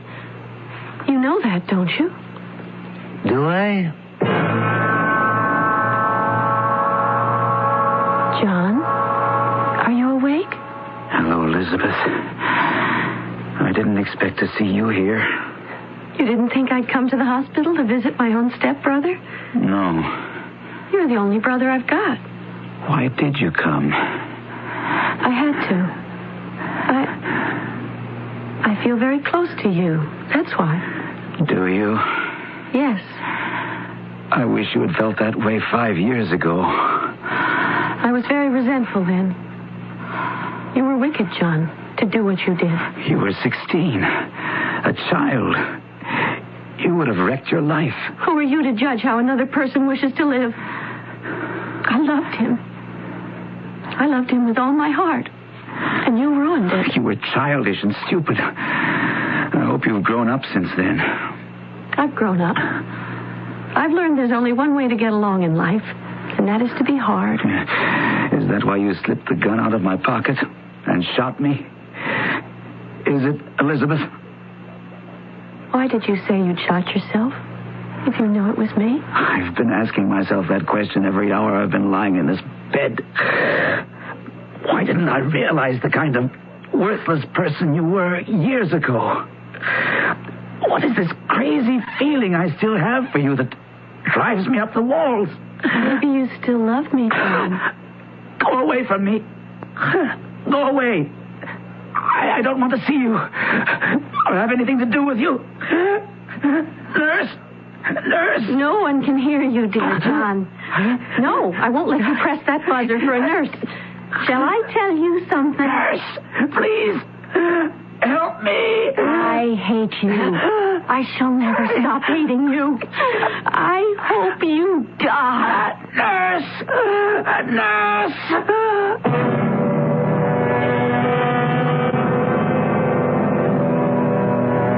Is it older than Cain and Abel, the spirit of revenge? Vengeance is mine, I will repay, is an ancient cry and modern. In Elizabeth Devon, one can almost hear the echo of a malevolent Catherine the Great, a Clytemnestra, a Charlotte Corday, eye for an eye, tooth for a tooth, blood for blood. I shall return shortly with Act 3.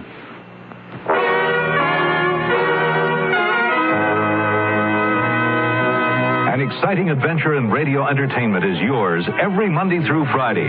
Sears Radio Theater with hosts of talent. I'm Lorne Green. I'm Andy Griffith. I'm Vincent Price. I'm Cicely Tyson. I'm Richard Widmark. The 5 very talented hosts who bring you a broad sweep of top-quality dramas on Sears Radio Theater over most of these CBS Radio Network stations. You'll hear a play in a different key every day of the week, Monday through Friday. Lorne Green hosting westerns on Monday. Andy Griffith, comedies on Tuesday. Vincent Price with mysteries on Wednesday. Cicely Tyson with stories of love and hate on Thursday. And on Friday, Richard Widmark and Adventure. To enjoy this thrilling experience in radio entertainment, all you do is listen here for Sears Radio Theater, Monday through Friday, on most of these CBS Radio Network stations.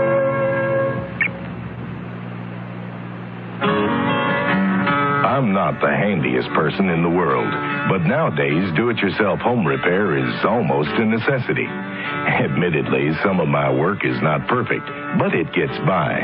Like many people, I try painting, woodworking, and even masonry, but I never dabble with electricity because it can be dangerous and not forgiving of carelessness.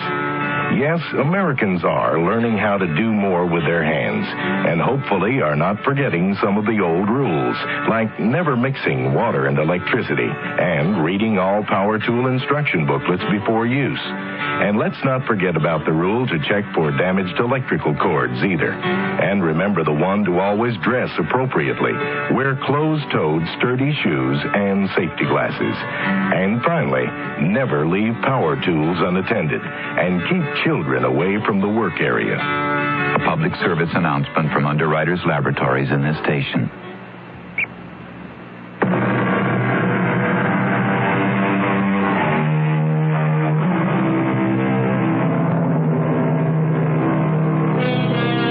Let me recall the events for you. Adopted by a wealthy inventor, Elizabeth Devon seems to have borne a grudge and a hatred for her stepbrother, John. The famed criminologist, Augustus Van Dusen, stands with her in the very room where the inventor died. Yes, Dr. Van Dusen. This is where I found my stepfather's body. The last time I saw him alive was Monday.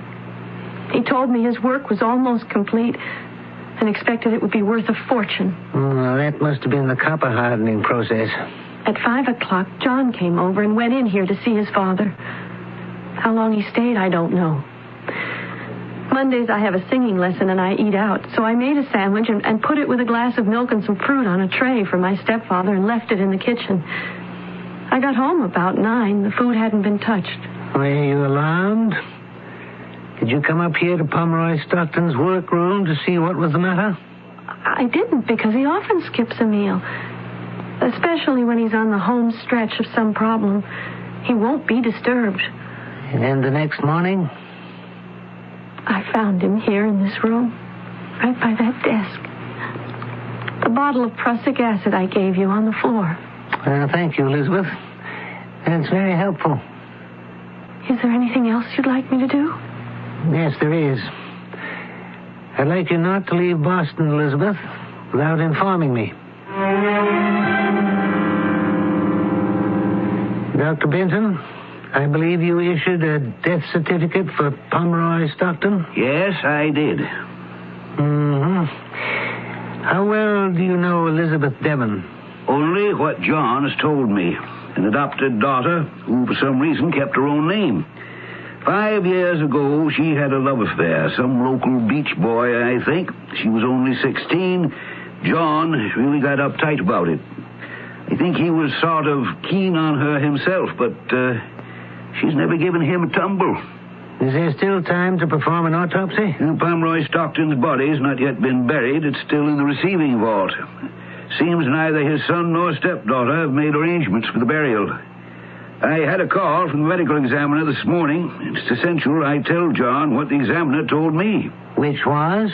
I'd prefer to tell John first. But I can say to you it is the most extraordinary situation I've ever encountered in all my years of medical practice.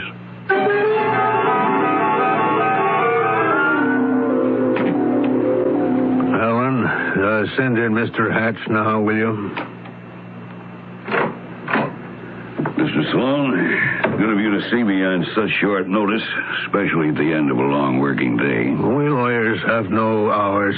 I understand you are the attorney for the estate. I am, but I wish I weren't. There a problem? Unbelievable, there it is. I can't locate the will. You got it here? Mr. Hatch, this is off the record.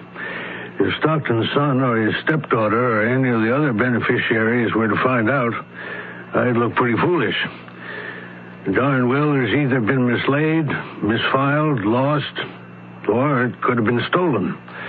Right now, I don't have the remotest idea where it is. It's off the record. Do you remember what the will provided? Well, the bulk of the estate to John, $5,000 a year to Miss Devon, and she gets the Dorchester house. And that's about it. What happens if the will's never found? Then Stockton has died intestate. Oh, the son inherits. Whatever he wishes to settle on his stepsister is up to him. Well, Mr. Sloan, I thank you for your time. I hope that will turns up. I have a sneaking suspicion that it may never. I wonder if I might use your phone. Certainly. Help yourself.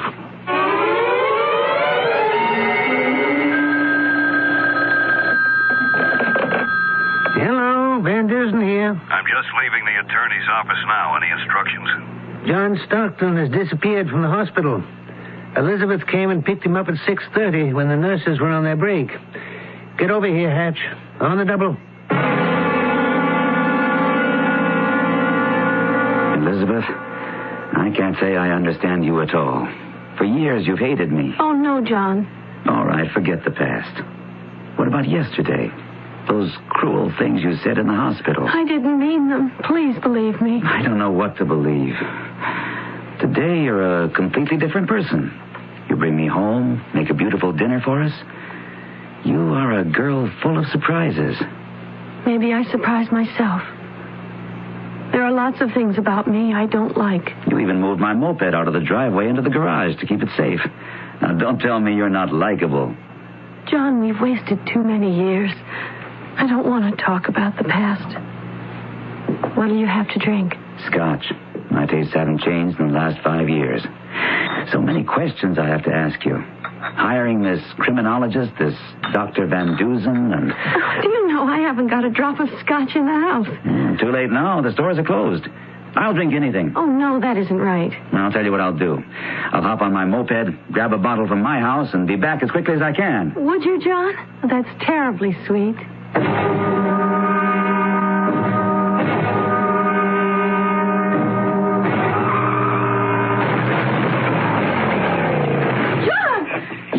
John, what happened? Oh, Lord in heaven, it's done. It's done. It's all over. Unbelievable. That man leads a charmed life, runs his moped into a brick wall. 2 narrow escapes in 24 hours.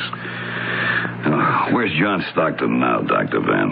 In his own house on Beacon Street with a 24-hour guard. Guard?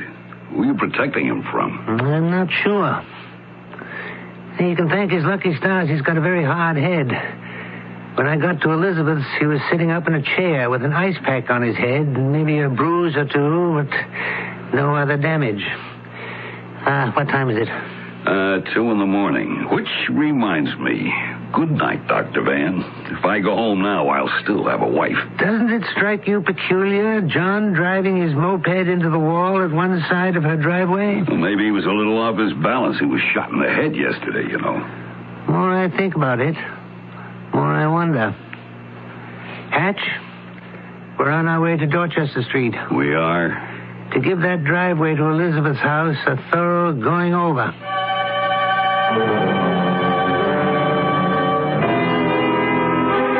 What do you expect to find?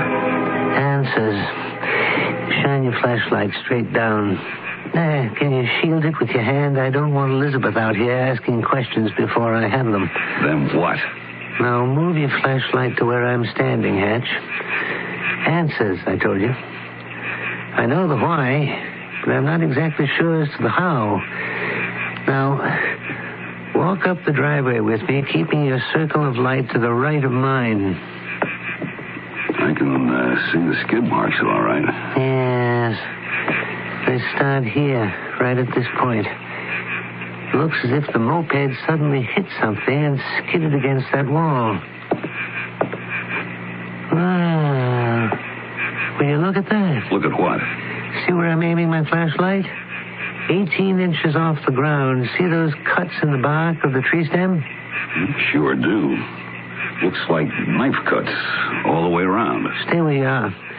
I'm going to have a look at the tree directly opposite on the other side of the driveway. Don't move, Hatch. I'm getting my bearings from you. Yes, just as I suspected. Dr. Van, Elizabeth just walked out the door and is heading this way. I thought it was you two gentlemen. Elizabeth, would you have a look at this piece of wire tied around this tree? It's been cut off, but I suggest you put it here. You strung a wire from this tree here right across your driveway to that tree opposite. That is what John Stockton ran into last night, and it could very well have killed him. That's what you wanted, isn't it? Dr. Van Dusen, I think you're out of your mind. Of course, you wouldn't have needed bullets or wires if I'd believed that cipher you wrote. I wrote? I'll show you how you tried to implicate John. Remember how that fake suicide note begins? Tired of it all, I seek an end and am content. Ambition is dead, and so on and so forth. Reading every fifth word, and you knew I would solve it, the ciphered message is, I am dead at the hand of my son, and so forth. Miss Devon, whatever made you think I'd believe it? Would a man at the point of a gun write an elaborate suicide letter with a hidden message in it? Then all you had to do was put a dab of prussic acid on the dead man's lips to complete the suicide charade. Are you quite finished? Not quite. Next, you'll be saying that I killed my stepfather.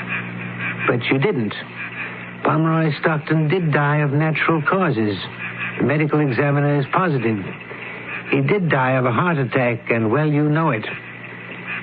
It was you who went to the lengths of making it appear to be a murder, disguised as a suicide.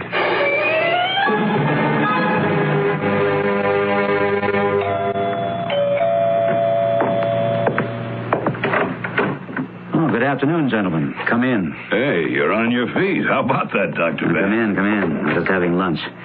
Kitchen's this way. Sit down and I'll pour you some coffee. John, do you know that Elizabeth has left town? Yes. Our lawyer, Fred Sloan, was here this morning. Told me she'd handed him the keys and told him to sell the house on Dorchester Street and everything in it. So I might just buy it. It was Father's. I'm going to be candid, John. That girl was no good for you. She went to elaborate lengths to get even with you for something that happened years ago, and to get rid of you and inherit everything. Fred told me the same thing. How could I have been so naive? Mr. Stockton, there was $1 million at stake. Even more, I guess. Dad's formula for copper hardening. I don't know where it disappeared to.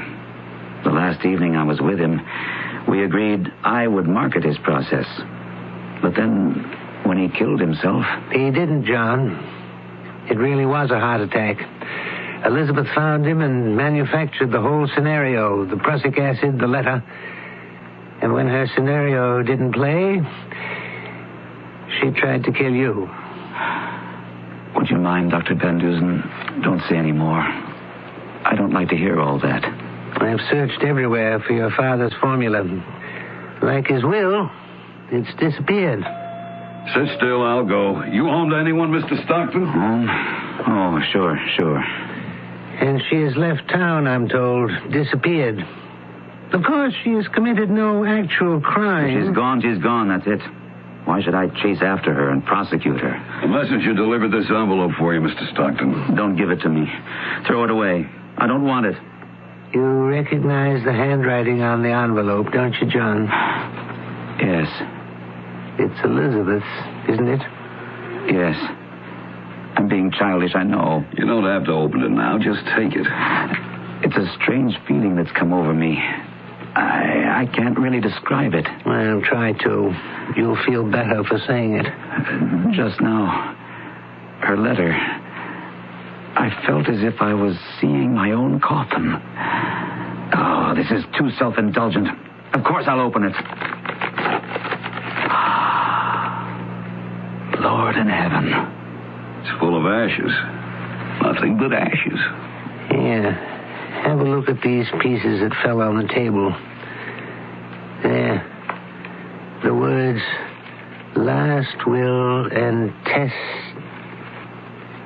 And here, equations.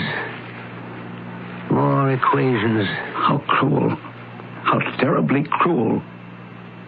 Elizabeth, why did she do it? What happiness could this awful thing bring her? To burn his will and his formula? It's like my father has just died. All over again.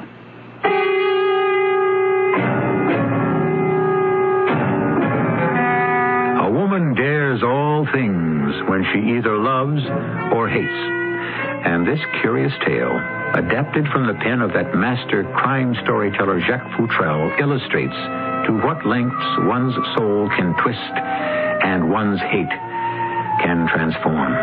Unfortunate because in the end, the very things sought are those never to be gained. Revenge is its own executioner. I shall return shortly.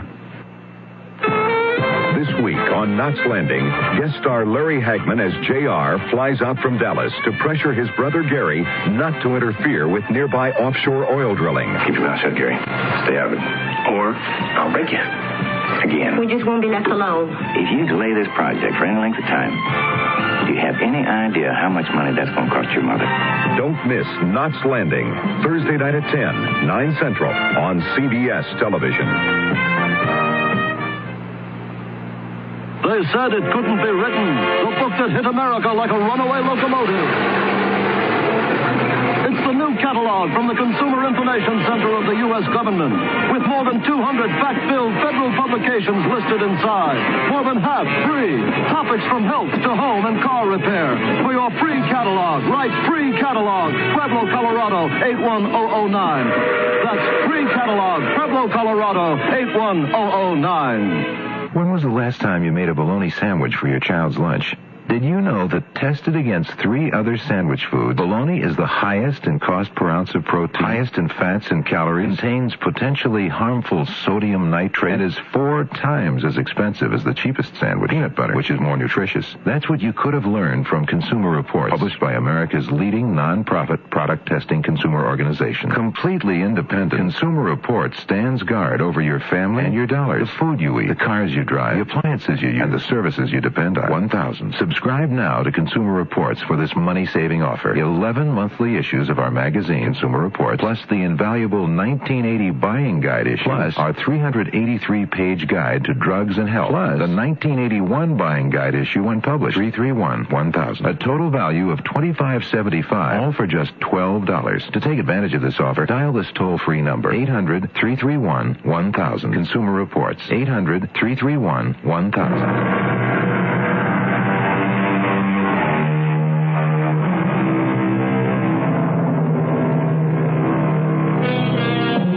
will not ambition and revenge descend to? Who aspires must fall low, as high he soared. Revenge at first, though sweet, bitter ere long, as back on itself recoils. The poet John Milton. The poem Paradise Lost. Indeed, that is what our story today was about. Paradise Lost. Our cast included Robert Dryden, Jada Rowland, Gordon Gould, and Jackson Beck. The entire production was under the direction of Hyman Brown. And now, a preview of our next tale. July 4th, 1863. What could be the connection? Well, Mr. Wolf, I've lived here almost 3 years. On July 4th last year, and July the 4th the year before, the woman who lives in that apartment where the painting is would pack up a picnic basket and go out for the day. Not come home till evening. Well, is that so strange on the 4th of July? Seems like a perfect day to picnic. Alone? And never any other day in the year? You seem to have kept pretty close watch on her. But in any case, I don't see any connection between her picnic and the painting. Except July the 4th. That's the mystery. Go to the lady and ask her what mysterious errand takes her away from here every July 4th. This is E.G. Marshall inviting you to return to our Mystery Theater for another adventure in the macabre. Until next time, pleasant dreams.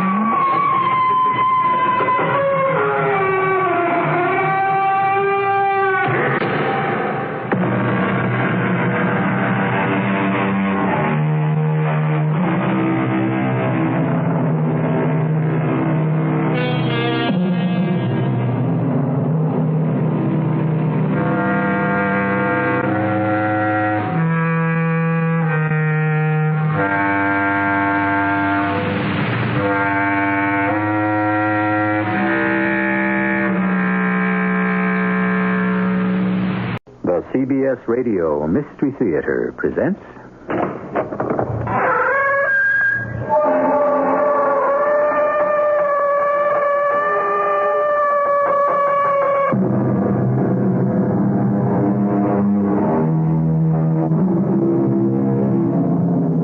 Come in. Welcome. I'm E.G. Marshall. The Mandrake is a plant with a darkly colorful history. In ancient times, it was used as a narcotic, for healing bones and as an anesthetic.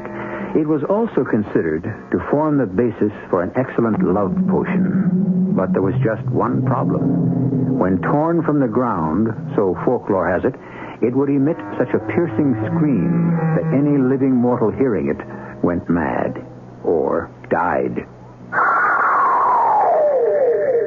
What was that? Inspector, we must go to the manor at once. I'm afraid we may be too late.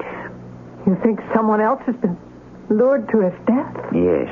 That's just an old wives' tale, Inspector. I say those people are being murdered.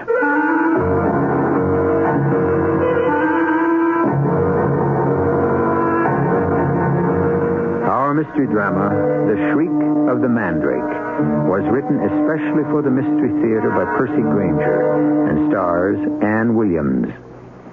It is sponsored in part by True Value Hardware Stores and Buick Motor Division. I'll be back shortly with Act One.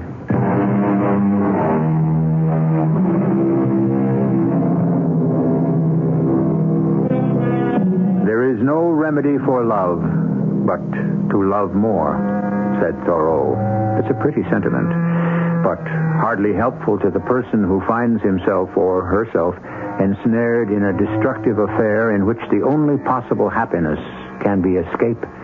But how does one escape from the headstrong and irrational demands of the heart? New relationships? Travel? Work? Our story is about a prominent young woman who would seem to have all these distractions going for her.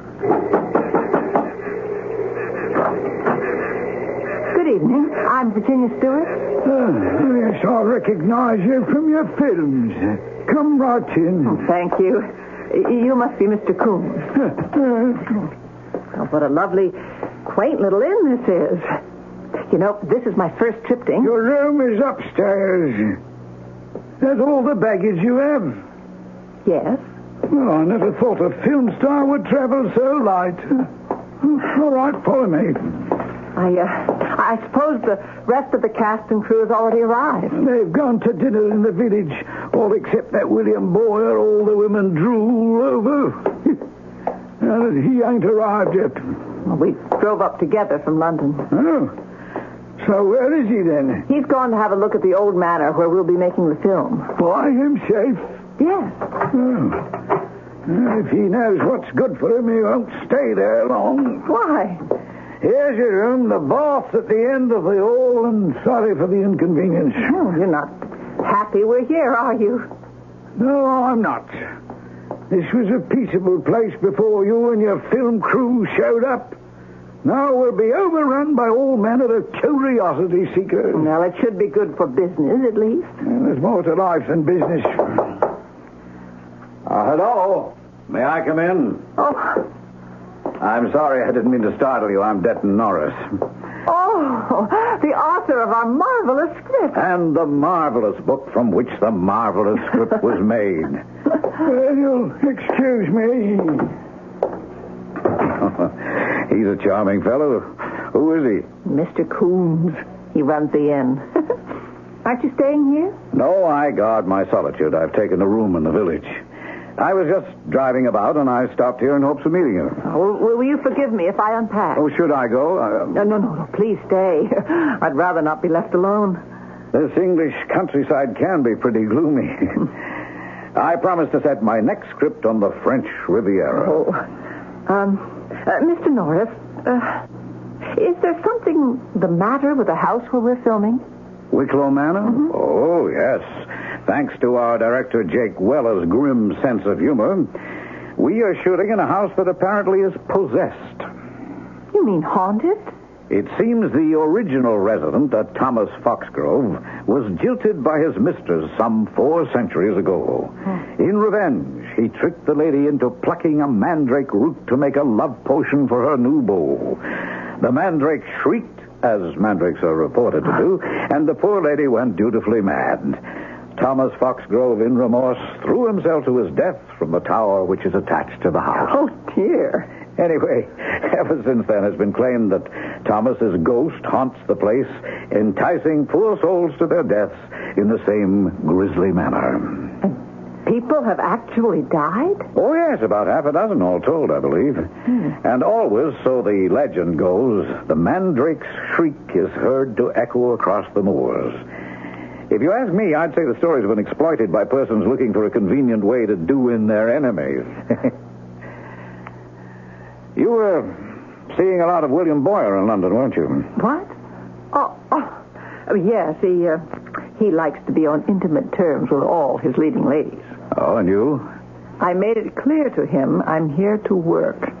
The last thing I want now is an emotional attachment. In that case, you have nothing to fear from the legend of Wicklow Manor. Why? Well, apparently the only people vulnerable to the ghost's suicidal invitation are those unhappy in love. Oh. Something wrong? No,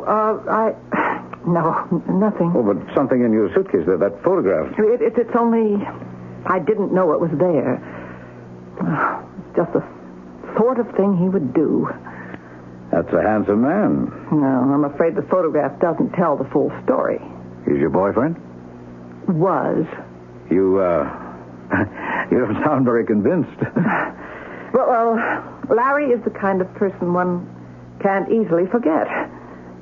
He was demanding, self-centered, ruthless. But utterly charming. Yes. I think I know the type. Impossible, but irresistible. Worst of all, he was impossibly jealous. Oh, please, let's talk of something else. Oh, I am so nervous about starting this new film. I've never worked with Jake Weller before. Is he anything like his reputation? Well, if you like to play poker and shoot pool, the two of you will get on just fine. Oh, Mr. Norris, I think you've written a beautiful script. It's rare, even in this day and age, to find a story in which the heroine controls her own destiny. Well, thanks. I try to keep up. Well, I'm the one who owes you thanks. It was your script that finally gave me the courage to confront Larry. I guess I'd known all along it could never work out between us. His kind is incapable of forming genuine attachments. But he's so passionate and persuasive. Miss Stewart, are you in there? Who's that? Sounds like Jake Weller, our director. I'll get it. Oh, Jake. Denton, what are you doing here? Oh, I came by to introduce myself to Miss Stewart. Inspector, come on up. I've got two of them. Inspector? Jake, what's wrong? It looks like we're going to have a delay in our shooting schedule. Oh, in here, Inspector. This is Denton Norris. He wrote the script, and that's Virginia Stewart. She's an actress. This is Inspector Havisham. He's the local constabulary. Well, is something wrong? William Boyer is dead. What? What happened? It appears to have been a suicide, Miss Stewart. Suicide? William Boyer? He was found at the base of Wicklow Tower. He fell? So it seems. Miss Stewart, Mr. Weller says that you and Mr. Boyer drove up together from London. Yes. You were probably the last person to see him alive. What sort of spirits was he in? Oh, he was very excited about starting work tomorrow. What about his personal life? His personal life? Well, anything that might possibly have been a source of frustration? No. I'll tell you exactly what happened, Inspector. He was murdered. An athletic guy like Boyer wouldn't slip. And he was too healthy-minded to take his own life. Murder is, of course, a possibility. Mr. Norris, did you know the deceased? Well, Boyer starred in my last script, but I don't kill people for failing to understand my characters, Inspector. Can you account for your whereabouts in the past 2 hours, Mr. Norris? Well, I've been with Miss Stewart for perhaps 15 minutes. And before that? I was driving about the countryside. Alone? Yes. Did you stop anywhere? Is there anyone who might be able to verify your movements? Why, no, Inspector. There isn't. Mr. Weller, is there anyone else connected with your company? No, the rest of the cast and crew were all with me at dinner in the village. Inspector, who found William's body? Mr. Perkins. He's a retired ornithologist. He was in the woods near the manor, making tape recordings of the birds there when he heard a piercing shriek from the direction of Wicklow Manor. Went to investigate and found the body. Well, did Mr. Perkins get a recording of this shriek? He did. He gave it to me here in his tape machine. Could we hear it? Certainly.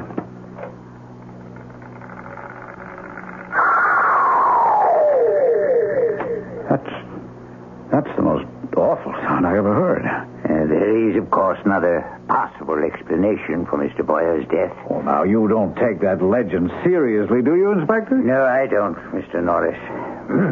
Mr. Weller, if you'd be so kind as to furnish me with a tape of Mr. Boyer's voice, I'll run a voice scan of his voice to compare it to the scream. If the scream came from the deceased's throat, I'll presume suicide.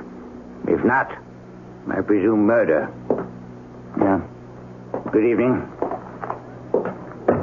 Oh, it's terrible. Now what are we going to do, Jake? Yeah, we'll hold a memorial service tomorrow morning and begin shooting in the afternoon. Begin shooting? How can you? Simple. We'll film around Boyer's scenes until we come up with a replacement.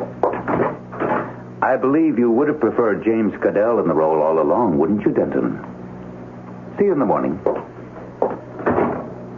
How can he be so callous? Oh, he's covering Virginia. Jake liked Bill Boyer a lot. He wasn't much of an actor. Oh, forgive my saying so at a time like this. But he was one heck of a man. Jake sometimes gets the two confused. What do you suppose could have happened? I don't know. But I sure am glad the script I wrote only calls for daytime shooting.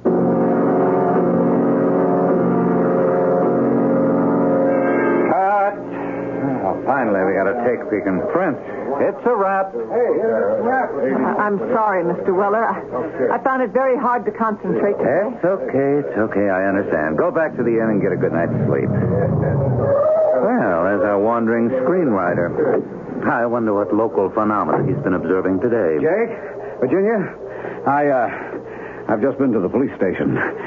They ran a test on that tape. It wasn't Boyer's voice. So I was right. He was murdered. Unless you want to believe that legend. Virginia, could I speak to you for a moment? I'll see you two later. Virginia, there's something I think you ought to know. What is it?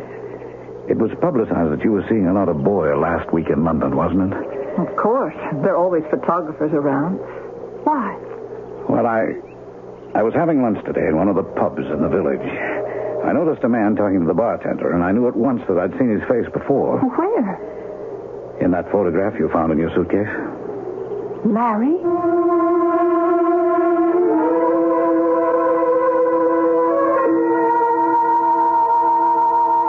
If Virginia Stewart had come to England hoping to close the book on the previous chapter of her life, it would appear she has not been successful. One of the main characters, it seems, has no intentions of retiring quietly from the scene.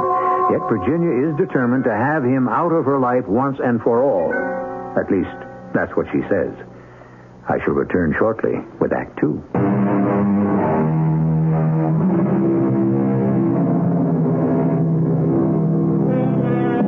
An old English manor house with its very own ghost. A ghost reputed to have the ultimate persuasive power, that of enticing certain suggestible persons to their deaths. A young woman attempting to put behind her an unhappy love affair, one man dead in the precise manner prescribed by legend, another man fleetingly glimpsed who might be the woman's estranged lover. We enter Act 2 with a number of possibilities. Oh, Mr. Norris, you have to be mistaken. It couldn't have been Larry you saw. Virginia, I don't forget faces. Observing people is second nature to me. But Larry is in California. Besides, you only saw his photograph. Look, be honest with me. Is the photograph a good likeness? Well, yes. And is this the sort of thing he would do, follow you like this? No, he's not the kind to give up easily, Mr. Norris. He's very proud. When I told him our relationship was over, he reacted as if I'd insulted him. Then he tried to ply me with doubts. He told me he was in my blood, that I might hate him, but I would never stop loving him. And? I don't know. It was never easy with Larry, but it was never boring either. If he really is here, Mr. Norris, I don't know what I'm going to do. I never thought he'd go so far as to follow me to England. Would he go so far as to commit murder? You think he might have had something to do with William's death? Virginia, you told me yourself he was insanely possessive. I didn't say insanely. And it was in the society pages of all the London papers that you and Boyer were seeing each other. Yes, but there was nothing romantic about it. Larry wouldn't have had any way of knowing that. I even remember reading an interview you did in the Morning Telegraph, in which you stated you thought your working relationship with William Boyer was going to be better than any of your previous male co-stars. Now, what kind of effect would a statement like that have had on Larry? But the inspector said it was suicide. The scream on that tape recorder didn't come from Boyer, remember? That means it had to come from someone else. Or something else. Now, you don't believe Thomas Foxgrove's ghost really inhabits that tower, do you? I went up there today. Virginia, Jake gave specific orders that no one was to go into that tower until we had the film. I know, but I couldn't resist. Something seemed to draw me there. There is something up there. I felt it. Well, you were foolish to go. I stood there in front of the French windows where William must have stood just before. I felt my gaze being pulled down. Oh, you were just dizzy, that's all. That tower's 5 stories high. I kept thinking of the legend, that only those who were unhappy in love were vulnerable to the spirit's influence. I see. Part of you is sorry that you left Larry. The man you saw in the pub. Did you speak to him? No. Well, I want to know if it was Larry. Virginia, let's go back to your room and get that photograph. Then I'll drive us into the village and we can show it to that bartender.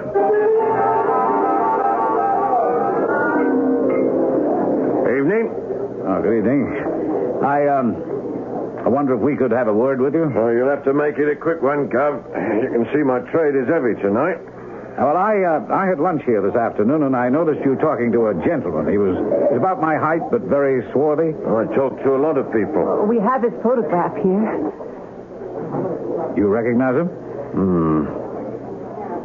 He was wearing a tweed blazer with a dark turtleneck. Yes, the well-dressed chap. Had on a fancy cologne, too. It was the same man as in the picture? Yeah, I'd say so. Not likely to forget those eyes. And do you remember what you were talking about? Well, he just dropped round to thank me. He'd been asking me about places of interest here in the Shire. Oh, this wasn't the first time you'd seen him now. Oh, no. He'd been in a couple of days ago, making all manner of inquiry. But he's not from these parts. No. I'd say he was an American. Are you certain of that? Oh, yes, ma'am. Mr. Peter. Yes, Mr. Peter. What kind of inquiries was he making? Well, mostly about various buildings of interest in the area. The 8th century abbey down the road, the Blanchard House. And Wicklow Manor? Oh, yes. Oh, he seemed particularly interested in that one, especially the legend. He quizzed me real close as to the particulars of that bit of superstition. Sure. I say, ain't it awful what happened to that actor? But did he mention his name? A gentleman? No. Did he happen to mention where he was staying? No, I'm afraid not. Should I tell him you were looking for him if he comes in again? Oh, no. That's all right. Thanks, Mr. Peter. You've been very helpful. Yeah, you'd be surprised how often this happens. What's that? Folks traveling abroad and seeing someone they know from back home. And you know, the funny thing is, most of the time you can tell that they'd rather not have run into each other at all.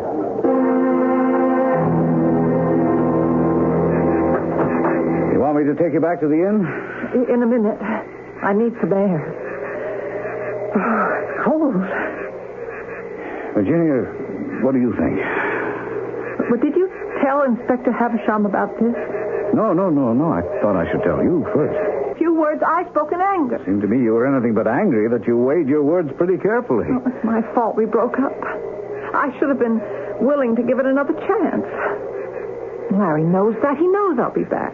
So why should he want to kill anyone, even if he were capable of it? Nevertheless, if he's here, we have an obligation to inform the police. Yes. Well, now that's the key word, isn't it, Mr. Norris? If. You showed the photograph to Mr. Peter yourself. You saw his reaction. Yes, I did. Didn't I? That was very nicely executed. What?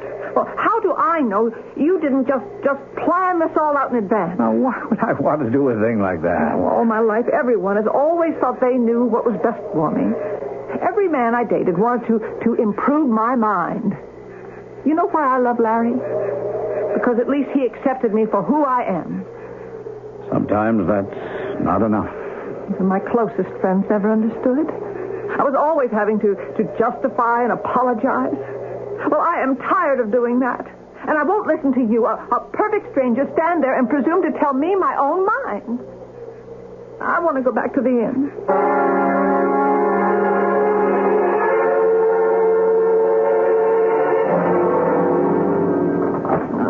I haven't had anything to eat. Miss Stewart. Oh, Mr. Coombs, you frightened me. That's obvious, all right. Well, what did you think of Wicklow Manor? I don't think I'm any happier about us being here than you are. Good night, Mr. Coombs. I've got a note for you. Who is it from? Mr. Weller. I was on my way to put it under your door. Oh, he wants to see me. That's right. His room's down the hall. Number 11. Come in.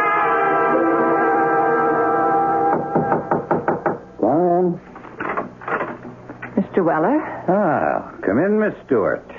Close the door. Mr. Coombs gave me a note. Is something the matter? He's a character, isn't he? He obviously despises every one of us. Well, at least you know where you stand with someone like that, don't you? What do you mean? You don't think a great deal of me, do you? Well, I've always admired your work as a director. But as a person? I don't think I've met you yet as a person. I see things that perhaps you wouldn't give me credit for noticing, Miss Stewart. Mr. Weller, I'm very tired. And I could see that you didn't think much of the way I reacted to the news of Bill's death. Well, Mr. Norris enlightened me. Norris? Mm-hmm. What did he say? You're just not the type given to displays of sentiment. That's true. I don't wear my heart on my sleeve. No, excuse me. Would you care for a drink? Oh, no. No, thank you. I don't drink while I'm working. Yes. You have that reputation. What? Of turning into something of a cold fish when you're involved in a film. I have that reputation. You save all that famous Virginia Stewart appealing innocence for the cameras, don't you? You're pretty cold-blooded, Miss Stewart. In fact, I'd say we're two fish from the same pond. I think we understand each other, and I think we'll get along just fine. Is that all? There's something else we have in common. What? We're both responsible for Bill's death. What? Me, because I chose Wicklow Manor, knowing full well the truth about the place, and you, because Bill was in love with you, wasn't he? You don't really believe that legend, do you? I'm a romantic at heart, Miss Stewart. Much as that may surprise you. I believe in a great many things. Will you come with me to the tower? When? Now. Two cold-blooded fish like us shouldn't be frightened, should we? Why? I have to, Miss Stewart. I have to find out for myself if there really is a ghost there. If I really am partly to blame for Bill's death. I think you've had too much to drink. There's another reason, too. Well, what's that? I'm very attracted to you, Miss Stewart. I'd better go. No, Virginia, wait. Look, I'm a very lonely man. Good night, Mr. Weller.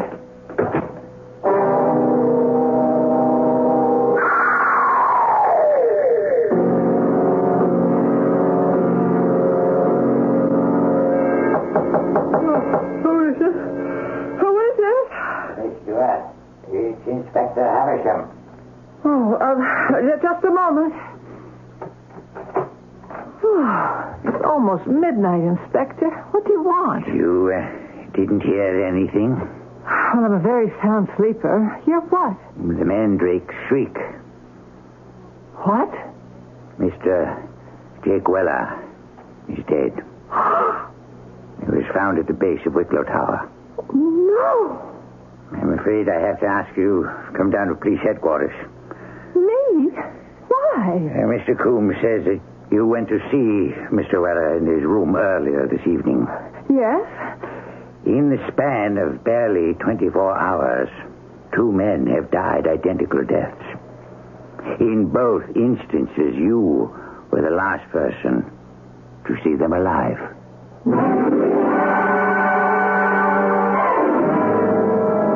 Someone once said that we are fascinated by the mystery of a detective story because we are all full of crime, only we don't dare.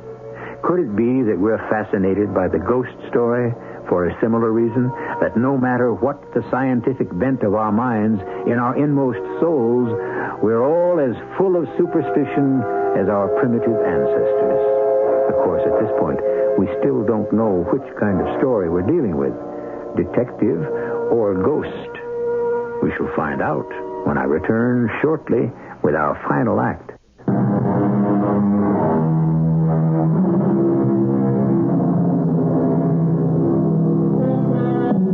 Be kind to the people you meet on the way up, because you never know who you might meet on the way down. That's an old show business maxim. We have no way of knowing if Jake Weller's and William Boyer's conduct... As I could. Your man told me what happened. Sorry to have to arouse you at such an unseemly hour, Mr. Norris. Oh, Virginia, what are you doing here? The inspector thinks I'm the murderess. I didn't say that, Miss Stewart. But you are the last person to see them alive, so far as we know. You saw Jake after I left you out? He asked me to come to his room. He wanted to talk. About what? A number of things. I can't remember. He was drunk. Drunk? Well, just a little, I think. There's your explanation, Inspector. If Jake was drunk, he probably lost his balance and fell. Perhaps. But we aren't dealing with one murder. We're dealing with two. Miss Stewart, forgive my having to ask this, but was Mr. Weller interested in you romantically? No, of course not. You're absolutely certain of that? Well, he did say he was lonely. I see. Oh, now, Inspector, you're not trying to manufacture another disillusioned lover for the tower's ghost, are you? Legends do have a way of being self-fulfilling, Mr. Norris. Especially if the person involved is susceptible. Virginia, forgive me, but I'm afraid the time has come.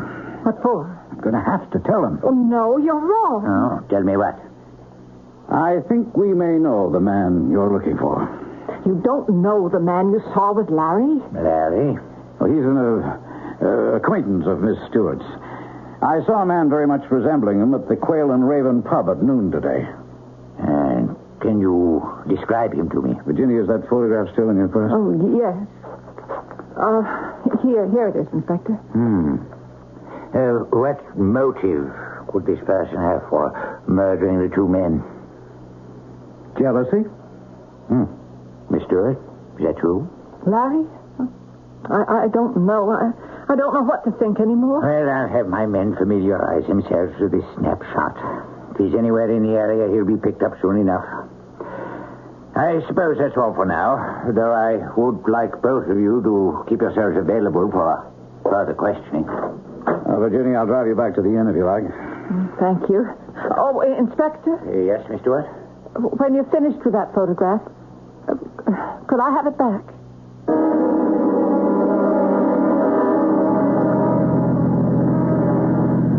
Well, I guess they'll have to cancel the film now. I don't care. I just want to get away from this place. I'm sorry, Virginia. I had to tell him. Oh, it's okay. You did what you thought was right. I couldn't bear to have you mad at me. If Larry is here, he could be questioned. And if he's innocent, he has nothing to fear. You are upset. Oh, of course I'm upset. To think the man I've loved might be capable of murder. Well, under the right circumstances, I think all of us are capable. Do you? Oh, yes. But if Larry did kill them because he was jealous, I don't understand it. What? Well, I've spent as much time with you as anyone. If Larry is watching me, why hasn't he tried to kill you? I haven't gone to the tower. Still, it's almost enough to make one believe the legend. Oh, why? William and Mr. Weller both wanted something from me, but you don't. Mr. Norris, I want to apologize for my outburst this afternoon. I have no right to lose my temper. Oh, it's all right. I should have been more tactful. No, your suspicions are very honest. You've been kind to me. I need that just now. Oh. What's the matter?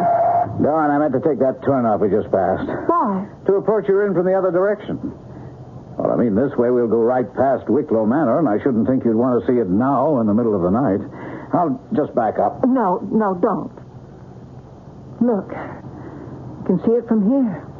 Now, Virginia, you're only going to scare yourself. Mr. Norris, I want to climb that tower. Oh, don't be silly. Well, I couldn't get back to sleep now. Not after what's happened. Why? I can't stand this uncertainty. I think I'm being driven mad. If it is Larry, I want to know. There is one way we could find that out. How? If I went up that tower alone. No. I have a revolver back in my room. No, Mr. Norris, it's too dangerous. I wouldn't think of letting you risk that. Oh, please. Now, you must get me back to the inn right away. All right. But I'll call on you first thing in the morning to make sure you're okay. No, you mustn't see me anymore. Why not? Look, if Larry is here, if he is watching me, he could draw the wrong conclusion. He might think you've taken a romantic interest in me as well. I couldn't ever forgive myself if anything should happen to you. Virginia... Now, please, start the car. Don't you realize that your life is in danger? No, please, Virginia, I started to tell you yesterday that I was grateful for what you said about my script. I've been going through a rather difficult period recently, a condition known to the outside world as writer's block. It's a crisis far more awful than you might imagine. A fear that the very talent by which one makes his living might just simply have vanished. I'm sorry to hear that. But what does that have to do with me? You see, from the moment we met, I've begun to feel better about myself.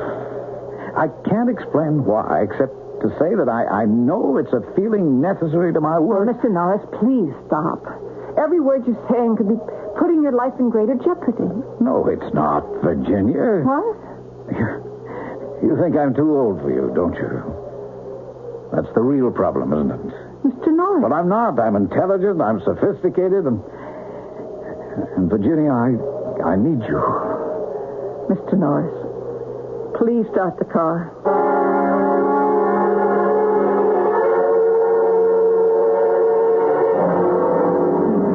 Where's my key?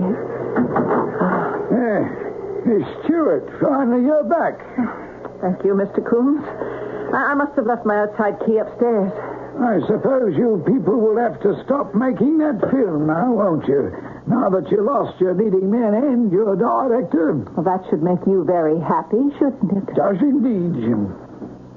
I'm sorry if I woke you up. Oh, that's all right. I've been waiting for you. You have? You had a caller. A caller?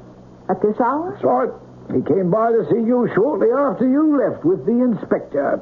It was a man? Oh, yes. What was his name? Well, he wouldn't say, but he left a message. He said he wanted to speak to you, and that he would be waiting in the room at the top of Wicklow Tower.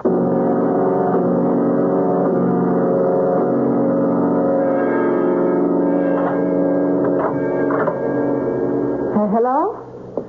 Is anyone here? Hello? Hi, sweetheart. Who's that? Don't be afraid, Ginny. It's only me. Larry? Oh, Larry, it is you. Why, did you expect it to be someone else? No, it's just...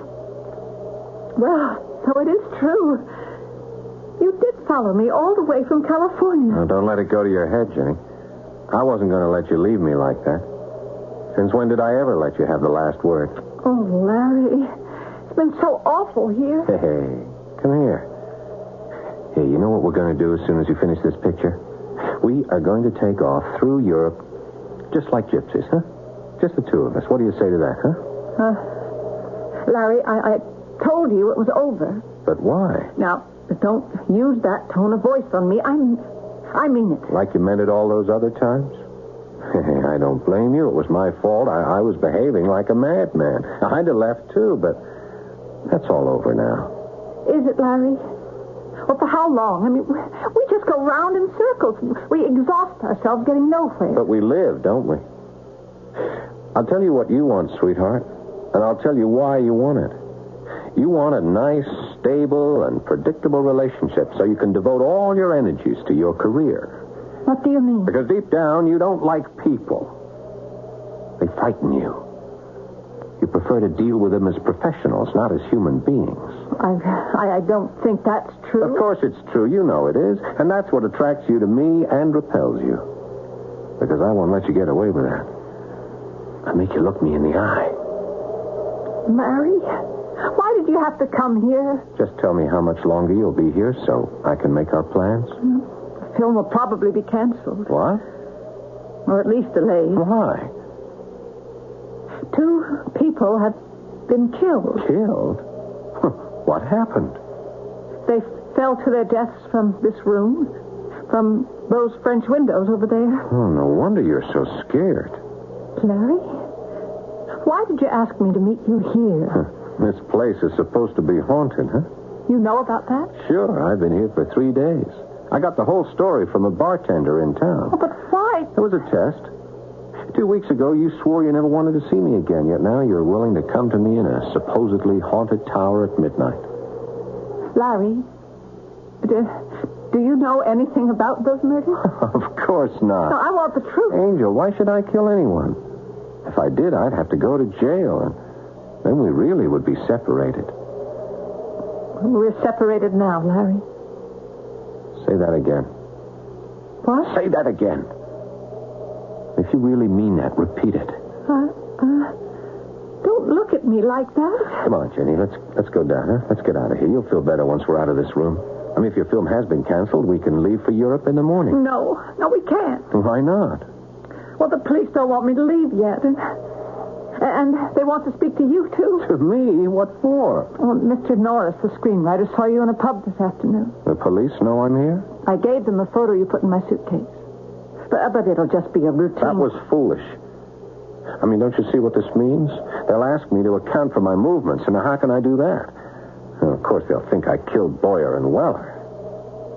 How did you know who was killed? I didn't mention their name. Look, don't start playing detective with me, sweetheart. We're getting out of here tonight. You did kill them, didn't you? Come on, let's go. No. Jenny. No, don't come any closer. You know that if I can't have you, then no one will. I can't spend the rest of my life doing away with every man you give the green light to. What's that in your hand? Just a tape recorder.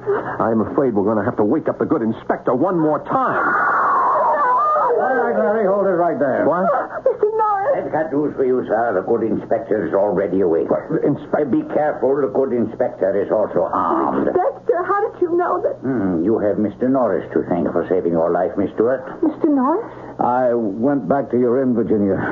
Mr. Coombs told me about the message and said you'd come here, so I called the inspector at once. What made you go back? Well, as I was driving back to the village, I began to think about my outburst, and I realized if my feelings for you could make me act foolishly, your feelings for Larry could do the same. And I had a feeling that the night was not over yet. Now it is. Yes. Now it is.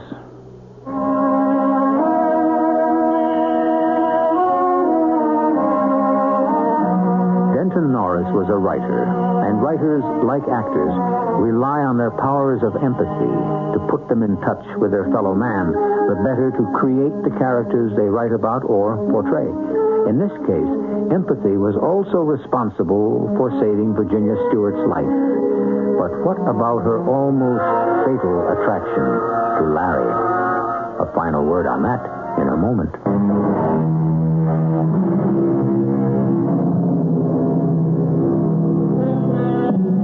What is it that sometimes attracts us to the sinister in people? Excitement? Danger? I'm not sure. But even so great a poet as John Milton, it is said, was irresistibly drawn to the character of Lucifer when he wrote Paradise Lost. Was Freud right then? That there is a bit of the outlaw in each of us? If so, it behooves us never to forget the ancient warning, know thyself. Our cast included Ann Williams, Ian Martin, Paul Hecht, and Ray Owens. The entire production was under the direction of Hyman Brown. And now, a preview of our next tale. Where did they break in? They didn't get into the store, best as we can tell. Just slung a brick through the window and cleaned out whatever was in there. Which window? The one on Walnut Street. Oh, no. I'll tell my husband, Sergeant. He'll get there as fast as he can. You tell me what, Sherry? Oh, Gustave. Someone has stolen the Picassos. What Picassos? We have no... What, the prince? Mrs. Carline's prince? Oh, too small, Sherry. Too small? You realize what this means? If those Picassos are gone, with no insurance, Pinochet Gallery must make good.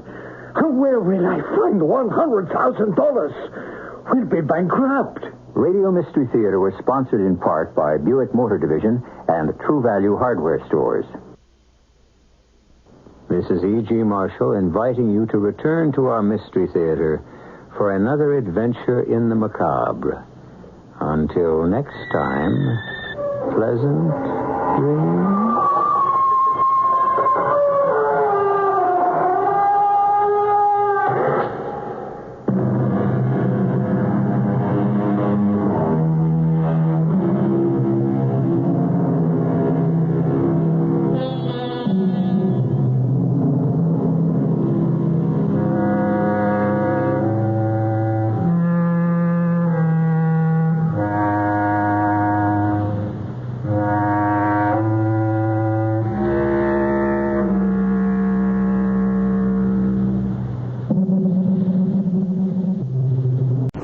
CBS Radio Mystery Theater presents...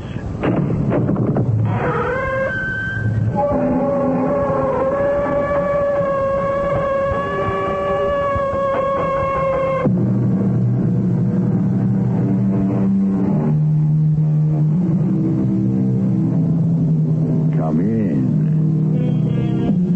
Welcome. I'm E.G. Marshall. In the annals of the Gothic mystery, no psychic detective is more venerated than Dr. Hesselius, the creation of the writer Joseph Sheridan Le Fanu. The case history that I bring you now is remarkable because it took place before Dr. Hesselius had gained his later fame. But young as he was, the same formidable intellect is at work, almost as incisive and decisive as it was to become later in life. It may be of small value, Captain Barton, but I am equally persuaded that when you start to walk again, you will hear the footsteps. But why? How? What is it, Dr. Hesselius? For some undisclosed reason, and in spite of the objective evidence of the note you received, which seems to rule out supernatural influence, my instinctive judgment is that you are haunted by a familiar.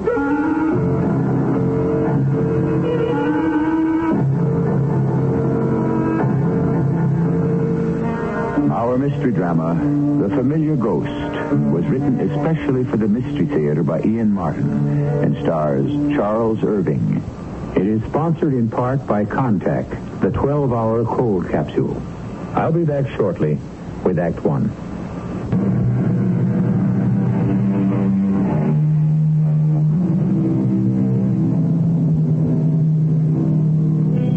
I can think of no better way of beginning this brooding tale than by first quoting Dr. Hesselius briefly on the subject of haunted men, and then introducing him to tell it. The quote, "In a rough way, we can reduce all such cases to three distinct classes. Some are those who by conscience are subject to illusions. Others are truly infested by spiritual agencies beyond their control. And the third are affected by some systemic disease which clouds their functions and destroys objective thought. Had I seen James Barton soon enough, I might have read his problem." Somewhere about the year 1894, a young man, whom I shall call Captain James Barton, returned to Dublin. He had served in His Majesty's Navy with distinction during the American War. He was 43, intelligent, a man of the world, reserved, and affluent, although he kept but one manservant and one horse. He appeared to be a man who would live to a good old age and die rich, till he met Viola Montague and fell hopelessly in love. I know I am not worthy of you, Viola. I realize there is a considerable difference in our ages. I am not a wealthy man, but I believe I can maintain you comfortably in every way, and I can offer you a devotion of such depth and strength that it is far more important than my life. I'm asking you, nay, begging you, to become my wife. Oh, James, I am overcome. I have no words. You only need one to answer, my beloved. Let it be the right one, for I know how unworthy I am. Stop it. I will not have you run yourself down. You are handsome and kind and strong and more than worthy. As for your wealth and your age, I care not how much you have of either. I accept you just as you are. Are you saying yes? Till my father, the general, returns from Europe, I cannot promise you my hand, but for myself, I give you willingly my heart and my answer. Yes. Yes. My darling, you have made me the happiest of men. Surely when General Montague sees that, he will not refuse my suit. Have no fear. Father will be your staunch supporter. Indeed, he's already a hero worshiper of yours for all your exploits at sea and the battles you've won for your country. That's behind me now. I've had enough of the sea. I never want to return to it. I hope you never shall. I want you with me. And even if Father has any notion against our marriage, it will not take me long to wind him about my finger. When will he be back from Europe? Within 3 weeks. And we shall be married as soon after that as I can manage. It can't be too soon for me. But it's getting late. Oh, don't go yet. I'd better. With no one in the house but the servants, I don't know if I trust myself entirely. I suppose you must. I will. Oh, James. Good night, darling. Good night. Oh, it's such a foggy and broody night. I don't like the idea of you walking home. It's not so far. Good exercise. I shall enjoy the stroll. I'll be walking on air all the way. I shall worry until I see you safe and sound tomorrow. Don't let anything happen to you. What could happen to me? I am armed and well able to take care of myself. Nothing could trouble me tonight. Not even the devil himself, though he walked in my footsteps. What prophetic echo from the inner mind could have made Captain James Barton select those special words? For in a sense, this was exactly what was about to happen to him. As he strode along the misty, shadowed streets, the leather heels of his boots echoed sharply on the cobblestones. The sound of his own boots was all very well. But of a sudden, he became conscious that he had a follower. Oh, who's there? Who are you, I say? Am I hearing things? No one there. Not even the hint of a shadow. Imagination, I suppose. Confound it. It's chilly, cold. Better get myself home. There is someone following. And yet, if I look back, there's no one there. What am I running from? Who could be following me that I cannot see? And why am I suddenly so afraid?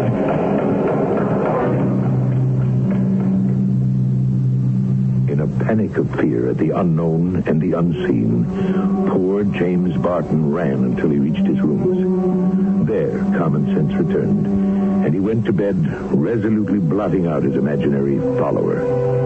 But the following morning, something else happened, which brought me into the strange case. In answer to an urgent message delivered by hand, I hurried to the Montague mansion to meet Viola. It was good of you to come, Dr. Hesselius.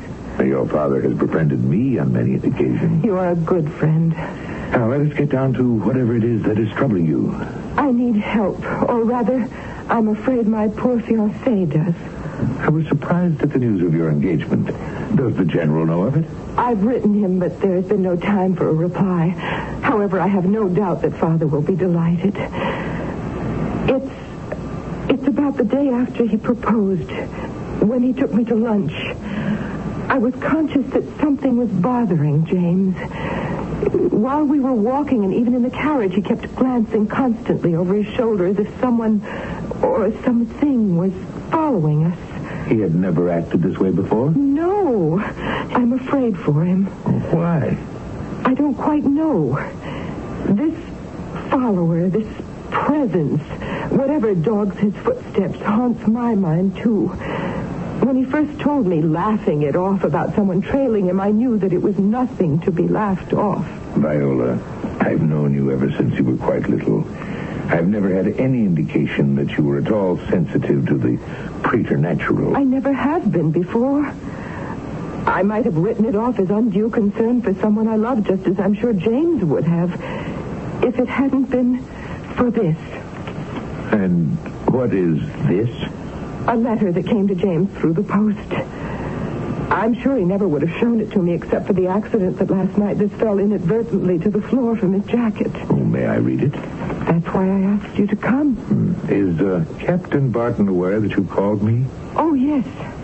As a matter of fact, he's here this moment in the house.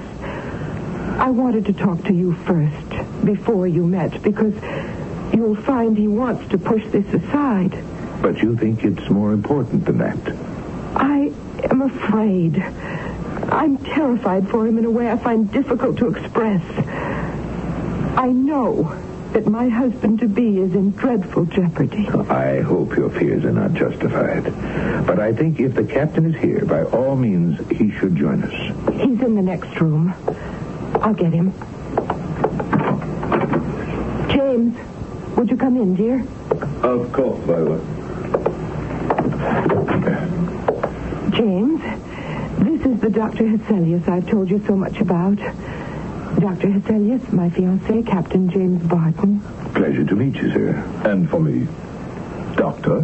The term is not honorary, Captain. I've been thoroughly educated in medicine and surgery, though so far I have practiced neither. That does not mean to say I do not continue to pursue my studies, which, however, have taken me somewhat deeper into the realm of the spirit and the psyche itself. James, I asked Dr. Hesselius here, as you know. I beg you to discuss the note you have received and what happened the other night. Have you read the note, Doctor? Not yet. I preferred to have your permission. That was not necessary. Here. I shall read it to you myself. To Mr. Barton, late captain of the Dolphin, you are warned of danger. You will do wise to avoid Eglantine Lane, and indeed the lady who lives at one end of it. Should you walk there again, take this warning once and for all that you have reason to dread. And it is signed, or at least concluded, in capital block letters crudely printed, The Watcher. You have no idea, of course, who the Watcher might be. Not the slightest. Or you, Viola? Me, Dr. Hesselius, how could I? Perhaps some other suitor? There has been no other. I will not deny to you, Doctor, that I have not made enemies. Not only those it was my duty to war against, but also among my own compatriots. The command of a ship makes a man an autocrat. But now the war is over and done with. I can think of no one who should bear a special grudge. At all events, the note is not what disturbs me. It is the follower. Yes. I must admit he bothers me also. Why, Dr. Hesselius? Because the two, if they belong together, don't fit each other, do you see? As evidenced here by this note, one is of this world, the other... Do you understand that you never saw the man who made the footsteps? That's right. But it was foggy. Still, I understand you turned back, called to him, tried to locate him. I did. And when you just paced back and forth and tried to create the echo of your own footsteps, there was no sound. Correct. It's very late, Dr. Hesselius. I think Viola is tired. I'm not. I'm worried, James. Suppose, after we say goodnight, Dr. Hesselius and I continue the conversation. Can I drop you somewhere, Doctor? As a matter of fact, I could use a walk. And we're going in the same direction.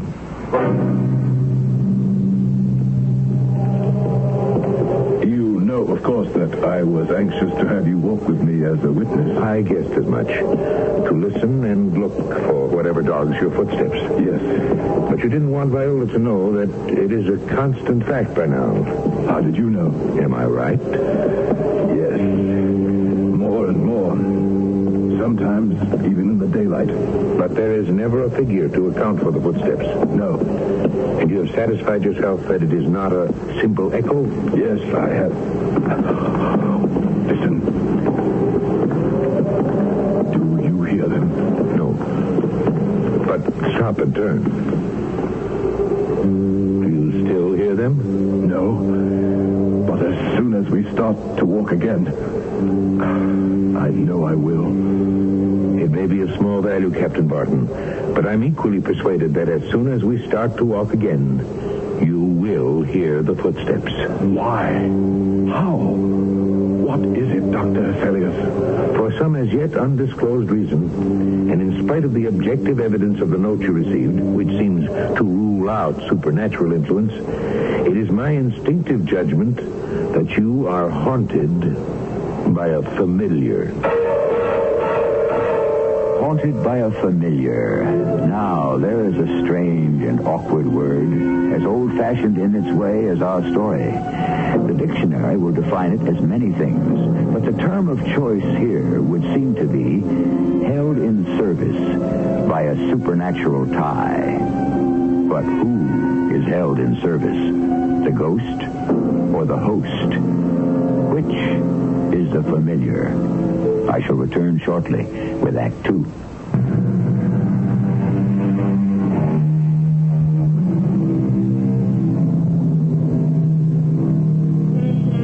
We are now back to our story of the familiar. What is it that Captain Barton cannot remember out of his past, or chooses not to? Can the brilliant Dr. Hesselius, whose mind embraces two worlds, the finite and the supernatural, solve the problem which could destruct James Barton's marriage before it even begins? You mean that I am haunted wherever I may go by a demon? I don't have enough evidence to answer you as yet. I still don't know whether your tormentor is alive or dead.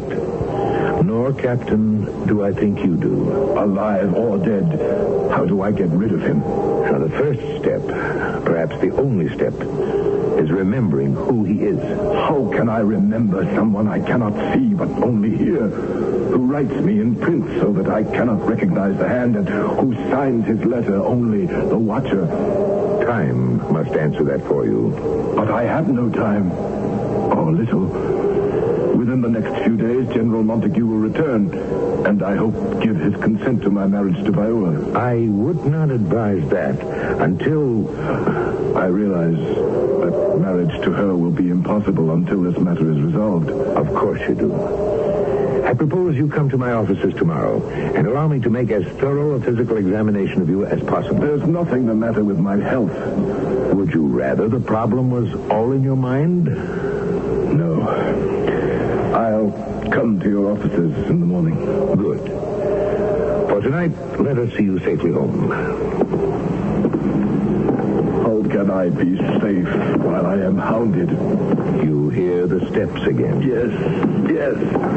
I shall not sleep tonight, nor any night until this torture is gone.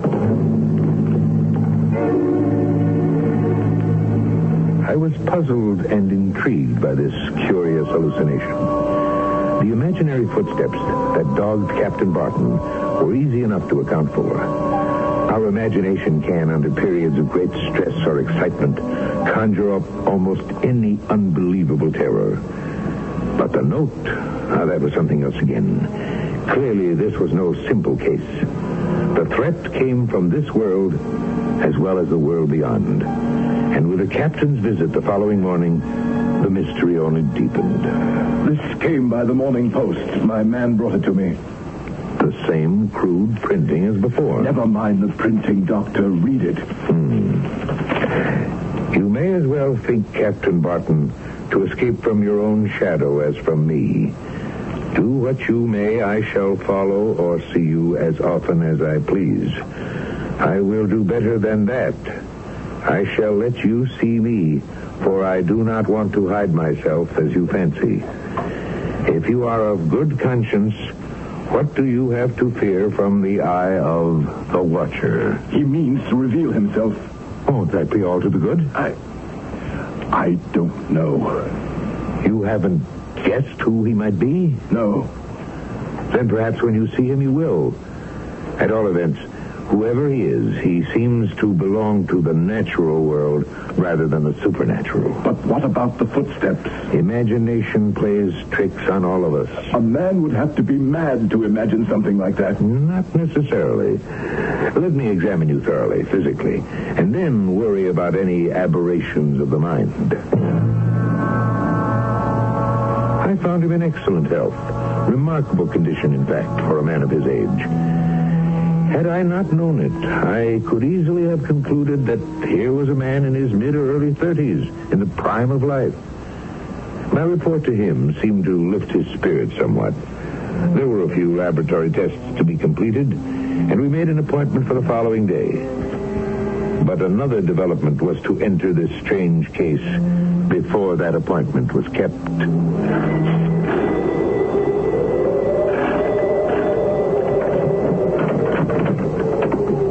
My dear Miss Montague, Viola, what an unexpected pleasure. May I please come in, Dr. Hesselius? By all means. I had thought perhaps Captain Barton was with you. No, we parted after luncheon. Let me take your shawl, my dear. No, I'd rather keep it. I'm chilled to the bone. We have just seen the Watcher. We? James and I. You saw this person also? Yes.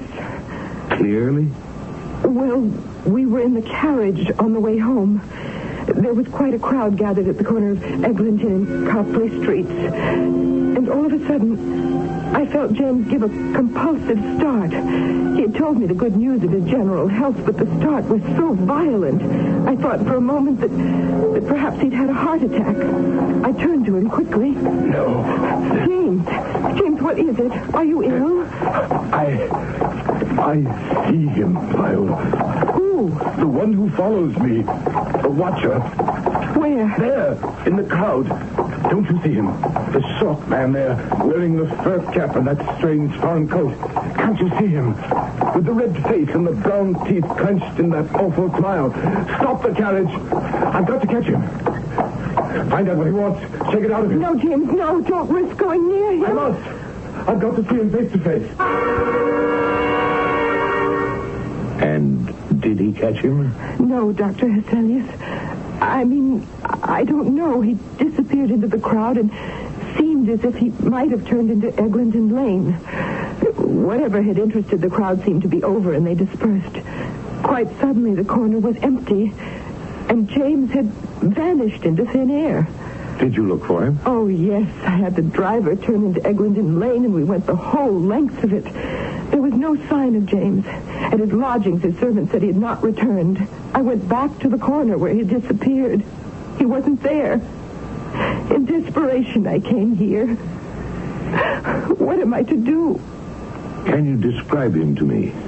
A little man with a red face marked as though by the pox. He had bad teeth and this terrible fixed smile on his face. And he wore a strange-looking coat and this fur hat with ear laps. He would have looked ridiculous if it hadn't been for the smile. Interesting. If he was smiling, why would you fear him? There was no warmth in the smile. It was as though someone from behind had seized the corners of the mouth and dragged them up and back till it was more of a snarl or a silent shriek of pain. When I think of it, I'm in terror for James' very life. It took me some time to calm Viola. I then saw her home in a carriage. I left her to attend to one or two business matters. Then, returning later to my own quarters on foot, was vastly cheered to find, waiting on my doorstep, an obviously healthy, if disturbed, Captain James Barton. Dr. Hesselius, thank heaven I caught you. I was about to leave again. Oh, Captain Barton, before anything, we must let Viola know that you are safe. She already knows. I came away from there shortly and hurried here by hackney. When I found you away, I was at my wits' end after what happened. By all means, come in and tell me. Viola says she had told you we saw the Watcher. I know you saw him and pursued him. Did you catch up with him? Let's go into the drawing room. No, he led me a pretty chase. But eventually, in some twisting alleys, I lost him. Why, then, didn't you return to Viola? I was in no condition to face anyone. Why were you so upset? Did you recognize this man you were chasing? No. Then why did he have such an effect on you? The concentrated malevolence that issued from that shrunken figure. The utter evil he projected. The fiendish terror projected by that snarling smile like a wolf or some dread vampire. The mouth stretched till it hurt against the rotting, jagged teeth. And how did you lose him? I was right on his heels as he turned the corner, and as I hurtled round it, ready to pounce and seize him, he was gone. As if he had never been. As if he were but a figment of some awful nightmare. And yet you are sure you saw him? Yes, and Viola, too. So she said. But that might have been the power of suggestion. Every detail of her description was a repetition of what you said you saw. I did see him. And recognized. No, how could I? Let me ask you a question, Dr. Hesselius. Yes? If a man had lockjaw and died of it, or appeared to, as testified by a doctor of reasonable competence, might he, after all, recover? Impossible. But a blunder could be made. No physician with a knowledge of death could mistake it in a case of that horrible disease. Is there any disease which could cause a man to shrink in all his proportions, still preserving his exact resemblance in every detail, with the exception of his height and bulk? That I can answer firmly, none. Then I am haunted. And this thing is supernatural. But you recognize who it is. Not yet. I know the face, but I can't make the connection with the past. But he is, as you said, familiar. My familiar, tied to me. Oh, how can I rid myself of him? How can I determine at last who and what he is? Now there were enough fragments to start to fit together. Some answer to the mystery. And 2 days later, a certain advertisement in the Dublin newspapers arrested my interest.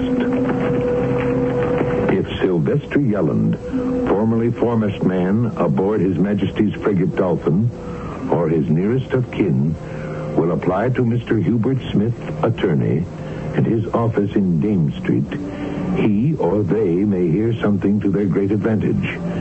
Admission at any hour till 12 at night, and full confidentiality assured. Was it possible the Watcher was alive after all? Whatever visitors Lawyer Smith might have, I resolved that I would be one of them. Not for the purpose of giving information, but of receiving or extracting it if I possibly could. Perhaps at last, through the medium of an advertisement, this strange puzzle of a haunted man is nearing solution. But is Dr. Hesselius right in assuming, simply on the slim evidence that the ship named was the one which Captain Barton once commanded, that it has any connection with him? We'll find that out when I return shortly with Act 3.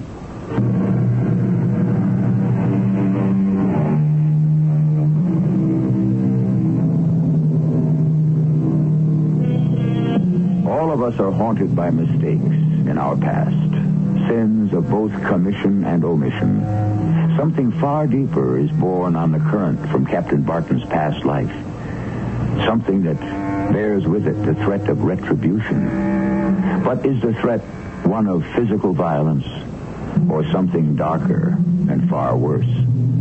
A spiritual accounting from beyond the grave, too unspeakable to try to put into words.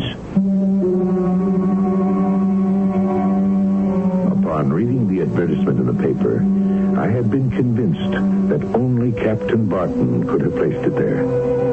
I could have gone to him directly, but I hesitated to. In a sense, it was none of my business. But I took it that the identification of Sylvester Yelland might solve the mystery of the captain's mysterious follower. So I went to see Lawyer Smith. Come in, then. It's unlocked. Mr. Hubert Smith? That's him, sir. And may I ask? My name is Dr. Hesselius. I'm here at the instigation of the advertisement you placed in the paper. Oh, then you know something of this Sylvester Yelland. No. My object was to ask who placed the advertisement. That, I'm afraid, would be privileged information. Why do you ask? As I said, I am a doctor. I am concerned about a patient of mine, a Captain James Barton. Do you know him? I think I must clarify my position. I am, as you know, an attorney. A client has retained me to try to ascertain the whereabouts of the party named in the advertisement, at the same time enjoining me to total secrecy as to his identity. Did Captain Barton place this ad? The answer is a categoric no.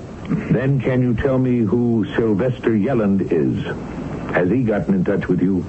That's a question I will not answer, nor any others on this subject whatsoever. Good day, Doctor. I left Mr. Smith, the attorney, convinced in my own mind that I was right about Captain Barton. I was sure he had inserted the ad. I went to Viola. A fortunate thing that I did, for I found her in woeful condition. Oh, I thank the Lord you came by, Dr. Hesselius. I'm at my wit's end. I don't know what to do. Captain Barton? Yes. My poor darling is slowly being driven mad by this strange creature who haunts his footsteps. Sylvester Yelland, you mean? Who? The name means nothing to you. No. You did not happen to read this in the daily newspaper today? What is it? A personal advertisement from the agony column. James put this in the paper? It says that the man was on board the Dolphin. Wasn't that his ship? Yes, but the ship has had other captains, other crews. It could be coincidence. Possibly. My instinct tells me there's some strong connection between this man and your James. I'd give a great deal to know just who he is. Then why don't you ask James himself? It's what I intend to do without delay. But I was to be frustrated in that determination by the sudden arrival home of Viola's father. General Montague was a man of exceptional force. A lifelong experience of command had accustomed him to attacking problems head-on. Since he had known the Barton family all his life, and in fact James himself 10 or 12 years earlier, he considered him a most desirable match for his daughter. As for James's follower, he dismissed him with a roar of laughter. Oh, absolute Tommy rot. General Montague, believe me. My dear Captain, I've heard enough from Viola not to need to hear any more from you. She tells me that you are a victim to blue devils in a new and original shape. I am afraid it's a good deal more complicated. Oh, come, this will never do. You're more like a man on his way to the gallows than to the altar. As to that, General, much as it pains me, I have been thinking very seriously. James, your whole problem is brooding on things when you should be in a transport of joy. Your annoyance with the occasional appearance of an ugly little man throws you into fits. So let me handle this. Let him just appear once more. I shall beat him to a jelly with my own hands. If you knew what I know, you would speak very differently, General. Don't imagine that I am so weak as to assume without overwhelming proof the conclusion to which I have been forced. The proof of it is locked up. Oh, what is it? Oh, your hand, it's bleeding. It's nothing. I caught my finger on this nail by the window. It's rusty, Captain. You ought to have that seen to. There's always the danger of lockjaw. Lockjaw? Well, certainly, from the infection. Perhaps that will be the answer. What are you staring at out of the window? He's there, standing, looking up at us. Where? By the lamppost. Oh, confound this fog. Which lamppost? The one across the street. In his greatcoat with the flaps of his cap flying. And he's smaller than ever. He's shrinking. But that smile, that ghastly smile. Oh, yes, I do believe I see him. Let me get my cane, and I'll thrash the rascal out of your life forever. My life. Never. Till it is ended. I tell you, Dr. Hesselius, I saw the man. Are you sure, General? When I came out the street door, there was someone by that lamppost who fits the description. But as I came out brandishing my cane, the fellow just melted into the fog. I say, Hesselius, you don't suppose he really is? Oh, no. No, I'm quite sure whoever he is, he has been, all right. The problem is he still? And who and what is he? Or was he? You got no explanation from the captain when you returned? None. Only the question, you saw him? To which I answered yes. You are quite sure? Now, look here, Hesselius, I don't take to being questioned like some common criminal. I may be getting on in years, but I've never doubted the evidence of my own eyes. That finger Barton caught on the rusty nail. The danger of lockjaw. I don't like it. Now, then there is danger of serious infection. Remember the little man with that strange, stretched smile? I wonder. I don't follow you, but I do know this is something out of my ken. Can't you have a talk with Barton? I'd better. Or else he may not be able to keep his balance on the brink of tragedy. It will be too late.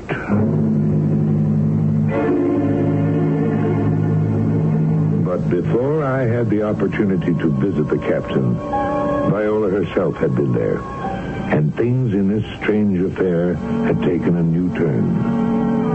This is what Viola reported to us after her visit.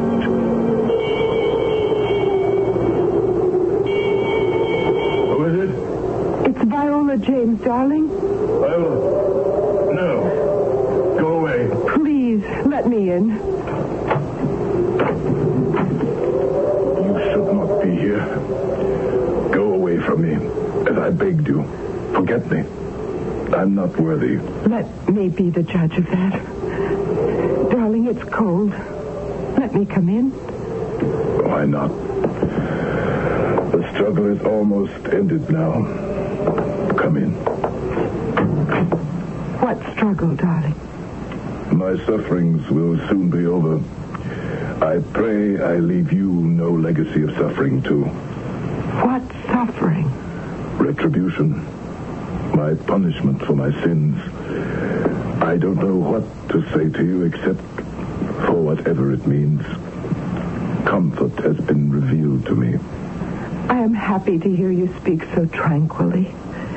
Peace and cheer of mind will make you yourself again. I can never be that, Viola. Forgive me for what I have done to you. I am no longer fit for life. I am soon to die. There is no help for me anymore. There is no hope or joy left. Only one last smile. The smile of well-deserved death. Viola was devastated by her rejection. And in a strange turn of face, the general, instead of being relieved, was furious at what he considered an insult to his daughter. I myself made a visit to the captain's chambers, but his servant informed me he was not at home. So 2 days passed before that same servant came knocking wildly at my door, while the general waited for me to join him in the carriage. We drove straight to Captain Barton's lodgings. Well, he has to be in there. His servant insisted he was. The door is locked from the inside. Then I'm afraid we're too late. Yes, so am I. But I would have hesitated to break the door down alone. No time for hesitation anymore. It's a sturdy door. Not that sturdy. I think we can manage it between us. Ready? Yes. Here we go. Thanksgiving. Once again.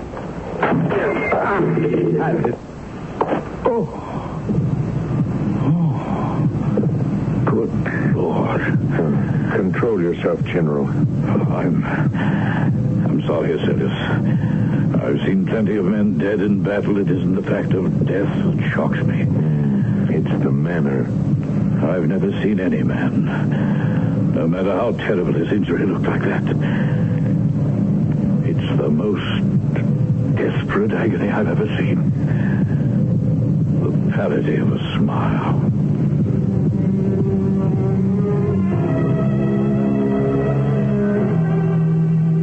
The captain lay in his bed, composed enough, as though he had been waiting for death. But as relaxed as his body seemed, the skin, muscles, flesh were drawn back over his skull so tightly that his head had snapped back, driven deep into the pillows. As a physician, I recognized the cause of death immediately. The explanation was not so easy, although information I gained from the attorney Hubert Smith seemed to be the answer. No, I am distressed at the news you bring me, Dr. Hesselius. And I can only hope that you can give me some answers. To what? The mysterious Sylvester Yelland. Did anyone ever answer the advertisement? Afraid I can speak now and answer you yes. The guardian of a young man who has not yet attained his majority. A young man who's also named James Barton. The captain's son. That's correct. There's no question after what has happened. And the captain named him his sole heir. Who was his mother? She was the daughter of a man named Sylvester Yelland. 12 years ago or so, when James Barton first became captain of the Dolphin, he fell in love with a young woman. But after a while, he sailed away like other mariners. But her father was one of the sailors on his ship. Within a year, she gave birth to a child and died on the childbed. And the enraged father, when the news reached him, tried to wreak his revenge on Captain Barton. And Barton killed him? Not quite. Captain Barton had forgotten the woman entirely, and thinking the man Yelland was a mutineer, had him flogged. He was cast in the brig, developed an infection, and within a few days had died horribly of lockjaw. Lockjaw? You seem surprised. A little wonder. That was what killed the captain himself.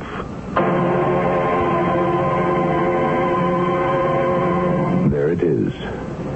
But what did kill Captain Barton? Remorse, the pangs of conscience, a visitation from the dead that haunted him, or an accidental finger wound on a rusty nail, or a combination. Whatever it was, he died just as the man whose daughter he wronged. His face contorted in the terrible smile of death that tetanus visits on its victims. The rhesus sardonicus.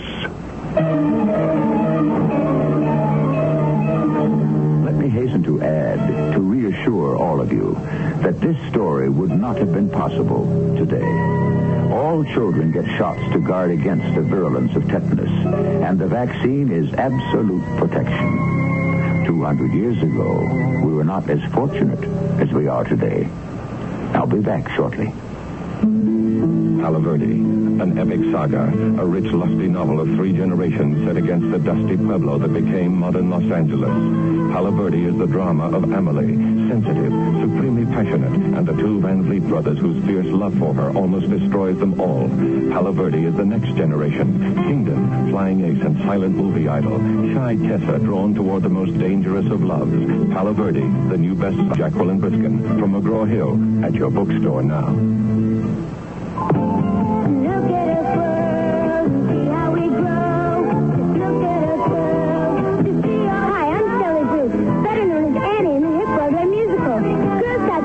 Volunteers. Call your local Girl Scout Council today. Girl Scouts part of being a girl. Learning to be in a very big world. Learning to care and learning to share. Seeking the answers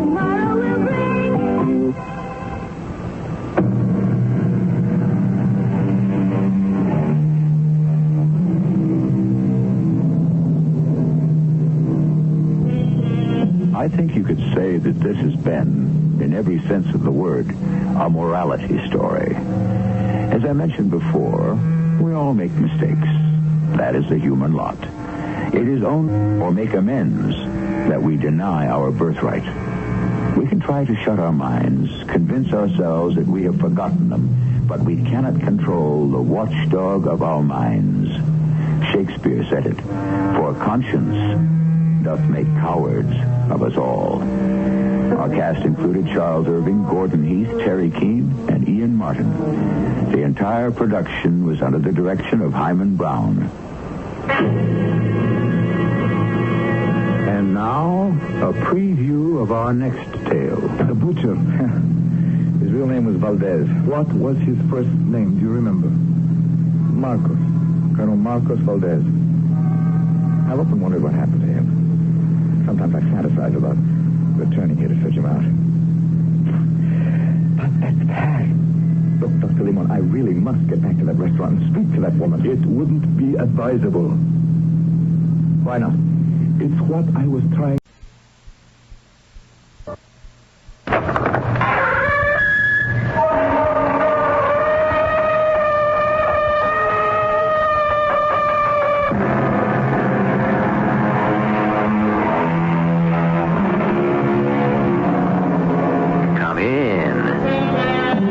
Welcome. I'm E.G. Marshall. They say clothes make the man, and who can really deny it? Suppose it is true that beauty only runs skin deep. Isn't that deep enough for all practical purposes? And if fine feathers do not make fine birds, why do most people stop to admire the unproductive peacock, while the useful chicken hardly gets a second glance? You are under arrest. Me? On what charge? Forging checks. But I didn't forge any checks. Even so, you better plead guilty. But if I'm innocent, why? You're getting off easy. Would you rather be arrested for armed robbery? That's open, too. What do you mean, open? This week, we have to arrest a forger, an armed robber, and a rapist. Take your pick.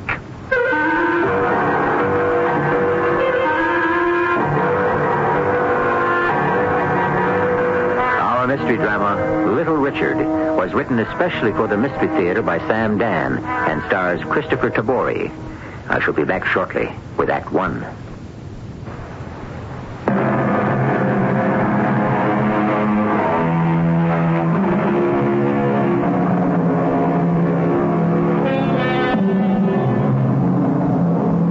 The year is 1890. The place? It isn't there anymore.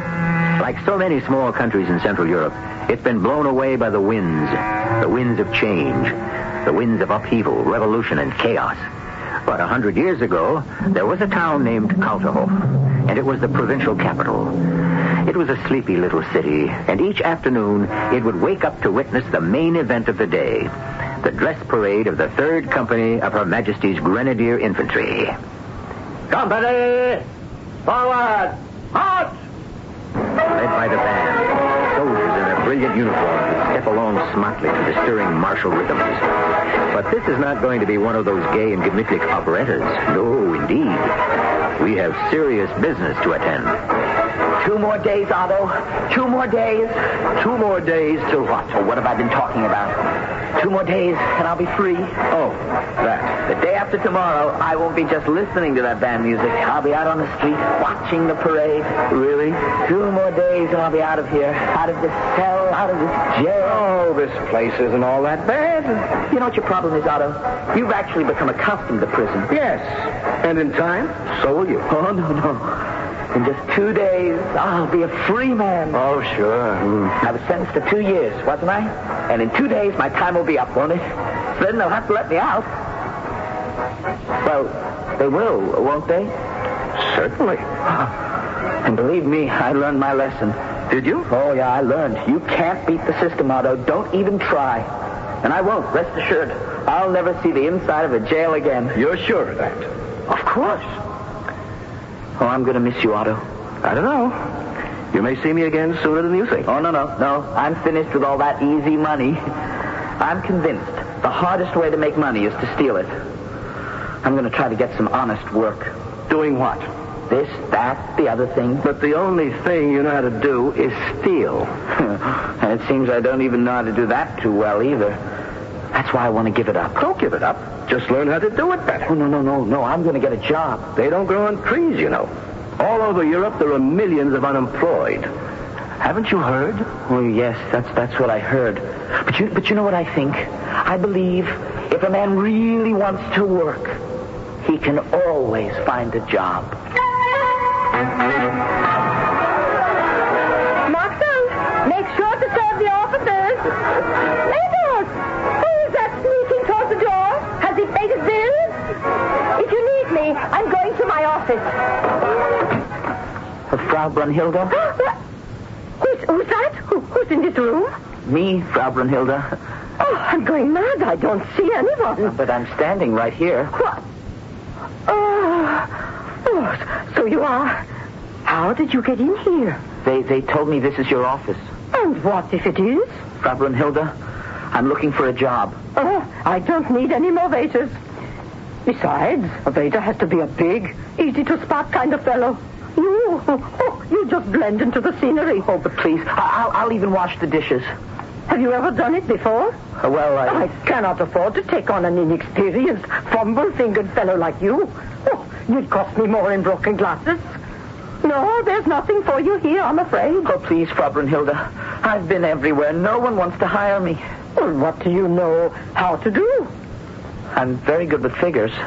What kind of figures? I could do your books and save you money on your taxes. Well, then why should a smart fellow like you have trouble getting a job?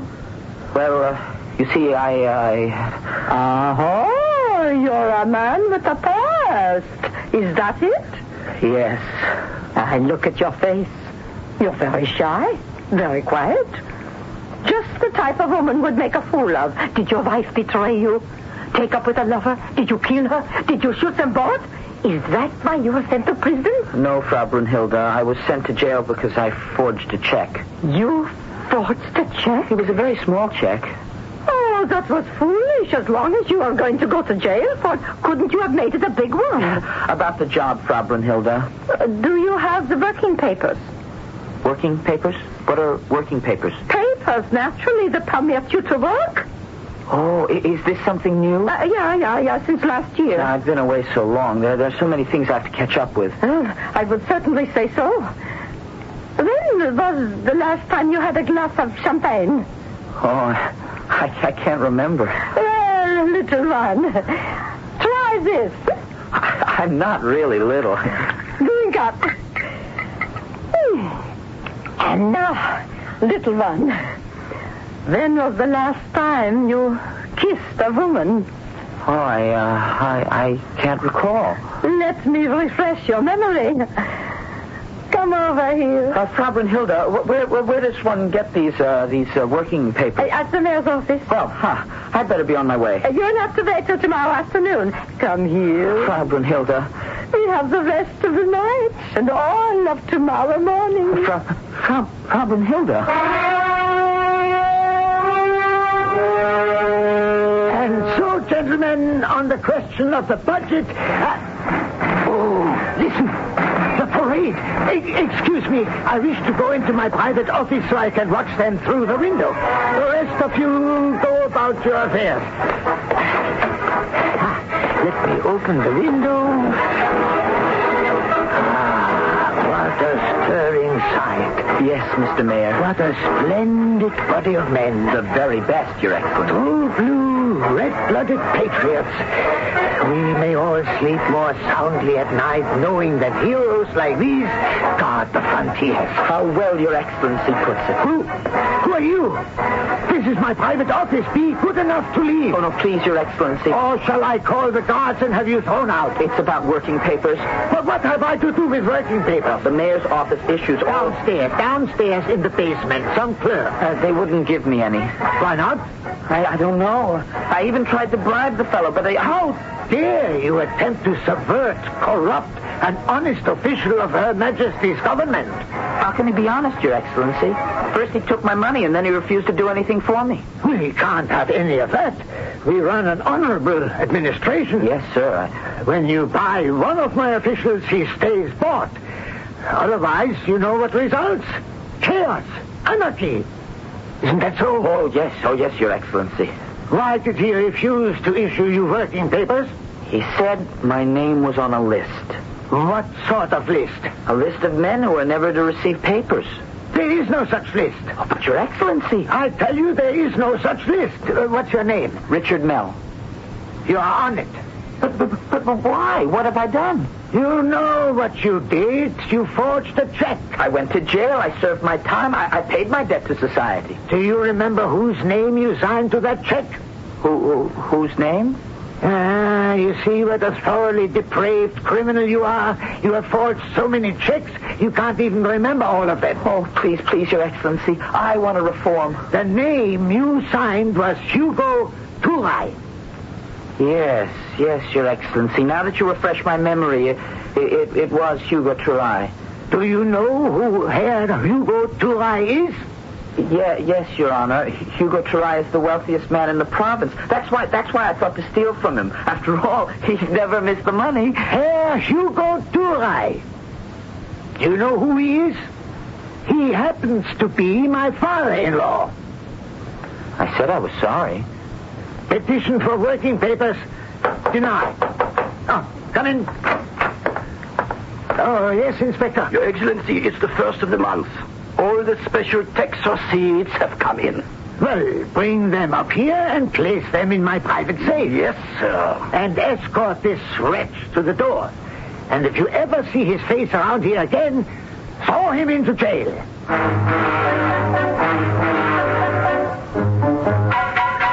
All right, now. Off with you. Oh, but please, Inspector, how can I get working papers? You can't.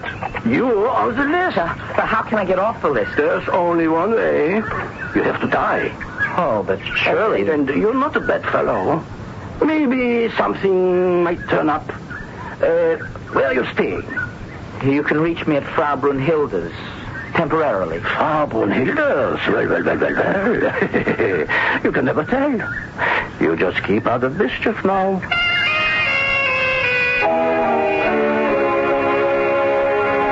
Such a long face, Shotzi. I just wish I could get working papers. Why? So I could get a job. Oh, but you've got the job. A very important job. I have?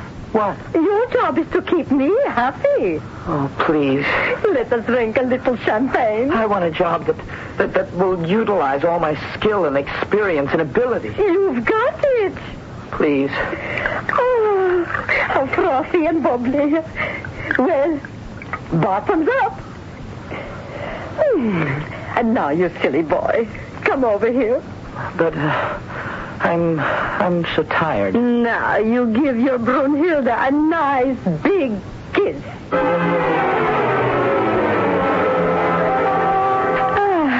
Good morning, little Richard. Good morning. And now sit down, Liebchen. Brunhilde has prepared you a nice little breakfast. Ham, eggs, potatoes, dumplings, sausage, pancakes. Please, just a cup of coffee. Oh, no. You have to keep up your strength. Oh, I'm so tired. Well, I've got just the thing for that. I'll uncork this bottle here. Oh, no, please, no champagne. Oh, now who can that be so early in the morning? Come in.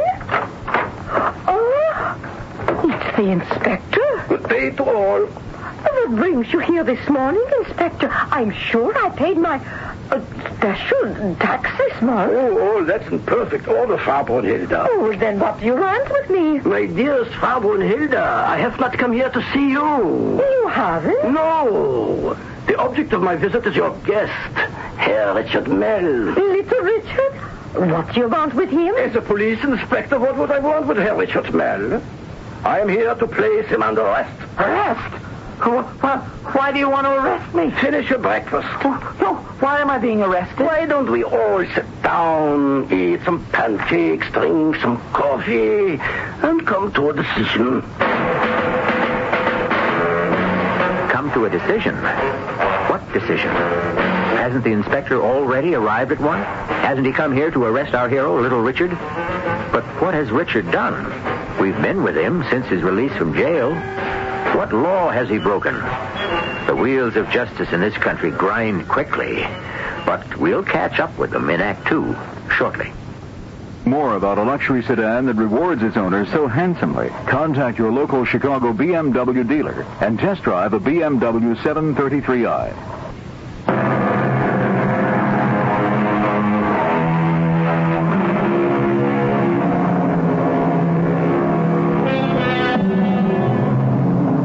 Justice, they say, is a two-edged sword. But realistically, does it matter how many edges the sword may have, or even how sharp it is? The operative answer is always whose hand is holding the hilt and whose body is taking the point.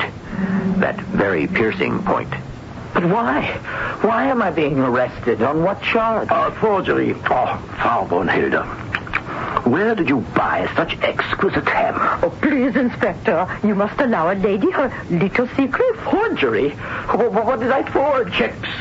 And the coffee. Your coffee is always a heavenly delight. But when did I forge these checks? I've only just got out of jail. You've always been a fast worker, Richard. Inspector, I swear to you, I didn't forge any checks. All right, so you didn't. May I trouble you, please, for some more of those heavenly pancakes? Oh, please, help yourself. Oh, so tender, so fluffy. I warn you, Frau Brunhilde, if you're not careful, gentlemen will come to this establishment just for the food. Nourishment and satisfaction for the complete man. That has always been our motto, Inspector. Will somebody please listen? Yes? Now, you just said I didn't forge any checks. How can you arrest me for forgery? I'm only thinking of your welfare, Richard. I'm doing you a favor. A favor? Would you rather be arrested for armed robbery? That's open too. What do you mean, open? This week, we have to arrest a forger, an armed robber, and a rapist. Now, you fill the bill for the first category. Oh, but it isn't fair. But it's logical. And it solves the problem. But I didn't forge any checks. I would advise you to plead guilty. Forgery carries the lightest punishment, as you know. A year, 2 years at most. Whereas what? You are known and fill the bill as a forger. Now, would you like to be reclassified as an armed robber? No. A rapist? Never, no. I agree with you. Those penalties can really be severe. But it doesn't make any sense. It makes excellent sense. When a forgery, a robbery, or rape is committed, one doesn't have to waste time and money on long and expensive searches. One simply arrests a man who is already certified in that activity. But you know perfectly well that I'm being forced to pay for another man's crime. It evens out. One day he may be required to pay for yours. Meanwhile, the police have done their job. A crime was committed. A lawbreaker is sentenced. And society is satisfied. But how about me? Well, be thankful. It could have been worse. Oh, Frau Brunhilde, please try to convince him. It's only for a year or two, Schatzi. And besides, you need the rest.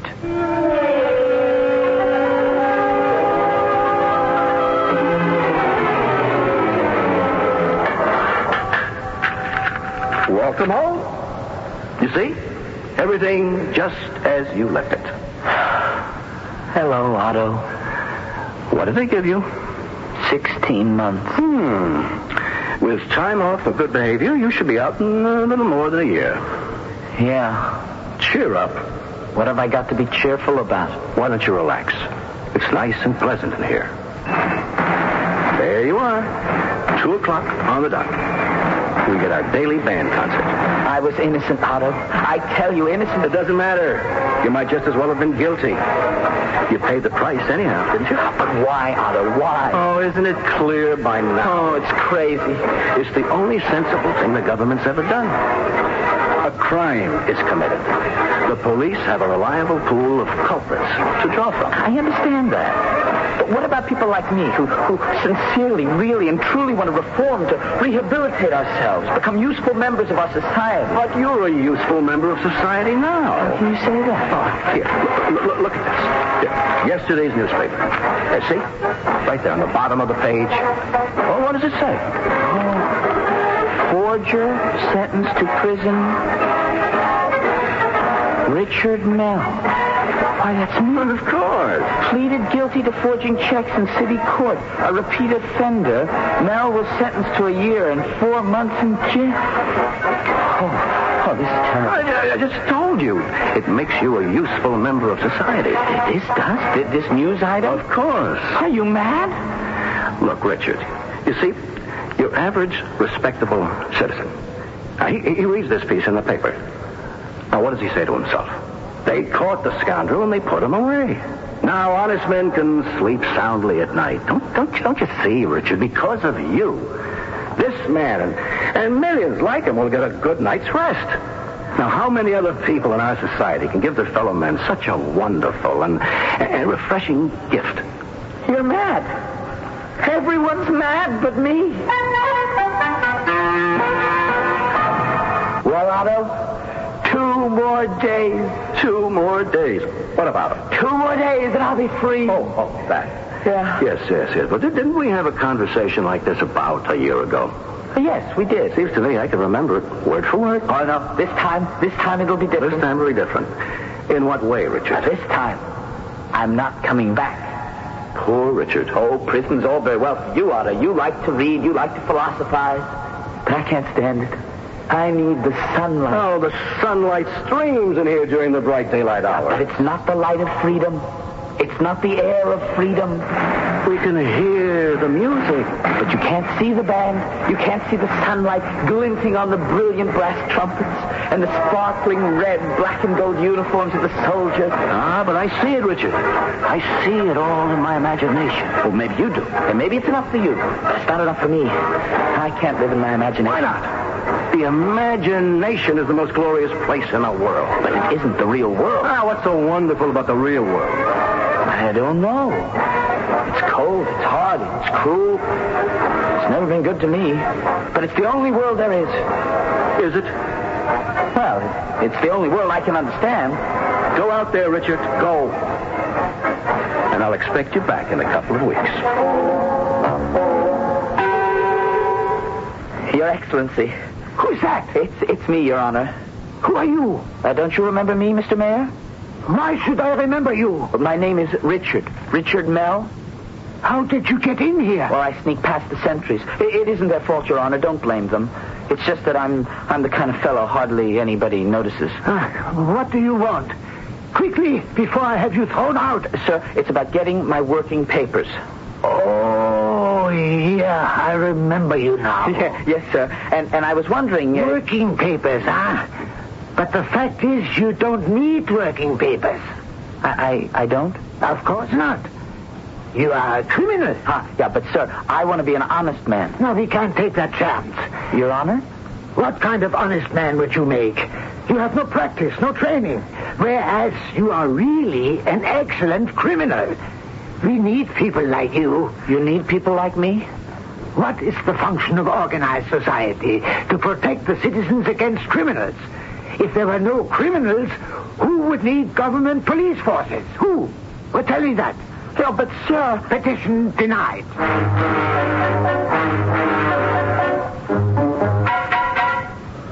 Frau Brunhilde. Who's that? It's me. What? Oh, it's don't tell it, little Richard. Oh, come to my arms, my darling boy. How long has it been since you embraced your Brunhilde? Have you forgotten her? Come, let me refresh your memory. Frau Brunhilde, you must help me. Everything I have is yours. First, we must have the glass of champagne. Frau Brunhilde, this is very serious. It's important that I act on it at once. What is the hurry? We have all night. First, the drink. Oh, please. Come here, little Richard. Come here.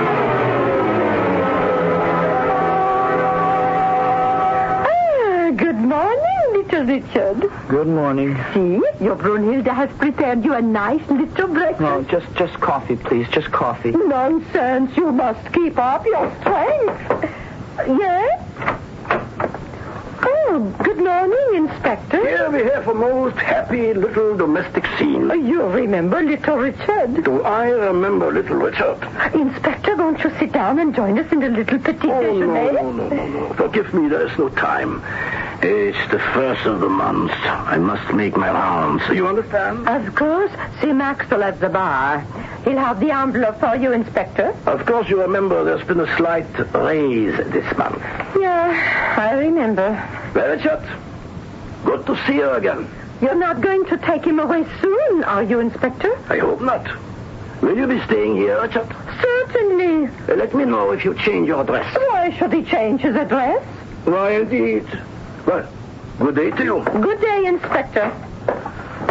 Frau Brunhilde, listen to me. I won't go back to prison. Oh, let's not worry about it today. I can't go back to prison. Let me open a bottle of champagne. I don't want any champagne. Oh, but it makes you feel so romantic. Look, listen to me.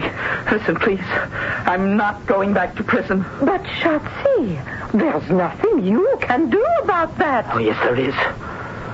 I can kill myself.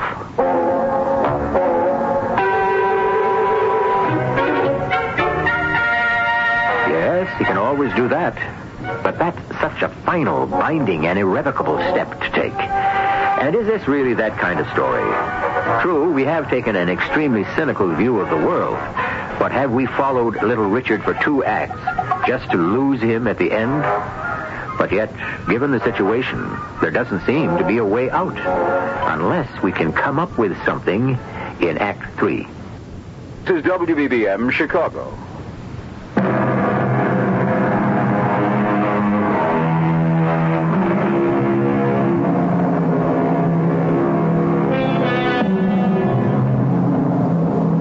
What is freedom? It is many things to many people, but to our hero, Little Richard, it's something he doesn't have, which is the right to change the course of his life. Naturally, in this country, and at this moment of history, where practically all of us are free to come and go as we please, it might be difficult to imagine his plight. Just think of being locked forever by the government into your particular job, especially if it's a job you simply can't tolerate. Before I would go back to jail, I'll kill myself. Oh, Richard, why? Because I can't stand the place. Oh, it's not so bad. How can you say that? Well, why not? Look at yourself. You enjoy a few weeks, a few months of freedom, and then you sit in jail for a while. No troubles, no worries, no problems. No, I will not be cooped up like a bird in a cage. Ah, but Schatzi, you are a bird. Me? I'm very fond of you, but I must tell you the truth. How can you call me a bird? Oh, it isn't so bad to call a man a bird. Actually, it's a compliment. If you say he's an eagle, a hawk, a falcon. But you are not one of those.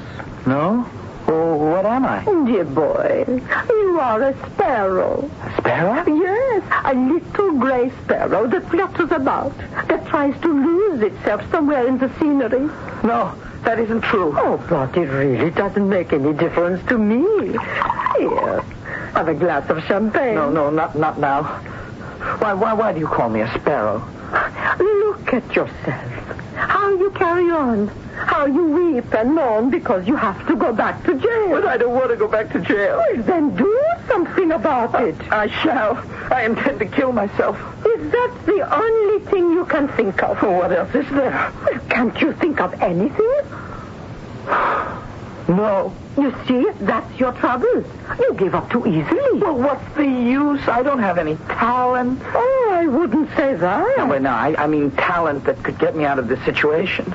That I find myself in. But you do have talent. For example, you are an excellent forger. Yeah, that's why I'm in trouble. Now, why are you a forger? Oh, I come from a long line of forgers. My father, my grandfather, all the Mells were forgers. It's my fate. Do you like forging? Like it? Well, yes. Yes, I suppose so. Is that why you never tried to become anything else? Well, now that you ask, yes. Well, little one, we tremble on the brink of a great truth. A truth? Here, a blank check. And here, a pen. Now, dip it into the inkwell and forge a check. Forge a check? No. You write as I say. Pay to the order of cash 100 krona and sign it Conrad von Hotzendorf. Conrad von Hotzendorf? But, why, that's the mayor. Of course. Sign it. Oh, but I can't. Oh, Won't you do it for me? But I don't know his signature. Here, on the bottom of this list of regulations. You see? Conrad von Hotzendorf. Now go ahead. Sign it. Give me a minute. Just a minute. Yes. Now. There, quickly, look up. Huh? Look in the mirror. Yeah, but... Do it. You see? Look at your face. You are no longer insignificant little Richard Mell. At this moment, you are Herr Conrad von Hotzendorf, Mayor of Koterhof, a man of substance, influential, notable, important. Don't you see all this on your face? Well... It's there, all there. Oh, Schatzy, you are truly a master forger. Not only can you copy a man's signature, but while you do it, you take on his appearance, his character, his spirit as well. But I don't look like Mayor von Hotzendorf. Of course not. But if I were to present you to someone who didn't know him and introduce you as the mayor, why, that person would not doubt it for one moment. Yes, but what good does this do me? Oh, you see, look, your face is starting to slip back into its usual expression of meekness and resignation. But this is my normal and natural expression. Oh, yeah, like a balloon when someone has let the air out. Oh, you must adopt a new expression, a strong, positive appearance. But I don't know if I can. It's the same thing you've been doing all along, isn't it? Only this time, instead of forging a signature, you shall forge an entire new aspect. But how will that help me? Let them think you are strong, forceful human being, and they'll think twice before they try to push you around. Go ahead. Look forceful. Well, Well? I need a model to copy. Oh, very well. Let us go outside and find some forceful-looking people.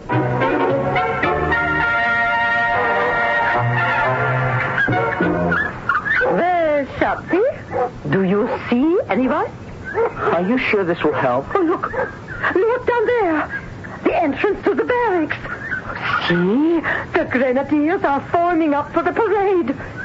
Watch them. Company, attention. Right shoulder. Arm. Forward. March.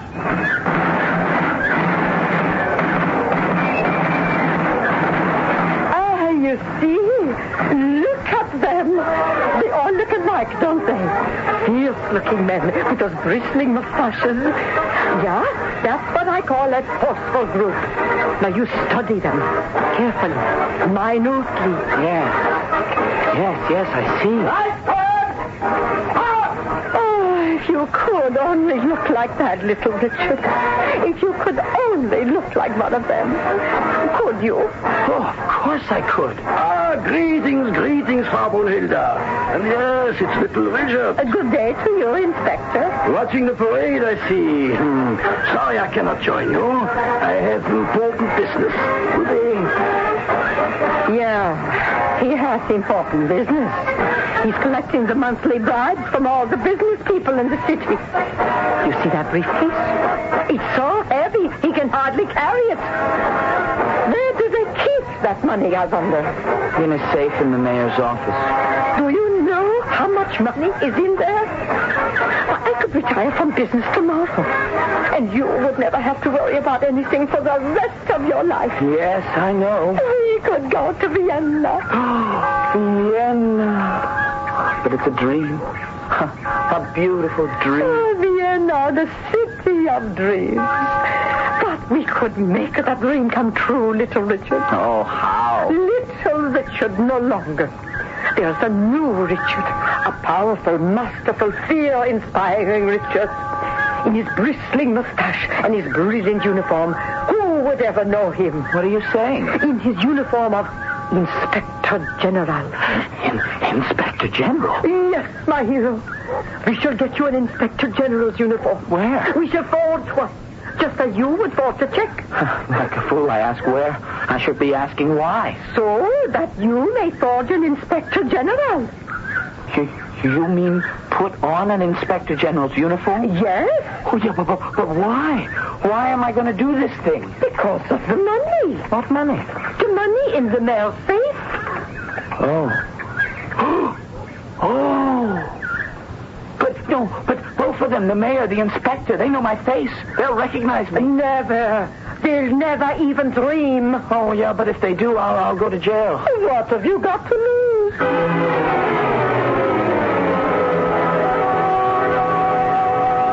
How do I look?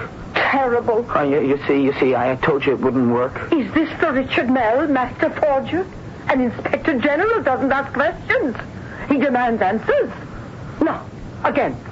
How do I look? Better. Again. You there. How do I look? You look like a man who's going to Vienna with a briefcase filled with money. I'll be waiting for you at the railroad station. Company! Attention! Right shoulder! Arms! 1 moment, Captain. General, I've been sent here from brigade headquarters. The 3rd company is to take over the city hall. Those are your orders. Yes, my general. I shall take my place at the head of the column. Yes, general. Give the command to advance. Company! Forward! Halt!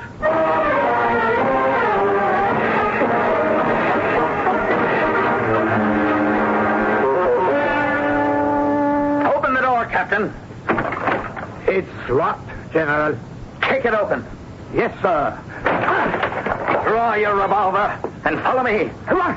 What is the meaning here? I am Inspector General Vabo. I am here to investigate charges of graft and corruption in the city administration. Graft? Corruption here? It's impossible. Why, this is my inspector of police. He will tell you the same thing. Oh, yes, indeed, General. The exact same thing. I shall tolerate no lies.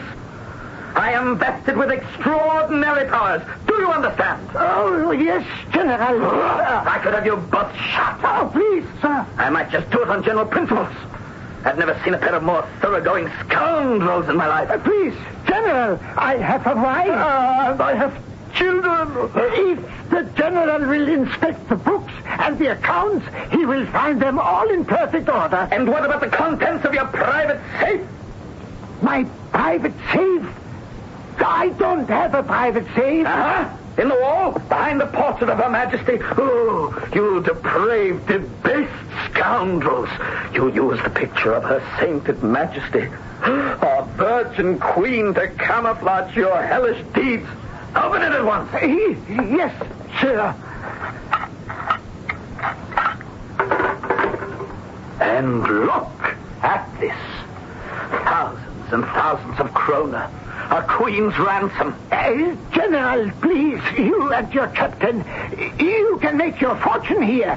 Take the money. No one will ever know. Are you trying to bribe me, you degenerate villains?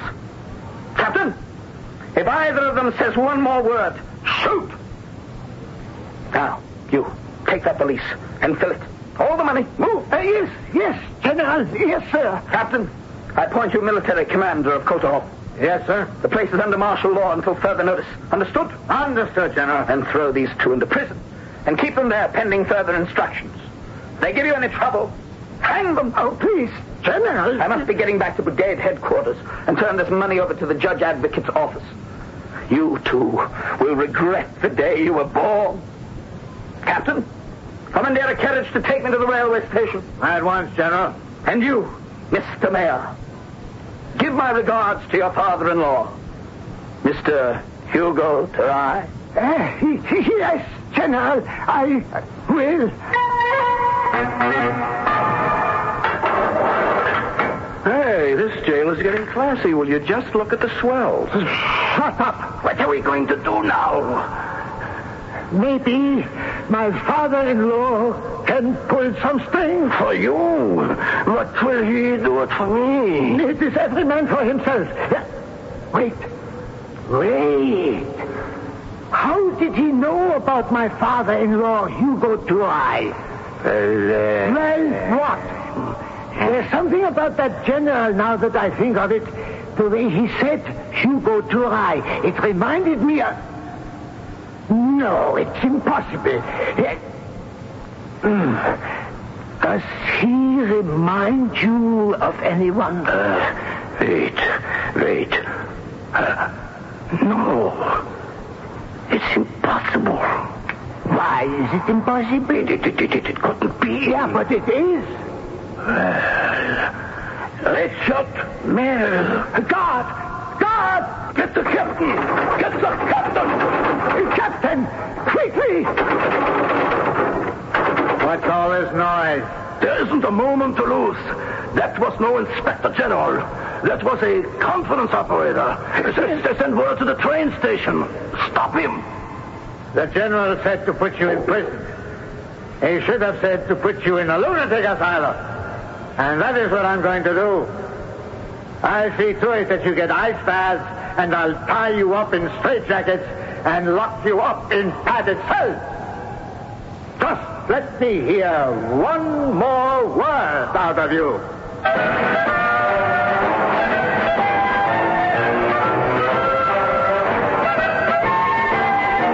I don't suppose he ever did. I'm sure the thing was straightened out, finally. But by that time, little Richard and Frau Brunhilde were safely over the border, happily ensconced in Vienna. Ah, yes, Vienna, the city of dreams and romance. Just the place for a master and a mistress of illusion. And talking about illusions, I shall have one for you when I return shortly. I'm holding...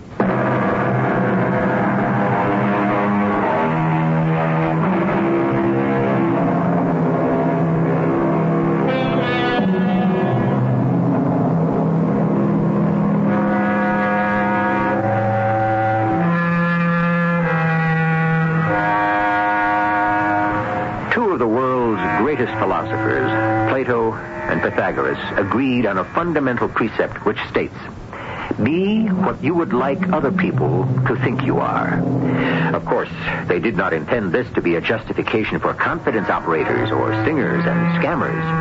But there's no reason why the thing can't be utilized in a positive manner, and no reason why all of us shouldn't do it to enrich our own lives and those of everyone around us. Be what you would like others to think you are. Our cast included Christopher Tabori, Joan Shea, Robert Dryden, and Bernard Grant. The entire production was under the direction of Hyman Brown. This is E.G. Marshall inviting you to return to our Mystery Theater for another adventure in the macabre. Until next time, pleasant dreams.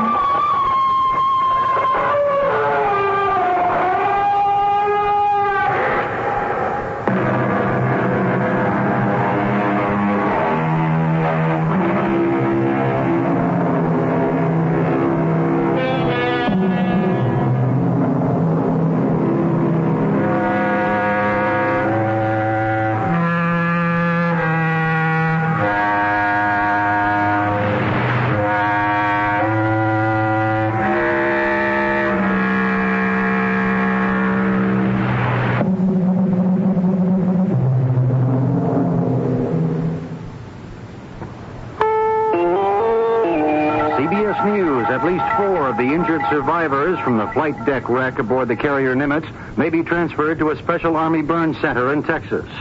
I'm David Jackson reporting on the CBS Radio Network. When our showers end, we'll have decreasingly cloudy skies and cooler weather with a low of 60 in Chicago. Tonight, partly cloudy and not so warm tomorrow with a high of 73. Then down to the 40s on Saturday night. Sunday, a sunny but cool day with a high in the upper 60s. Midway Airport now reporting 68 degrees, 69 at O'Hare, and 67 on the lakefront. And the wind is south at 5 miles an hour. Does Ron LaFleur have Sox appeal? Find out first here on your White Sox station, Sports Radio 78, WBBM, Chicago.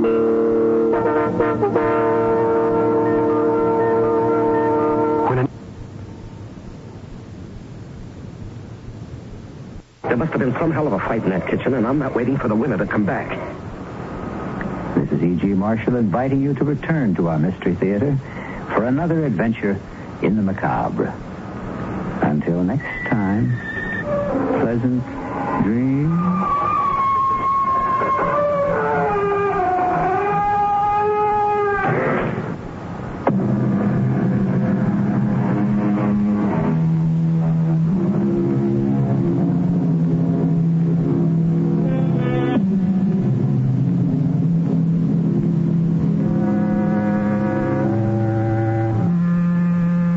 The CBS Radio Mystery Theater presents...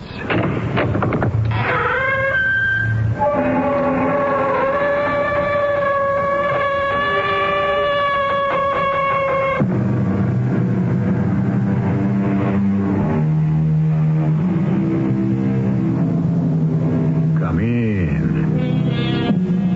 Welcome. I'm E.G. Marshall. Once again, I invite you to share a particular kind of story which arises from an experience that is unusual. You probably have had a vivid foreshadowing dream. You may even insist that you have seen a ghost, or that you knew somehow that a distant relative or friend had died.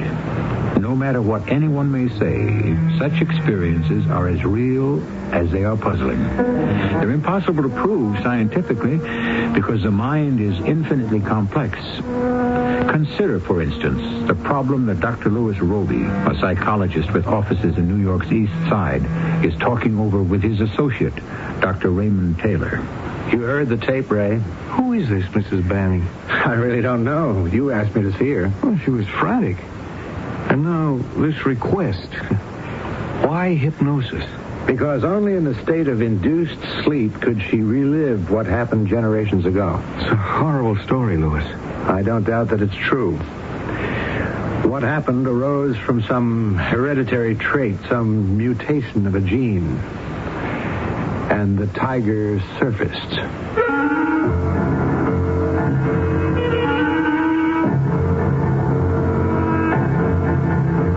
Our mystery story, Tiger, Tiger, Burning Bright, was written especially for the Mystery Theater by Roy Windsor and stars Robert Dryden and Patricia Elliott. It is sponsored in part by Sign-Off, the sinus medicines. I'll be back shortly with Act One.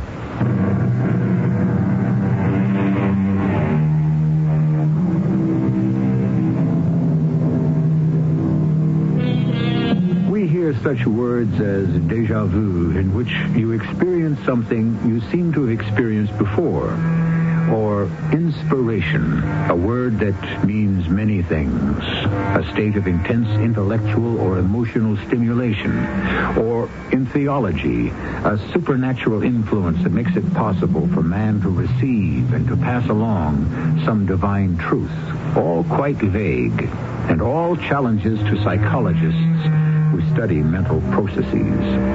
That is a profession of Dr. Louis Roby and his young associate, Dr. Raymond Taylor.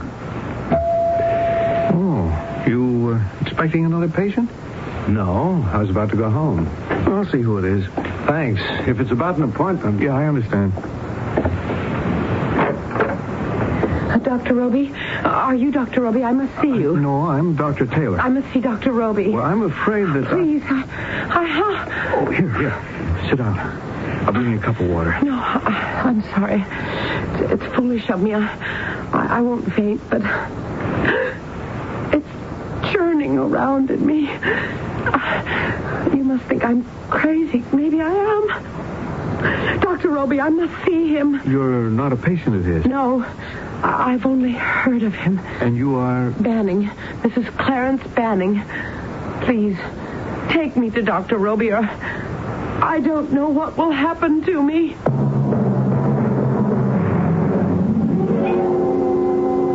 Sit down, Mrs. Banning.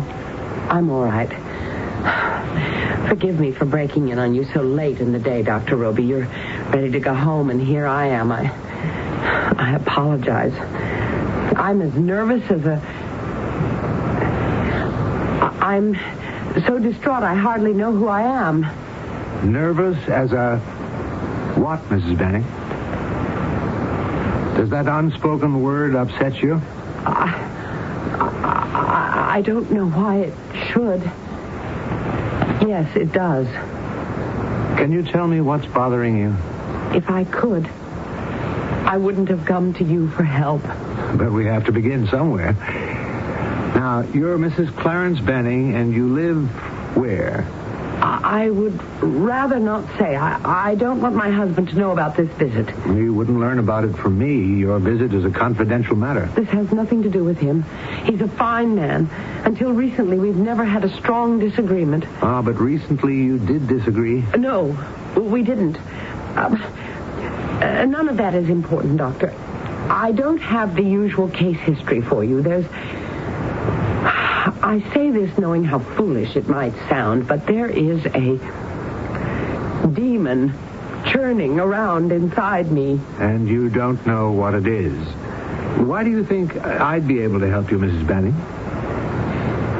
Can you hypnotize me?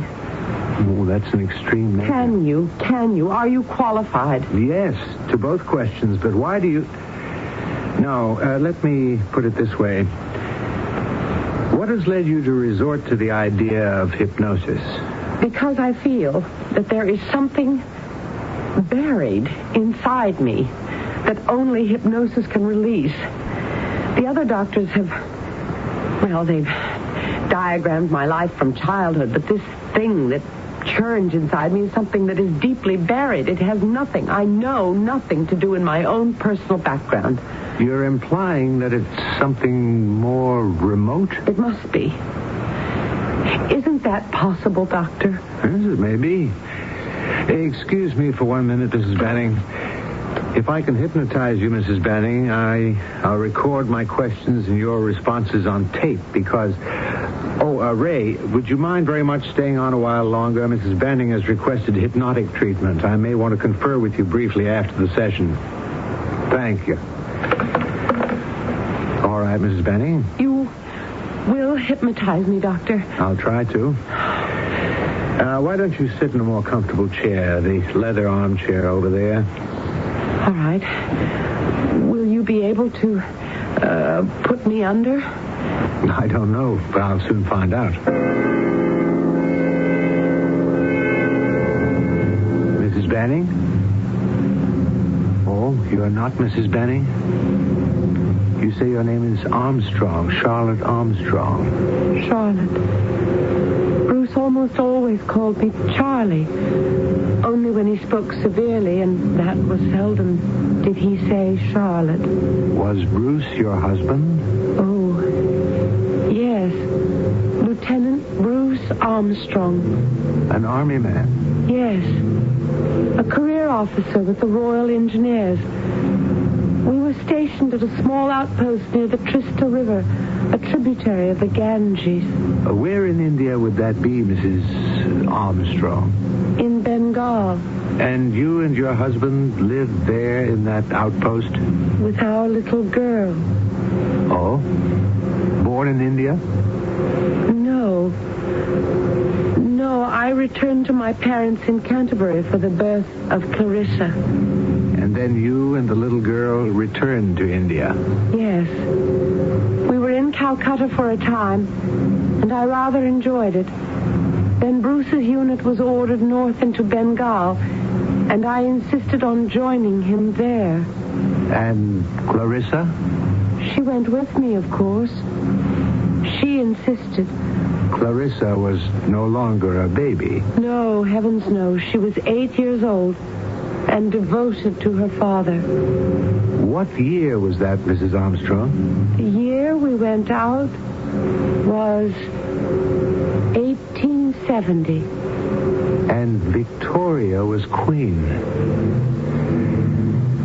And your life at the outpost? Difficult. Really quite difficult. We were, after all, a very little bit of England in a quite primitive and harsh country. It was lush, of course, but forbidding. The jungle was everywhere. The heat and dampness were depressing, and no one was allowed to wander very far away from the stockade. Oh? Then this outpost was barricaded? Yes. The engineers, with native help, had constructed a high paling all around the quarters. Sturdy wood, and strongly reinforced. That discouraged the predatory animals. Crocodiles? Some did crawl out of the river to investigate, and one of them killed a guard who had been careless. The tiger was more terrifying. One in particular?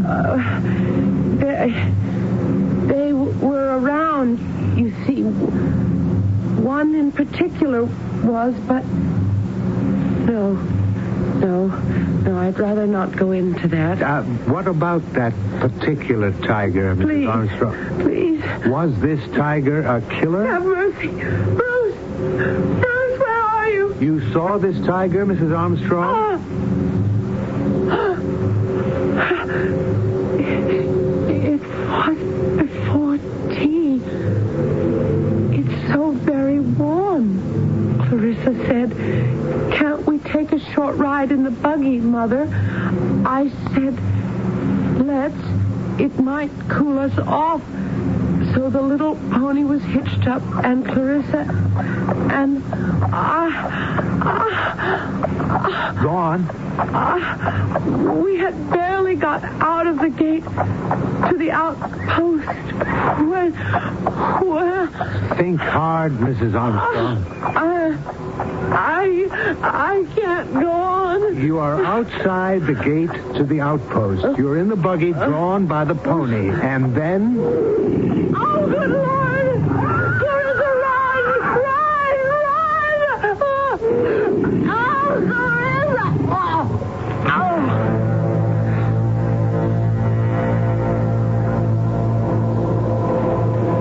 I'm going to bring you out of your trance. Now try to relax. When I say Mrs. Clarence Banning, you will come out of your trance. And I'm going to say it now. Mrs. Clarence Banning. Goodness. Here's a tissue, Mrs. Banning. Why is my face all wet? You've been weeping. You've relived a terrible experience. What was it? Does the name Armstrong mean anything to you? No. Or Bruce?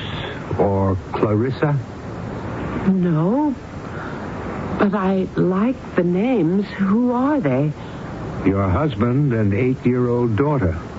I don't understand. Neither do I.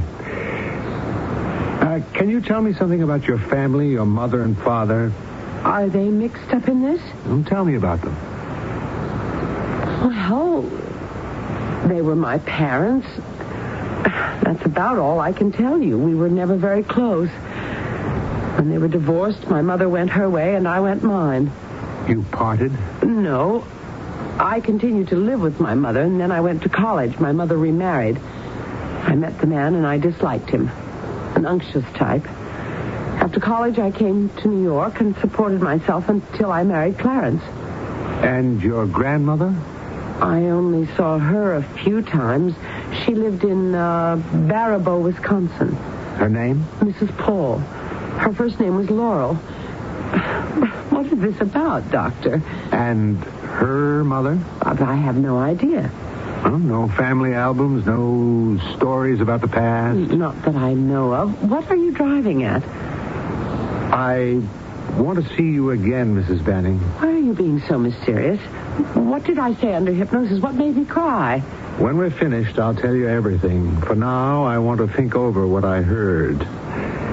Even though I cannot explain it satisfactorily, what's disturbing you is an event that occurred over 100 years ago. What? I went back in time? You went far back in time.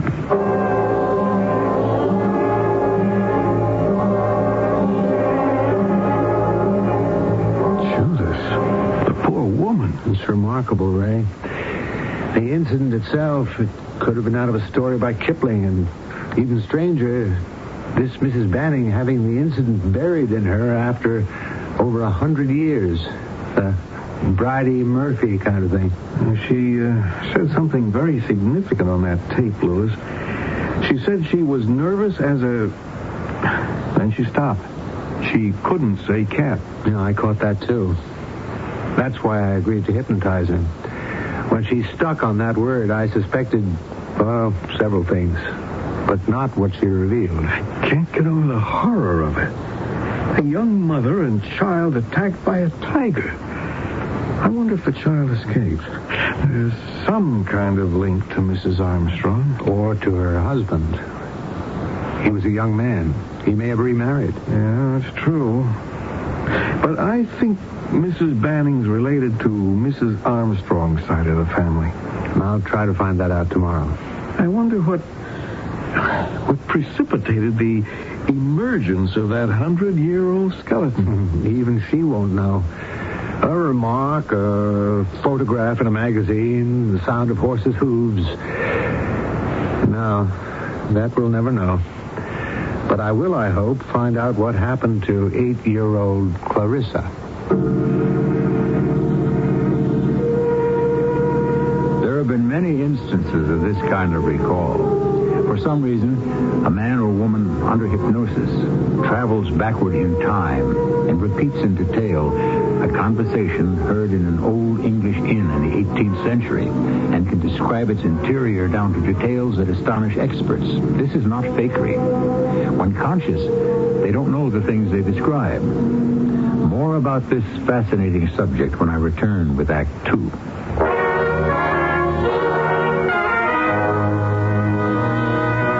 An exciting adventure in radio entertainment is yours every Monday through Friday. Sears Radio Theater with hosts of talent. I'm Lorne Green. I'm Andy Griffith. I'm Vincent Price. I'm Cicely Tyson. I'm Richard Widmark. The 5 very talented hosts who bring you a broad sweep of top-quality dramas on Sears Radio Theater over most of these CBS Radio Network stations. You'll hear a play in a different key every day of the week, Monday through Friday. Lorne Green hosting westerns on Monday. Andy Griffith, comedies on Tuesday. Vincent Price with mysteries on Wednesday. Cicely Tyson with stories of love and hate on Thursday. And on Friday, Richard Widmark and Adventure. To enjoy this thrilling experience in radio entertainment, all you do is listen here for Sears Radio Theater, Monday through Friday, on most of these CBS Radio Network stations.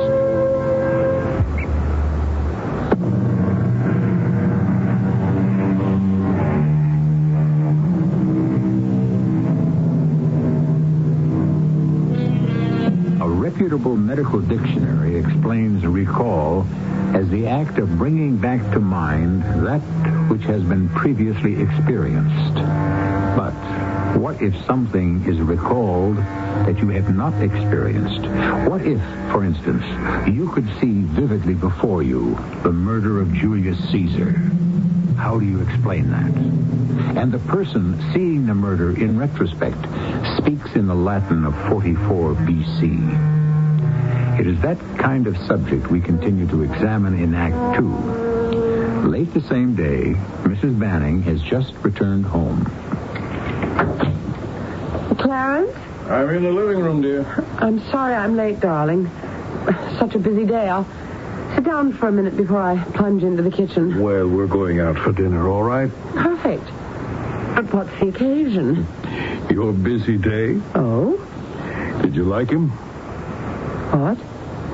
Him? What are you talking about? Dr. Roby. How do you know about Dr. Roby? I found out in the telephone directory. That's impossible. Not if you left a pencil on a page of the R's and checked off the name. I did that. Mm-hmm. Oh, my dear. I didn't want you to know. Is it as bad as that? I don't know.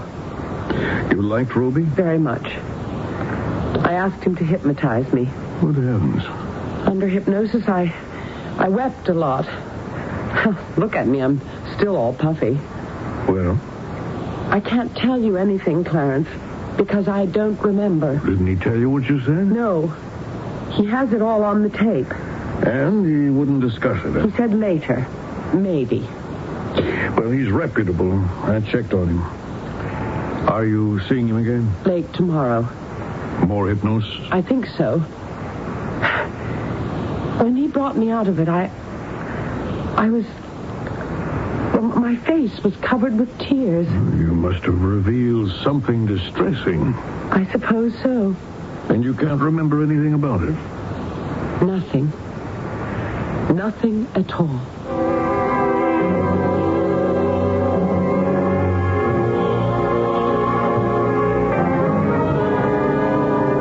Remarkable, isn't it, Mr. Benning? Astonishing. And awful. Poor Charlotte. Charlotte? Is that your wife's first name? Yes. So there's more to this recall than we've heard. When all of it comes out, I'll review it with her. And she will be free of it. She'll be cured. Well, hopefully, but I can't promise that. I'd like to, but the attack by the tiger, the death of Charlotte Armstrong, the fate of the little girl, are experiences that were branded into the Armstrong line. Well, do you understand how? I mean, to an ordinary person like me, that's hard to understand. Well, it is to me, too. This is my first experience with this kind of recall, one that jumps generations. Charlotte Armstrong met a horrible death, and her 8-year-old daughter witnessed it. That scene was branded into the little girl's mind. If she survived, and I don't know that yet, she may have borne a child, and that child may have borne another, and so on. And each somehow retained... Oh, I'm lost. Because, well, now we're theorizing, but it's possible that the chromosomes from the Armstrong lineage did retain some remembrance of that past event. It became pronounced in your wife's case. Such fears can be drawn out in the person helped, but Mrs. Benning's fear is buried very deep in her subconscious. Mm-hmm. What about her mother? Was she an Armstrong descendant? I don't know. It could have been the father. I wouldn't know. Now, may I ask you to keep our discussion confidential until I have completed my examination of Mrs. Benning?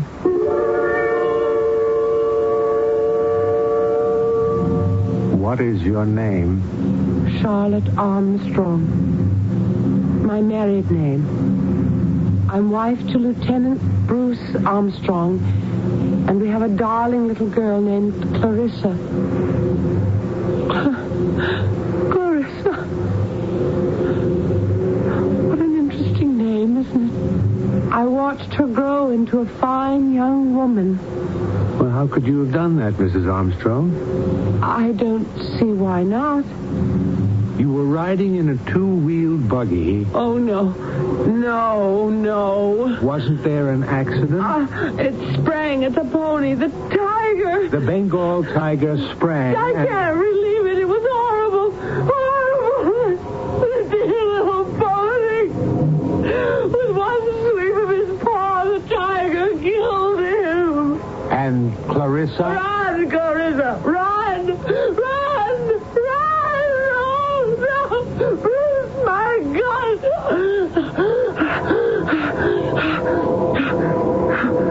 The tiger killed the pony, and then he killed you. Yes. He killed me. I don't remember anything more. I don't remember any pain. But Clarissa married. Oh. Yes, she did. Mrs. Armstrong, if you had been killed, how could you know about Clarissa? She escaped. Oh, yes, she ran her little legs off and reached the stockade safely. You saw that? Clearly. A nice young man, Tom Durrell, ran out of the stockade gate toward the dead pony and the overturned buggy and shot the tiger and killed him. You saw this? Yes. It was very sad. What happened to your Clarissa? I'm I'm very tired. Very, very tired. You will begin to come out of a deep sleep. I will bring you out of your deep sleep.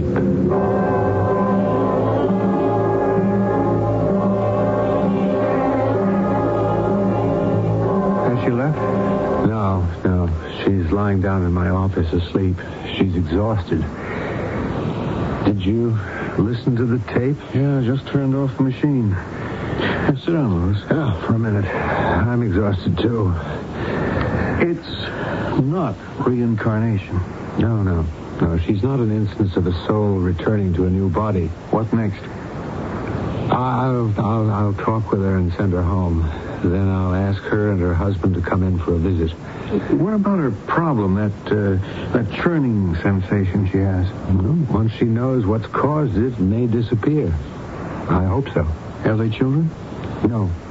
Well, and that's the end of the obsession.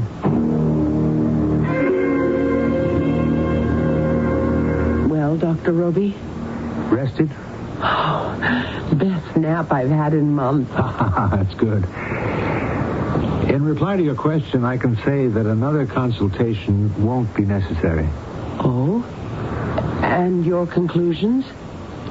What I'll do tomorrow is to have the tapes transcribed and send them to you by messenger. You should know what you revealed under hypnosis. Then I think that the three of us should discuss it. All right, but why? Because even though we've brought to the surface a most remarkable story, it's important that you should be free of this obsession. I will suggest ways that I hope will help. Could you visit us and could we talk about it in our home? Or is that all wrong professionally if it is? No. There's nothing wrong with that. I'll be pleased to call on you. Why don't we say after dinner tomorrow night? You won't give me a hint of what's been bothering me, Doctor. I'll just say this, Mrs. Banning. What's been, as you have said, churning you up inside is nothing for which you are responsible. You have done nothing that's been eating away at you. It was something done to an ancestor of yours 100 years ago.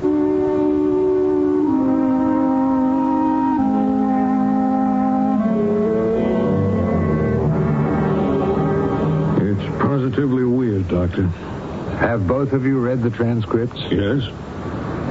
Well, what did you think of the transcripts, Mrs. Benny? Well, the story floored me. It's a horrible story. It makes me queasy to think that I've carried it around in my subconscious all my life. Can you explain it? No, not to my satisfaction. My associate, Dr. Taylor, and I have theorized about it, and the best we can do is to relate it to a branded chromosome. A chromosome of Clarissa's that was branded or scarred by what she witnessed. A genetic flaw? Perhaps. And of a kind that is rare. Then the tiger attacked and killed Charlotte Armstrong, and Clarissa naturally was horrified and never forgot what she saw. And then somehow her horror branded a chromosome? And when she bore a child, a slight shadow of what she had experienced was transmitted to her own child or children. Something in you triggered your recall and you retrogressed 100 years. Now, it would help if you knew your family history. I don't. But we mean to find out. I think you should. Trace Charlotte Armstrong, if you can, through your lineage. Discuss her experience. Get it out into the light of day.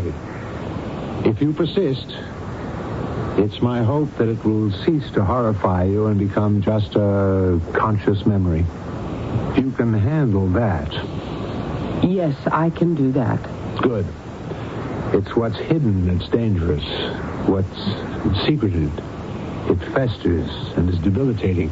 You're saying this thing still could be dangerous? Very.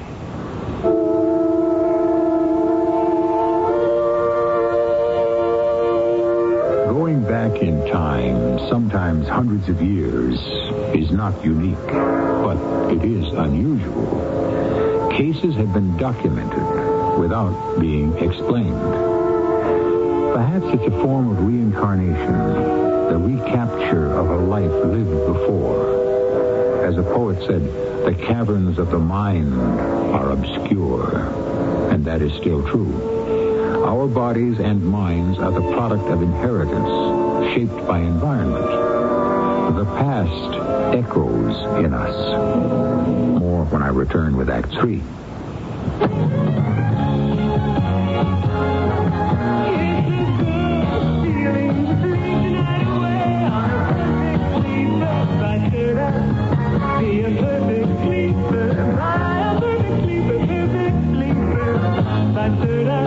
I'm Susan Anton, and there is a better way to sleep. The Perfect Sleeper by Serta.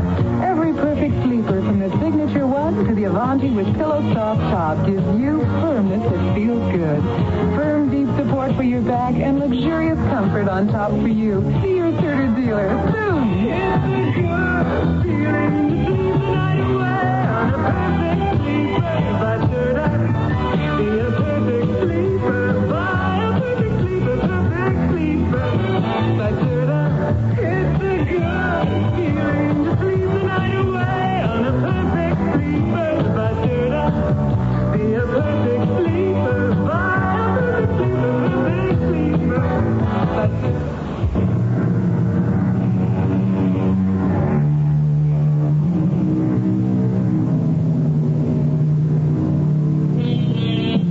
Quite a famous true instance about going back in time. When General George Patton took over his first command in France, a French captain offered to show him around.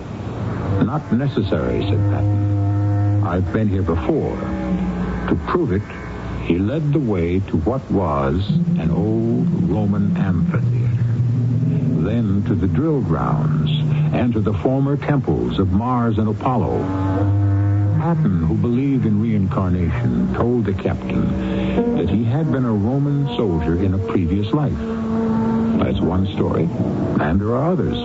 So Mrs. Banning's recall of an attack by a tiger in Bengal in the late 19th century cannot be brushed aside as fiction. The next morning, Dr. Roby is speaking to his associate. The Bannings are lovely people. They're intelligent. You told them that the Armstrong story still could be dangerous? Yes. Unless she rids herself of its horror, she could, be victimized by it. Possessed? But you helped her exorcise it, Louis. She's healthy. Are you worried about a nervous breakdown? She has a vivid imagination, and fear is a wild emotion. She must work to overcome it. Will she? Both of them will. I've asked them to look into Mrs. Banning's lineage. Her roots are important here. The more she learns about her ancestry, the better she'll be able to understand the history of her people. Once that Bengal tiger event is remembered and acknowledged... Yes, I understand. Like letting sunshine into a tunnel to dispel what's imagined to be lurking in its corners. Will you continue to treat her? No, that depends. I don't think there's any need for more hypnosis. You ought to stay in touch with them, Louis. I want to. Out of curiosity. Nothing more.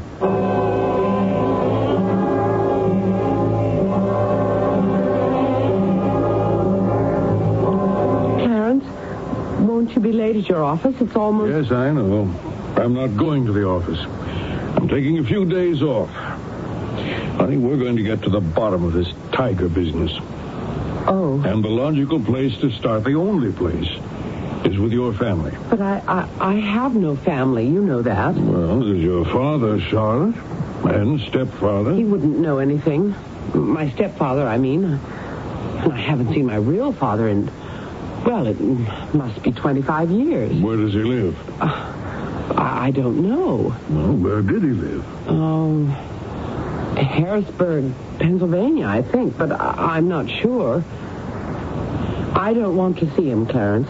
He's your father. I know.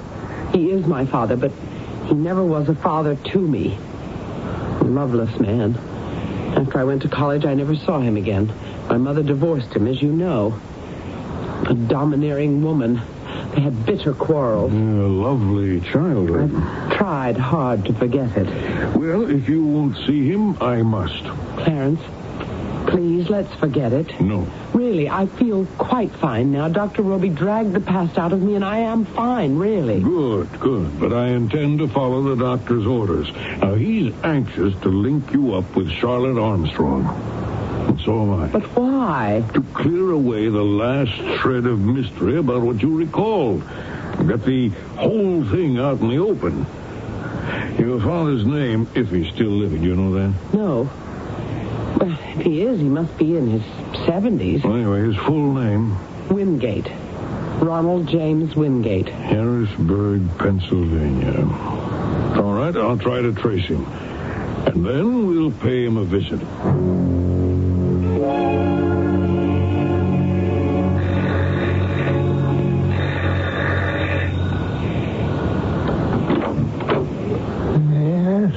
Banning. I telephoned late yesterday. May I come in? You might as well. The wind's giving me a chill. Thank you. You're Charlotte's husband? Yes. This is the first time I've had the pleasure of meeting you. Yeah, you won't find it much of a pleasure. I lead my life, and I prefer to be left alone. Well, I won't take much of your time, Mr. Wingate. May I sit down? Oh, yes, go ahead. What's all this about a tiger? Does Charlotte have a mental problem? I explained on the telephone. We're trying to explain Charlotte's vivid recall of the death of a Mrs. Bruce Armstrong. You told me about that. I still can't help you. Well, you agreed to think about your heredity, Mr. Wingate. I have. I don't think I can help. You're American? Born here? Yes. But I'm not here. In New York City. And your father? American. Your mother's maiden name? Pamela Nelson. American? English, I think. She died when I was a boy. And her mother, your grandmother? I never knew her. But she could have been Clarissa something. Maiden name Armstrong. Charlotte Armstrong to Clarissa to Pamela Nelson, your mother. If you could link up. Is there money there? No, why do you ask? You talk like a lawyer. I am a lawyer. I thought so. There must be money there. You come all the way from New York just to ask me questions about a tiger? I did. A remembrance of the tiger killing her mother. Nonsense. Her mother married a smiler and died of boredom. And Charlotte, as a child, always was a little strange. Well, she's no longer, if she ever was, Mr. Wingate. Charlotte's outgrown her unhappy childhood. I think you'd better go. Yeah, so do I. Thank you for your courtesy. Sit down, Mr. Banning. You look tensed up. Yes, I am. But I also have some news that I think is pretty good. I paid a visit to my wife's father. I managed to drag out of him the name of his mother, Pamela Nelson. English. Now, I'm betting that her mother was Clarissa Armstrong before she married. So maybe we really can trace my wife's lineage back to Mrs. Bruce Armstrong and her gruesome death. Good, very good. I'll start now at the other end, England. And when I've got it put together, I'll call on you again. I want you to. The sooner the better. Oh? It's really that important? I think it could be. In my opinion, and it's only that, perspective here is important. Your wife's recall of that tiger attack was vivid, as if a tiger had attacked her. I want to try to push that far back in her subconscious memory, so far back that it will never surface again as an immediate experience. What if my investigation drags on? Well, then it'll have to. But until the history is all laid out, Mrs. Banning could still be terrorized by that tiger attack.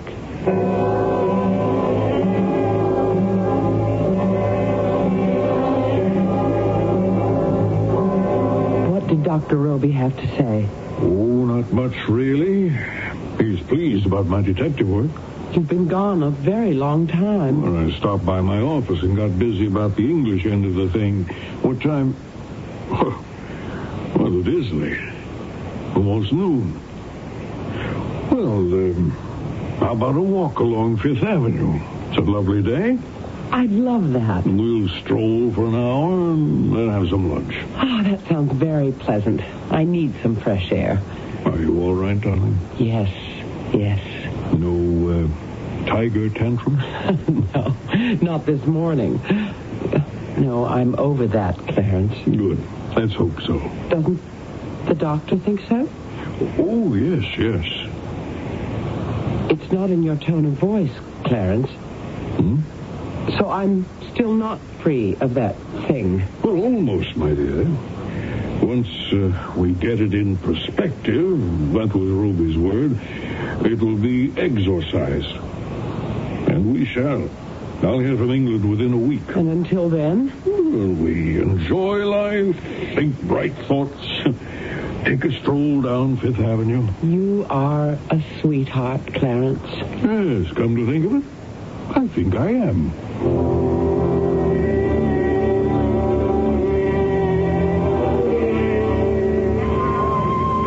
Clarence, why don't we wander around in the zoo?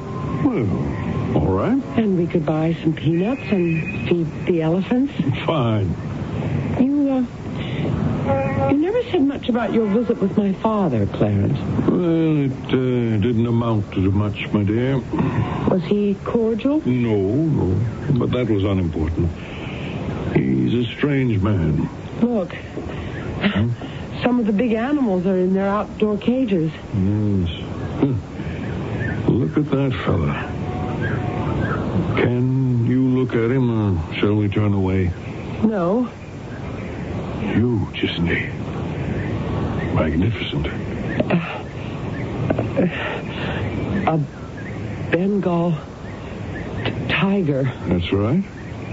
There's nothing to be alarmed about. Clarence, I think we should turn back. Certainly. Oh, you're trembling. Darling, you can't go on hiding. Please, Clarence. I feel I'm frightened. Well, come away, then. He's jumped down from his shelf. So he has. I want to run. Charlotte? Clarissa, run! Clarissa! Oh, my leg! Oh! Charlotte! Darling, get up!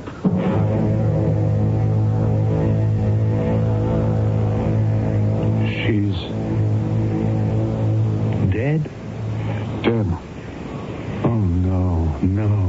The Bannings were strolling through Central Park, and they walked around in the zoo. They came to the tiger's cage, and suddenly, according to witnesses, the tiger went crazy and flew at the bars of his cage, right at Mrs. Banning. She screamed and fainted. At least that's what they thought. Actually, she dropped dead. Good Lord. Before she collapsed, witnesses say she tried to break away from her husband, and they heard her screaming, "Clarissa, run, run."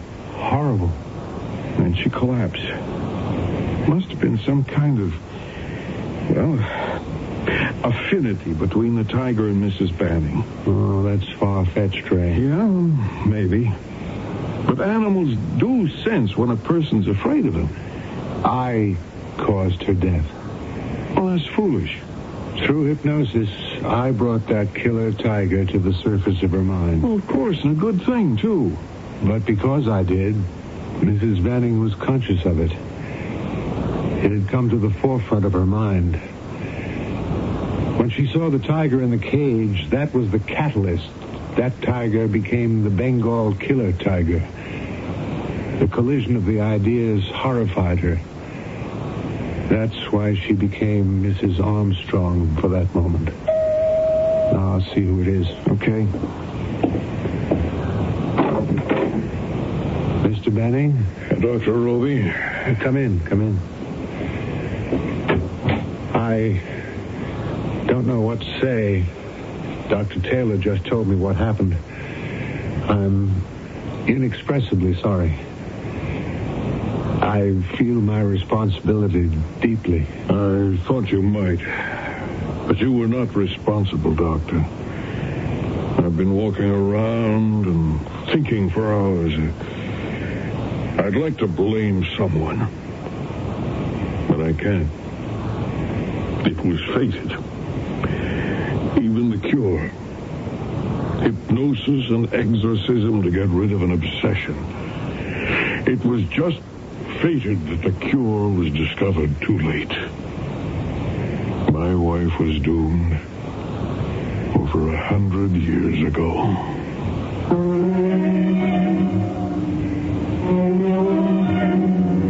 No one has exact answers to our mental quirks. Doctors of the mind can theorize about behavior and even agree that the past of a person's lineage becomes part of such a person's present. For instance, how else can we explain the appearance of a brilliant man or woman whose parents are simple? There are many examples of this kind, so we do know one thing. The permutations of mental and spiritual characteristics are infinite. Was Mrs. Banning's death...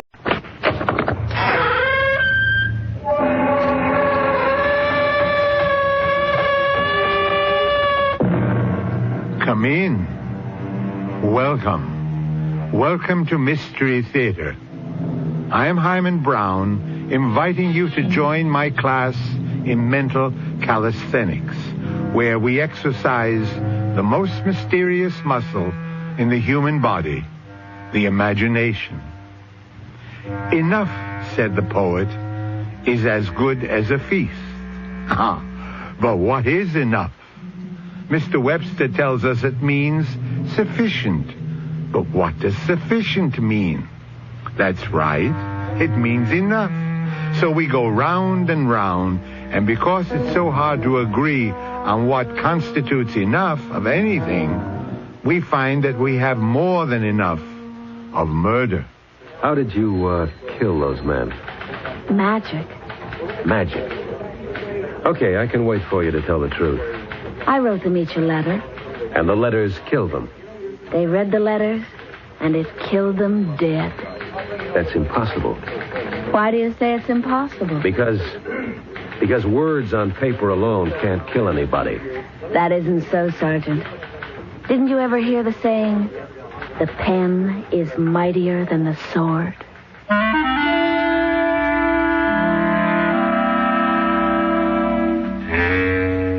Our mystery drama, The Poison Pen, was written especially for the Mystery Theater by Sam Dan and stars Roberta Maxwell and Michael Tolan. I'll be back shortly with Act 1.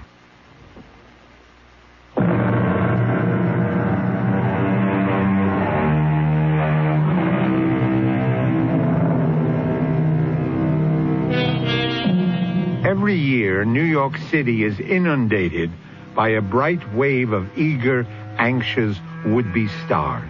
Girls so young, so fresh, so beautiful, they can break your heart. They come here to sing, to dance, to act. In short, to make it big in the big time. And like the waves that roll up on the beaches, they soon recede, disappear, and are gone without a trace. Are they good enough? There's that word enough again. In most cases, the answer is no. But it doesn't matter.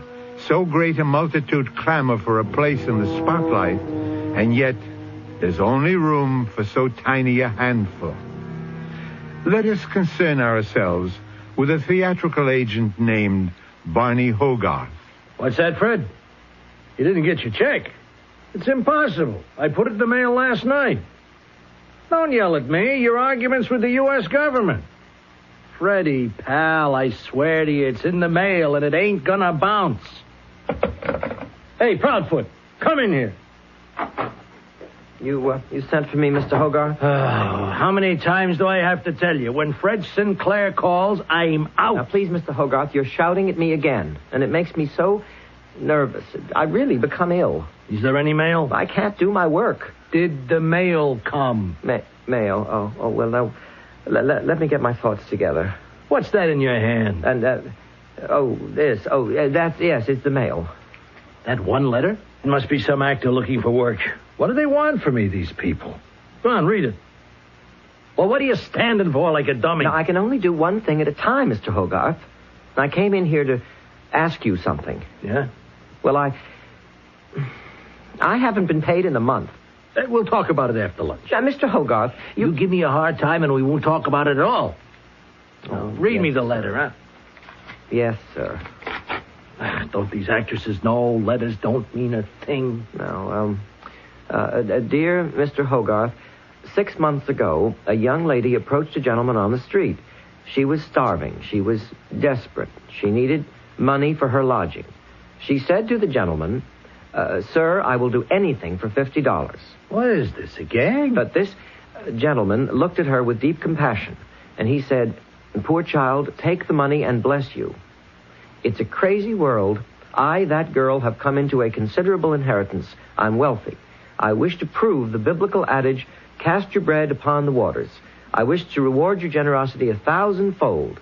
I have tried to find you. I believe you to be a Mr. Barney Hogarth. Hey, tear that thing up. Now, if you are the man, please tell me so, and I will send you a check for $50,000. I enclose a stamped, self-addressed envelope for your convenience, signed, forever in your debt. And, that's what it says. That's what it says, huh? Yes, sir, Mr. Hogarth. And, what's the address on the envelope where I'm supposed to answer? Well, it's just a post office box number. Mr. Hogarth, is it true? Is what true? The letter. Well, what do you think? Sure, it's true. Oh, Mr. Hogarth, I knew it. I knew that beneath your very tough exterior, you had a heart of gold. I can remember like it was yesterday. This little chick comes up to me. Wait, where's a piece of paper? Let me write this down. Dear little girl, yes, I am that Barney Hogarth. Sign Barney Hogarth. Now here, put that in the envelope. Yeah, I heard her proposition. And would you believe it? I began to cry. Poor kid. I gave her the $50. I would have given her more, but I didn't have it, so go figure. No, Mr. Hogarth, you are a saint. Oh, seal it and send it. And remember, my boy, why we are put here in this world to begin with. Yes, sir. We are placed here to do good to one another. Yes, sir. I'll remember that. And if I cannot help an unfortunate brother or a starving sister, of what use can I possibly... Mr. Hogarth. Well, you don't interrupt me. Mr. Hogarth. Oh. What's the matter? What's the matter with you? Oh, I don't know.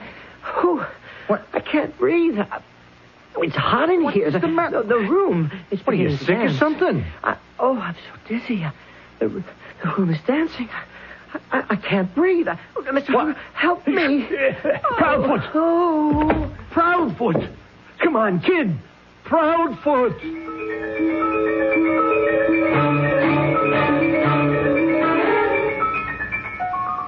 What was his full name?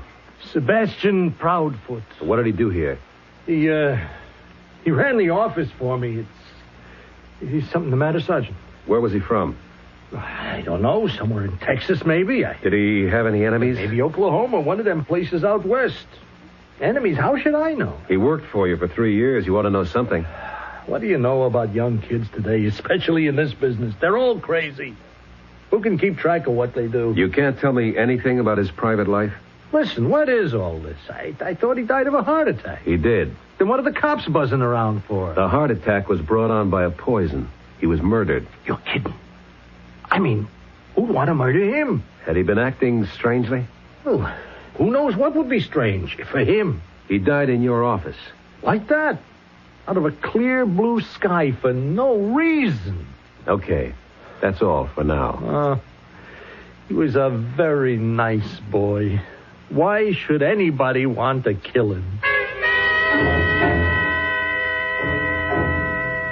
I wish to reward your generosity 1,000-fold. I have tried to find you, and I believe you to be a Mr. Joseph Carraway. If you are the man, tell me so, and I will send you a check for $50,000. I enclose a stamped, self-addressed envelope. If I'm that man. Well. Joseph? Oh, yes, my dear. I know you're quite busy. Oh, no, please come in. I was afraid I might interrupt the muse. No danger of that. She's abandoned me this morning, I fear. Oh, and the first draft was coming along so nicely, too. Where are you going? Well, I thought I'd drive downtown. Is there anything you'd like me to pick up? No, I don't think so, my dear. Well, I could mail the letter for you. Letter? The one you just sealed. Oh, this letter. And does it need a stamp? No. It's all ready for posting. And thank you, my dear. It's addressed to a box number. Oh, it's just an inquiry, my darling. A literary inquiry. Well, I shall return in time for tea. And you must promise not to work too hard. I promise. There's no great rush. You still have 3 months to finish the first draft. Yes. I suppose I... Joseph, I don't like your color. You're so pale. It seems to be so hot in here. Hot? Why the room is freezing. I can't breathe. Darling, what's wrong? The room is starting to... No, don't try to stand up. I can't breathe. The room is dancing. Joseph? Help me. Help me. Joseph!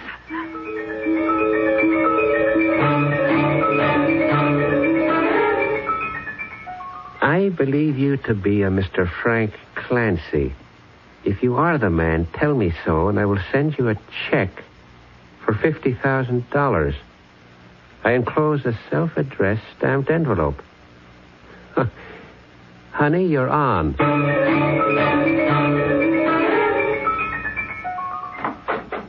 Selena!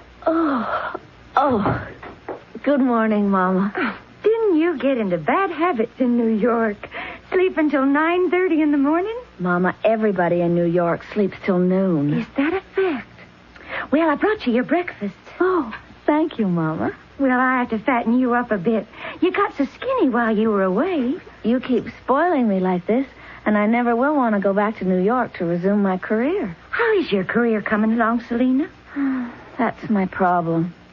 I can't decide which career. Should I write plays or act or sing or dance? That's why I came home, to do some thinking. Well, you don't want to think so much. You just concentrate on your breakfast. Oh, I also brought you the New York paper. Oh, what's in it? What's always in a New York paper? Murder. Seems like they got a whole string of murders. No. Someone is running around poisoning people. Really? There's a Mr. Frank Clancy. Frank Clancy? Why, he owns the Rendezvous. It's the biggest nightclub in the city. Not anymore. Somebody fixed his wagon. That's awful. Then, according to the paper, you got a Mr. Joseph Carraway. Joseph Carraway? Why, he's only one of the leading playwrights in New York. Well, I'm sure the worms will be thrilled to hear it. Someone poisoned him. That is terrible. And you got another one, a Mr. Sebastian Proudfoot. Who? Well, it is rather a peculiar name, Sebastian Proudfoot. Sebastian? No.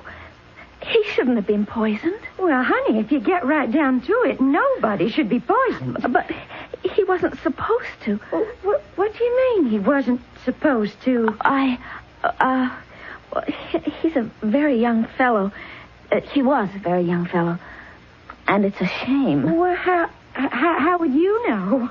Mama, I knew all those people. After all, when you pursue a career in New York, those are the people you meet. These people were all friends of yours? Of course. They were all friends of mine. I just don't understand about Sebastian Proudfoot. You see, he worked for Mr. Barney Hogarth. Barney Hogarth? Barney is the leading theatrical agent in New York. And he's the one I meant to... Well, you meant to what? Nothing, Mama. You know me. I always talk to myself. That's because you have money in the bank. It was like poor Mr. Joseph Carroway said to me before he died. Always go back to where you came from and renew your roots. Oh, well, we got plenty of roots that needs digging up in the south pasture. See you later, honey. Yes, Mama. Oh, Sebastian. Oh, poor Sebastian. I never meant to kill Sebastian. It was Barney Hogarth that I wanted to. How did I ever manage to kill Sebastian? How?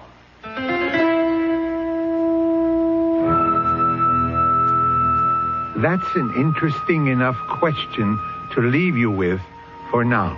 Here is a young lady who has already dispatched 3 people and may yet go for number 4. How did she do it? Well, you should know that already. Oh, yes. I've been playing scrupulously fair with you. All the clues were right out in the open. Think about it until Mystery Theater returns in just a few moments with Act 2.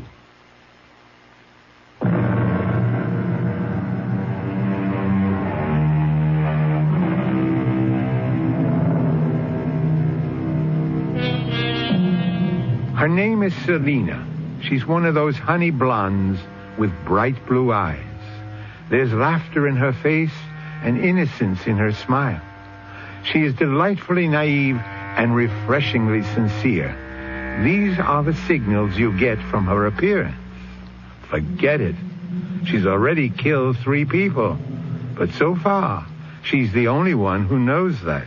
I'm very sorry to disturb you, Mrs. Carroway. Oh, please, Sergeant. Ask me the necessary questions. First, did your husband know a Sebastian Proudfoot? Oh, I don't think so. He worked for an agent, Barney Hogarth. No, that name isn't familiar either. How about Frank Clancy? No. What does all this have to do with... Your husband and these 2 other men were killed by a poison called curare. It's a unique form of curare in that it can kill by ingestion. It's rare. They don't know much about it. It paralyzes all the motor functions.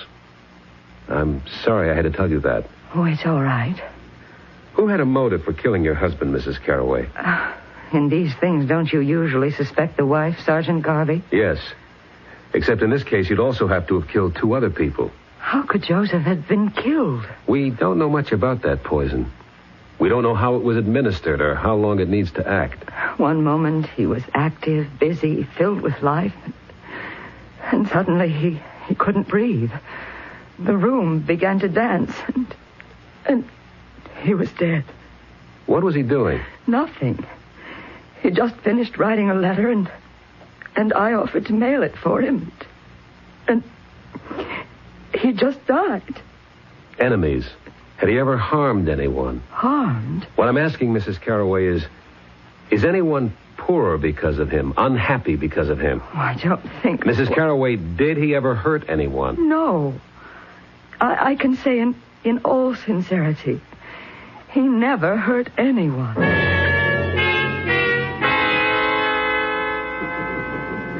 Well, if it ain't Sergeant Garvey. Have one on the house. Only if it's lemonade. What are you doing, celebrating? Now, what should I be celebrating? You are now sole owner of the rendezvous with Frank Clancy out of the way. Oh, so it really wasn't a heart attack, huh? Who killed him? Well, I didn't. If the joint was making the profit, I might have been tempted, but business today... Who killed him? Oh, Sergeant, 1 million people could have killed him. Popularity contest, he could never have won. Just give me a few prime candidates. Well, I figure it's a dame. Why? No, because he wasn't a guy who could, ditch a dame gracefully after he was through with her, if you know what I mean. Let's hear more. Some guys, Sergeant, when it's over, they know how to make a dame feel like she's not being tossed out. But him, I remember, it was a couple of, maybe 3 weeks ago. I come into the office, there's a dame there. She says to him, I'll kill you, Frank. She threatened to kill him? Sure. Yeah, Frank used to lead him on, promise him a job here singing or dancing. He made a good thing out of that. Yeah, the dames had come across, but he never would. This particular dame, who was she? You know her name? No. Could you describe her? Yeah. Yeah, let me try to remember what she looked like.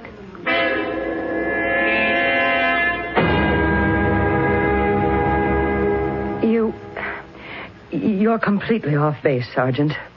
Certainly no woman would have any motive to kill Joseph. A young woman with blonde hair, blue eyes. Oh, there are millions of young women who fit that description. We have reason to believe that a young woman could have killed Frank Clancy. Now, why would she also have a motive to kill your husband? I told you, I don't... Mrs. Carraway, 3 men are dead. One of them your own husband. Did he have another woman? How dare you? It was a question that had to be asked. If he did have another woman, then shouldn't I be the one to kill him? That depends. On what? On which one of you he chose to keep. Oh, I was downtown shopping. I called him. He was working at home. I asked him to meet me for dinner. He said he had an appointment with a producer. I decided to dine alone in Laredo's. I was sitting in a booth when I heard a familiar voice in the booth in back of me. Well, yes, my dear, I did say I would help you with your play. You said you would collaborate with me. Well, now, I never actually said that I would collaborate. You did. You know you did. But I can't do that. Now, you write nicely. You have talent. Huh? But it's a small talent. Well, you didn't talk this way before we went away for the weekend. It was a mistake, Selena. It was a mistake. Oh, yes. It was a mistake, all right. Let me give you some money. Money? If I wanted to sell myself, Well, to be brutally frank, my dear, you were willing to sell yourself for influence, for connections, for a career. Well, good for you. Now you came up with a Joseph Carraway type line. Now you can ease your conscience. Look, I was just carried away by your freshness and by your beauty and your youth. That's a good line, too. Old, but good. Selena, please, I'll do anything for you, anything within reason. But we're not going to collaborate on a play. It's impossible. Yes, it's impossible, all right. Tell me, when did your wife find out about me? She doesn't know. Oh, yes, she does. She does. Well, I never told her. Now, I would be a fool to do that, wouldn't I? She knows there's someone else. She can sense it. You're too old for a wife and a girlfriend. She knows.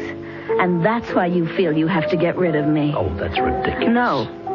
If she wasn't wise, you'd keep leading me on. Well, don't worry about it. My darling, I feel... In a little while, you won't have to worry about anything.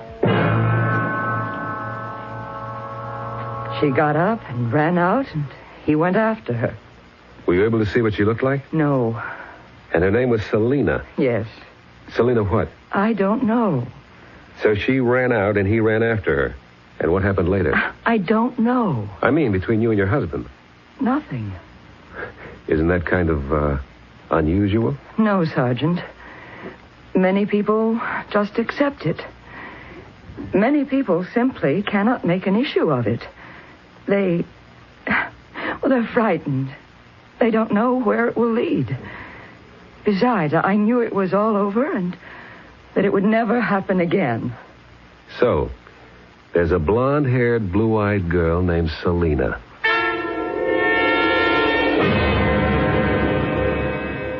Sergeant, I told you before, in a diplomatic way, he didn't go out with girls. Does the name Selena mean anything to you? Selena? Blonde hair, blue eyes. Yeah. There was a dame, Selena. Then he did go out with her? No. He didn't go out with her. The fact is, I did. You? Well, I didn't go out with her exactly, if you know what I mean. I saw her a couple of times, and, Yes? Well, I got rid of her. Why? Why? Well, that's personal, isn't it? We're dealing here with what could very well be first-degree murder. Withhold any facts or evidence, and you're an accessory.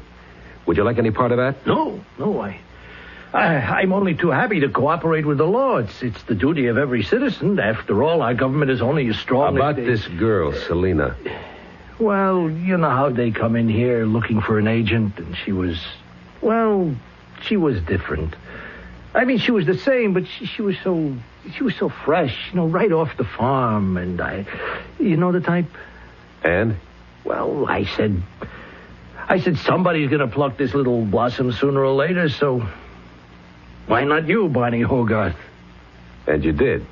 I tell you, I was willing to get very serious, but she made a real terrible scene in a club one night.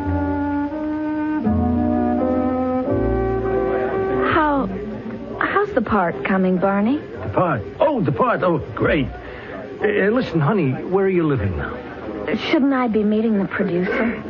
You see, I was thinking... Doesn't he want to meet me? A kid like you really need somebody to watch over you. This can be an awful town for innocent young girls. If I'm going to play the lead in his new show, I would think... Selena, honey, you just leave all the thinking to me. Ain't I your agent? The only reason I bring this up is... you told me his name was Roderick Kendall, and the play is called No More Love. Yeah, well, And I read in the paper that Rosemary Stewart has just been signed. Oh. Well, look, you don't want to believe everything you read in the papers. You've been lying to me, Barney. No. Should I tell you how I know? I called Mr. Kendall. I spoke to him. You're kidding me. Kendall don't speak to nobody. Yeah, especially to you. But I called at lunchtime when his girl was out, and he answered the phone himself, and I said, "Sir, my agent Barney Hogarth told me you had agreed to give me the part." You said that to Roderick Kendall? And you know what he said? "Who's Barney Hogarth?" Oh, now, baby, you see, it's a joke. There never was a part for me. Look, I read the script, and I thought that you'd be great. And you lied to me. Well, okay. But I'm willing to make it up to you. You see, honest, you're just not another girl. That's a very original line. I heard it in at least 20 movies. Oh, honey, I'm willing to get you an apartment. Now, don't that prove something, huh? But you're not willing to get me in a play. I can't. Sure, because you're not big enough. No. Oh, it's because you're not good enough. What did you say? Oh, Selena, there are a million girls like you. Why didn't you tell me this before, instead of after? Because I'm no good, and this business is no good, and you go home, do you hear me? I heard that line before, too. You're going to pay for what you did to me. But, honey, what did I do to you? Look, you don't kid me. For all those innocent eyes you've been around, You lied to me. Well, honey, that's showbiz. And I'm going to kill you. What? Oh, now, come on, don't make me laugh. You're cheap, shabby, and false. Selena, you're starting to raise your voice. You're playing the scene all wrong. I won't be able to look at myself in the mirror again until you're dead.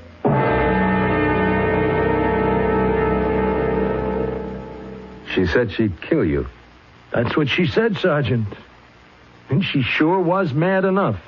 But if she was angry enough to kill you, why did she kill Sebastian?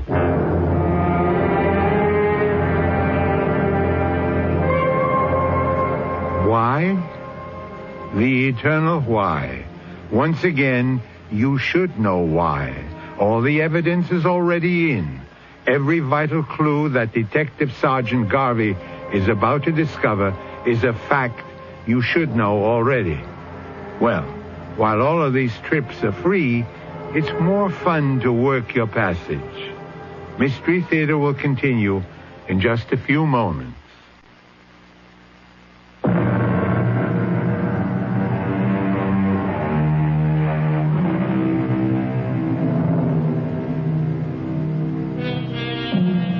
Her name is Selina. She has killed 3 men. Whether or not her cause is just is not for us to decide. Certainly, her reasons are the oldest reasons in the world. You know what they say about women scorned, women spurned, women betrayed. Believe it. Believe everything you hear. You are aware of what happened to several men who didn't. That's right, Sergeant. She was mad at me. Why did she kill Sebastian? You took her for a ride, Mr. Hogarth. No, you gotta believe me. I was really crazy about And Frank Clancy took her for a ride. And so did Joseph Carraway. But Sebastian... Hey, I remember now. She even liked him. They'd sit around and chew the fat in the office like I gotta say this, like they were sisters. Well, at least we now know her full name. Selina what? Hey, I don't remember. What do you mean you don't remember? Well, she come into the office the very first time. She says, I want to be an actress. I says, what's your name, honey? She says, Selina, and I can't remember. Don't you have it written down? Yeah, well, you see, it was a long jawbreaker of a name. I think it sounded Dutch or Polish or, So I said, no, that can't be your name. We'll call you... And you see that calendar on the wall? The Jenkins photographers? Selina Jenkins. But her real name? Jenkins kind of fitted her, nice country girl sound. Uh-huh. Where was she from? Well, it had to be a small town. Where? I never asked her. She said something about Pennsylvania or Ohio, maybe Indiana. Try to think. What's the difference? Once you cross the Hudson River, it all looks like Bridgeport anyhow. So, we have no way of knowing her real name or where she comes from. Now, look, I have to ask you to recall every circumstance surrounding the death of Sebastian, every detail. Mm-hmm. You called him into your office. Yeah, Why? It had to do with not letting certain calls go through. And he'd also brought in the mail, yeah. So, he placed the mail on your desk and then turned to leave? No. It was only one letter. He read it to me. And then he died? Yeah, just about. Now, the letter needed an answer, so I wrote it. This is kind of personal. I give it to him to mail, and then, as he's gone out, it happened. Just like that.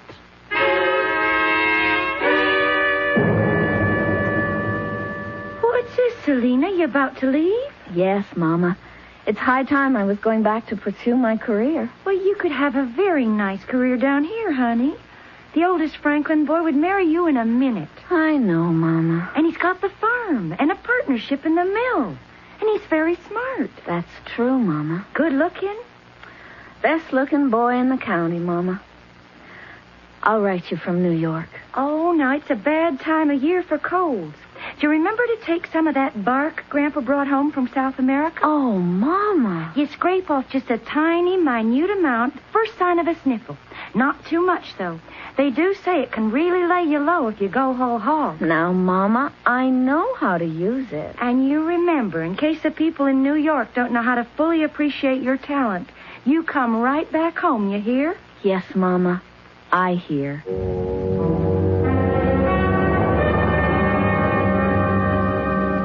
I'm sorry to bother you again, Mrs. Carraway. Can I help in any way, Sergeant?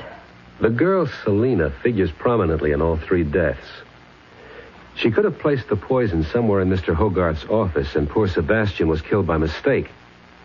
I spoke with the late Mr. Clancy's associate, who says the way people come and go at the club, it wouldn't have been difficult for her to get in there. Are you saying she could have come in here to plant the poison? Yes. Well, I hesitate to advise you in your own trade, Sergeant, but isn't that a rather haphazard method? Yeah, it bothers me, too. It backfired, obviously, in Mr. Hogarth's case, and killed that poor Sebastian. Well, we know they died of poison. Poison has to be administered somehow and somewhere. Look, tell me the exact circumstances surrounding your husband's death. Well, it was very simple and direct. One moment... Yes, I know. You came into the room. You said you were going downtown. He was writing a letter. Well, he had just finished the letter. It was ready to be mailed. I took it from him. Wait a minute. You took a letter from him to drop in the mail? Yes. So did Sebastian. He took a letter from Hogarth. No, but that's no good, because if there's anything to that, you're the one who should be dead. I beg your pardon? The letter he gave you, what happened to it? Well, when he had the attack, I dropped it on the floor of his study, and it should still be there. Yes, here, right near the desk. You never moved a thing. It's addressed to box number 1234, 34th Street Post Office. May I open it? Of course.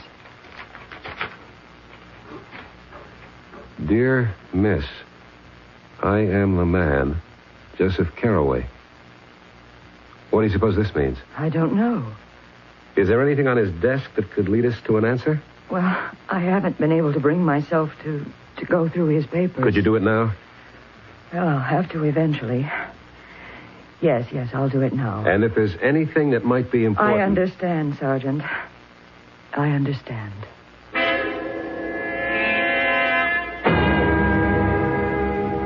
Well, yeah, I remember. I come running in here when I heard he was lying in there in his chair. Now, Jerry, think. Was there a letter that was ready to be mailed? A letter. Oh, yeah, I remember that. Yeah, Frank Clancy was not a guy who wrote letters. His motto was, never put it in writing. A letter ready to be mailed? Yeah, I remember. All sealed with a stamp. Yeah, I even remember it was addressed to a box number. What happened to the letter? What happened to the letter? I don't know. I guess it's still on his desk. You found me. I'm that same Frank Clancy.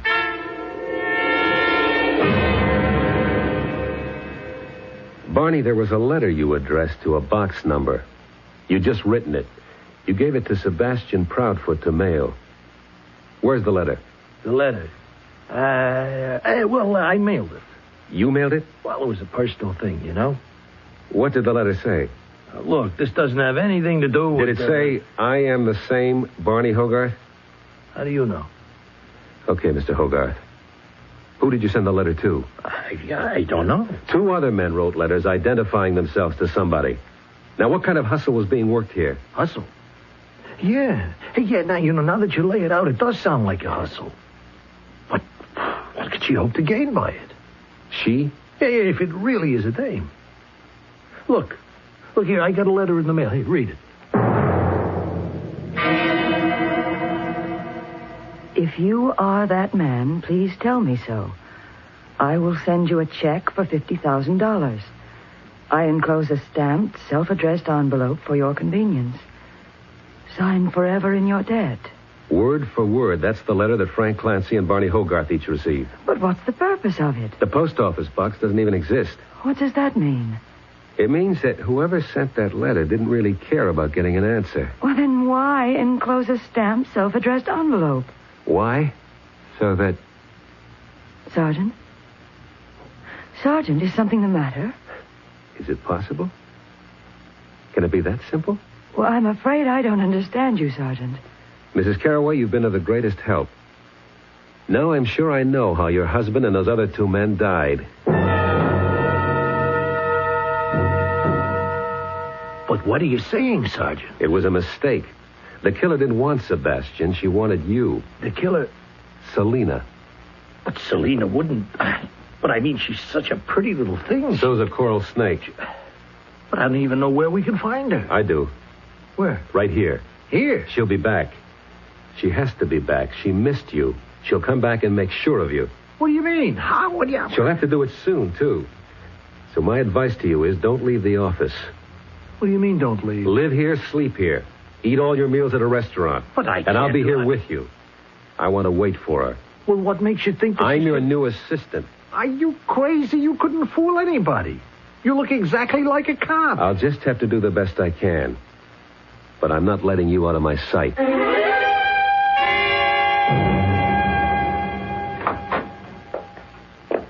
Hello. Well, hello. Is Mr. Hogarth in? That depends. Who wants to see him? Selena Jenkins. Selena. Won't you sit down, Miss Jenkins? Thank you.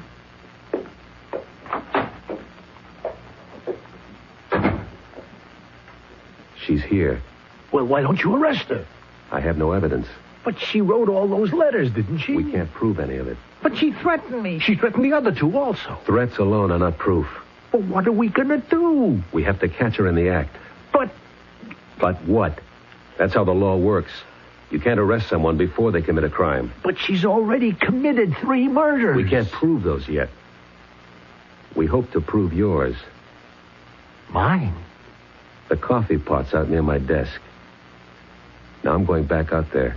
You mean she's alone out there? Don't worry. But suppose she has a gun. Did you ever think of that? She doesn't use guns. She's got this poison thing down pat. It works.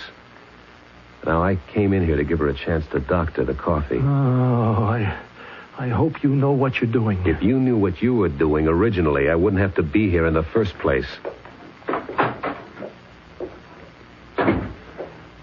Mr. Hogarth is tied up just now, but he asked you to wait. He's angry with me, I know. I behaved foolishly. But I'm truly sorry now. I know I'd forgive you. You're such a flatterer. Oh, excuse me. Yes, Mr. Hogarth. Oh, you want those Allied contracts? I'll bring them right in. Oh, well, it's always one thing after another. I better bring him a cup of coffee, too. Yes, he certainly loves coffee. He said for you to wait. He wouldn't be long.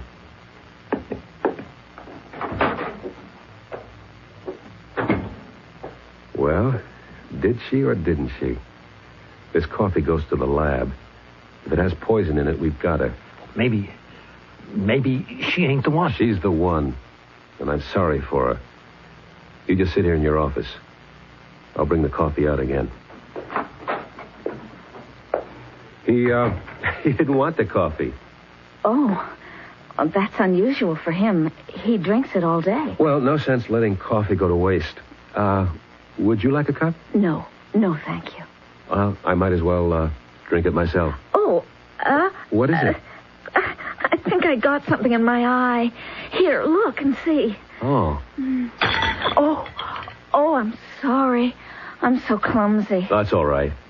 There's still a little bit left in the cup, and here, what's spilled on the blotter can still be analyzed in the lab. In the lab? And you're sure to have some of